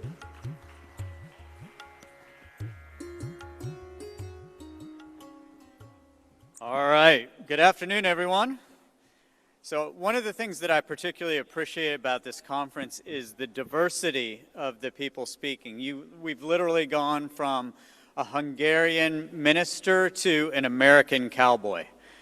So I'll be bringing the perspective. We've talked a little bit about America and America's place in innovation. While I'm an academic and I write books, I come from the sort of cowboy world of entrepreneurship and venture capital. Started a company in a basement with 3 buddies without 2 cents to our name and grew it into a global company.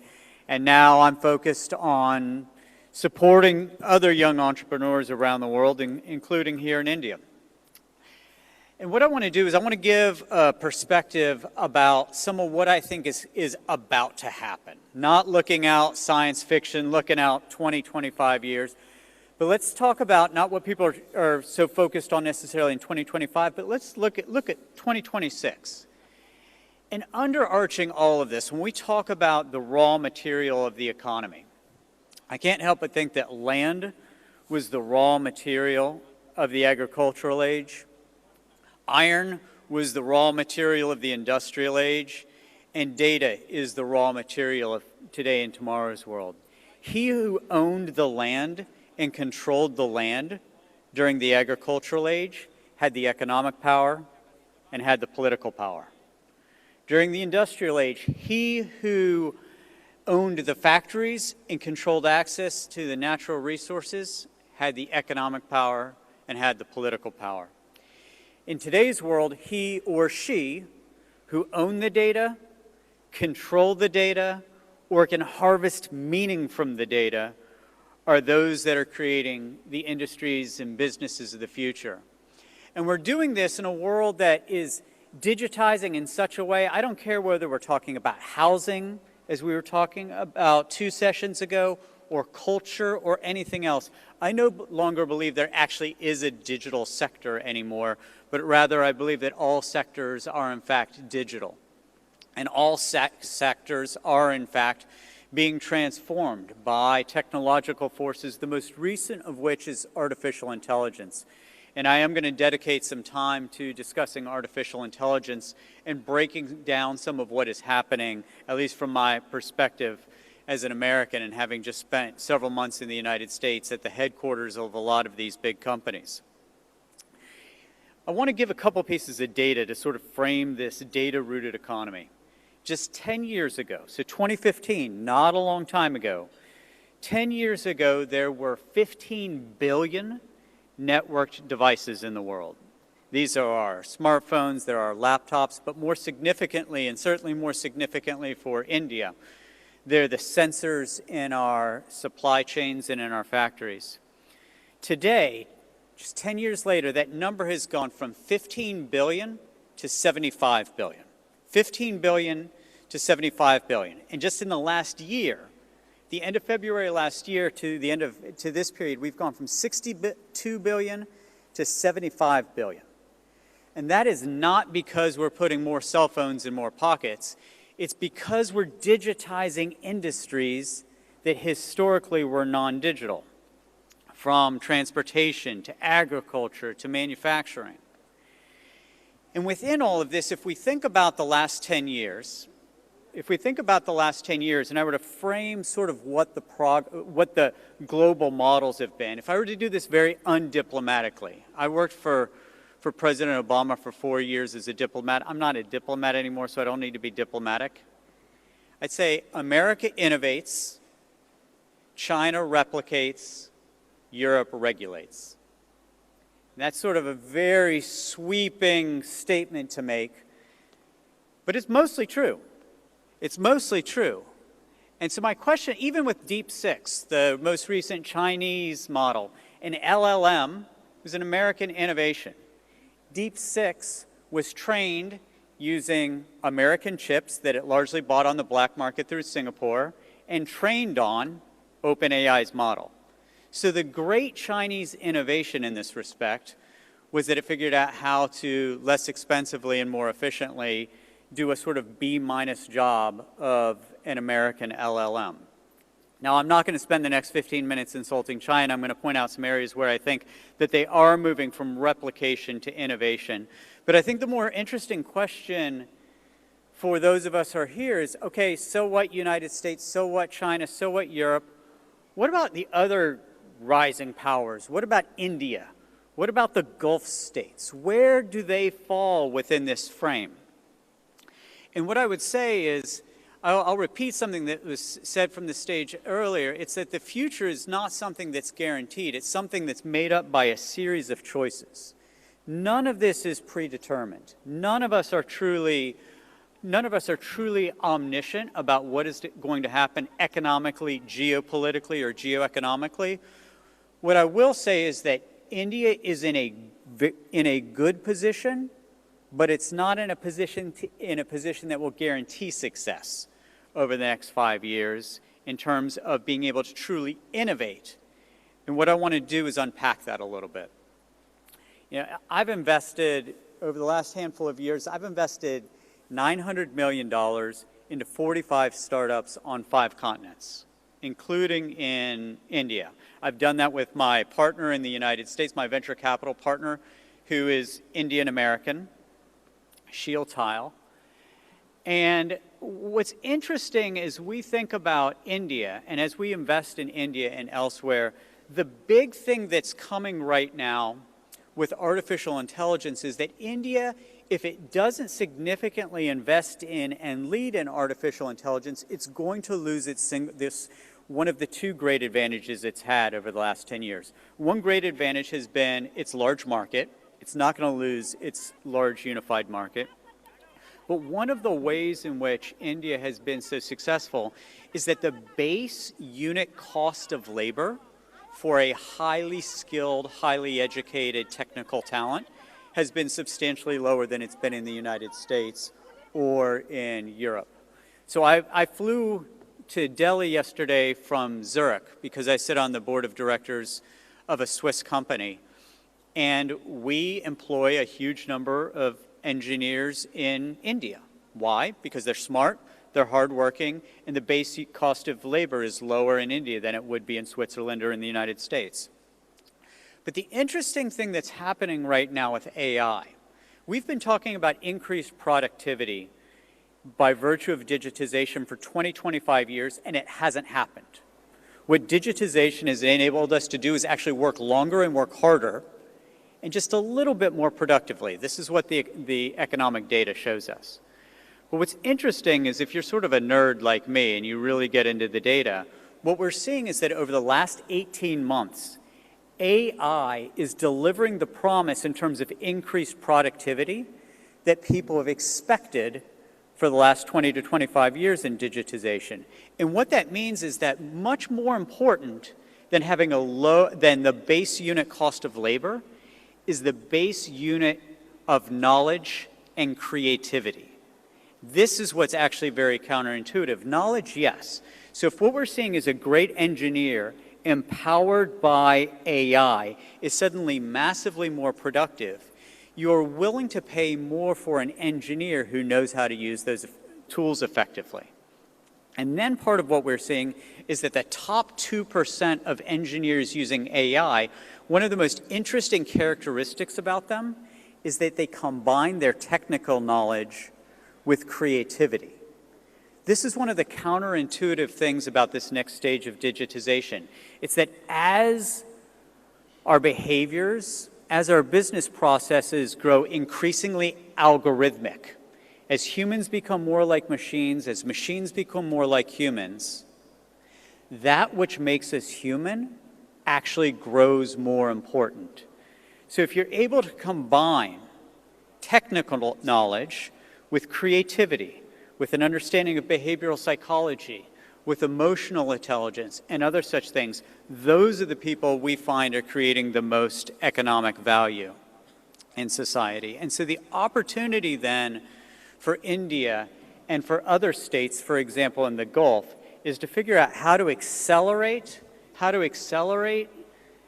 the domain expertise within artificial intelligence, but do so in an interdisciplinary way where we also have an understanding of skills that we tend to associate with the humanities. As the world grows increasingly driven by algorithms, that which makes us most human grows more important. Now, I do want to get specific for a couple minutes on some specific aspects of AI, because people say AI, and that means sort of everything and nothing. When people say AI, it means sort of everything and nothing. And what I want to do is I want to deconstruct this a little bit. A couple people, I only got here this morning, but a couple people have already asked me, can India be a big independent AI market where it can compete on foundational models against the Chinese, against the Americans? And what I would say is, in order for that to be the case, and it could be the case, it absolutely could be the case, you need to have all four pieces of the AI stack.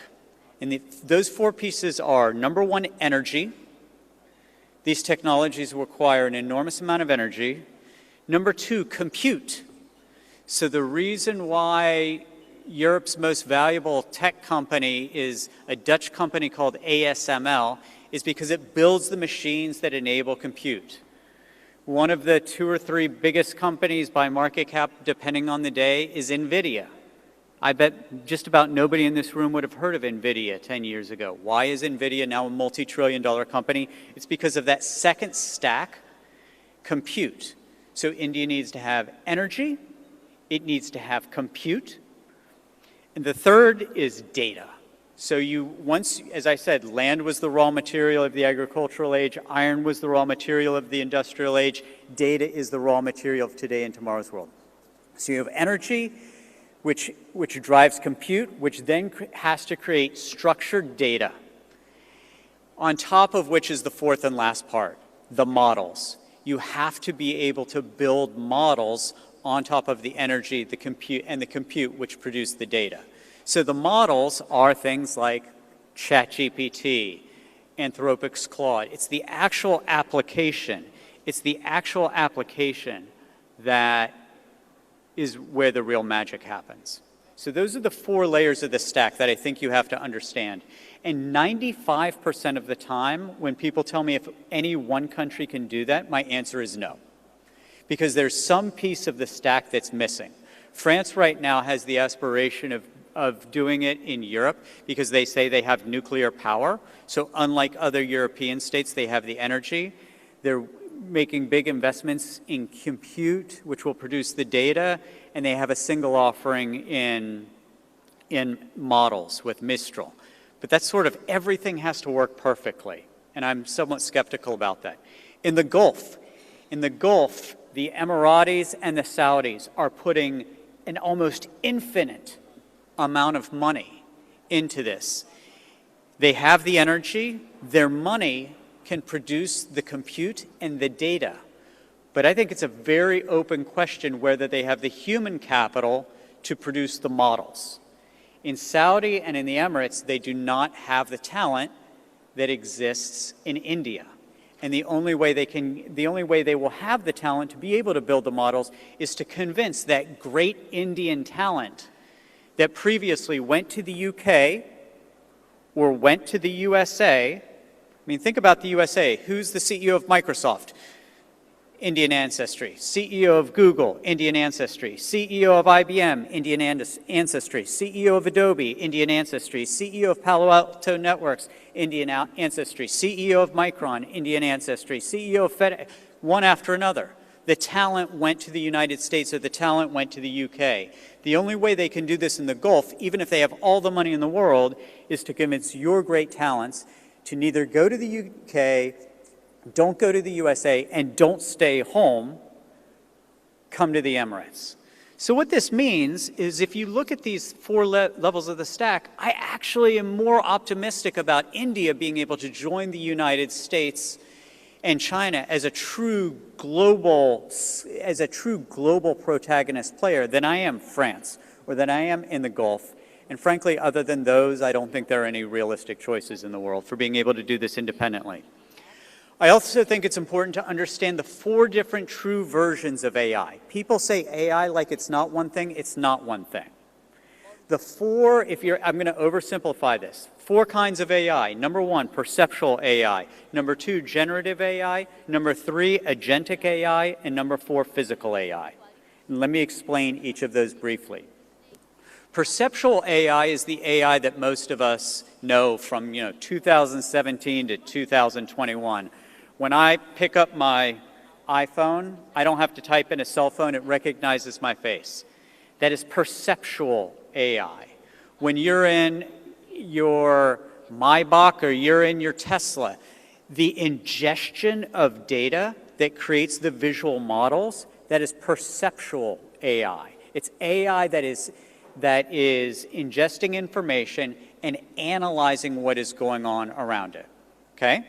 That's perceptual AI. And in perceptual AI, the US and the Chinese are about even, okay? The US had a big advantage. Right now, they're about even. Number two is generative AI. Most people, when they say AI now, they're talking about generative AI. This is artificial intelligence that produces new content.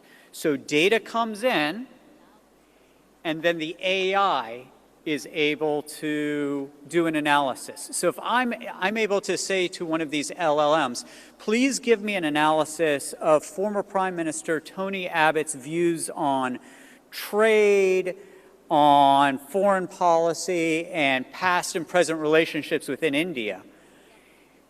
What that LLM is able to do is it is able to produce original content based on querying sources at my direction. That is generative AI. That's what everybody's focusing on. At this conference next year, that's not what people are going to be talking about. They are going to be talking about agentic AI. And if you go to the cool kids tables in Silicon Valley or in Shenzhen, they're talking a little bit about generative AI. They're talking a lot more about agentic AI. What is agentic AI? Agentic AI is AI with autonomy.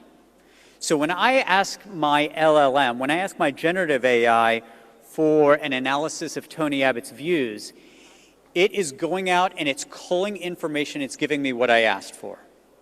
Agentic AI is task-oriented. So what that would mean is I can't do it now, but I'll be able to in about a year. I'll be able to tell my AI, instead of flying back to the United States tomorrow, I want to fly to Sydney. I want to fly with no more than one stop. I want you to book me a business class ticket. I want you to find a 4- or 5-star hotel at under $500 per night. And I want you to query my Facebook friends who live in and around Sydney, let them know that I'm in town and find out who's available for a drink after I get there. Hit that button and it happens. That's agentic AI. Now, agentic AI, that's a consumer model of agentic AI. A B2B agentic model of agentic AI, I think is going to come sooner and I think represents a lot of opportunities. This is in a case where the agent of one company talks to, usually, the agents of another company. So let's say you make bottle caps. I sit on the board of directors of a company that makes bottle caps. The agent, the AI of my company, can speak to the agent, the AI of another company, and say, hey, we need 30 metric tons of this kind of aluminum at this processing grade. We need it on these dates across these delivery dates. Can you give me pricing and availability? And the other agent responds with the information. So that's what's coming. The fourth stage, and in agentic AI, so perceptual AI, the US and Chinese are about even. Generative AI, the United States is way ahead, in part because it's very difficult to censor large language models, and the Chinese will not accept totally open models. In agentic AI, the US is a little bit ahead, I would say, on the consumer models, and the Chinese in the US are about even on the business-to-business models. The area where the Chinese are ahead is in category number 4, which is physical AI. Physical AI is the combination of artificial intelligence with the physical world.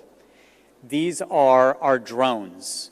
These are our self-driving cars. These are the robots and the robotics that are in most of our factories. If you go into truly advanced factories right now, one of the things that will strike you is how few human beings there are, and how automated and how AI-driven they are. I want to take all of this sort of conceptual stuff. I'm running out of time, but I want to give one very concrete example of what this means in almost banal terms. I'm going to go back to my bottle cap company, all right? I sit on the board of directors of this company, and it's headquartered in Italy. I spend 40% of the year in Italy. And you can't, I mean, what could be more old-fashioned than aluminum bottle caps? But what's interesting is we produce 40 billion a year. So if you're drinking a Kingfisher in Delhi, or a Heineken in the Netherlands, or a Corona in Mexico City, it's one of our bottle caps, most likely. And in the middle of COVID a couple years ago, we decided to invest very heavily in AI. You're like, what does that have to do with making bottle caps? We've used it for 3 things. Number 1, predictive maintenance. Number 2, managing the waste products, managing the industrial wastes. And number 3, being able to remotely direct our production lines. So we can sit in Italy and direct our production lines in Brazil and China. What happened? Our margins went way up. And we were able to do this without firing a single employee. What we told our employees is, you have a choice. You can either be the master of these technologies or its slave. We will give you all the training to be its master, but if you won't accept the training, then you got to go, because we want the machines to be the slaves, not the humans. So our margins went way up. What did we do? We bought our competition in the United States, we bought our competition in Canada, and we doubled our production in China. So instead of being colonized by the Americans, instead of being colonized by the Chinese, this family-owned company in Italy is now number 1 globally, and we were the colonizers. We took over the Americans, we took over the Canadians, we doubled in China. And I use this very concrete example for this audience because I do believe in India, it's the application layer that billions and billions and billions of dollars of value can be drawn out. It's not, don't try to be the next ChatGPT or the next DeepSeek. Build the AI models for agriculture, for manufacturing, for transportation, for energy. If you think about all of those areas of expertise that already exist in India, I'm telling you, there are tens of billions of dollars to be made in building the applications that live on these foundation models. And I'll just close by saying, as I think about how many of my friends in the United States are Indian American, how many of their parents came to the United States, you know, either with degrees from the IITs or coming to the United States for graduate school. They came for the American dream. It's the same reason that my great-grandparents emigrated from Europe to the United States. What I think is really interesting, just to inject a little bit of politics into things for 1 minute, is with the rise of India and with the United States taking a little bit different posture to the rest of the world, and certainly with immigration, I think the opportunity in a certain respect is to have an Indian dream.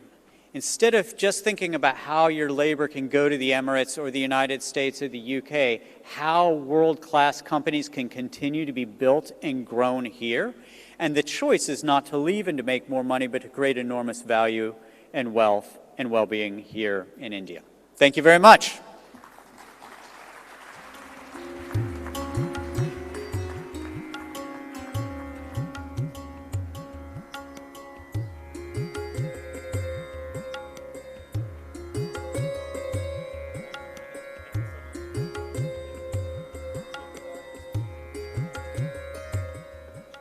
So that was amazing. Thank you very much for that, Alec. You really engaged everyone. Let's hear it once again for Alec Ross, futurist who, of course, was with us here for this next session. And, of course, we are now swiftly going to move forward to, of course, our next session where a former Union Minister will be joining us.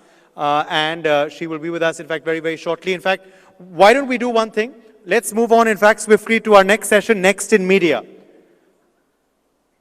So let's move on to the Next in Media session.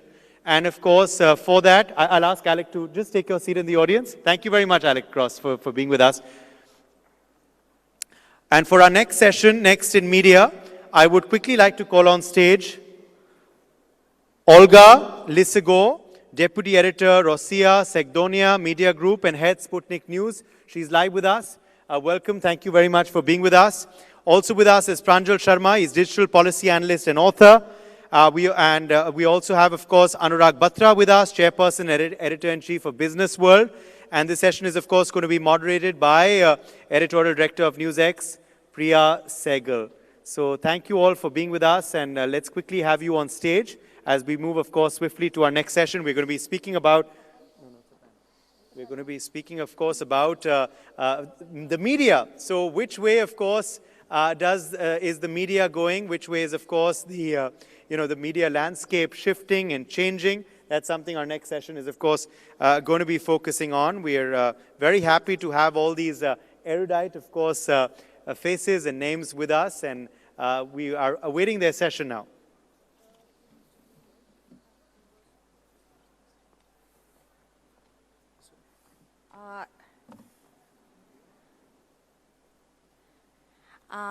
Hello, everybody, once again.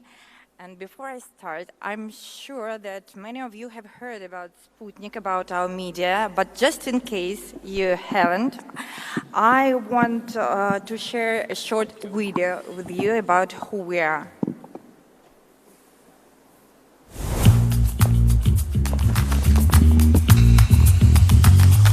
Sputnik is a global multimedia news and radio broadcaster. We operate in over 30 languages worldwide. With 25 multifunctional hubs, we employ numerous local journalists. Our extensive network of correspondents spans the entire globe. This allows us to swiftly deliver exclusive reports, breaking news, and unique footage straight from the scene, all presented by our virtual hosts without breaks or days off. Sputnik provides fast, accurate, and up-to-the-minute coverage. This is why our content attracts around 20 million views daily. Our global radio audience exceeds 210 million listeners. Sputnik broadcasts in English, French, Arabic, Spanish, Portuguese, Turkish, Persian, and Serbian. We are the only international media outlet active on Iranian radio. We have more followers on Weibo than all Western rivals combined. In Turkey, no other radio station offers as many original programs as Sputnik.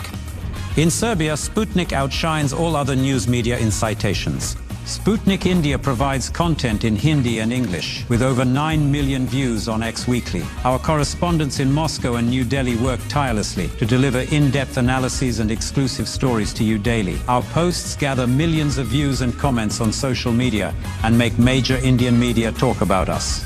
As our voice is getting louder across the globe, we will continue telling the untold. Thank you. Now you know a little bit more about us. And I would like to start with thanking NewsX for organizing this outstanding event and for the chance to meet so many outstanding persons here, and of course to boost people-to-people ties between Russia and India. Well, in the past several years, our two countries have made incredible progress together.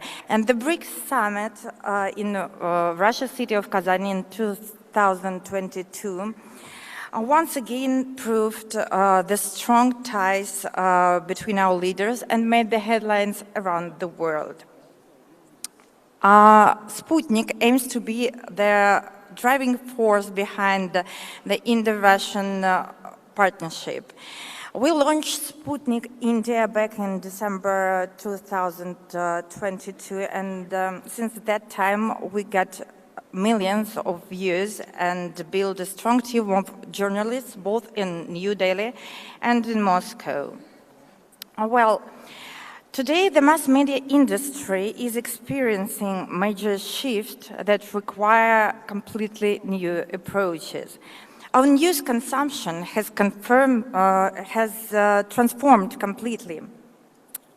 People today prefer to get news in shortened formats and videos. This is happening because we're exposed to such a vast amount of information daily that people simply get tired of news and seek the quickest and the simplest way to get informed.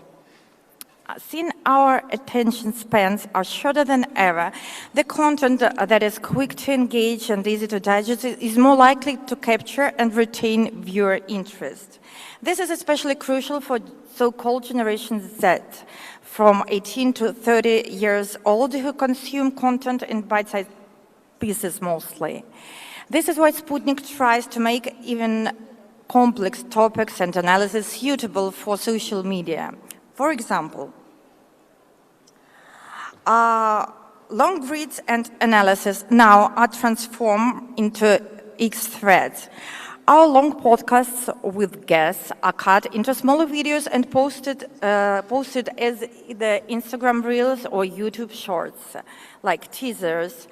Memes are the perfect way to present news from a Russian or Indian point of view. Telegram and WhatsApp messengers allow us to spread certain news across channels, making them viral, and infographics help us accommodate a vast amount of information just in one picture. That's amazing. Well,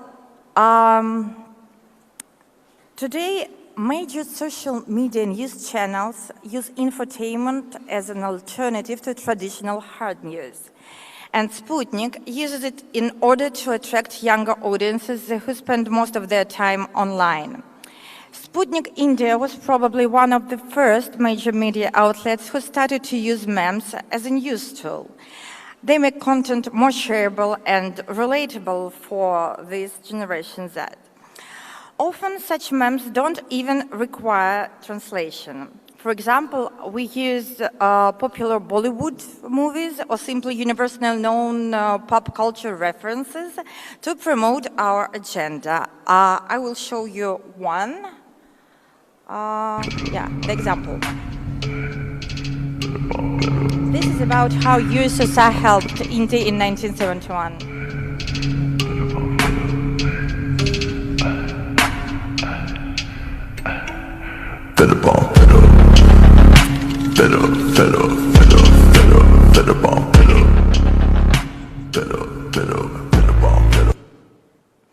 And these memes actually got millions of views and hundreds of comments on Sputnik's accounts. And what is the most important about that these memes always have a hidden message. We use jokes to explain politics to people indirectly. This way, they don't feel like a certain political agenda is being imposed on them. At the same time, memes give our readers a sense of belonging, so they're most likely to visit our page and check what else we have.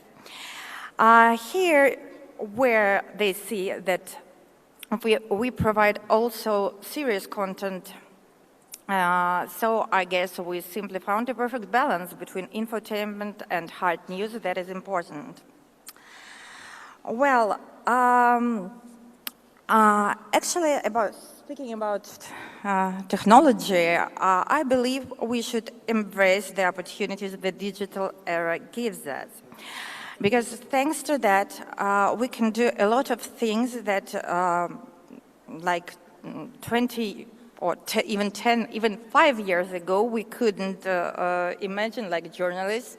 I think my colleagues will share this point of view, because it's amazing how we can do very difficult work that before took hours just in 1 minute. We perform text-to-speech conversation, add AI voiceovers to video, do the translations, transcriptions, and even these virtual presenters, these are my favorite things. No vacation, no salary, perfect workers. So, and let me show you the example of how Sputnik uses AI to generate digital avatars. We have a very famous philosopher, Alexander Dugin, and he has no time to do his program weekly, but we decided to make him artificial. The events that took place in the United States after Donald Trump's presidential election victory والتنصيب ونقل السلطة تشير إلى أن que somos testigos de un proceso veloz de una revolución conservadora en Estados Unidos. Değerler sistemi önceki yönüne neredeyse taban tabana zıt bir yönde değişiyor. Trump और उनकी team जिन सिद्धांतों की घोषणा करते हैं, साथ ही पहले कदम जो वे उठा रहे हैं, contredisent complètement l'idéologie libérale de gauche. يهمي يا عالم عقفاوي ويانا يا زنبالي يسلت انا يا درجة مسارتنا. Actually, he speaks 4 languages, but for Sputnik now, he speaks more than 15. Okay, I have just 30 seconds left, and yes, of course, there are many risks about AI technologies and journalism, and I hope to discuss it with my colleagues a bit later. But what I want to add is that,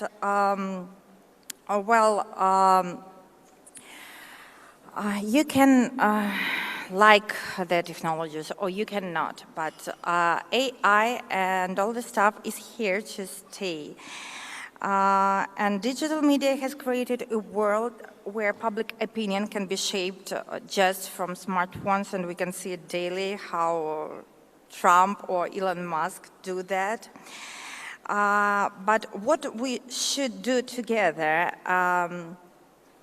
is to decide how to use it to our advantage, and that's why the conferences like that are so important, because only together we can develop the mechanism to regulate tech and use it for benefits of mass media. Thank you.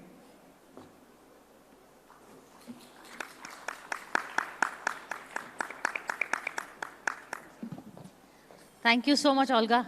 In fact, that is what we are going to be discussing now. The topic is next in media, but I think we're already living in the age of next in media, as Olga also explained. This is really the age of social media, where the traditional media is learning to come to grips with the very ever-changing world. So today we're going to be discussing with our panelists the changing dynamics of the rules of engagement. How do we do within a very interactive, participatory, and real-time news that it keeps breaking. And also, in mainstream media, we have, of course, editorial control. Here, everyone with a cell phone is the journalist, is the part of the media. So there are no checks and balances. What happens in that kind of a world? On the one hand, it is democratization of news. On the other hand, you do get victimized by fake news. You get the algorithm bias. There are fake narratives. There is no control, really. So in that sense, Pranjal, I'll begin with you first. How are we coping, and what next? What are the next steps do we have to take? Is there going to be regulation, transparency, self-regulation? Where are we headed? Okay, thank you, Priya. And thank you, Olga. That was very brilliant. And I must say that I'm a great fan of what Sputnik has been doing. Very excellent way in which you are communicating complex issues. And I think that's really the future. That's the first trend that we have to understand, that news is getting democratized. It's no longer going to be held by a few editors sitting in the so-called ivory towers. The second big shift I see is that Western media is not global media. It used to be a time that media based in Americas and Europe would decide the narrative for the world, and we would all lap it up like it was the absolute gospel truth. And I think that's not true anymore. You see the rise of media in India, you see the rise and the relevance of media from Russia, you see the rise of media in East Asia, and I think that's very important for us to understand that it's no longer a unipolar world in media as well. It is a multipolar world in media where every region will decide what is relevant for them and not be taken in only by what a set of You're editors getting a very are approving deciding. look from here, by the way. So, no, but I mean, I'll stop here. I mean, I have a few more points, but I think the final point is about technology. You referred to it, Olga and Priya. So there's a great point about technology that it allows you to do a lot of things faster. It also allows and gives the power of ground level reporting to a lot of citizens, but also the negative part is that it can also create fake, misleading news. So we need new set of filters to be able to manage information in the era of AI. So, Olga, I'd like you to take from what he said, also the fact that global media is no longer Western media. I mean, at a time where you yourself, Sputnik Radio, is facing sanctions from the Biden-Harris administration. So how do you feel the fact that democratization in many more ways than one? Sorry, once again. The democratization of media, you know, and also what he's saying is that Western media is from what we see, Western media is no longer just Western media. Global media is now, you know, we have people from the East, Southeast Asia who also now getting their say. You know, the main problem that I see in all this is that the lack of platforms, because many countries are still the colonies of Western media markets and mainstream media, and I think that as we have, for example, BRICS with India, why can't we have our own platforms, so our own social media, where we can do what is supposed to be the best way to give the information for people, for example. Because I think that the basic rules of journalism are the same for India, for Russia, for the US, or any other countries. That's balance, verifying news, fact-checking, and for us in Sputnik, it's very important to give the balance and sometimes alternative point of view when the balance is not so well represented. Well, and speaking about the measures that news outlets should take, the risks of AI. Yeah, I think that it's very important to navigate these risks together and to decide together what to do. For example, it should be obliged to mark AI content on the social media platforms, I guess, and verify images, photos, and videos, and rely only on first-hand information that is basic. Okay. So risk of risk of AI, algorithm bias. You know, how do we counter that? You know, one of the things which Gen AI is doing is allowing almost anybody to be a writer and an author, but we have to realize that the era of search-based, link-based research or reporting is pretty much over. Because what the Gen AI bots are doing, they're gathering information from every available resource. They don't tell you what the source is, but they'll give you a summary of what's going on. So it could be based on outdated information, it could be based on malified sources, so we don't know. So there has to be, and that's why I want to dwell on this, in the era of AI, news gathering, information needs a new set of filters. Editors were the filters in the traditional media, mainstream media, in news, in print, in television and radio. But today, you need a new set of filters. These filters will either have to be algorithms or people who are overseeing what the algorithm is doing. If you do not put a new set of filters, then we will be pushed into an era of such haze that we won't know the truth from the falsehoods.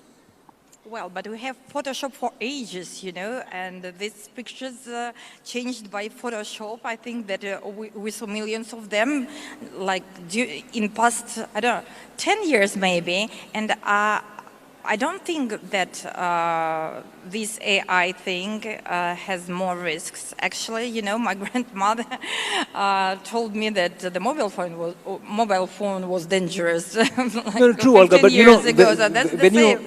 see, if you see some of the Western media has a narrative and propaganda when they want to push, they will take photographs in a certain way, which shows that, for example, something happening in India in a completely different light. So propaganda and narrative and falsehoods have always been there Sure. as part of the tool. That's why I'm saying that we should rely only on first-hand information, because many Western news agencies, they prefer to just to be the third part that is talking about something that they are not sure about.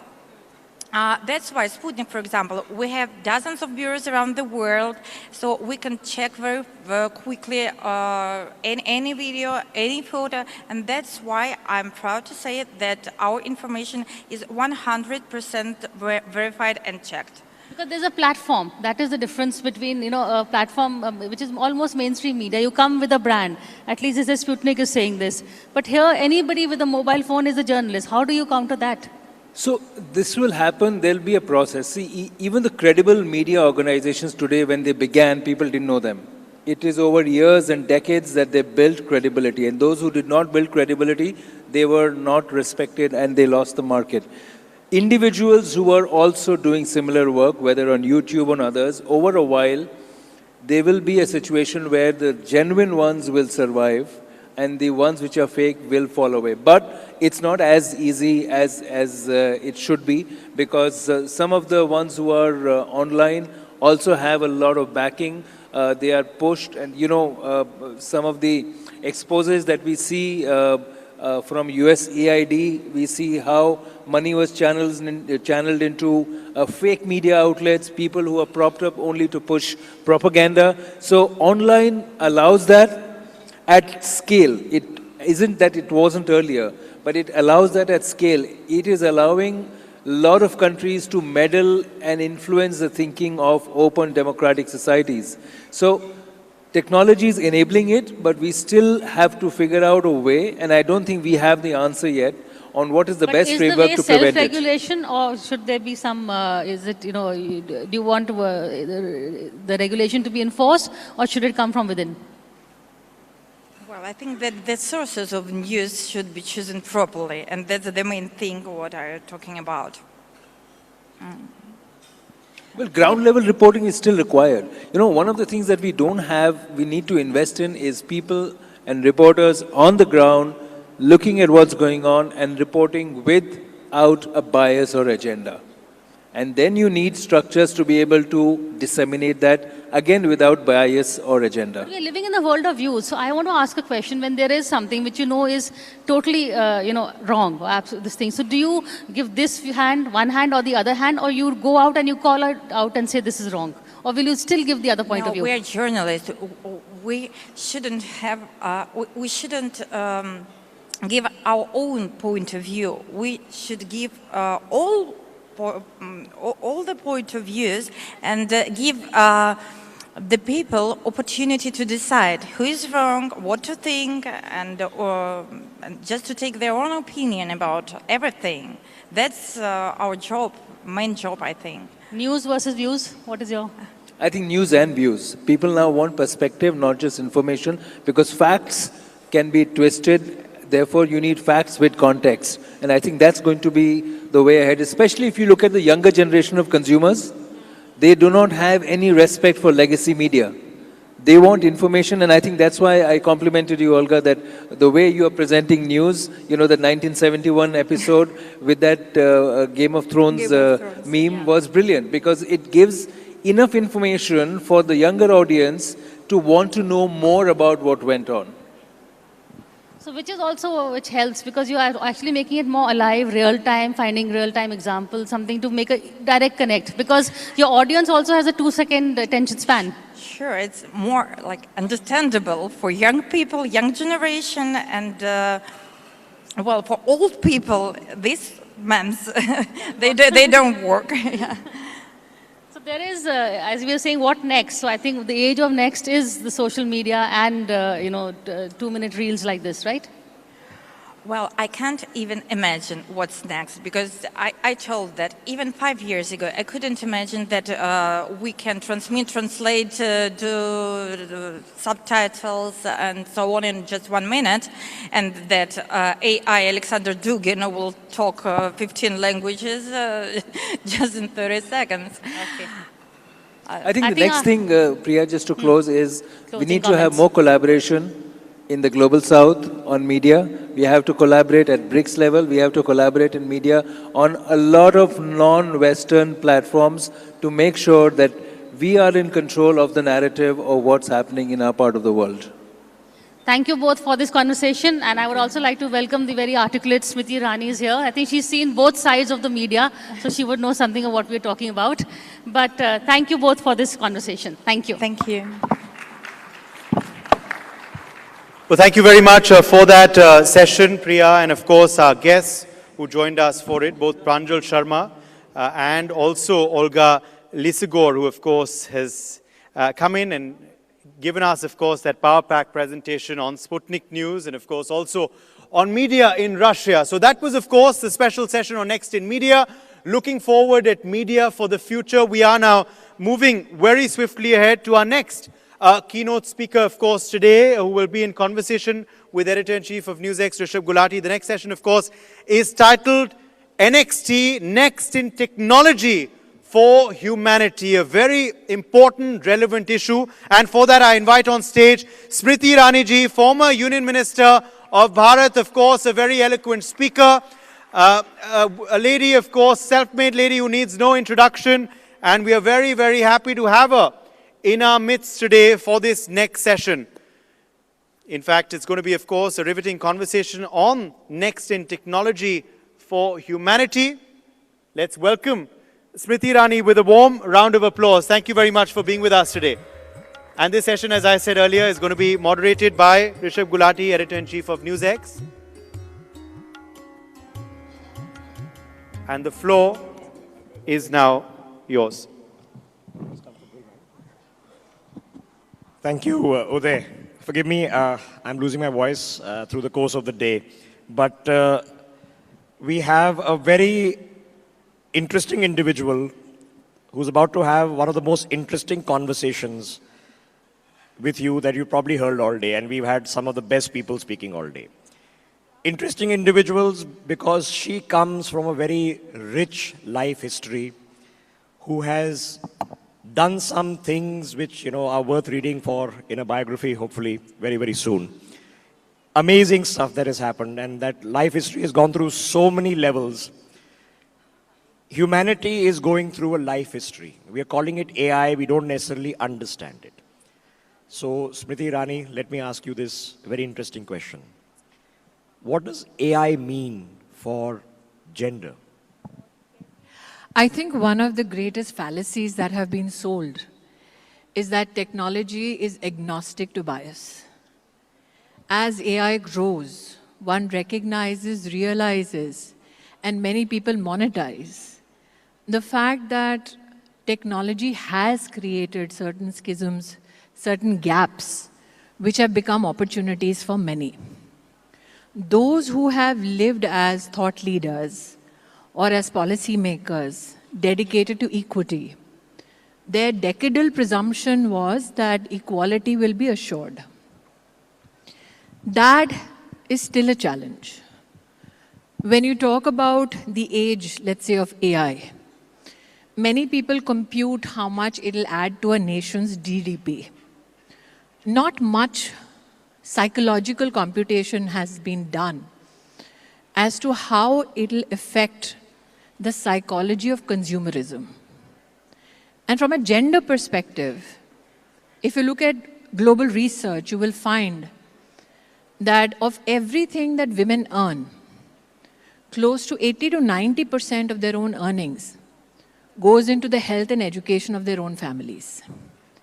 Now, as technology enables consumerism, you will find today that research says 72% of purchasing decisions are affected by algorithms. One would presume that that algorithm would deepen your engagement as a woman on spends of education and health because you are genetically predisposed to it.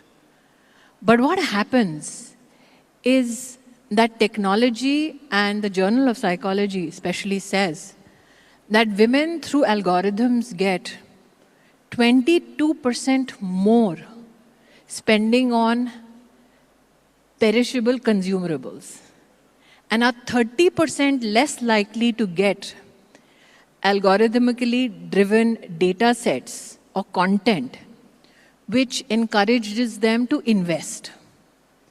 So I believe that there will be a tectonic shift in consumer behavior, especially with regards to gender, without a genuine understanding as to how psychologically that spend is being driven by that algorithm. Okay, like I said, this is a very, very interesting concept. So we are saying that technology, AI, as I was talking to you right off stage, should be gender agnostic, right? There is a presumption it should be. It's a presumption made, yes, but it is not, obviously. It isn't. In fact, at Berkeley Haas, there was a small research done by a lady called Genevieve Smith. They did a study across 133 AI systems, and they found that there was a gender bias in 44% of those systems. Now, why this research came about also is very unique. Genevieve Smith, along with her husband, applied for a credit card in the US. She had the same money in the bank. They, in fact, had a joint account. Her credit score was better than the husband's, and her tax returns were as transparent as the husband's. She got credit 10% less than the husband, or 20% less. That drove her to start studying the technological effects of how women enhance or how the creditworthiness of women decreases over a period of time. So when this happened to her, her husband was very outraged, and he went on Twitter and he said, this is happening to people. And I think this is a comedy of errors, because he was in the field of technology helping code web-based applications. So he did a call out on Twitter to say, this has happened to our family. Steve Wozniak, I believe, who was, I think, party to one of the first devices or applications made by Apple. He went and responded and said, guess what, this happened to my wife also. So these are men of economic accomplishments who are talking about their partners who are equally or more so economically empowered, talking about how the algorithm, instead of acknowledging that emancipated woman, is decreasing her creditworthiness. So if I contextualize it, let's say to India, today, women are likely to get 27% less credit with regards to their own deposits. And if you look at men, analytics will ensure that they get 52% of credit equivalence as compared to their deposits. Okay, so let me understand this as a concept. So you are saying that because the algorithms are being driven by data sets, and the data sets will tell you that historically, because of bias, men have earned more, have had earning capacity because of the bias, and if the data set is trained on the bias, they will then lower credit score the woman forever. They will enhance or they will sustain the bias. Everything we know as generative AI is basically the scraping of all information across the internet. Not only about all information, credit score, behavior. So if the entire internet scraping has got them this kind of an information set or data set on which they have built their enterprise, everybody else who's building applications on the basis of that enterprise, can you genuinely imagine them to get out of their enterprise, put on the equity lens and look at it differently? So this is the same problem that AI can't do left hand because it has a right hand bias. This is not only a money problem. Right. Anybody in the automobile industry today knows that internationally a lot of AI is being used to check safety measures.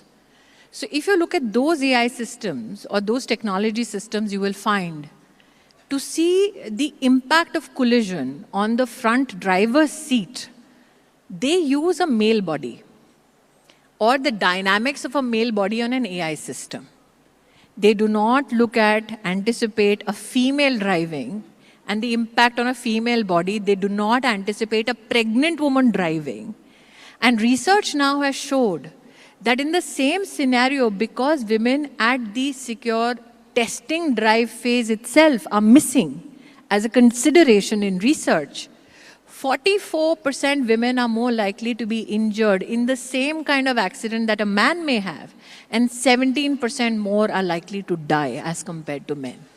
Okay, so if it perpetuates bias, I mentioned left hand, right hand. You ask an AI imaging tool to come up with an image of a left hand person writing, they can't, because it is such a bias that all the images they're trained on are right handed. So when there can be a racial bias when it comes to the data scraping that you're doing. Yes. We've seen that as a problem. Most facial recognition systems, 80% of them are based on either a white skin or a male. Even fingerprint scanners. Absolutely. So the second then layer comes in is that if we human intervene, which is what happened very famously with one of the biggest companies, tech giants, that the AI then refused to, for example, show African-American faces. In It fact, refused to create them in because the there was human credit card, intervention. in Yes. the credit card reference that I gave you, the bank's algorithm refused to digitally correct the system. The bank had to manually correct the bias. So it's not only this one instance that you're talking about which had a racial bias.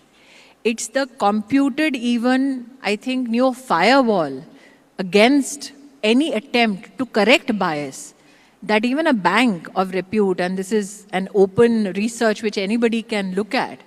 So the presumption, like I said, that is it only about consumer behavior? Is it only about credit worthiness? Is it only about, let's say, for health innovations for every other person except women? The loss to global economy will be around $15 trillion. Now, many would wonder, what has that got to do with a nation's economy? So if you are a menopausal woman and in the workforce, let's say in the US, the computation of loss only for menopausal female working within a company and companies collated was $2 billion. So health innovation will never look at this issue and say this is a very, very genetic issue or gynecological issue with women. It has nothing to do with an economic impact. So one presumed, let's say a decade ago, that these are the risks that maybe AI or technology can red flag so that policymakers can work cohesively towards bridging those gaps. You know, this is fascinating because if you take the example that if a company historically has had more male than female employees, when an AI system is trained to sort through CVs, it will by default say that you are more likely to pick a male employee, so therefore it sorts out more male employees and it perpetuates a gender bias. So obviously then, ma'am, there is a layer 2 to AI that needs to be evolved. What is that layer 2? I think that one has to be also in some way accepting of the fact that as long as you just make the gender case for it, you will not see a policy shift. You have to economically evidence it for governments across the world to understand the economic loss. For instance, there is a report which computes the loss of female jobs because of automation and AI in the US. 79% of the jobs currently held, around 59 million women in the US, they will lose their jobs and they are most at risk to lose their job to automation. Now, imagine if these women are contributing to a family system predominantly on health and education. Can you imagine the economic loss to that community, that system, on those two verticals of spend? I think one of the greatest tragedies which has happened on the issue of gender is that we've always had a rights-based conversation on it. If there was an equal amount of conversation on the economic impact of not ensuring equity, we would have not seen the kind of bias which right now is hidden in a lot of rhetoric. But we would have not seen it if we had made an evidence-based economic case for it maybe a decade and a half ago. Okay, so huge amount of effort is now being made to reach the goal of artificial general intelligence. And we are going to be devoting hundreds of billions of dollars in the compute and the hardware to get this done. if we do this, how do we, as people studying these matters and understanding these matters, what do we tell the tech guys? What do they need to do? The tech guys are in pursuit of the new frontiers of technology. They are not in pursuit of equity and equality. So that's the wrong ask. Today, of the world's AI professionals, only 22% are women. 17% are in somewhat leadership positions. India, in fact, if you look at the numbers for 23-24, you'll be shocked. Generative AI courses, the surge in the number of women who want to understand generative AI is 720%.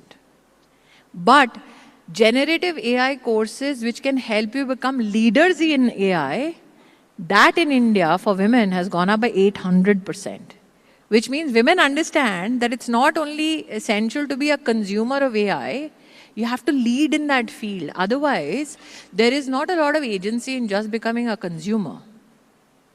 You don't want to be an enterprise which white labels and builds on an enterprise. You want to be an enterprise. But for you to be an enterprise, you need to understand the technology.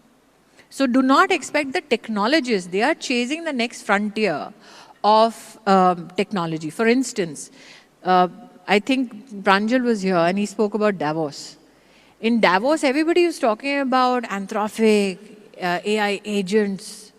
You come out of Davos and in 3 days, you had DeepSeek. You are still recovering over DeepSeek. And suddenly Microsoft comes out with its quantum chip. So technology is rapidly changing. But that technology has been in making for a number of years. The issue is, who are the people who can tell technologists or companies that this is an aspect that you need to ensure is relevant enough when you develop technology? That, I think, is a lens that only policymakers and thought leaders can bring.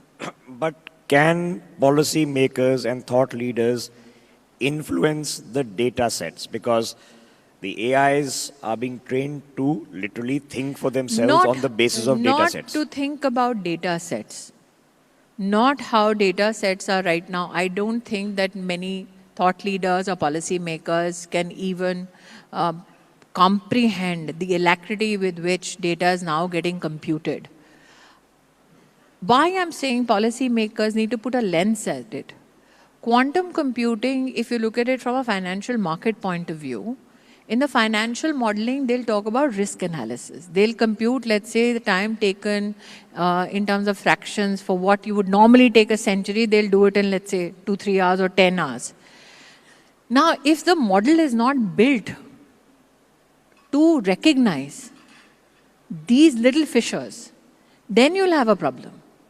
So while your frontiers of technology are shifting every day, or let's say every week, it is incumbent upon governments who are talking to tech giants to say, apart from safety, can you look at these financial models that are getting affected because people are getting left behind? For instance, technology predominantly speaks in English.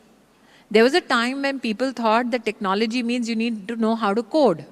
Then comes a system like Claude, in which all you need to know to code is English. But how many people around the world speak English?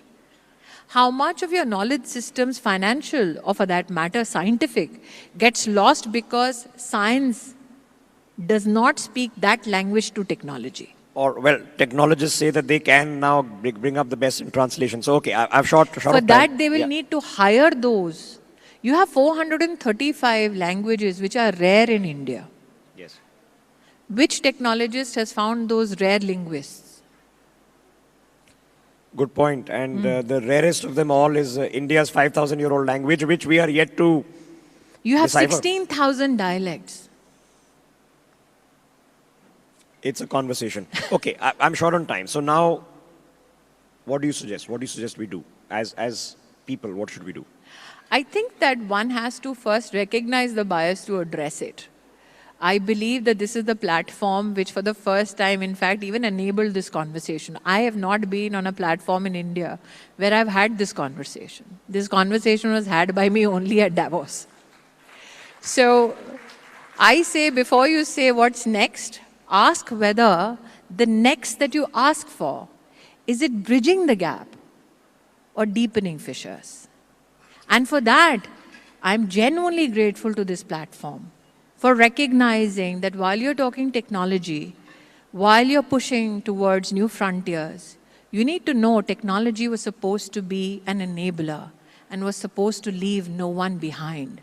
To leave half the population of the world behind can never be a solution. So before you say next, ask, who are we leaving behind?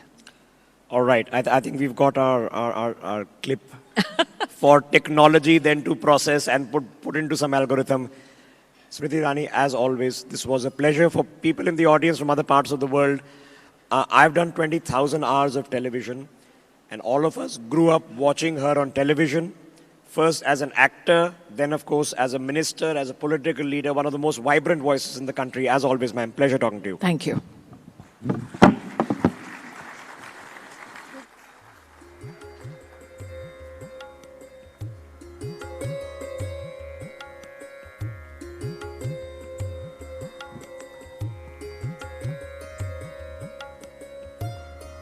Smriti Irani ji, thank you for that amazing conversation. Rishabh, thank you so much.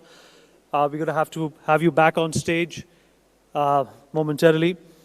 All right, next up, we're going to have another enthralling, another insightful, wonderful conversation.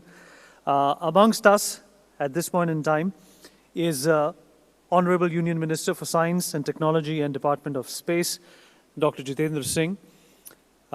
India has made immense foray into space. India has done extremely well. India has been knocking on doors which were considered to be forbidden for us in the past few decades, but now all of that has changed. India is a destination which is much desired and much invested in when it comes to space. And Dr. Jitendra Singh has had a huge role to play, a massive role to play in that paradigm shift. May I please call upon Dr. Jitendra Singh onto the stage, and conversing with him will be Editor-in-Chief of NewsX, Mr. Rishabh Gulati. A big round of applause, please. This is going to be an amazing conversation as to what is next in space.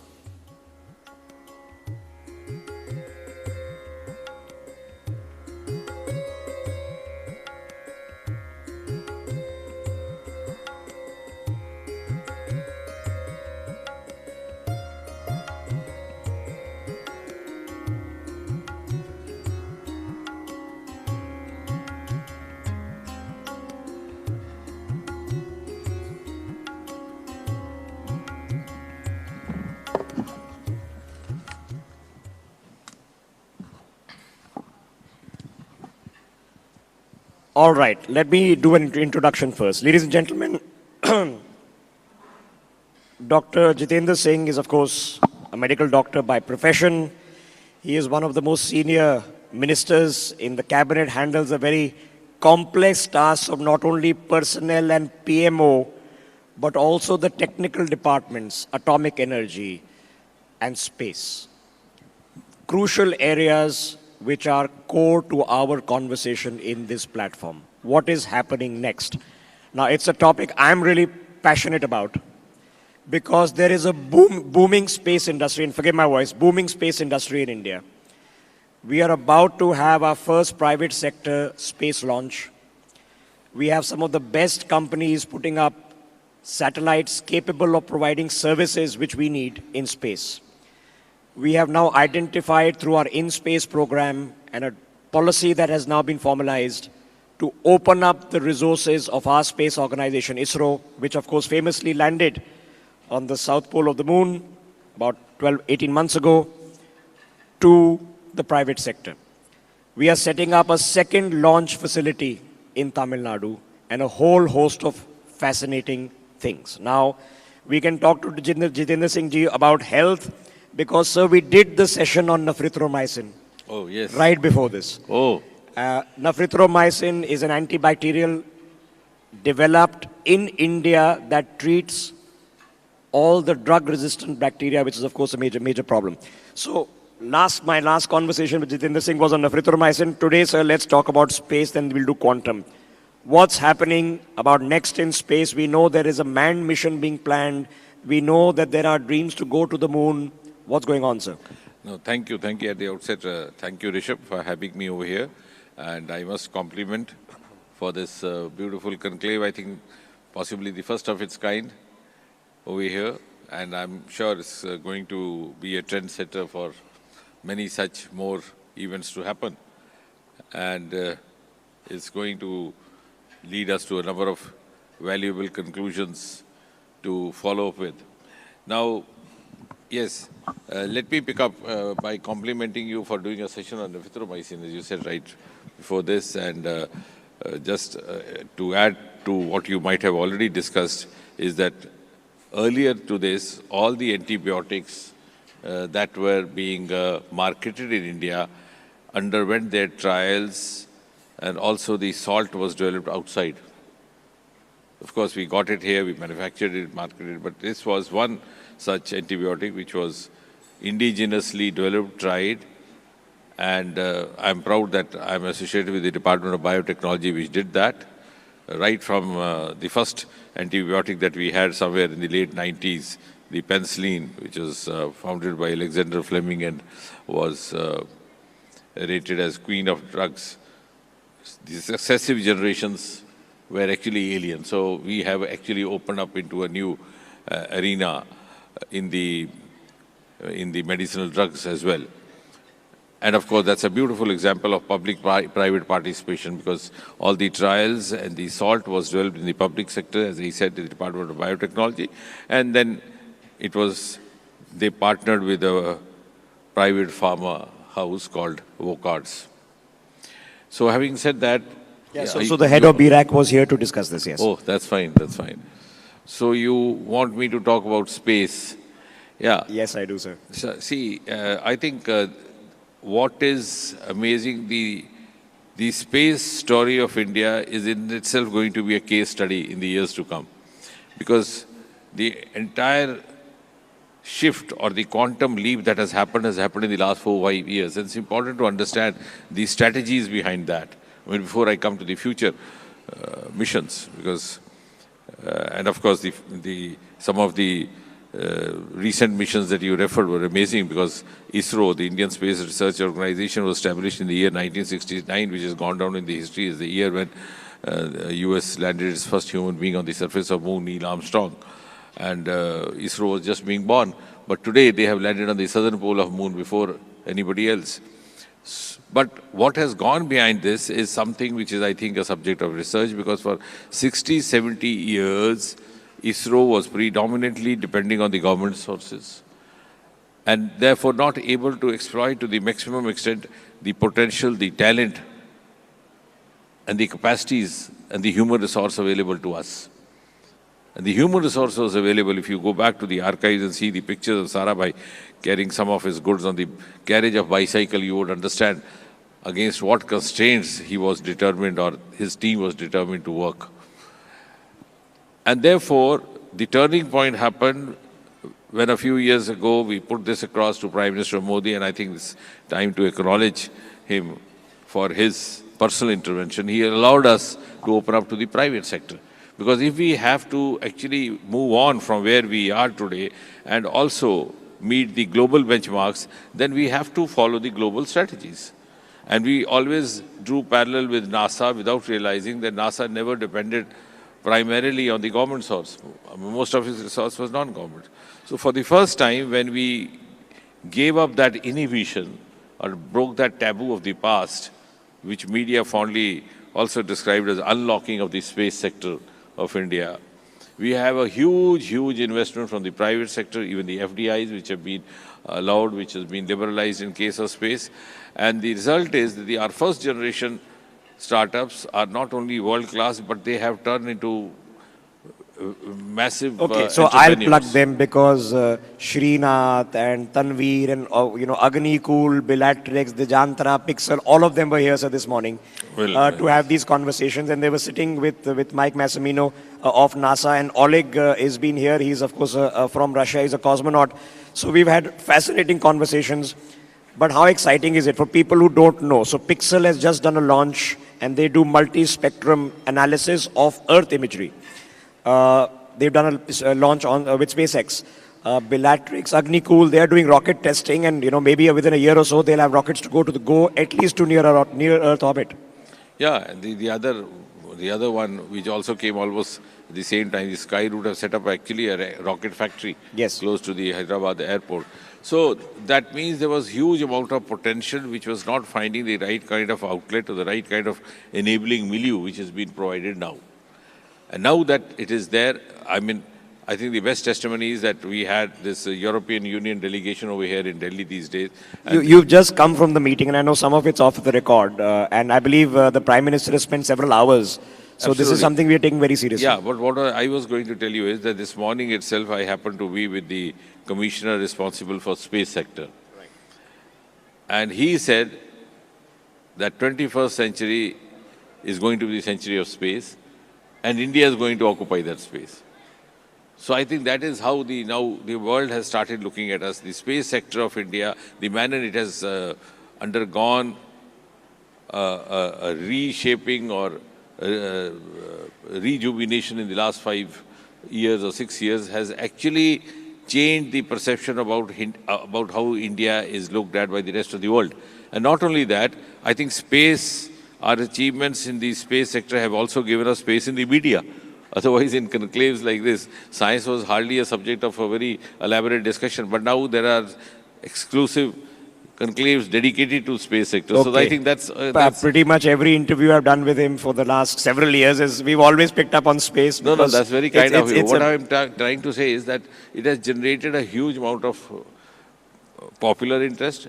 At the same time, it has also given us an esteem and confidence, a level of confidence to relate to the rest of the world. And the world now has begun looking up to us, not as followers, but as a country which can offer some leads, cues, as we are doing, right? In case of Chandrayaan, as you said. Now, for example, the SpaceX mission, which was launched on the last day of the last year, 31st, it has come out with a novel experiment of growing seedlings in the space, that program called CROP, or orbital plant research. So that way we are in certain ways undertaking initiatives ahead of some of the others in the space sector.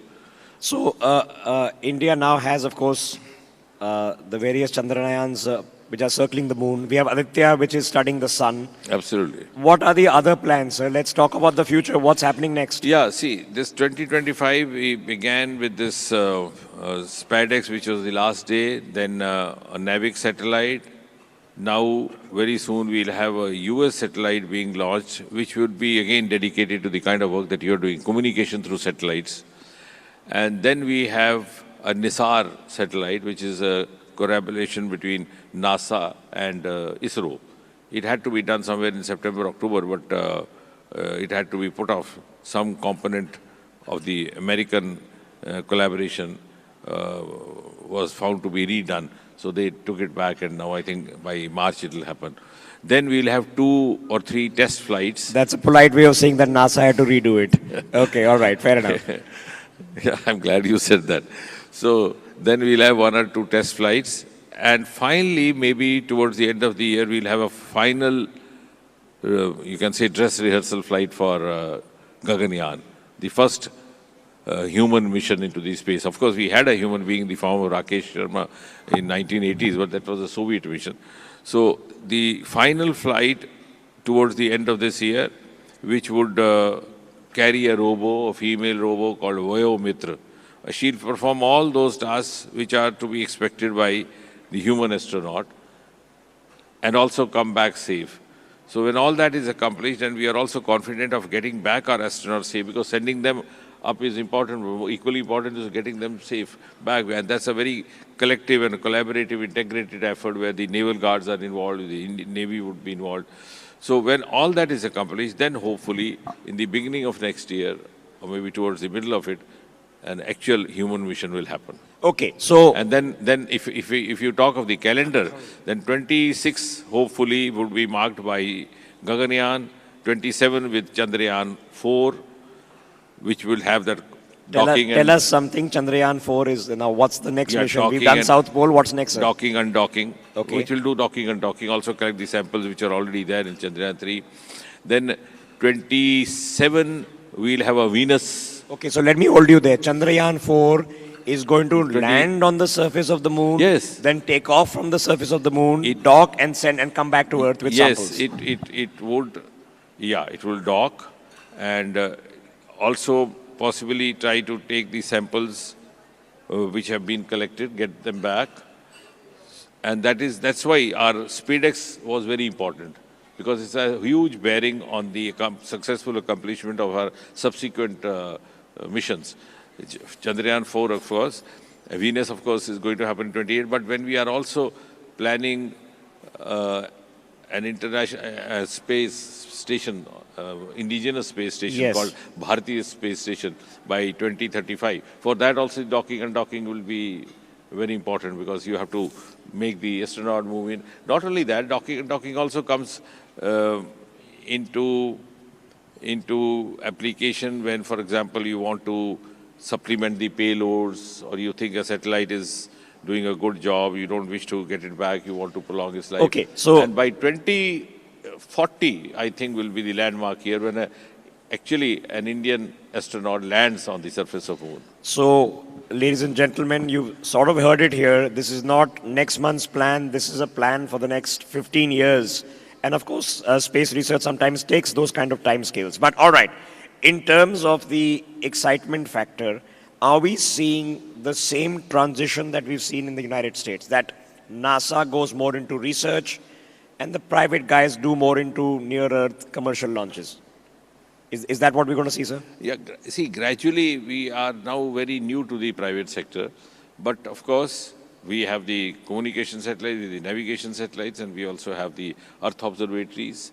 And the private sector is gradually now, entering in. So I hope the manner it evolves will move in that direction. But of course, there is a fascination in sending up these rockets, and it sounds a little romantic also, but equally, I think accomplishing is our Earth observatory satellites, which have given us a kind of an esteem of being a country more accomplished in disaster preparedness compared to several other countries.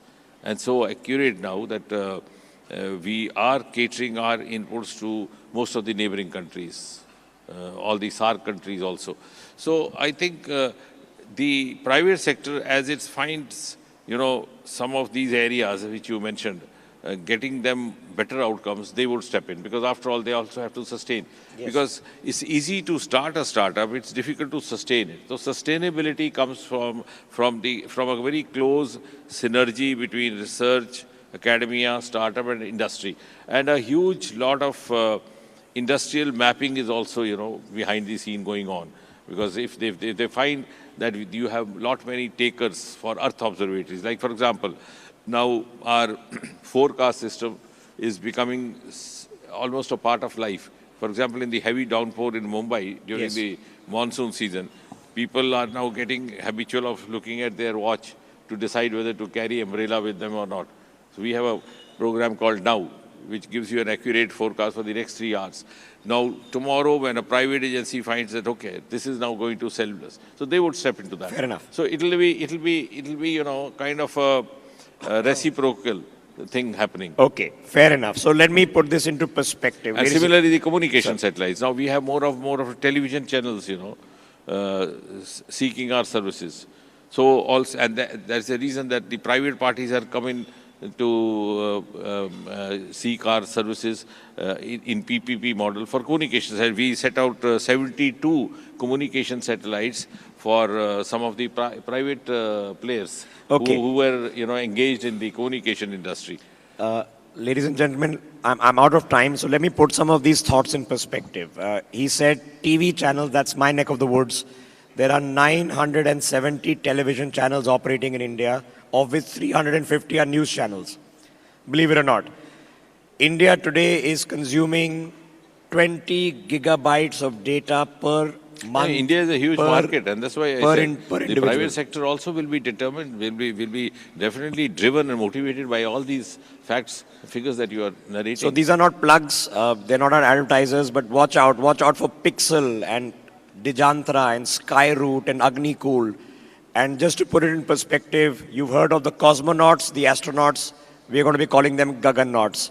Jitendra Singh, as always, sir, what a treat it was. Thank you for taking out your time. Thank you, Rishabh, for a very informative conversation.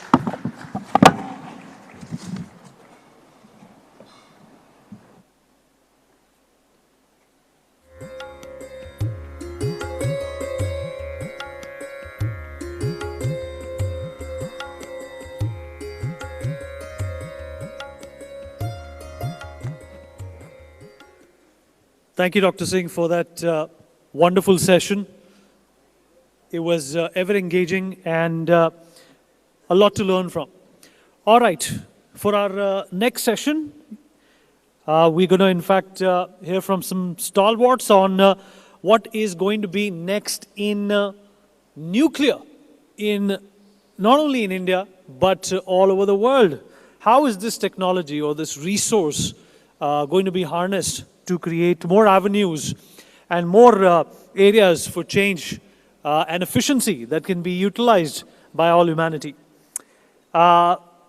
With that, I will invite our panelists and our moderator for the next session. May I have the pleasure of having Mr. Ashwin Nandapurkar, CEO of India X Fusion, on stage, please. May I also request Mr. Ted Jones, Senior Director of National Security, Nuclear Energy Institute, on stage to talk about this. Dr. Chris Singh, Founder Chairman of Holtec, would request you to be on stage as well. And moderating this session is Mrs. Suhan Mukherjee, Founding Partner of PLR Chambers. Please, a big round of applause.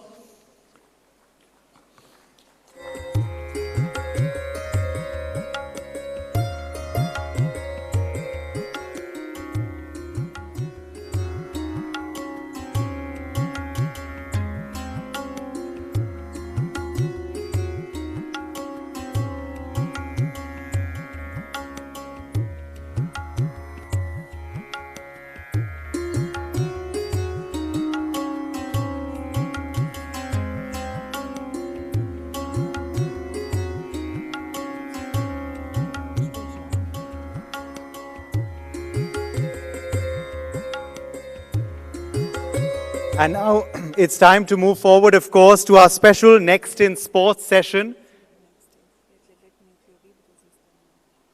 Absolutely. And before, of course, we move to that Next in Sports session, where, of course, we're going to have a very well-known name and someone who, of course, needs no introduction. We are first going to have, of course, a session on Next in Nuclear.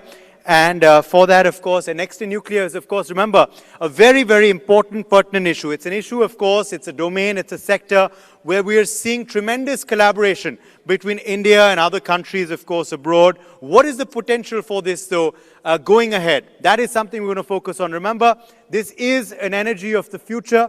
As the world, of course, moves to alternative sources of power, and particularly, of course, renewable and cleaner energy, our next session is, of course, extremely topical. Next in Nuclear is our next big focus. And joining us for this session is Ashwin Nandapurkar, CEO, India X Fusion. We also have with us Ted Jones. He's live with us, Senior Director for National Security, Nuclear Energy Institute. Also with us is Dr. Chris Singh, Founder Chairman of Holtec. It's a fabulous panel, and this panel is going to be chaired by Suhan Mukherjee, Founding Partner, PLR Chambers. He's our special session chair at NXT 2025. Firstly, could we please have a warm round of applause for our next panel? And now the floor is yours. Over to you, Suhan. Thank you very much. Good evening, everybody. I wonder if Chris can hear us. Chris, are you connected? Yes. Okay, great. Yes, Suhan, I can hear you. But the video is somehow not working. I cannot seem to unmute the video mute. Okay, could we have Chris up on the screens as well so that the audience can see him?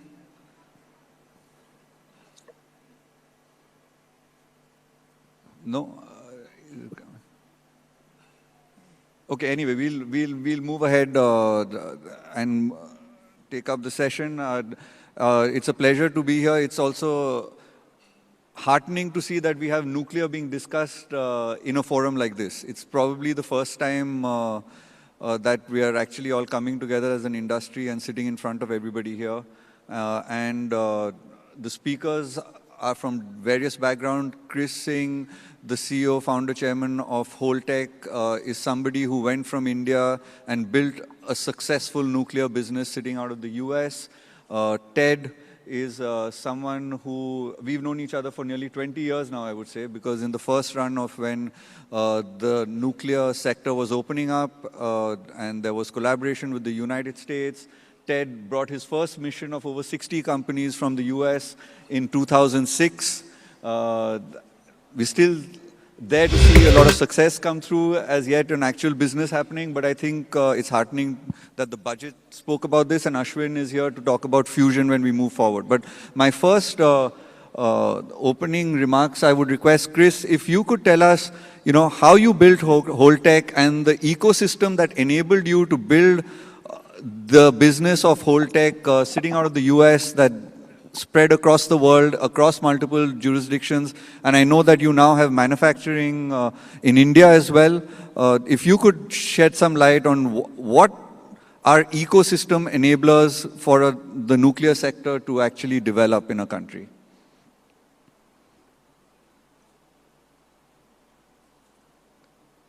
Chris, can you hear us?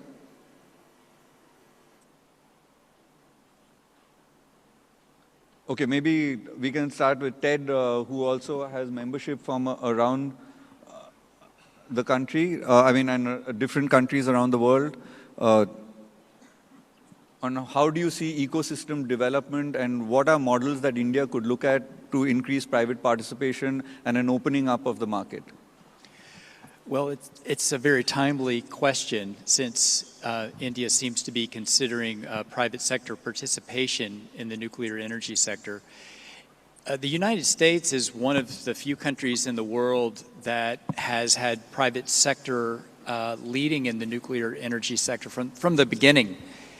The invention of the commercial technologies was by General Electric and Westinghouse with the boiling and pressurized water reactors many, many decades ago.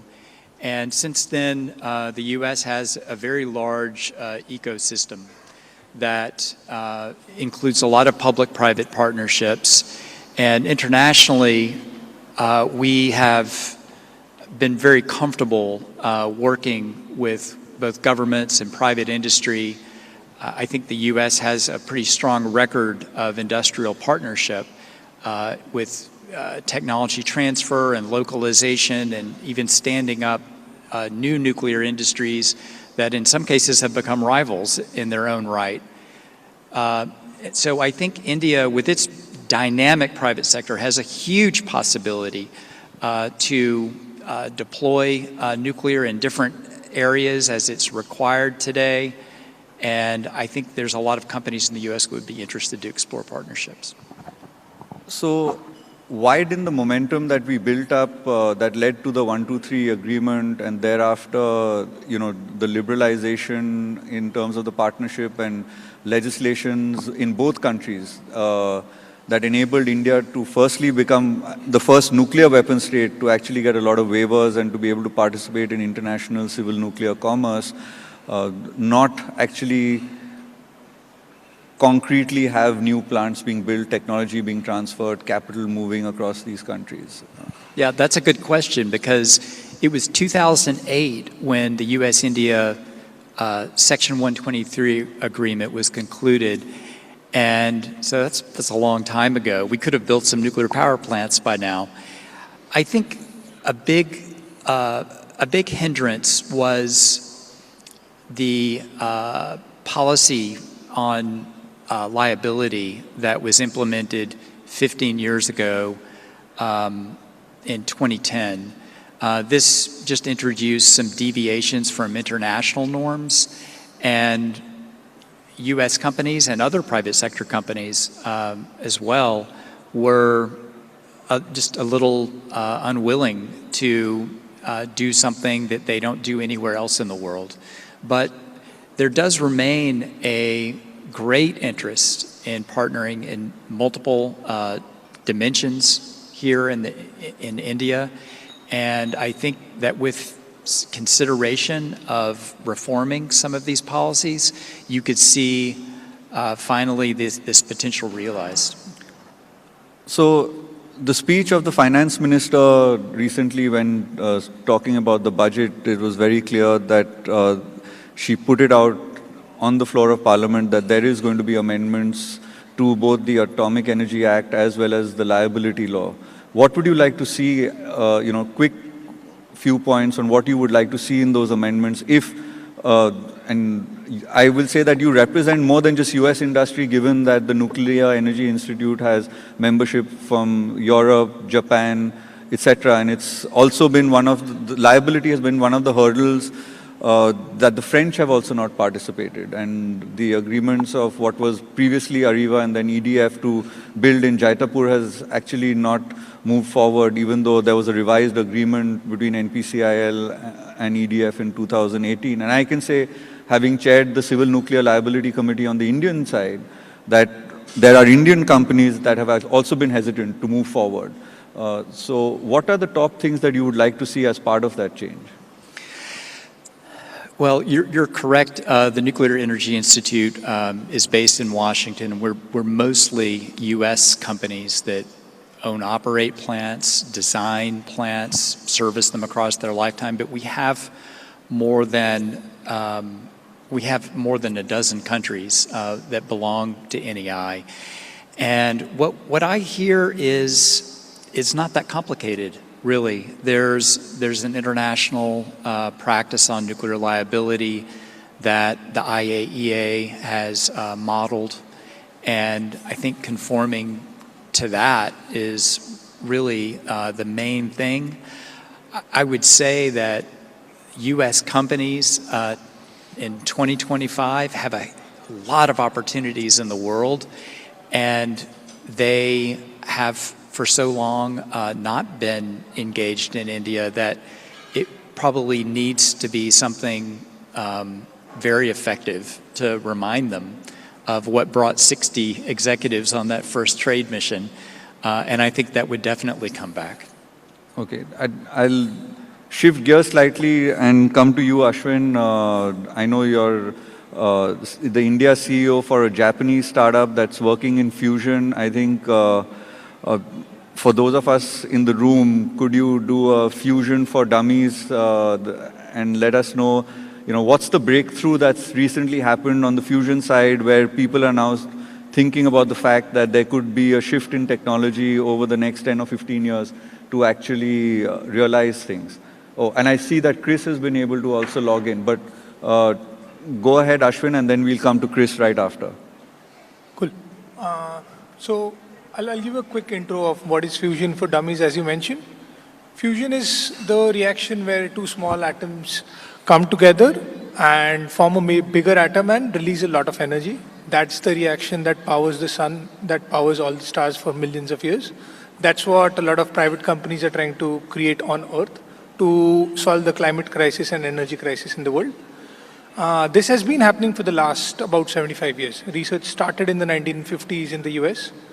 There were 2-3 major changes that has led to a lot of hype about it, a lot of chatter about it. First one happened in 2018 when a lot of research from MIT's Plasma and Fusion Research Lab spun off as a private company with a lot of funding from the private sector. That majorly changed the gears for the industry because that showed the world that the industry is much more closer to commercialization because private money was willing to back private or fusion research. That was one. Second, the same company has recently, about a couple of years ago, released the strongest magnet in the world, which enables fusion power to move forward. Thirdly, on a fusion level, we have a US national lab in the US has achieved parity. What I mean by that is to create fusion, you have to put in a lot of energy because you have to bring in atoms together and then merge them. On that level, the US lab has achieved parity, implies they consumed X amount of energy and released 3X energy. And as we move forward, this is where we would eventually be able to create a power plant which can power the world. Got it. Thank you, Ashwin, and welcome back, Chris. I hope you can hear us loud and clear. I will put the question that I had handed over to Ted to reply to you, to say somebody like you who's from India, who went in the 80s and built up an extremely successful nuclear business out of the US that has global operations, including here in India. What are the ecosystem enablers that you believe that are required for us to actually end up doing business and seizing the opportunity that nuclear has promised, and to achieve even the 100 gigawatts that India wants to achieve by 2047? How do we accelerate the cooperation between our two countries and industry? Okay, well, greetings to you all. Can you hear me? Yes, we can hear you clearly. Yeah. Okay, great. Well, the answer is very, very simple. It's evident. The driving force in the US economy is private enterprise. Every industry is essentially in private hands, including nuclear. Practically all generation nuclear in the United States is in the hands of private companies. People like me run other nuclear plants, and we are held responsible for the plant safety, operation, and also its cost competitiveness. And that means that anyone who has a good idea, a winning idea, has a place at the table in the industry. When I started back in the mid-80s, at that time I had several unique innovations that I brought to the table. The utilities, the nuclear power plant generators, they were more than anxious to entertain them. And within 4 or 5 years, for example, Holtec became the intellectual monopoly, I call it, for densifying storage and spent fuel pools and nuclear plants in the US and later around the world, most of the world, free trading world. And same thing happened with our other set of ideas for dry storage of spent fuel. More recently, we are developing a small modular reactor for the past 10 years. And it's the same story plays over and over. The best ideas win. Our company, I have over 200 patents on new nuclear reactors design. And we have as you know, we have a manufacturing facility. We provide turnkey services and equipment. All this directly feeds into the meritocracy that the United States is. And that is in direct contrast to government ownership. It just doesn't work. Or to have even private ownership as a monopoly.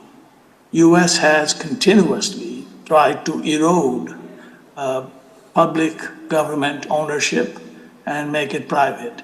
If India does that, believe me, the 100 gigawatt will be realized by 2047 without any problem.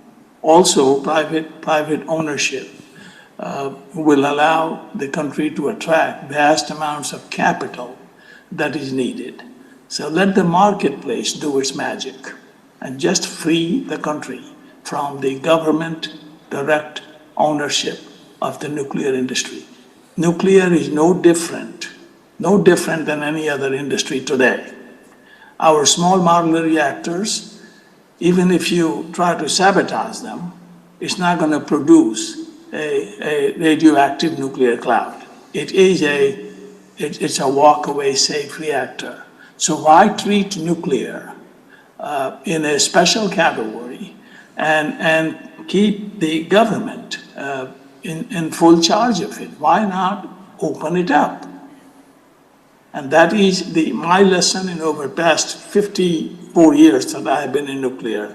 That's my lesson learned. And that's my wisdom received, if you will.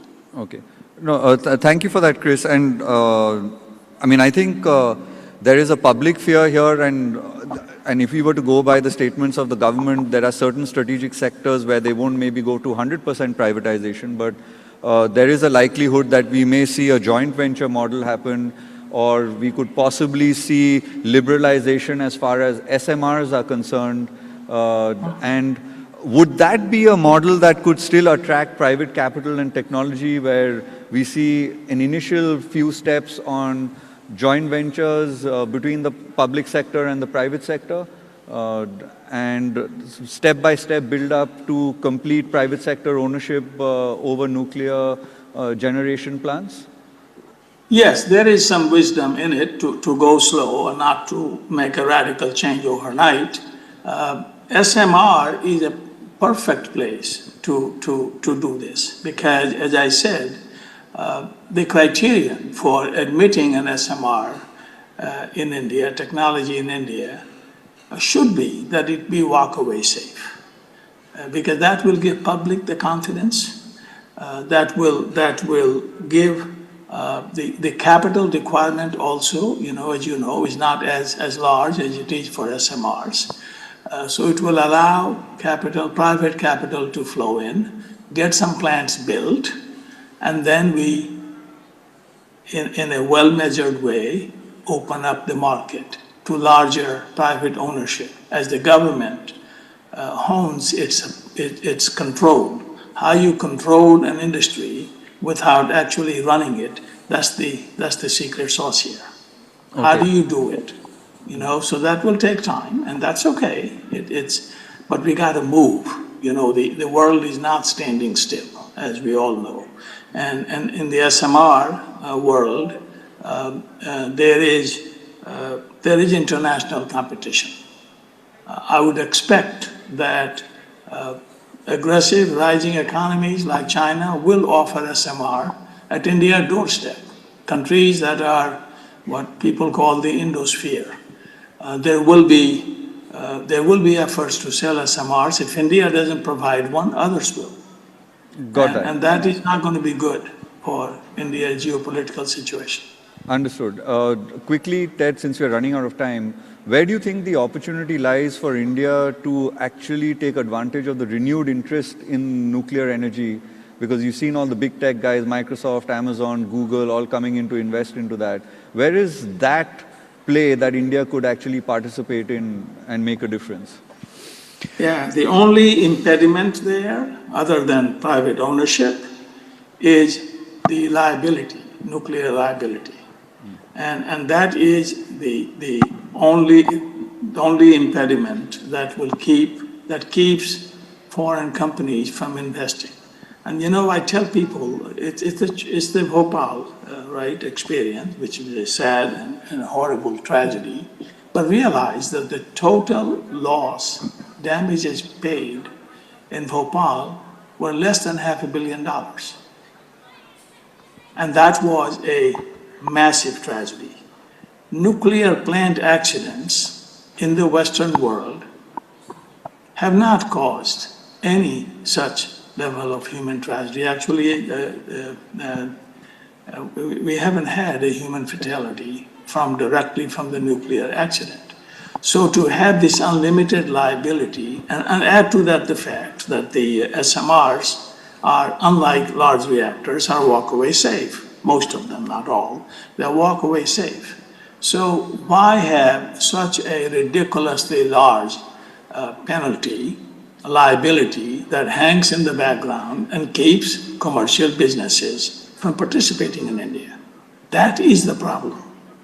Okay. Let's get rid of the liability law. Make it more in line with what exists in other countries.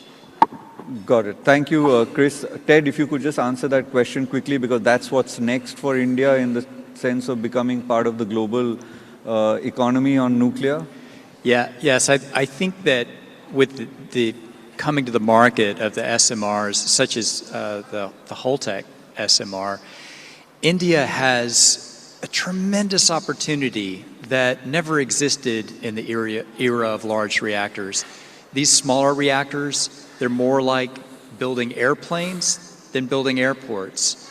And Dr. Singh's company is already manufacturing in India, but other companies too could be manufacturing here, not just for the Indian market, but for the global market. And I think that US companies need Indian partnership. I think together we can produce these reactors to countries that need them, not just India, but even the United States. The Nuclear Energy Institute polls our utility members, and they tell us they need 100 gigawatts of new nuclear by the 2050s, new nuclear, in addition to extending the operating life of existing plants. That's makes the U.S. one of the biggest markets in the world. But our supply chain can't meet that, not in the United States. So we need India to help us in the United States, and as well as here and around the world. It's a huge potential for partnership, not just in supply chain, but in investment as well. And I think that it's a bright future if we could just sort out these policy barriers that Dr. Singh referred to. Okay, thank you, Ted. Okay, Ashwin, quickly in under 15 seconds, what should we be doing to boost the fusion piece as India? Because I remember there are now, a few years ago, there were 1,000 people working. Now there are 4,000. There's one startup out of India that's been funded. What do we need to do next to drive fusion research?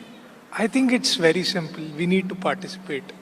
India as a country is not participating in fusion, and that's all we need to do. Just be there, just be present on the stage, global stage, if not global, at least local stage. We have talent, we have research.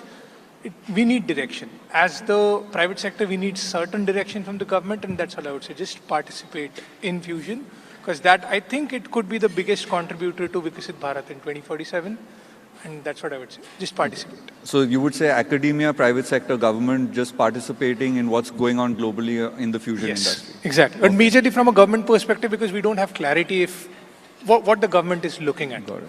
What are they looking at for next 10 years, 20 years, 25 years from a fusion perspective, specific. Okay. Thank you. I think we are over time. Dr. Singh, thank you for joining us from the US. Look forward to you leading the charge as well, as part of the diaspora on bringing India into international nuclear commerce. Thank you, Ted. Always a pleasure to be chatting with you on what India should be doing along with the US and other countries. Thank you very much for being patient listeners, and we'll end the session here. Thank you. Thank you. Okay, bye.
And now it's time, of course, to move forward to our next session. Yes, we were talking, of course, about the next in nuclear. And now we're going to, of course, shift our focus to the young generation. Yes, a lot of youth, of course, has joined us today in our live audience here at this fabulous venue in New Delhi in India. But it's time, of course, to have now some erudite young voices on stage as well. Yes, India is a very young country. We have a very young demographic. And how do we harness not just India's young and their potential, but the world's youth. And how do we engage further with them? What is the next gen's viewpoint on the way forward for the world? Well, the next session, of course, is Next in Next Gen. And for this, I would like to now invite on stage Ariel Lawrence. She's CEO, the Asclepian Group. Could we please have you on stage, Ariel? Also with us is Chandler Pope Compton. He's a U.S. Marine veteran. Also with us, Aaron Ballas-Rimanier from Duke University, very prominent university in the United States of America. We also have with us Sumati Joshi. She's a Schwartzman Scholar. Also with us is Manthan Shah. He's also a Schwartzman Scholar. And joining us today also from MIT, again another very, very prominent institute, is Lipika Kapoor. So a lot of young voices, and we also need a dynamic young individual to moderate. So who do we have? Well, we have Namit Choksi with us, MD, MPH, and he, of course, is also Executive Director, the Asclepian Group. So thank you very much. Let's welcome all of them on stage. What a youthful panel. And now the energy and the floor is all yours, Namit Choksi. Thank you. Well, they joke that I have more degrees than a thermometer at this point. I don't know if I put them to good use. But very grateful to be here, and thank you to all of you for coming from near and far and for joining us today. This has been a phenomenal experience, and I hope all of you are really enjoying. For all the folks in the audience, you know, the question could be, what's next in Next Gen? It's really a panel where we are trying to attempt the impossible, which is trying to predict the future. Our panelists, I'd like to think, are shaping what's next, whether through groundbreaking innovation, through leadership, or just surviving never-ending Zoom calls. We'll tackle all questions, big and small. What's changing? Who's leading? And will AI take our jobs or just do our emails for us? Let's find out. So, without further ado, let me get to my first question, which is, what's the next breakthrough or game-changing trend in your field that we should all be really paying attention to? And Lipika, if you could start us off, that'd be great. Thank you, Namit. So my field, I'm an investment banker, moved into it from policy. But what next gen means for me in finance, I would say it has to come at the combination of using AI for financial services. And I would think of it coming into picture in three ways. One, how can we reduce costs? Two, how can we increase and improve revenue opportunities? And third, how can we improve the financial inclusion using alternative data? So for the first point, for reducing costs, I think AI is very important, has an important role to play to automate the mundane tasks and thus leaving the human intelligence for more strategic decisions and roles. For revenue optimization, I think we need to use AI increasingly more to find out patterns that can help increase services for the clients, as well as provide new offerings and permutation and combinations that are not possible to, figure out by just human eyes. So I think it takes leaps in terms of the offerings.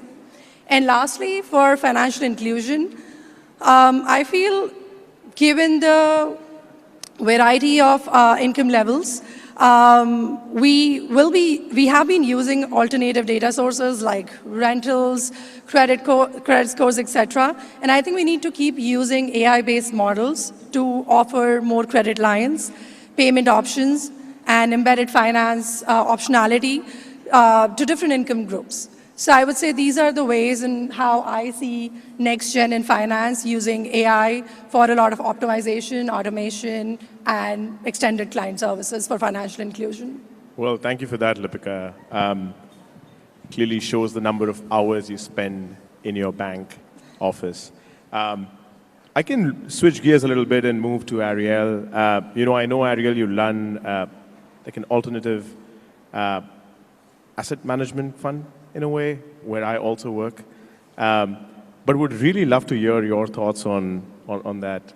Yeah, I am happy to chime in. Thanks so much for the introduction. So the Asclepian Group is an alternative growth investment vehicle that sits within the entrepreneurship within acquisition space, or through acquisition space.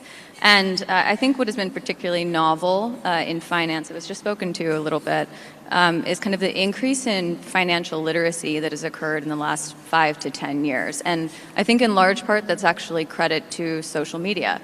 I should pause here and probably encourage all of you to not take social media advice as your primary source of wealth management. But I do think that financial vehicles around investment mechanics, and that has really brought more participation in the marketplace, more engagement in the marketplace.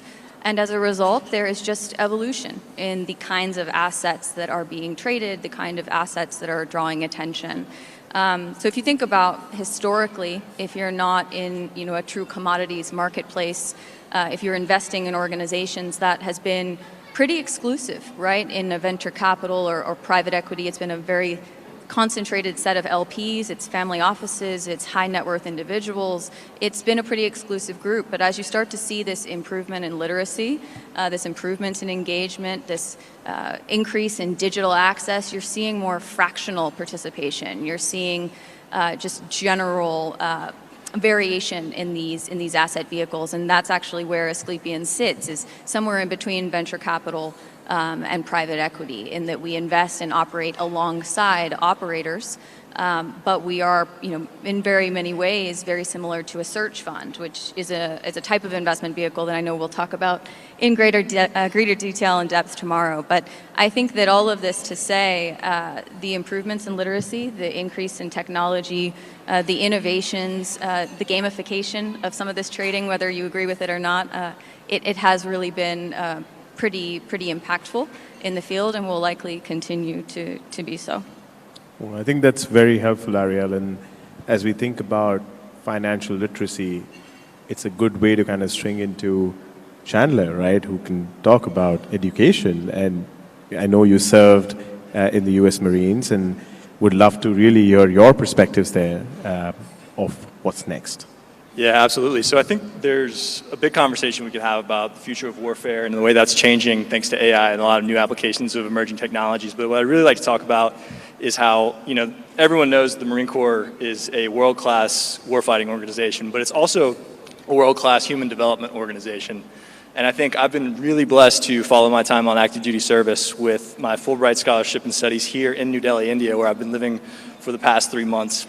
And as we think about education and building leaders over the next several decades with applications of AI, I think that there are so many ways that the field of education is going to change, but some things that won't change are the problems that AI cannot solve.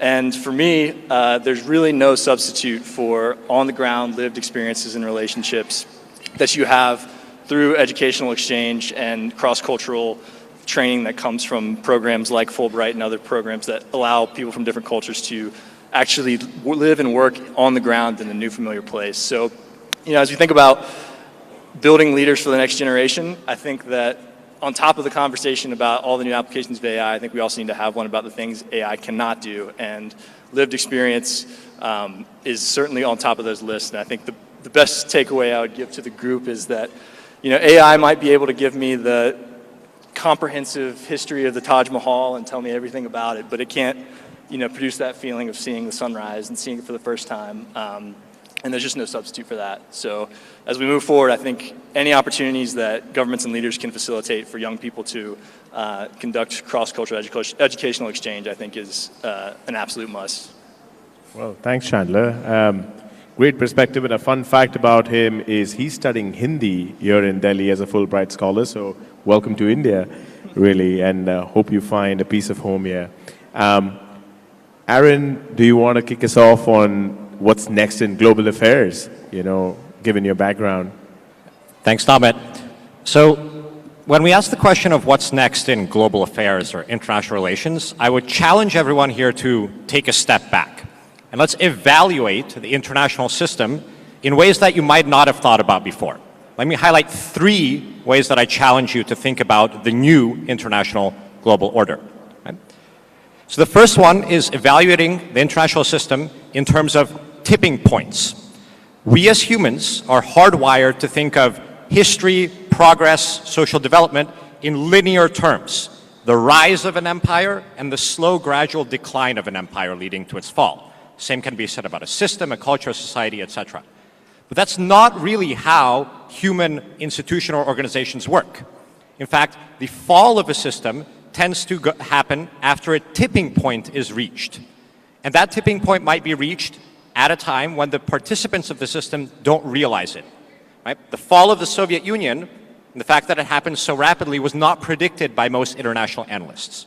Right? The Bronze Age collapse at the end of the Bronze Age happened in a matter of 30 years, where thousands of years of civilizational development in the Eastern Mediterranean collapsed. Right? So once society reaches a tipping point, systems can collapse rapidly. And I want you to think of the global systems and the institutions we're enmeshed in, NATO, the United Nations, international law, and so forth, as these complex systems that, unbeknownst to us, can easily reach a tipping point and collapse much more easily than we thought. That's my first challenge to you. The second challenge in thinking about the global order is thinking about how the global balance sheet is composed. Historically, right, if we think of the world's assets equal liabilities plus equity, most growth in assets was driven by a growth in equity, actual value creation from products sold and extracted from the ground and services delivered. But in the past 50 years or so, most asset growth on the world's balance sheet has been driven by debt, a liability, not equity growth, right? Especially in developed countries, where debt is easy to come by because interest rates are lower than in the developing world. So in a world drunk on debt and asset creation through debt creation, developing countries are actually at a disadvantage because they're not able to get debt and increase debt assets as efficiently as developed nations are. So think of the world's balance sheet and think of the new era of increasing assets through debt rather than equity. And the third way that I challenge you to think of the world order is to abandon our view of nation states as being the primary movers of that order. Actually, if we look at history, nation states being the primary actors of international relations is an aberration. Even in the history of, say, this country and its relations with the rest of the world, as recently as 200 years ago, the East India Company, a private corporation, had more effect on India's relations with the world than any state actor did. We are seeing the emergence of that kind of international order where other actors, for example, private actors, have more of an impact on the international order than nation states once had. If I'd been on this panel 5 years ago, I would have said that maybe we can conceptualize Apple having its own foreign policy at some point. Now I would rather say we can think of Tesla as having its own foreign policy. No, it's not that far of a stretch.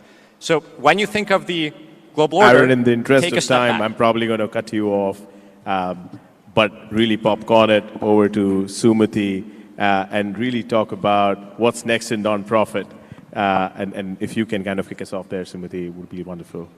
Yeah, thanks, Namit. I'm going to take a little bit of shift from policy and business to think about the third pillar of society.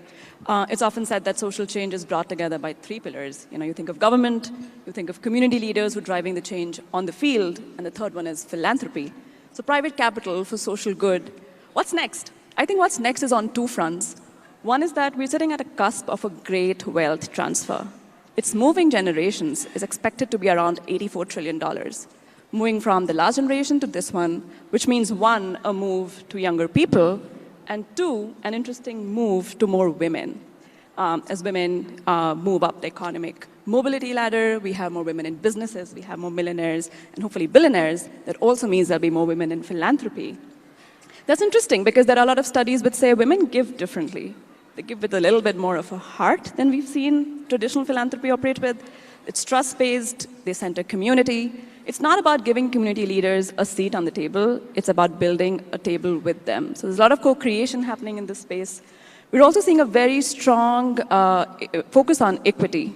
So as foreign policies change and government agendas move, there is still a very strong focus on equity when it comes to young women who want to give to issues that matter to them, to women who look like them and have lived experiences like them. So I think The big change, in my opinion, in this space is really the seeding power, where money does not equal power, and you really value experiences, the work that people are doing, and center people who are in the forefront of this work. Very well summed up. Thank you, Sumati. And last but not the least, definitely, Manthan, if you want to kick us off on what's next in climate change, which is one of the hot topics currently, just share your perspectives as an investor there. And I know you do a lot of advocacy work too. So over to you. Thank you, Namit. It's wonderful to be here. Thank you so much for the invitation. Today, I want to talk to you about changing the vision and the language of climate change. But before that, let me tell you my story.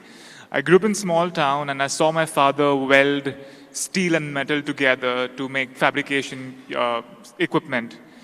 And growing up in constraints, I saw like one has to work really, really hard to break free from that. Over the next 10 years, from age 6 to age 16, I tried to become a national champion and write a book. And in that experience, I realized to achieve anything meaningful, one needs a plan, but not enough time. And I think the same applies to climate change. I admire leaders who pursue moonshots, Mr. Kartikeya Sharma, Professor Brian Cox, Professor Brian Greene, Mr. Awais Ahmed, who have challenged the status quo and done something amazing with business, enterprise, technology, so on and so forth. But at every meaningful global conference like this one at NEXT, we often hear global leaders talk about pledges and commitments for net zero and so on and so forth. But right now, I'd like to share how we are at the midpoint in the climate transition. We are 27 years after 1997 of Kyoto Protocol and 27 years to the 2050 global decarbonization goals. Yet, most of our heavy industries, steel, cement, aluminum, so on and so forth, still rely on fossil fuels. And in fact, the dependence on fossil fuels has increased to 87%. So in this entire conundrum, I realized that we are missing something very important. We are not convincing the local business to adopt to climate change. Last year, at COP28, I was organizing a pavilion for Saudi Arabia, and there was a 200-page document talking about how Saudi Arabia was trying to transition to net zero. And as I opened the first page, it was full of jargons. SBTI, Scope 1, Scope 2, Scope 3, so on and so forth. I was a bit perplexed. I was Googling what do these jargons mean. I asked my friends and colleagues, and they were also a bit flummoxed.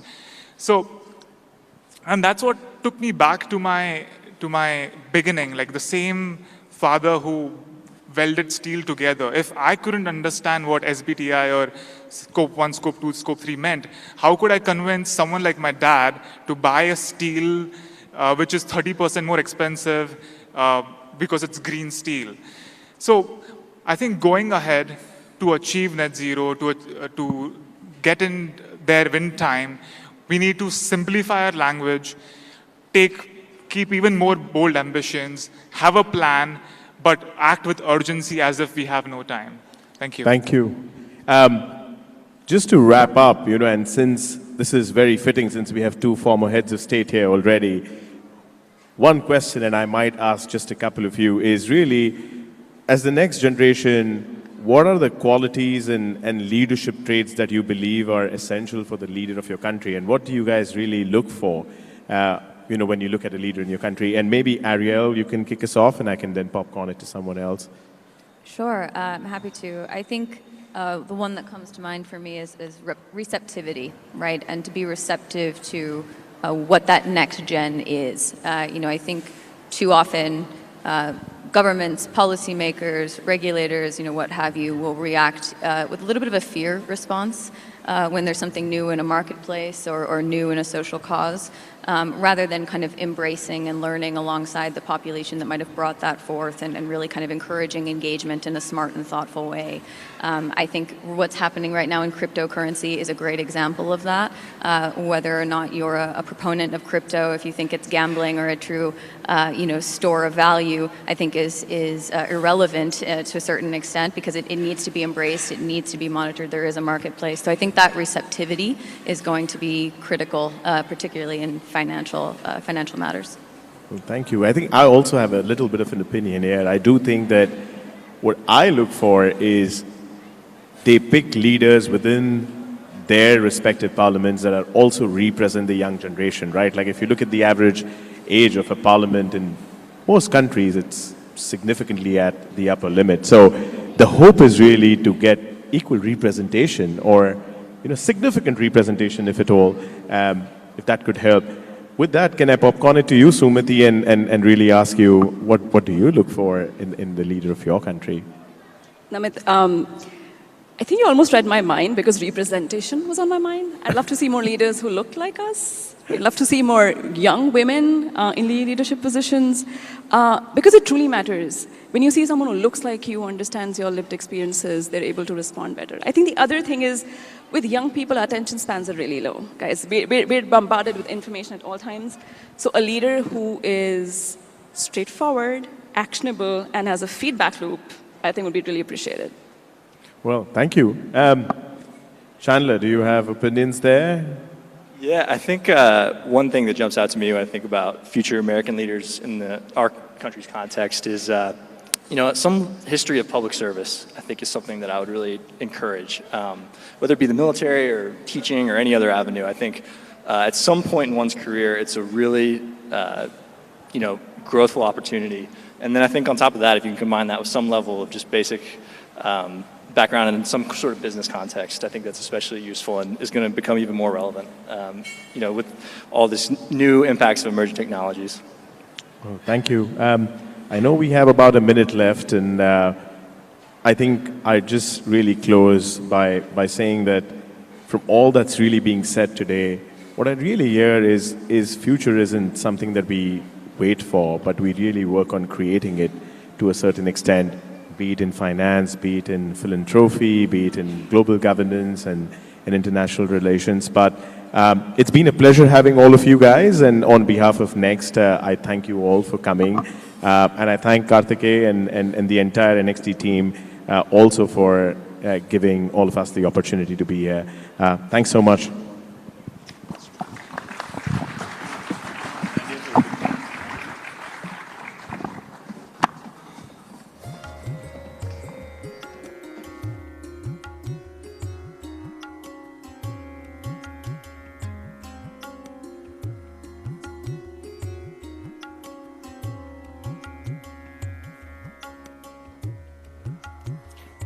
That, of course, was a pretty youthful conversation there of the young individuals, of course, on our stage. But we are now turning our focus to, of course, a veteran who, of course, needs no introduction. And we are going to be speaking, in fact, in particular, about now next in the Indo-Pacific. Yes, this is a really talked about region, isn't it? The Indo-Pacific. We've seen a lot of shifting geopolitical stances, particularly in the last few years in this region. A lot of bilaterals, multilateral summits have focused on visions of countries for the Indo-Pacific, and we are very excited to hear the next speaker's vision also for the Indo-Pacific, and of course also India's position in the New World Order and his overall geopolitical views as well. He's someone who, of course, is no stranger to India.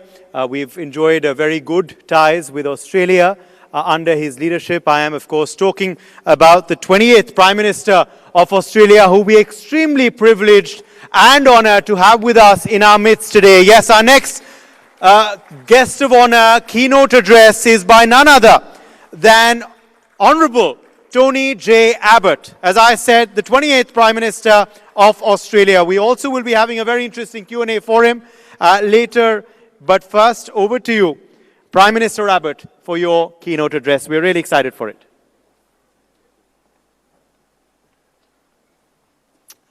Well, thank you. It's been a fascinating day, but a long one. I won't keep you too much longer, but I do hope to give you something to talk about over dinner. I do think that events like this matter because they bring leaders and thinkers together from different perspectives, and that's vital because the world, as Stephen Harper reminded us this morning, is more fraught than in many years. The Ukraine war might soon end with Russian aggression rewarded. The Gaza war could soon peter out with Hamas, the terrorist group, intact. And China, as India is only too well aware, is constantly ratcheting up its belligerence, particularly against practically independent, free and democratic Taiwan. China, Russia, Iran, communist, militarist, Islamist dictatorships are in an alliance of convenience against free countries that have rarely been as divided and confused.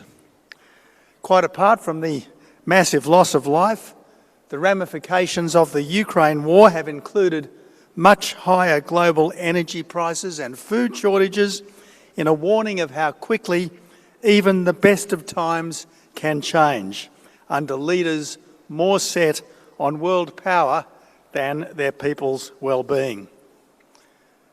Leadership matters, and here India's leadership has delivered the world's fastest economic growth, with rural India finally enjoying clean water, proper sanitation, reliable electricity and connectivity, while urban India is gaining mass transit systems, motorways, and an economic takeoff that's more soundly based than China's, thanks to democratic legitimacy and government under the rule of law. But the question I want to address is the one posed earlier to Prime Minister Harper. Is the Trump ascendancy going to do more good than harm? No new president has had more impact in his opening few weeks. Domestically, he's reversed the so-called green transition and stopped the policy preoccupation with climate change. He's ended the woke fixations of American boardrooms, including hiring practices based on immutable characteristics rather than character and talent. He's declared there's only two genders. He's tasked the world's greatest industrialist with making government more efficient. And he's ended the chaos in America's borders via the shock and awe tactic of threatening a 25% tariff unless Mexico in particular militarises its border to stop the daily inflow of thousands of undocumented foreigners and drug precursors. Well, so much, so good. But along the way, he's mocked the Prime Minister of Canada. He's mused about turning Gaza into a Miami beachfront. He said that the most beautiful word is tariff, threatening to upend the freer movement of goods, people and ideas that until recently had made the world more safe, more rich, more fair and more free for more people than ever before in history.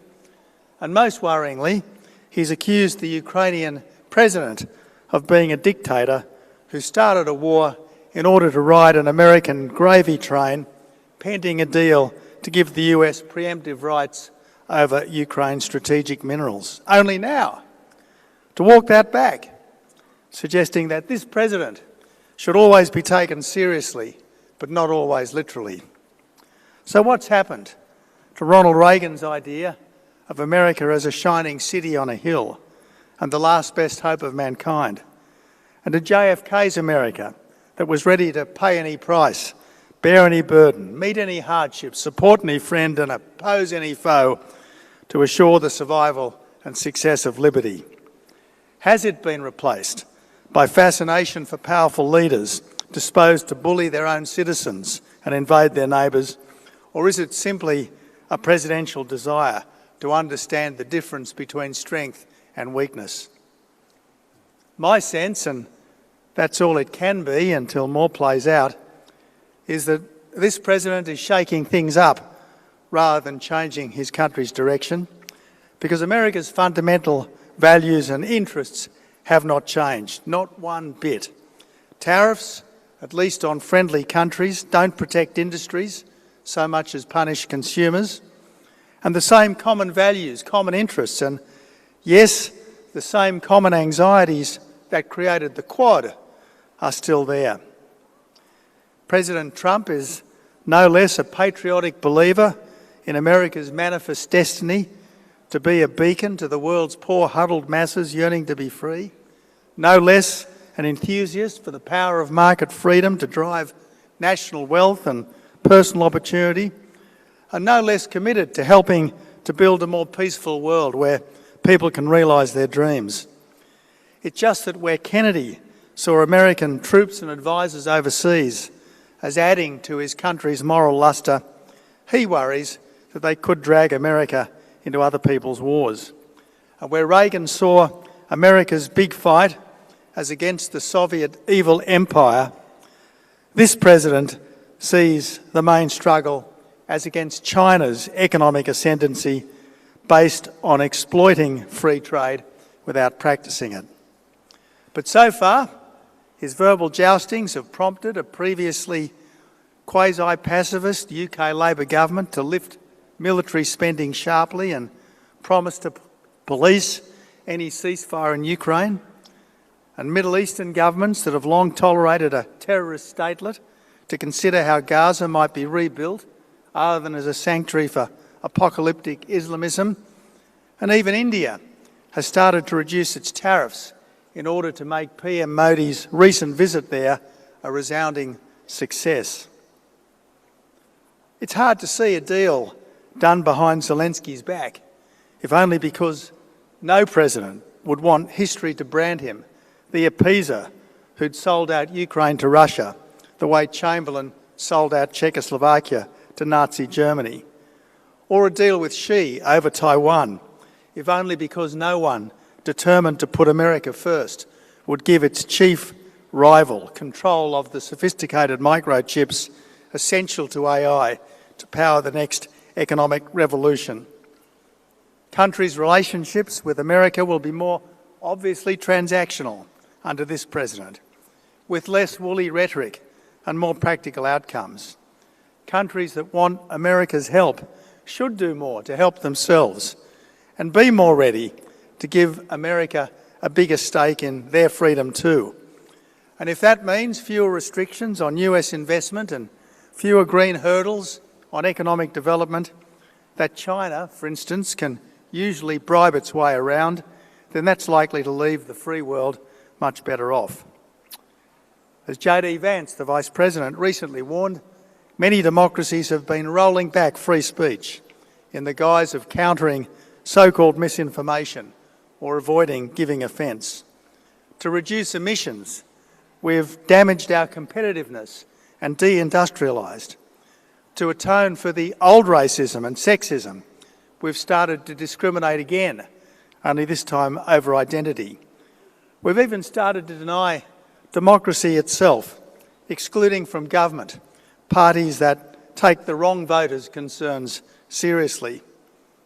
So as the antidote to military weakness, economic stagnation and cultural confusion, Donald Trump might not be the president the world likes, but he may very well be the president the world needs. Yes, as someone with a long memory and a mean streak, as the president himself admits in one of his books, it might be rhetorically brutal, at least in the short term. But the longer-term outcome of this presidency should be less of the self-destructive politics of climate and identity, and ultimately freer trade between like-minded democracies, plus stronger American allies. And this, of course, brings me to democratic India.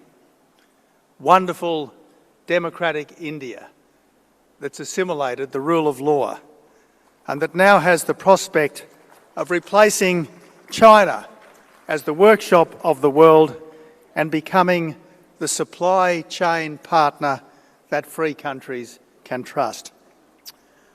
When Prime Minister, a decade back, I used to call India the world's emerging democratic superpower, Under Modi, it has well and truly emerged as the world's second democratic superpower, and by God, don't we need another democratic superpower, and any unpredictability from the first will provide a great opening for the second.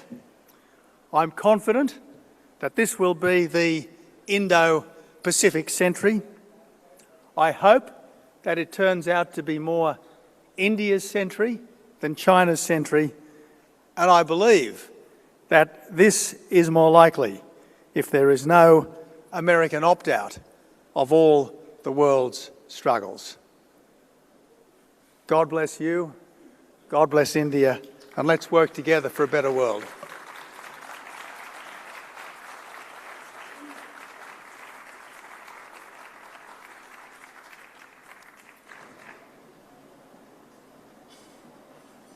Thank you so much, Tony Abbott, for that address. You were really, of course, very topical on India's ties and, of course, India's position in the world, and also your candid views on the new US president and other issues were also much appreciated. But we're going to continue this conversation. You have set the tone and tenor, I think, for your vision and your view and perspective, of course, on multiple issues. But we're going to continue this conversation because with us now, and I'd urge you to stay back on stage, because with us now is another individual who will be in Q&A with you. He needs no introduction. He's, of course, someone who's been a veteran in India, in administration, in tourism, and, of course, also in foreign policy. He was steering the G20 when it was under India's presidency last year. And, of course, I'm talking about Amitabh Kant, former, G20 Sherpa, and, of course, former CEO, Niti Aayog. In fact, this very summit, Tony Abbott, sir, if I can tell you, this very venue was actually created specially for the G20 when we hosted, of course, the world's dignitaries. So let me quickly then call upon stage now Amitabh Kant to, of course, pose some very, very interesting questions to you for this special Q&A. We're privileged to have you, sir, with us. Thank you very much for consenting to be at the NXT Summit 2025 to do this special segment now with the 28th Prime Minister of Australia, Tony J. Abbott. And the floor is now yours, Mr. Kant. So let me first compliment Mr. Abbott for a very visionary, a very dynamic, and a very powerful speech. You've been a very key driver of Australia-India relationship, and you've played a very critical role in deepening and strengthening our relationship. I would urge you to be as frank as possible for our viewers. In the midst of all this geopolitical turmoil, tell us on three key issues. Geopolitics, when is the war going to end in Europe? Number two, what is going to be the impact of making America great again on climate action? And number three, to my mind, how do you foresee the new forces of artificial intelligence and quantum computing impacting world around us in terms of production and productivity? Well, thanks, Amitabh. Look, I hope the war in Europe ends as soon as possible, but I hope it ends on terms that are as just and as fair to the victim as possible. And plainly, Russia invaded Ukraine. There was no justification for the invasion of Ukraine. And any ceasefire that doesn't provide Ukraine with ongoing security, and that means serious European soldiers on the ground as a tripwire against any future Russian invasion, I think would give the aggressor a win. And if the aggressor wins in one place, potential aggressors in other places will be massively emboldened. So that's that one. Look, on climate change, I've got to be honest with you. I don't think climate change is the biggest problem we face. I don't even think it's the second or the third biggest problem we face. Obviously, here in India, the chief issue is trying to give more and more Indians a decent middle-class standard of living. And frankly, any attempt to reduce emissions that damages that is not worth doing. And at the moment, in countries of the West, Biden's America, Britain still, Australia still, Europe, this quest to reduce emissions is making us economically weaker, and ultimately it's hurting our efforts to compete with the dictatorships that wish us harm. So I think Trump in this area is a bracing gale of fresh air. Now, as for AI, it's going to make a huge difference, obviously, over time. But in the end, AI is just another tool. And it's the people that use the tool that really count. The tools are there to help us to do better. But anyone who's dominated by the tool is a fool. Okay. No, so let's turn to another critical aspect, and that's the role of tariffs, because free trade has lifted vast segments of population above poverty line in the last few decades. It's had a huge impact in terms of growth and prosperity. With protectionism at such high levels and the complete breakdown of WTO, what implication does it have for Global South and for countries like Australia and India? Okay, well, thanks, Amitabh. Look, the so-called Global South is vastly better off now than it was a generation ago. Inequality between countries is much less now than it was a generation ago. I think of the poor, in inverted commas, country that I know best, namely PNG, and you compare Port Moresby, say, 30 years ago to Port Moresby today, and it's chalk and cheese. Sure, there are a lot of poor people in Port Moresby. Yes, there's a lot of inequality of wealth in Port Moresby, but in many ways, it's now a sophisticated global city as well, Port Moresby. So globalisation has meant equalisation, and the reason for that is that a world with freer movement of goods, people and ideas has given the less well-off more chance to get ahead than ever before. There's no doubt that free trade makes everyone better off in the long run. In the short run, there can be quite difficult adjustments, and it's the job of democratic governments to try to smooth those difficult adjustments. One particular consequence of free trade, ever since China was brought into the WTO, is that China has exploited free trade but not practiced it. And this is where Prime Minister Modi showed rare courage and insight and great leadership when he refused to join the Chinese-led Regional Comprehensive Economic Partnership, because this, in the end, was just going to be another device like the Belt and Road Initiative for China to practice various forms of economic colonialism. So look, free trade is very important, but frankly, I am much more in favour of free trade with our friends, with like-minded democracies, than I am of free trade with those who wish to do us harm, such as Communist China under the present regime. So you feel that when Chinese penetrate global markets, they're doing it with their companies being supported by state governments and their goods being subsidized to penetrate global markets? Exactly right. What China has deliberately set out to do is to dominate critical markets, particularly emerging markets. Now, here in Australia, my country, we constantly hear this talk, oh, Australia is going to become a renewable energy superpower, as if no other country has wind or sun.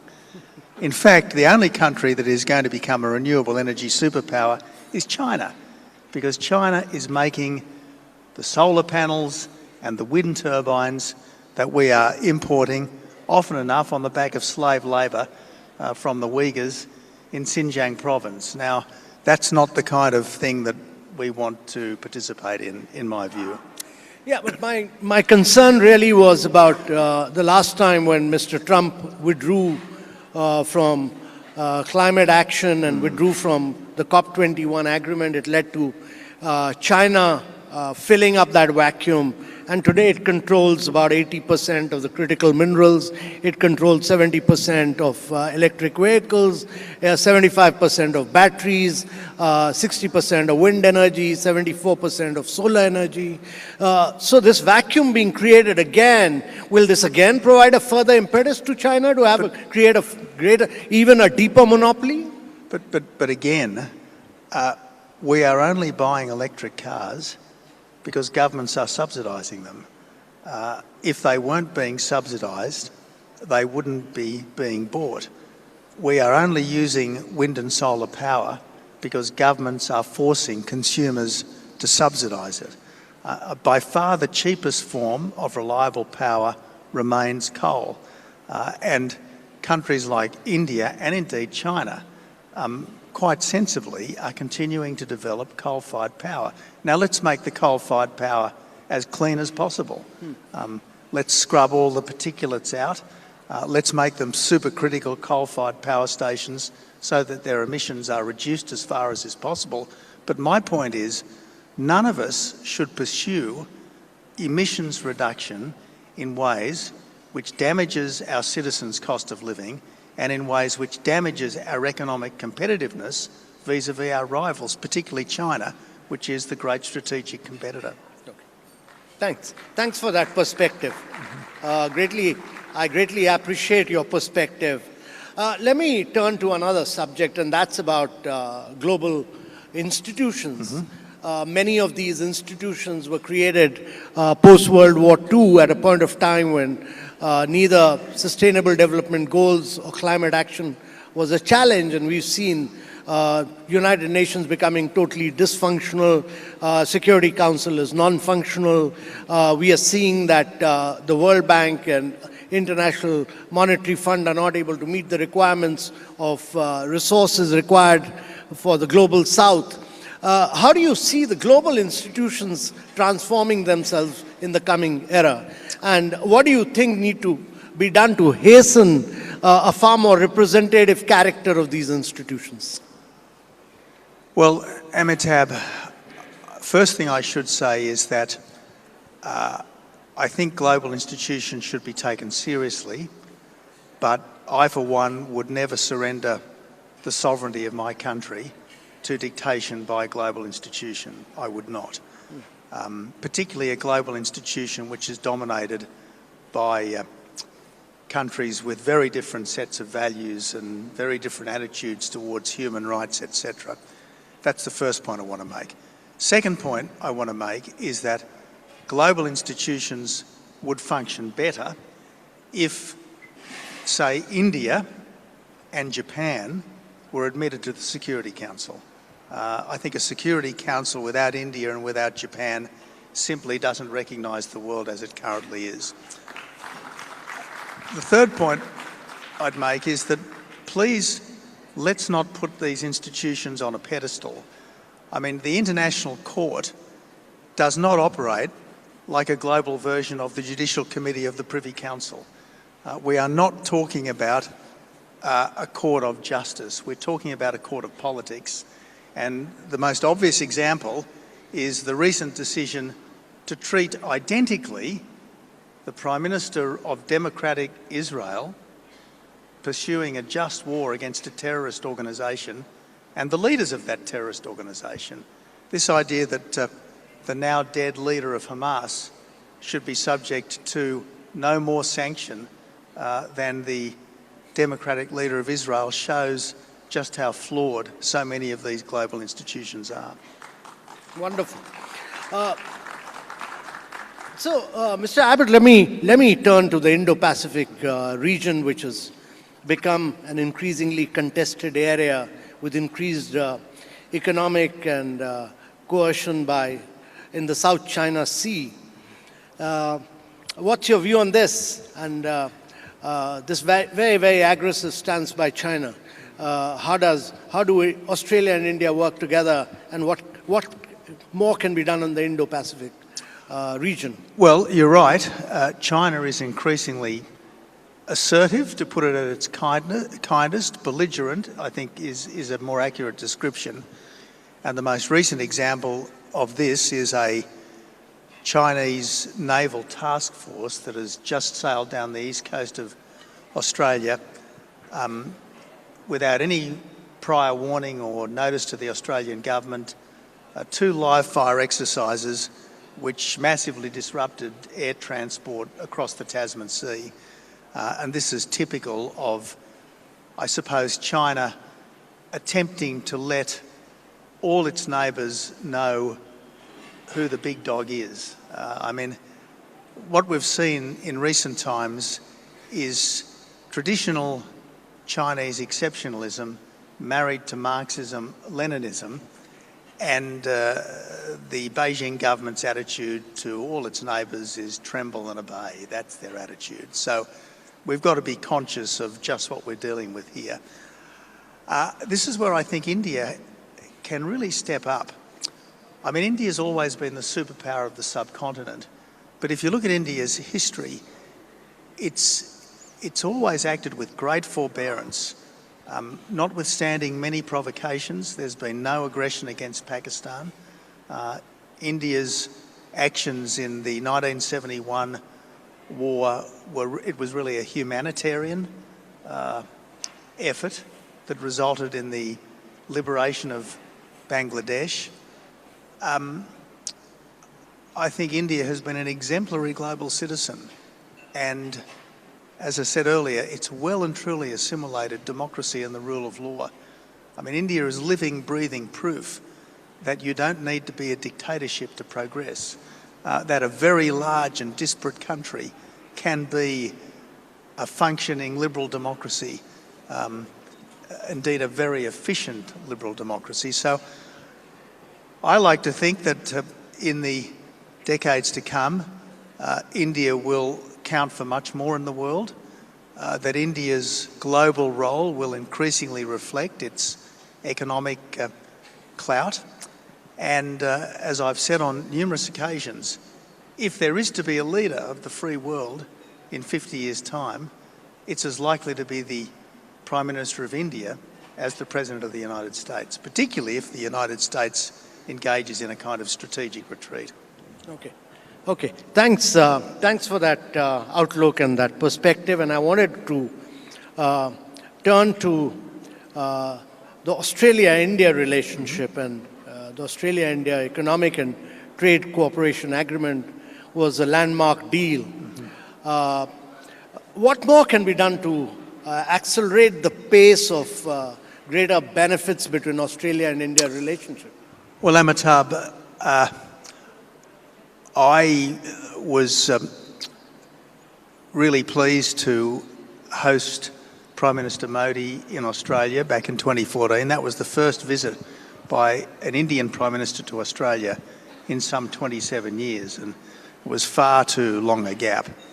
It was a tremendous success. Modi got a rock star welcome in Australia, and I've got to say the million or so Australians of Indian background have been absolutely model, exemplary Australians, and I think that's going to continue. I think that India has the potential to step up as China, so to speak, steps back. I think the trade relationship between Australia and India is underdeveloped.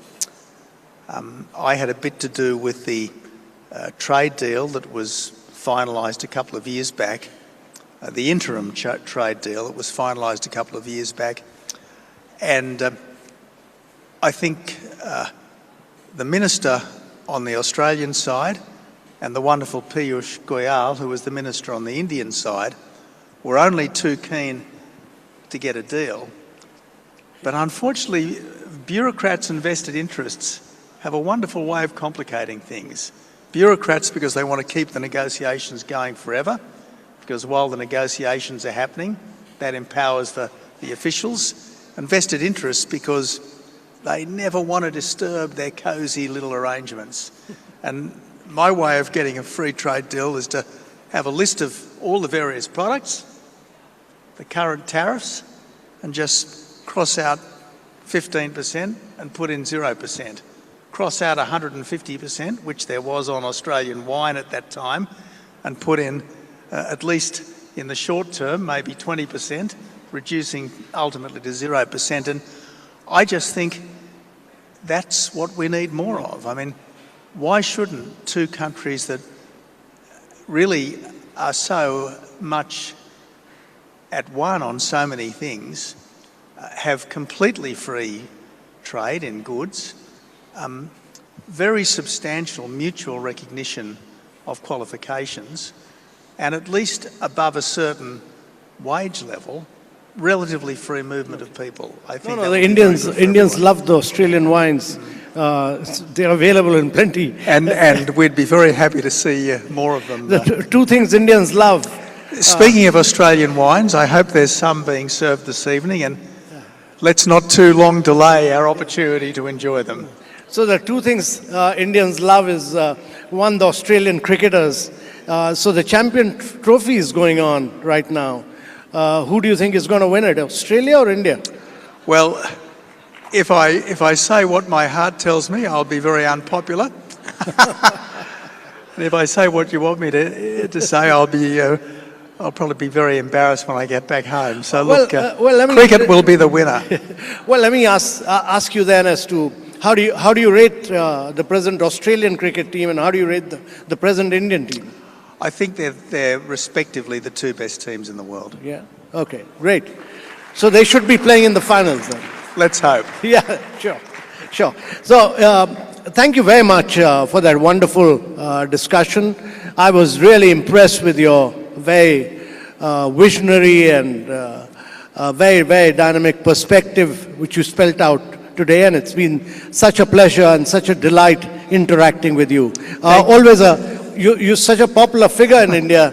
It's always a delight to interact with you. Well, thank you, Amitabh, and can I just congratulate you? You were very important to the success of India's G20, so well done. Thank you so much. Great pleasure. I just request you to stay back, both of you, for a second on stage. Amitabh Kant and Prime Minister Abbott, I just request you to just take your seat for a second. We have 2-3 questions from the audience, although it has been a very all-encompassing discussion where you've spoken about diplomacy, cricket, and of course wine as well. But we do have 2 or 3 audience questions which we'll very, very quickly take. Megha has the mic, and who's asking the first one? Yes, there, the young man there. Yes. Hello. Thank you so much, both of you, for the insightful conversation you had. My name is Mantha, and I'm one of the Shoresman scholars. And my question is very brief. The world that we are growing in right now is becoming increasingly polarized with Mr. Trump, the conflicts in Gaza, Ukraine, the AI coming in, and so on and so forth. In the theme of the next conference, of the theme of Vasudhaiva Kutumbakam, what according to you is the way to make the world less polarized? How would you bring Mr. Trump, Xi, Modi, and all together in this world? Thank you. Well, that's a really good question. And to go back to probably one of the very great democratic leaders of all time, I know he wasn't always popular here, Winston Churchill. Churchill said, jaw, jaw is better than war, war. What he was meaning was that while you're talking, at least you're not fighting. And I think it's important to be realistic about your interlocutors, and I think we need to understand that President Putin does want to restore Russian domination of Eastern Europe. I think he does want to recreate as far as he can the Russia of Peter the Great. And there is no doubt that President Xi is burning to end what he sees as the century of humiliation, and that means next taking Taiwan by force if necessary, and over time because he said it often and often, over and over again, establishing China as the world's #1 power, and that obviously has implications for India with a disputed border with China.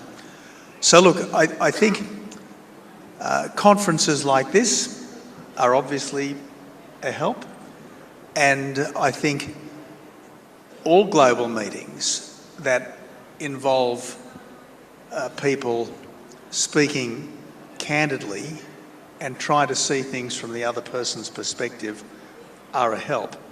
But in the end, the only way to guarantee no fighting is to surrender. And I don't think we should be prepared to surrender when it comes to freedom, justice, and national independence. All right, that's a prediction of you of what's coming up next. I think we'll take one final question. Yes. Hello, Prime Minister Abbott. Ariel Lawrence, CEO of the Asclepian Group, and an American. So as you have spoken to, President Trump has been critical of alliances like NATO and has questioned the value of global institutions with key allies for decades. If United States foreign policy continues to embrace an isolationist stance, does this represent a strategic opportunity for India on the world stage, or does it burden India's continued development? What role should India play in maintaining regional order? And should India prepare to take on a larger security role in the Indo-Pacific? Well, if America steps back, I think it'll be important for other countries to step up. President Trump's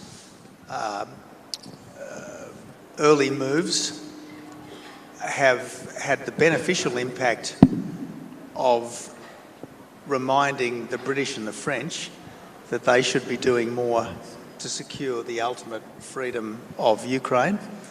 And if America were to step back globally, well, I think it would be wonderful if India would step up.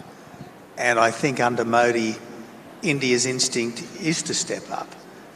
As I say, if there is going to be a leader of the free world in 50 years' time, if the free world is still to be free in 50 years' time, it will be because countries other than America, other than Britain, have done their bit. And, you know, this is where I think India has really wonderfully assimilated democracy and the rule of law.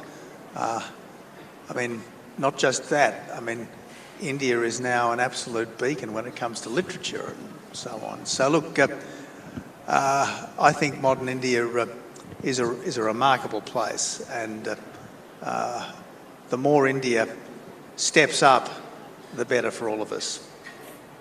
All right, well, let's leave it at that. Thank you so much for agreeing to take some of our audience questions as well, Prime Minister Abbott. It's truly been a riveting discussion. Thank you once again for being with us as our guest of honor at the NXT 2025. And thank you so much, Amitabh Kant, for moderating this session. Your questions truly did provide a lot of course, fodder for Tony Abbott to answer and really share his perspective on numerous issues. Thank you very much for that session. A quick photo up of these two dignitaries who've joined us at NXT 2025. And once again, thank you very much for being with us today. All right, let's move forward now. Let's hear it for them once again. Yes.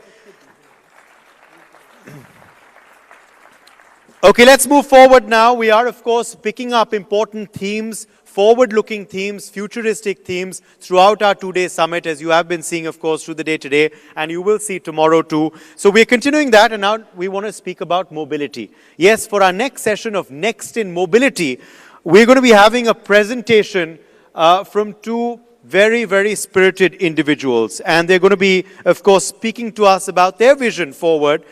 For this, I want to invite, for this special presentation, Dr. Christian Gasparich with us. She's partner at Kearney. And we also have Mr. Anshuman Sinha with us. Let's have you on stage as well. He's partner in India, head automotive, transportation and infra for Kearney. Let's welcome both of them with a round of applause, please.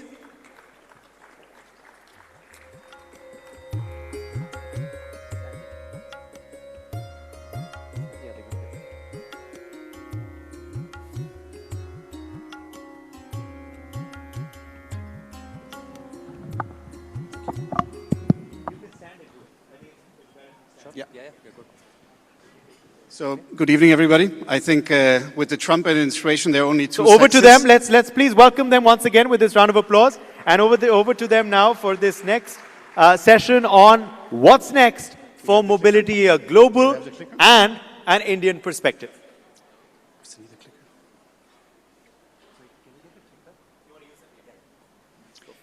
So, good evening, everybody. A tough act to follow, the Prime Minister. But the good thing is he brought a big crowd back late in the day, so thank you for that. Good evening, my name is Christian, as mentioned. We are very happy to talk to you about mobility and you will excuse for a adolescent joke, and frogs. And you might find out in a minute what we mean by that. So we will run this session in a bit of a interactive way between Anshuman and myself. The theme of this conference is what's next. In mobility, we find that we need to give a bit of a nuanced view. So we will explain and give some views, not a comprehensive view, but at least a potpourri of themes of what is next for mobility globally. And then Anshuman will reflect and say what it means for India. Want to say another intro word? All right. So we will structure this discussion to say what is next for mobility within cities and then between cities to describe these ecosystems. So we'll start with the view of what is next in mobility within cities. So what are the challenges that mobility has in cities? The first one is congestion. And obviously, this city, this part of the world is not a stranger in that regard, but actually many places are not a stranger in that regard. So cities battle with congestion significantly. You will see that some things are going to make it a bit better, some are going to make it a bit worse. What you see here is in the city of Istanbul is actually one of the most congested cities in the world with 100 hours of traffic per person per year lost. If everybody during this time worked, which might necessarily not be true, but let's assume, that will be a huge GDP impact of 200 billion for Turkey. Now, the other thing is public transit systems, despite many of their improvements, also maybe are not working perfectly. One statistics to show that is we actually still yet to recover the ridership of pre-pandemic years. And that, of course, has also to do with the ways of working. But also, there is a reason, we can still make the systems better. Now, if we go on, let's say, one of the reasons to make public systems better is the shared, connected mobility ecosystems. You would assume that this is done around the world in a very integrated way and everything is figured out. Now, even in London, which you could consider one of the best-in-class examples in the world, there is still a lot of things that are quite fragmented. They don't provide an integrated service. You see some examples here. The national railway services, you cannot get the same tickets, micromobility, even some of the train services. And then funding is obviously a key problem. Many cities in the world struggle. The cities have been, pushed in finding other sources of revenue. What you can see here is just one, I think, quite clear example in Lagos, in Nigeria. There is the actual need for public transport, capex is 50 billion, whereas they get only 1 billion. And there is a huge disparity, and of course in other cities it's maybe less, but to prove the point. So what has happened in the world to pick up on some of these challenges as a selection? So the first one, many cities have actually looked not necessarily first solving the efficiency of transport and mobility, it was to reduce the demand. So a quite recent example, you might have followed the press in New York, has been congestion charging. So congestion charging does nothing else than basically limit demand. So before the service starts, fewer people use it. You can see some historic examples here. Singapore was the first one, Stockholm, London are famous examples where, with a charge of going into the inner city, traffic levels have reduced significantly.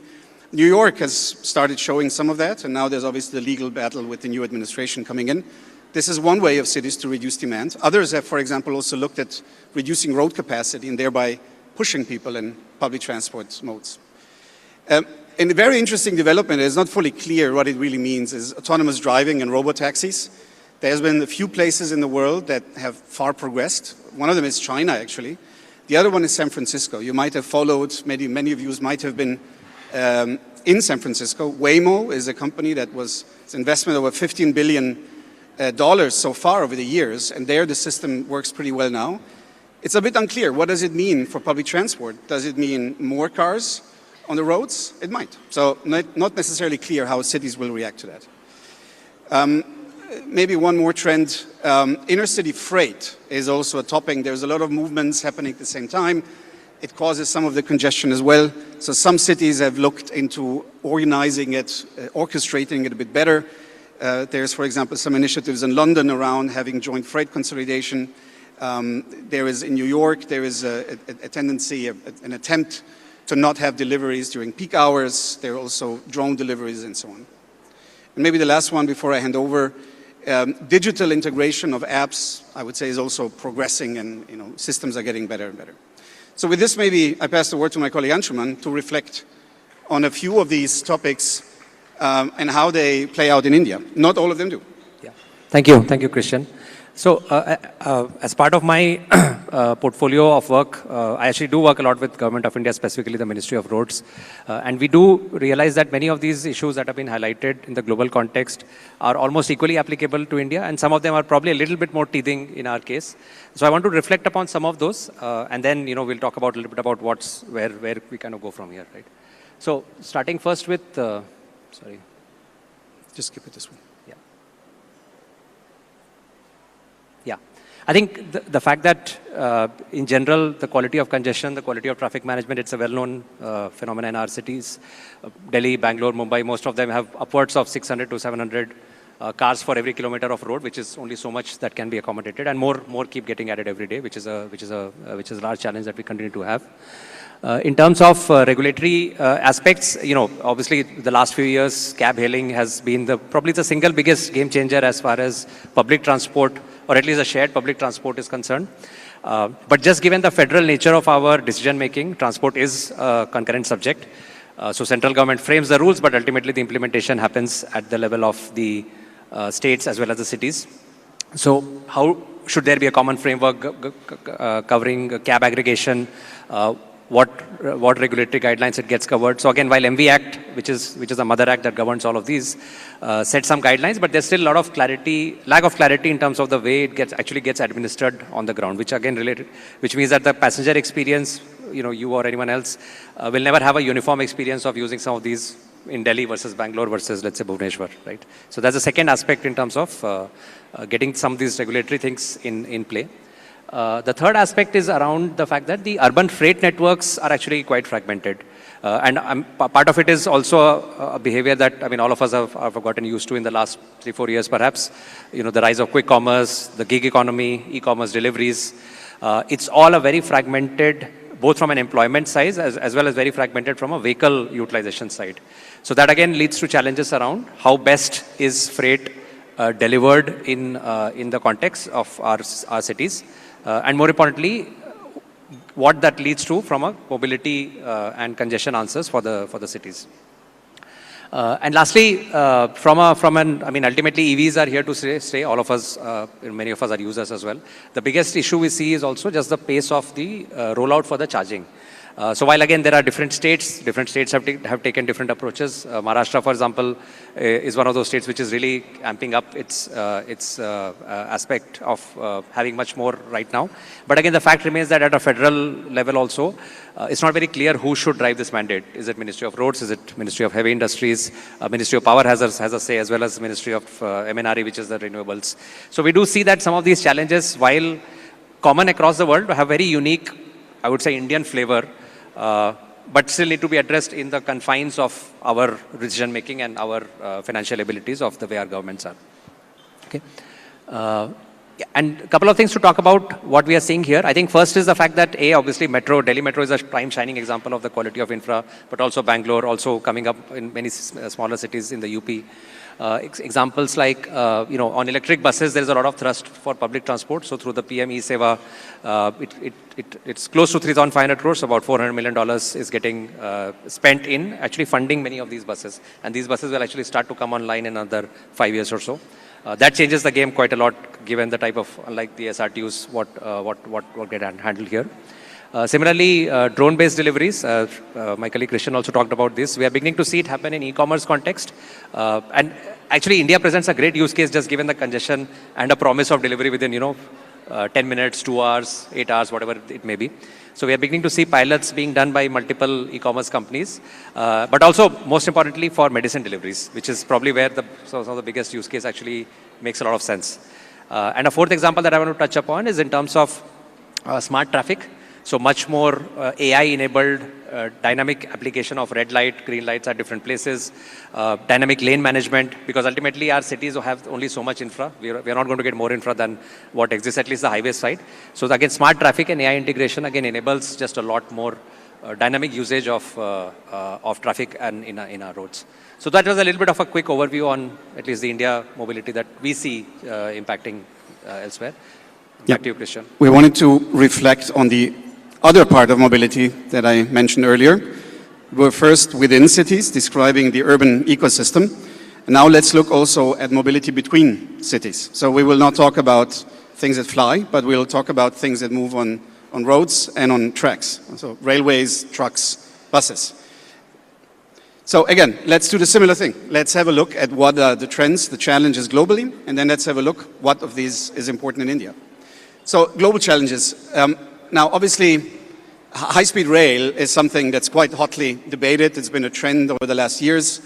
And different countries have tackled this mode of traveling differently. Some have really doubled down. Some are just trying and dabbling and looking for the first time at projects. But some of the countries that you see here are good examples of really doubling down. And you obviously know them. So what is interesting here is that, in Japan, it's been a hugely successful system. But in China and Spain, arguably, there might have been an overshooting of the system. What happened is that for political reasons, the networks grew far too much. The revenue was not there. The maintenance cost becomes really an eternal legacy because all of these systems, the networks, the infrastructure was put in place, will have to be funded over a long time. So one of the questions is, in a high-speed system, do you do it? And what is the right extent? Do you go only for the most important routes? Do you go nationwide or do you overshoot? Decarbonizing is obviously on everybody's mind. I think even with the current, some of the administration's sustainability targets are there. For many countries, it's still quite high on the national agenda. Building railway networks that are electric comes at a huge cost. What you see here is a typical cost per track mile that might be different between countries. Again, one question that countries have to ask themselves is how much do they want to invest in electrification? Last one, in terms of the challenges, freight, also a matter of discussion for many countries. You see the modal share in these different countries shown below, and how much of freight traffic goes on rails. In North America, one of the best functioning markets in the world, is relatively high. Europe has been trying to deregulate and do a lot, still very low. I would say in some ways comparable to India that you can see here. So then, what are some of the emerging trends? As mentioned, high-speed rail networks, difficult to get it right. Still, a number of projects that are being built right now. In the Middle East, a number of them. In the US and California, has been an ongoing discussion, might be canceled now. And still some projects in North Africa and Europe. Some countries have gone into electrification highly, many of them in Europe. Autonomous trucking is one of the big questions for the mobility industry. What it does, it brings the price point of long-distance delivery, transport, to a level that normally only rail existed. So in some cases, autonomous long-distance trucking might be an important competitor of rail freight. And then in some parts of the world, this long-distance mode of transport as wheel-based is being even more innovative. For example, in Japan, between some major cities, they're in essence building a conveyor road or planning it. So I would maybe here, with the global trends, stop and the challenges, and again pass it to Anshuman to talk about what it means for India. Sure. Thank you. Yeah, I think here there are some interesting changes from some of the trends that you talked about. For example, one of the things that I want to touch upon is the fact that of course there is a need for modernization of tracks. some of us who've traveled on trains recently do know that, close to 30 to 40% of our tracks are actually above the recommended lifespan, which means it's a maintenance issue as much as it's a safety issue. So they definitely need upgrades, which again needs financing, and what should be the plan for that. And at the same time, we need to continue building more. So there's always a choice between where the money is split between. The second, again, Christian pointed this out, just the fact that the freight that moves on road versus moves on rail. Actually, 50 years back, that number that used to move on rail was close to 50 to 60%. It's actually come down to 21. So in some ways, the preferred mode continues to shrink, which is always a shame. But it's a battle that world over freight networks are actually grappling with. But some interesting things that we see, the fact that DFCs, which are now almost fully operational after a long time, but and are also beginning to move high value added freight, right? So much more container traffic, trucks on trains, really nice models, and moving away from coal handling and handling of rice and wheat. So there's just a lot more value added stuff that starts to move on network and much faster, connecting our ports. Second, in terms of electrification, Christian, you touched upon this. India actually is pretty advanced on this. There's 95% of our tracks are fully electrified of broad gauge, and diesel is meant more for some more maintenance issues or short-term coverage. But this is one area where, at least from a fleet decarbonization point of view, we have in some ways leapfrogged maybe some of the other geographies as well. Third trend I want to talk about is in terms of long-distance buses. For the longest time, long-distance buses were the preserve of the SRTUs. Some of us, if you've traveled, there's the quality of experience really varies significantly depending on which part of the country you're traveling in. AC, non-AC, buses are working, not working, maintenance, SRTU saddled with debt, saddled with operational challenges. But the fact that there are new entrants in this space, Flixbus, for example, which is one of the largest such operators, has announced its intent to start operating. Similarly, Intracity Smart Bus. So that gives hope that the intercity transport, which is actually the more profitable mode of transportation, unlike intracity where there are other challenges on tariff, it does make a difference to having long distance commutes done much more efficiently vis-a-vis cars, because the more cars go on the road, you just need to keep building highways for just as long as you need to. And the last one that I want to talk about is HSR, which Christian also started with. I think it's a priority for any developing nation to at least put a project in place, because the economic opportunities that get unlocked between the cities, as has been proven in case of Shinkansen and quite a few. And India is also in that place. In fact, Shinkansen is what will help us also get there with the E5 series. All right. So now you might wonder, what are these idiots putting frogs here on the pages? I did mention frogs in the beginning. So what we want to introduce is a bit a hopeful note at the end of this discussion. So you might see from all of the challenges, it's all doom and gloom, but we did want to leave you with a note with a sense of a concept, which is leapfrogging. This is where the frog comes in, and I hope it stays in memory. So the question that we ask ourselves is, beyond all of the obstacles to be overcome, what are the things that India can do to maybe jump one challenge, or what is it maybe particularly good at that could help it tackle what is next in mobility? Yeah, so this is our moment to shine, what India can really do much better than the rest of the world. The first one, I think, is just the whole maturity and scale of our digital public infrastructure, which is payment systems, authentication systems, biometric devices. The number of use cases that ride on this in the context of transportation are immense. And ticketing is the simplest one of them, but anything that can speed up the movement of people, because face-based authentication is just so much faster. It's already happening at our airports through DigiYatra. It will happen in many of the other modes. So the whole backbone of our DPI just places us in a position where the use cases can just be unlocked very, very rapidly.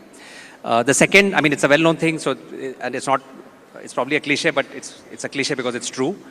It's just the depth of engineering talent, the depth of capabilities to work on some of these cutting-edge problems. In fact, it's all, e-commerce didn't originate in India, right? E-commerce originated in the US with Amazon. But on this day and age, the fastest and the cheapest delivery networks, and at the same time companies being profitable, is only China, Indonesia, and India. Those are the only three countries where it's happened. Europe is struggling with delivery costs. US, of course, Amazon has its own struggle. So, and that's coming down to the ingenuity of the talent that actually makes many of these networks possible, that just makes a lot of real-time optimization doable. The third element I want to touch upon is financial innovation, and in some ways it's one of those things which, because you're in a situation where you have a little bit of a crunch, so you have to manage better. I think just the involvement of private sector in funding India's infrastructure is of a different league. I'll give you a statistic. Ever since the Bharat Mala program, which is one of the things that I've been helping the Ministry of Roads with, has been, in the last 2 years, about 45% of the capital that has gone into building roads is actually private capital. Nowhere else in the world are roads built by private capital with the intensity that they get built in India. If all those roads were to be built by the Indian government, all that money would not go to health and education and other social protection that needs to be provided. So this level of financial innovation is what just unlocks so much more money. And once private capital comes in, obviously there is efficiency and other angles. So I would say these three areas, at least the way I see it from the outside, really add a lot to mobility. And we are already at a place where we are actually much ahead of many countries in the world. So it's just making sure that we keep latching onto it, keep building on top of it. And many of those solutions we will continue to be much better at as recently as the next 3-4 years. Okay. So with that, we'll bring this to a close. So thank you for listening to us. Thank you for patient hearing. Thank you very much. Thank you.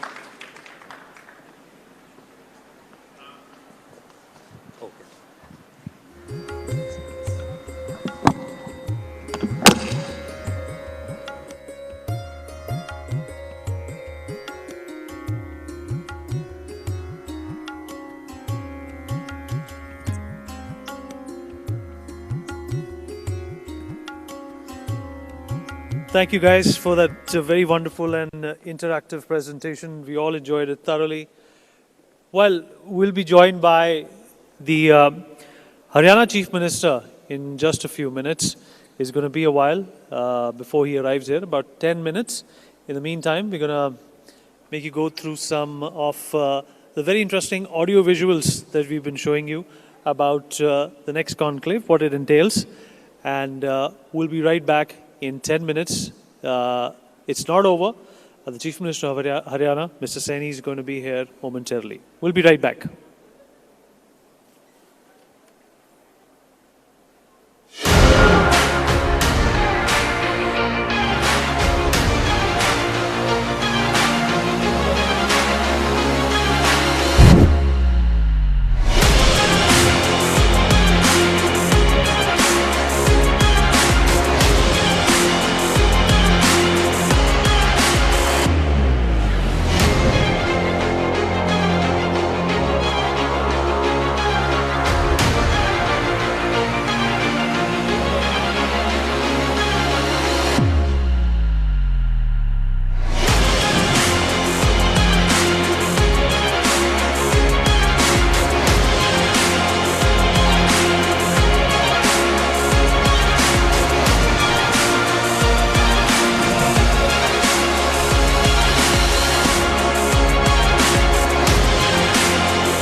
बाबा बिजली कब आएगी और पंखा कब चलेगा?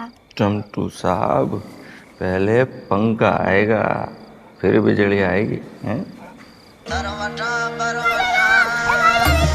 पहले पंखा आएगा फिर बिजली आएगी। तुझे पता है क्या? पहले पंखा आएगा फिर बिजली आएगी।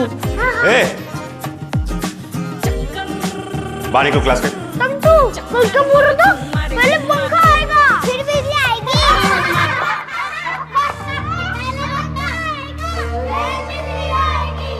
रूठी रूठी रोशनी, तू तो मुझे मानता है ना? पहले पंखा आएगा, फिर बिजली आएगी। लागी अरे काकी, चलो। इधर, हम कहाँ जा रहे हैं?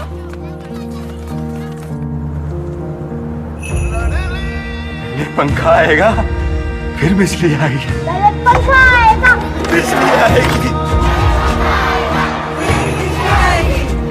ऑन करो।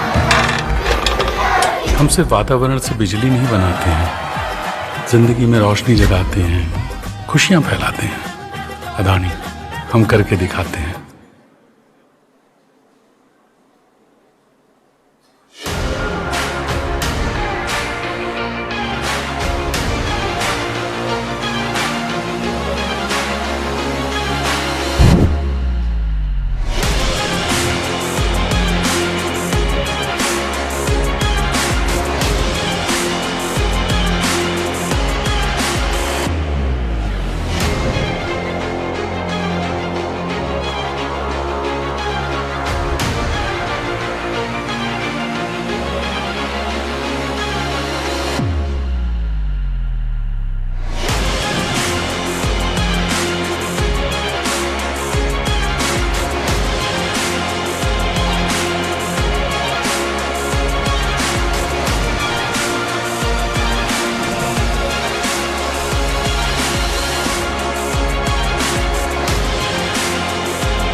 देगी मिर्च का तड़का, अंग अंग फड़का। MDH की देगी मिर्च।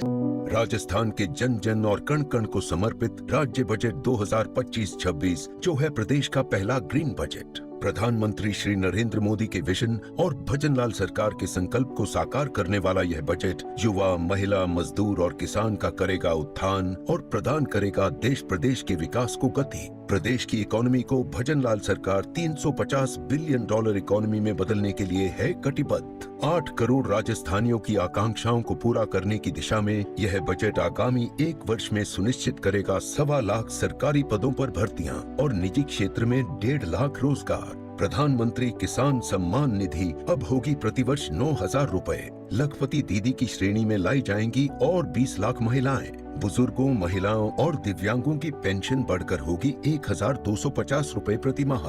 राजस्थान बजट 2025-26 की बात निराली। हर गांव शहर समृद्धि और हर घर खुशहाली। सस्ते वाले दाल मसाले स्वाद हुआ बेकार। MDH की हल्दी मिर्ची धनिया करे कमाल। ये रंग दे, ये खुशबू दे, ये तीखा, ये कम पड़े। क्या निराला MDH मसाला।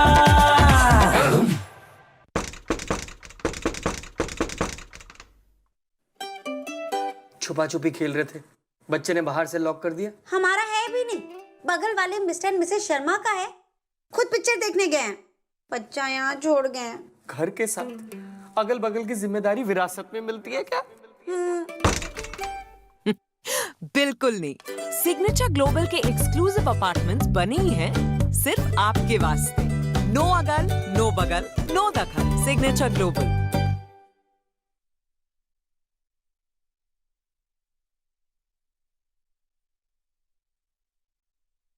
जीरा से प्यास बुझाए, डाइजेशन के लिए मस्त, शरीर में नमक पानी का बैलेंस बनाए। सिप सिप जीरा सिप, जीरा सिप, MDH का जीरा जीरा सिप, जीरा सिप, जीरा सिप। राजस्थान के जन जन और कण कण को समर्पित राज्य बजट 2025-26 जो है प्रदेश का पहला ग्रीन बजट। प्रधानमंत्री श्री नरेंद्र मोदी के विजन और भजनलाल सरकार के संकल्प को साकार करने वाला यह बजट युवा, महिला, मजदूर और किसान का करेगा उत्थान और प्रदान करेगा देश प्रदेश के विकास को गति। प्रदेश की इकोनॉमी को भजनलाल सरकार $350 बिलियन इकोनॉमी में बदलने के लिए है कटिबद्ध। 8 करोड़ राजस्थानियों की आकांक्षाओं को पूरा करने की दिशा में यह बजट आगामी 1 वर्ष में सुनिश्चित करेगा 1.25 लाख सरकारी पदों पर भर्तियां और निजी क्षेत्र में 1.5 लाख रोजगार। प्रधानमंत्री किसान सम्मान निधि अब होगी प्रतिवर्ष 9,000 रुपए। लखपति दीदी की श्रेणी में लाई जाएंगी और 20 लाख महिलाएं। बुजुर्गों, महिलाओं और दिव्यांगों की पेंशन बढ़कर होगी 1,250 रुपए प्रति माह। राजस्थान बजट 2025-26 की बात निराली। हर गांव शहर समृद्धि और हर घर खुशहाली।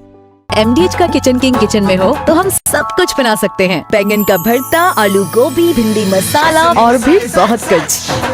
MDH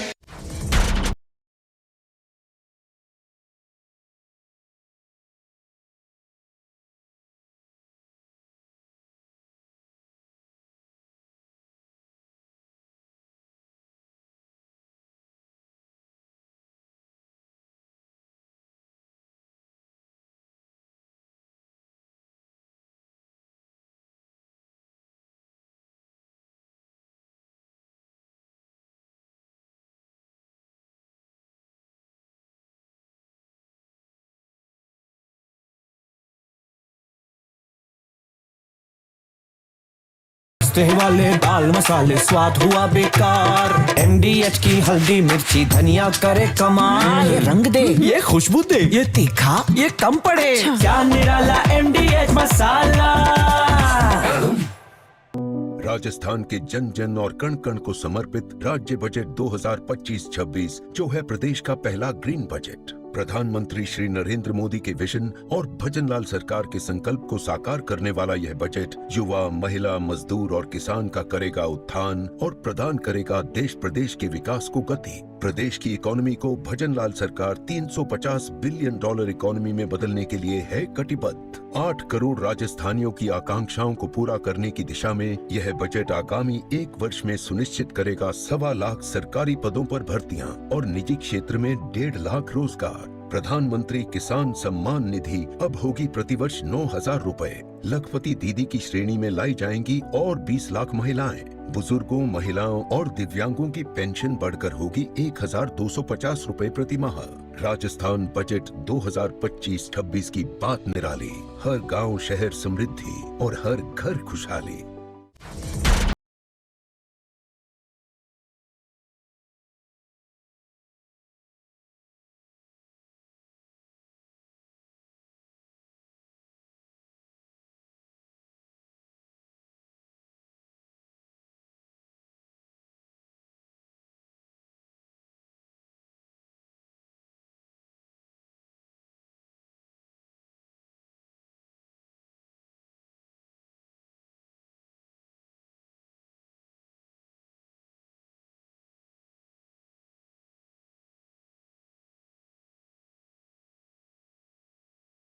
राजस्थान के जन जन और कण कण को समर्पित राज्य बजट 2025-26 जो है प्रदेश का पहला ग्रीन बजट। प्रधानमंत्री श्री नरेंद्र मोदी के विजन और भजनलाल सरकार के संकल्प को साकार करने वाला यह बजट युवा, महिला, मजदूर और किसान का करेगा उत्थान और प्रदान करेगा देश प्रदेश के विकास को गति। प्रदेश की इकोनॉमी को भजनलाल सरकार $350 बिलियन इकोनॉमी में बदलने के लिए है कटिबद्ध। 8 करोड़ राजस्थानियों की आकांक्षाओं को पूरा करने की दिशा में यह बजट आगामी 1 वर्ष में सुनिश्चित करेगा 1.25 लाख सरकारी पदों पर भर्तियां और निजी क्षेत्र में 1.5 लाख रोजगार। प्रधानमंत्री किसान सम्मान निधि अब होगी प्रतिवर्ष 9,000 रुपए। लखपति दीदी की श्रेणी में लाई जाएंगी और 20 लाख महिलाएं। बुजुर्गों, महिलाओं और दिव्यांगों की पेंशन बढ़कर होगी 1,250 रुपए प्रति माह। राजस्थान बजट 2025-26 की बात निराली। हर गांव शहर समृद्धि और हर घर खुशहाली।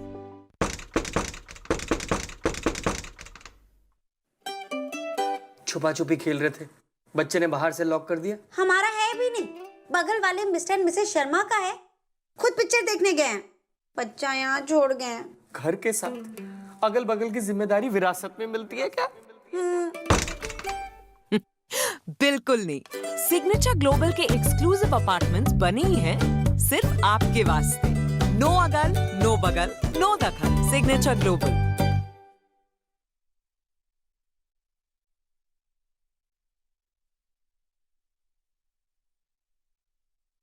राजस्थान के जन जन और कण कण को समर्पित राज्य बजट 2025-26 जो है प्रदेश का पहला ग्रीन बजट। प्रधानमंत्री श्री नरेंद्र मोदी के विजन और भजनलाल सरकार के संकल्प को साकार करने वाला यह बजट युवा, महिला, मजदूर और किसान का करेगा उत्थान और प्रदान करेगा देश प्रदेश के विकास को गति। प्रदेश की इकोनॉमी को भजनलाल सरकार $350 बिलियन इकोनॉमी में बदलने के लिए है कटिबद्ध। 8 करोड़ राजस्थानियों की आकांक्षाओं को पूरा करने की दिशा में यह बजट आगामी 1 वर्ष में सुनिश्चित करेगा 1.25 लाख सरकारी पदों पर भर्तियां और निजी क्षेत्र में 1.5 लाख रोजगार। प्रधानमंत्री किसान सम्मान निधि अब होगी प्रतिवर्ष 9,000 रुपए। लखपति दीदी की श्रेणी में लाई जाएंगी और 20 लाख महिलाएं। बुजुर्गों, महिलाओं और दिव्यांगों की पेंशन बढ़कर होगी 1,250 रुपए प्रति माह।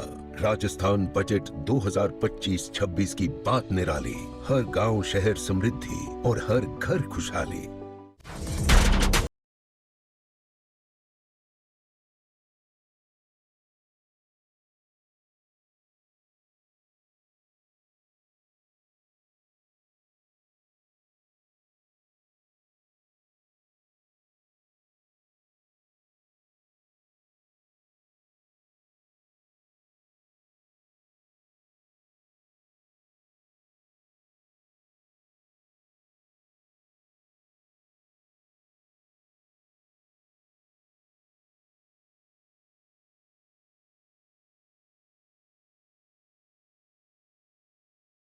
राजस्थान के जन जन और कण कण को समर्पित राज्य बजट 2025-26 जो है प्रदेश का पहला ग्रीन बजट। प्रधानमंत्री श्री नरेंद्र मोदी के विजन और भजनलाल सरकार के संकल्प को साकार करने वाला यह बजट युवा, महिला, मजदूर और किसान का करेगा उत्थान और प्रदान करेगा देश प्रदेश के विकास को गति। प्रदेश की इकोनॉमी को भजनलाल सरकार $350 बिलियन इकोनॉमी में बदलने के लिए है कटिबद्ध। 8 करोड़ राजस्थानियों की आकांक्षाओं को पूरा करने की दिशा में यह बजट आगामी 1 वर्ष में सुनिश्चित करेगा 1.25 लाख सरकारी पदों पर भर्तियां और निजी क्षेत्र में 1.5 लाख रोजगार। प्रधानमंत्री किसान सम्मान निधि अब होगी प्रतिवर्ष 9,000 रुपए। लखपति दीदी की श्रेणी में लाई जाएंगी और 20 लाख महिलाएं। बुजुर्गों, महिलाओं और दिव्यांगों की पेंशन बढ़कर होगी 1,250 रुपए प्रति माह।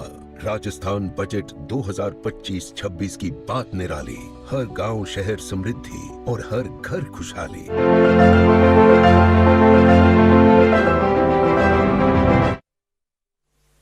Over to you then.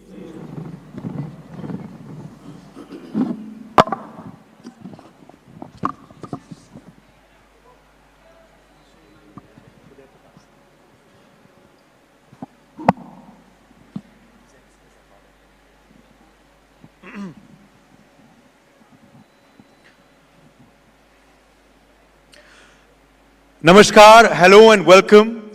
और आप सबका मैं पुनर्स्वागत करता हूं हमारे इस खास कार्यक्रम में। NXT 2025 का जो भव्य आयोजन यहां नई दिल्ली में हो रहा है, पहली दफा हो रहा है।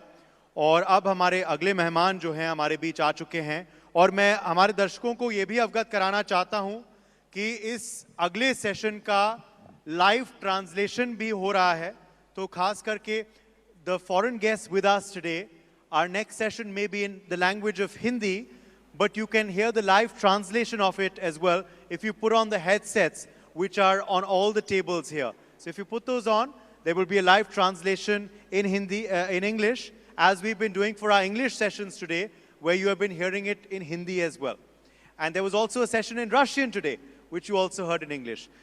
मगर जो हमारा थीम है अगले सेशन के लिए वो है विकसित हरियाणा, नेक्स्ट इन हरियाणा, क्योंकि हमारे संग जुड़ गए हैं हरियाणा के यशस्वी मुख्यमंत्री नैब सिंह सैनी जी। तो पहले तो जोरदार तालियों से उनका स्वागत किया जाए।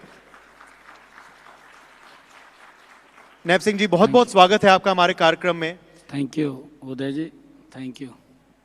जो थीम है नेक्स्ट इन हरियाणा का, विकसित हरियाणा का, तो मेरा पहला सवाल आपसे यही है, what is next in Haryana looking like? Haryana का भविष्य आपके नजरिए से क्या लग रहा है इस वक्त? देखिए उदय जी, थर्ड टर्म की सरकार आदरणीय नरेंद्र मोदी जी के नेतृत्व तत्वाधान के अंदर ये आई है। अगर आप लोग देखेंगे 2014 से पहले का हरियाणा और आज 2025 का हरियाणा, गति से बदलता हुआ हरियाणा हमारा। मुझे खुशी है कि आज इन 10 वर्षों के अंदर हरियाणा के हर जिला को 4 लेनिंग रोड से टच किया है, जोड़ा है। एक भी जिला ऐसा नहीं है जो 4 लेनिंग से ना जुड़ा हो।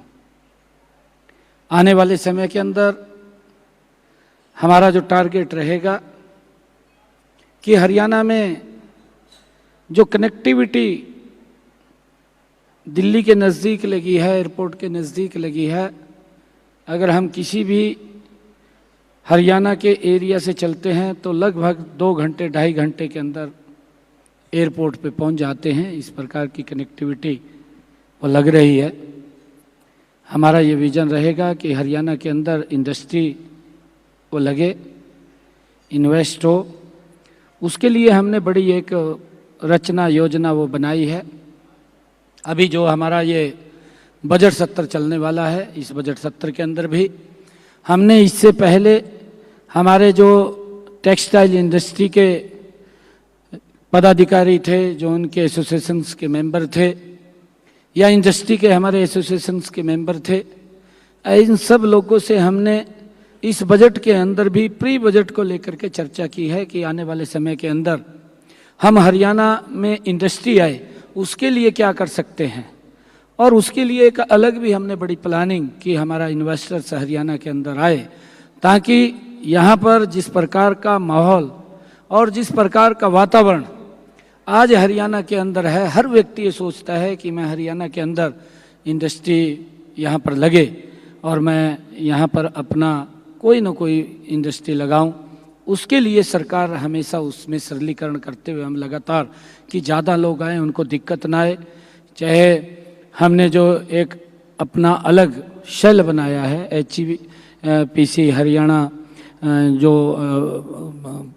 को लेकर के कि कोई व्यक्ति अगर single roof system, single window system उसको लेकर के अगर कोई एक एप्लीकेशन उसमें देगा तो उसकी पूरी NOCs के साथ उसका टाइम बाउंड तय करते हुए हमने वो तय किया है, ताकि कोई भी व्यक्ति यहाँ पर आए और उसको दिक्कत परेशानी ना हो। सरकार उसके हेल्प में काम करेगी ताकि यहाँ पर इंडस्ट्री को बढ़ावा मिले। उसको लेकर के हम पूरी रचना योजना हमारी बन रही है।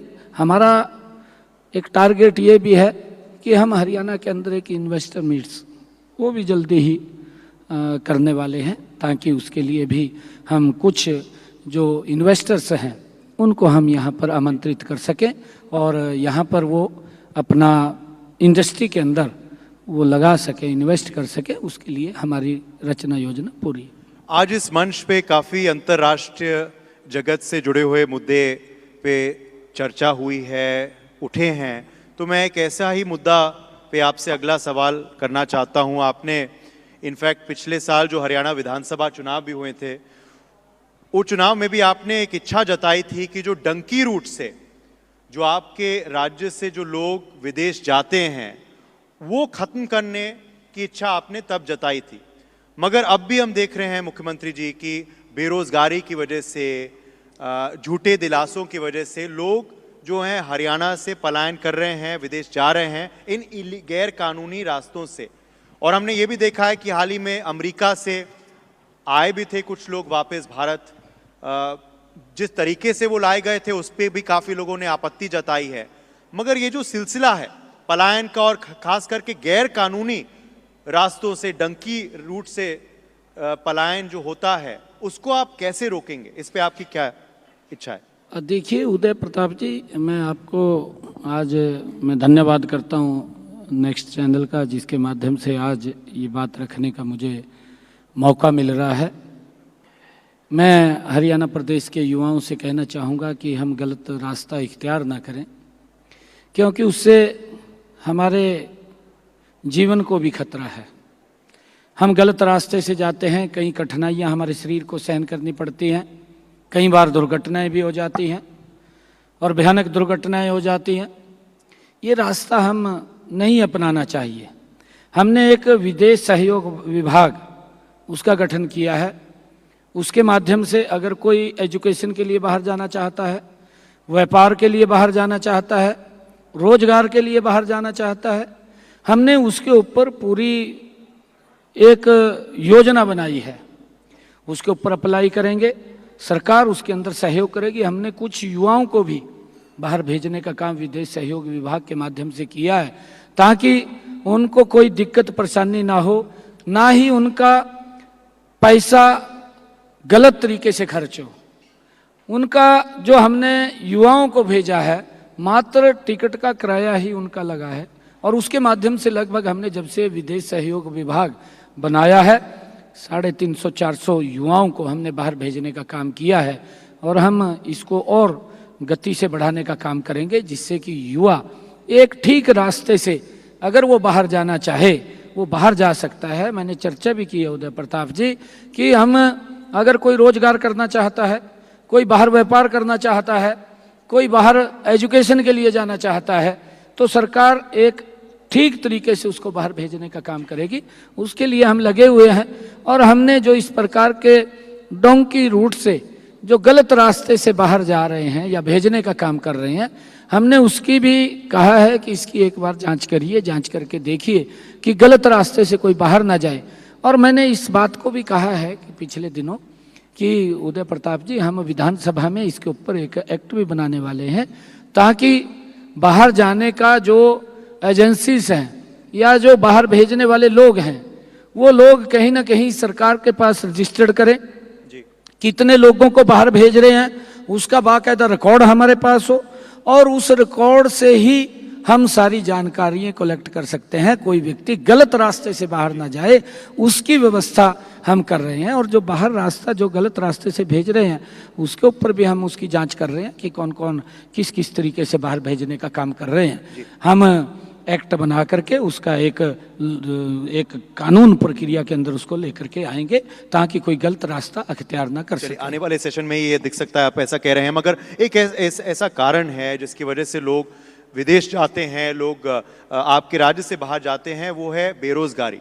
और प्रदेश के जो पूर्व मुख्यमंत्री हैं, कांग्रेस पार्टी के वरिष्ठ नेता भूपेंद्र सिंह हुड्डा, वो आरोप लगाते हैं कि हरियाणा जो है वो बेरोजगारी में नंबर 1 बन चुका है। क्या जवाब देंगे आप?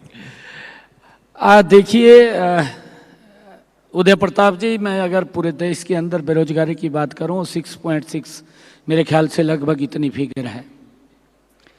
हरियाणा की अगर हम देखें पूरे देश के अंदर 4.54 ऐसा मेरे ख्याल से बेरोजगारी दर है। अगर हम हिमाचल की जहां कांग्रेस सरकार है, अगर हुड्डा साहब ये बात कह रहे हैं, अगर हिमाचल की देखें तो 9.34 के लगभग है, मैं आंकड़े देख रहा था 9.34 ऐसा कुछ होगा। बहुत नीचे हमारा स्कोर है हरियाणा का। अगर हम पंजाब का देखें, पंजाब के अंदर भी 7 पॉइंट कुछ है। तो लगातार अगर पड़ोसी राज्यों के बारे में आंकलन करें, हमारा हरियाणा बेरोजगारी के मामले में आंकड़ों के उसमें, क्योंकि हमारी जो एजेंसी है केंद्र सरकार की, वो आंकड़े तय करती है और उसके आंकड़े वो आते हैं, उसके अनुसार ही हम उस जो सर्वे करते हैं, सर्वे के आधार के ऊपर हमारे पास फिगर आती है। उस फिगर के अंदर हम 4.34 के ऊपर हैं, इतने आंकड़े हमारे हैं। परंतु लगातार जिस प्रकार का दुष्प्रचार विपक्ष के द्वारा किया जा रहा है कि बेरोजगारी फैल गई है, बेरोजगारी फैल गई है। मैं अभी विधानसभा के जस्ट हमारे हरियाणा के अंदर उदय प्रताप जी चुनाव हुए हैं, चुनावों के अंदर किस प्रकार का वातावरण विपक्ष ने खड़ा किया, दुर्भाग्यपूर्ण है। विपक्ष ने इस प्रकार से लोगों के बीच में जाकर के वोट मांगने का काम किया कि मेरे हिस्से में तो 2000 नौकरी आती है। इन्होंने अपने मैनिफेस्टो के अंदर कहा था, घोषणा पत्र में कहा था, इनका घोषणा पत्र होता है, उस घोषणा पत्र में इन्होंने घोषणा की कि हम 2 लाख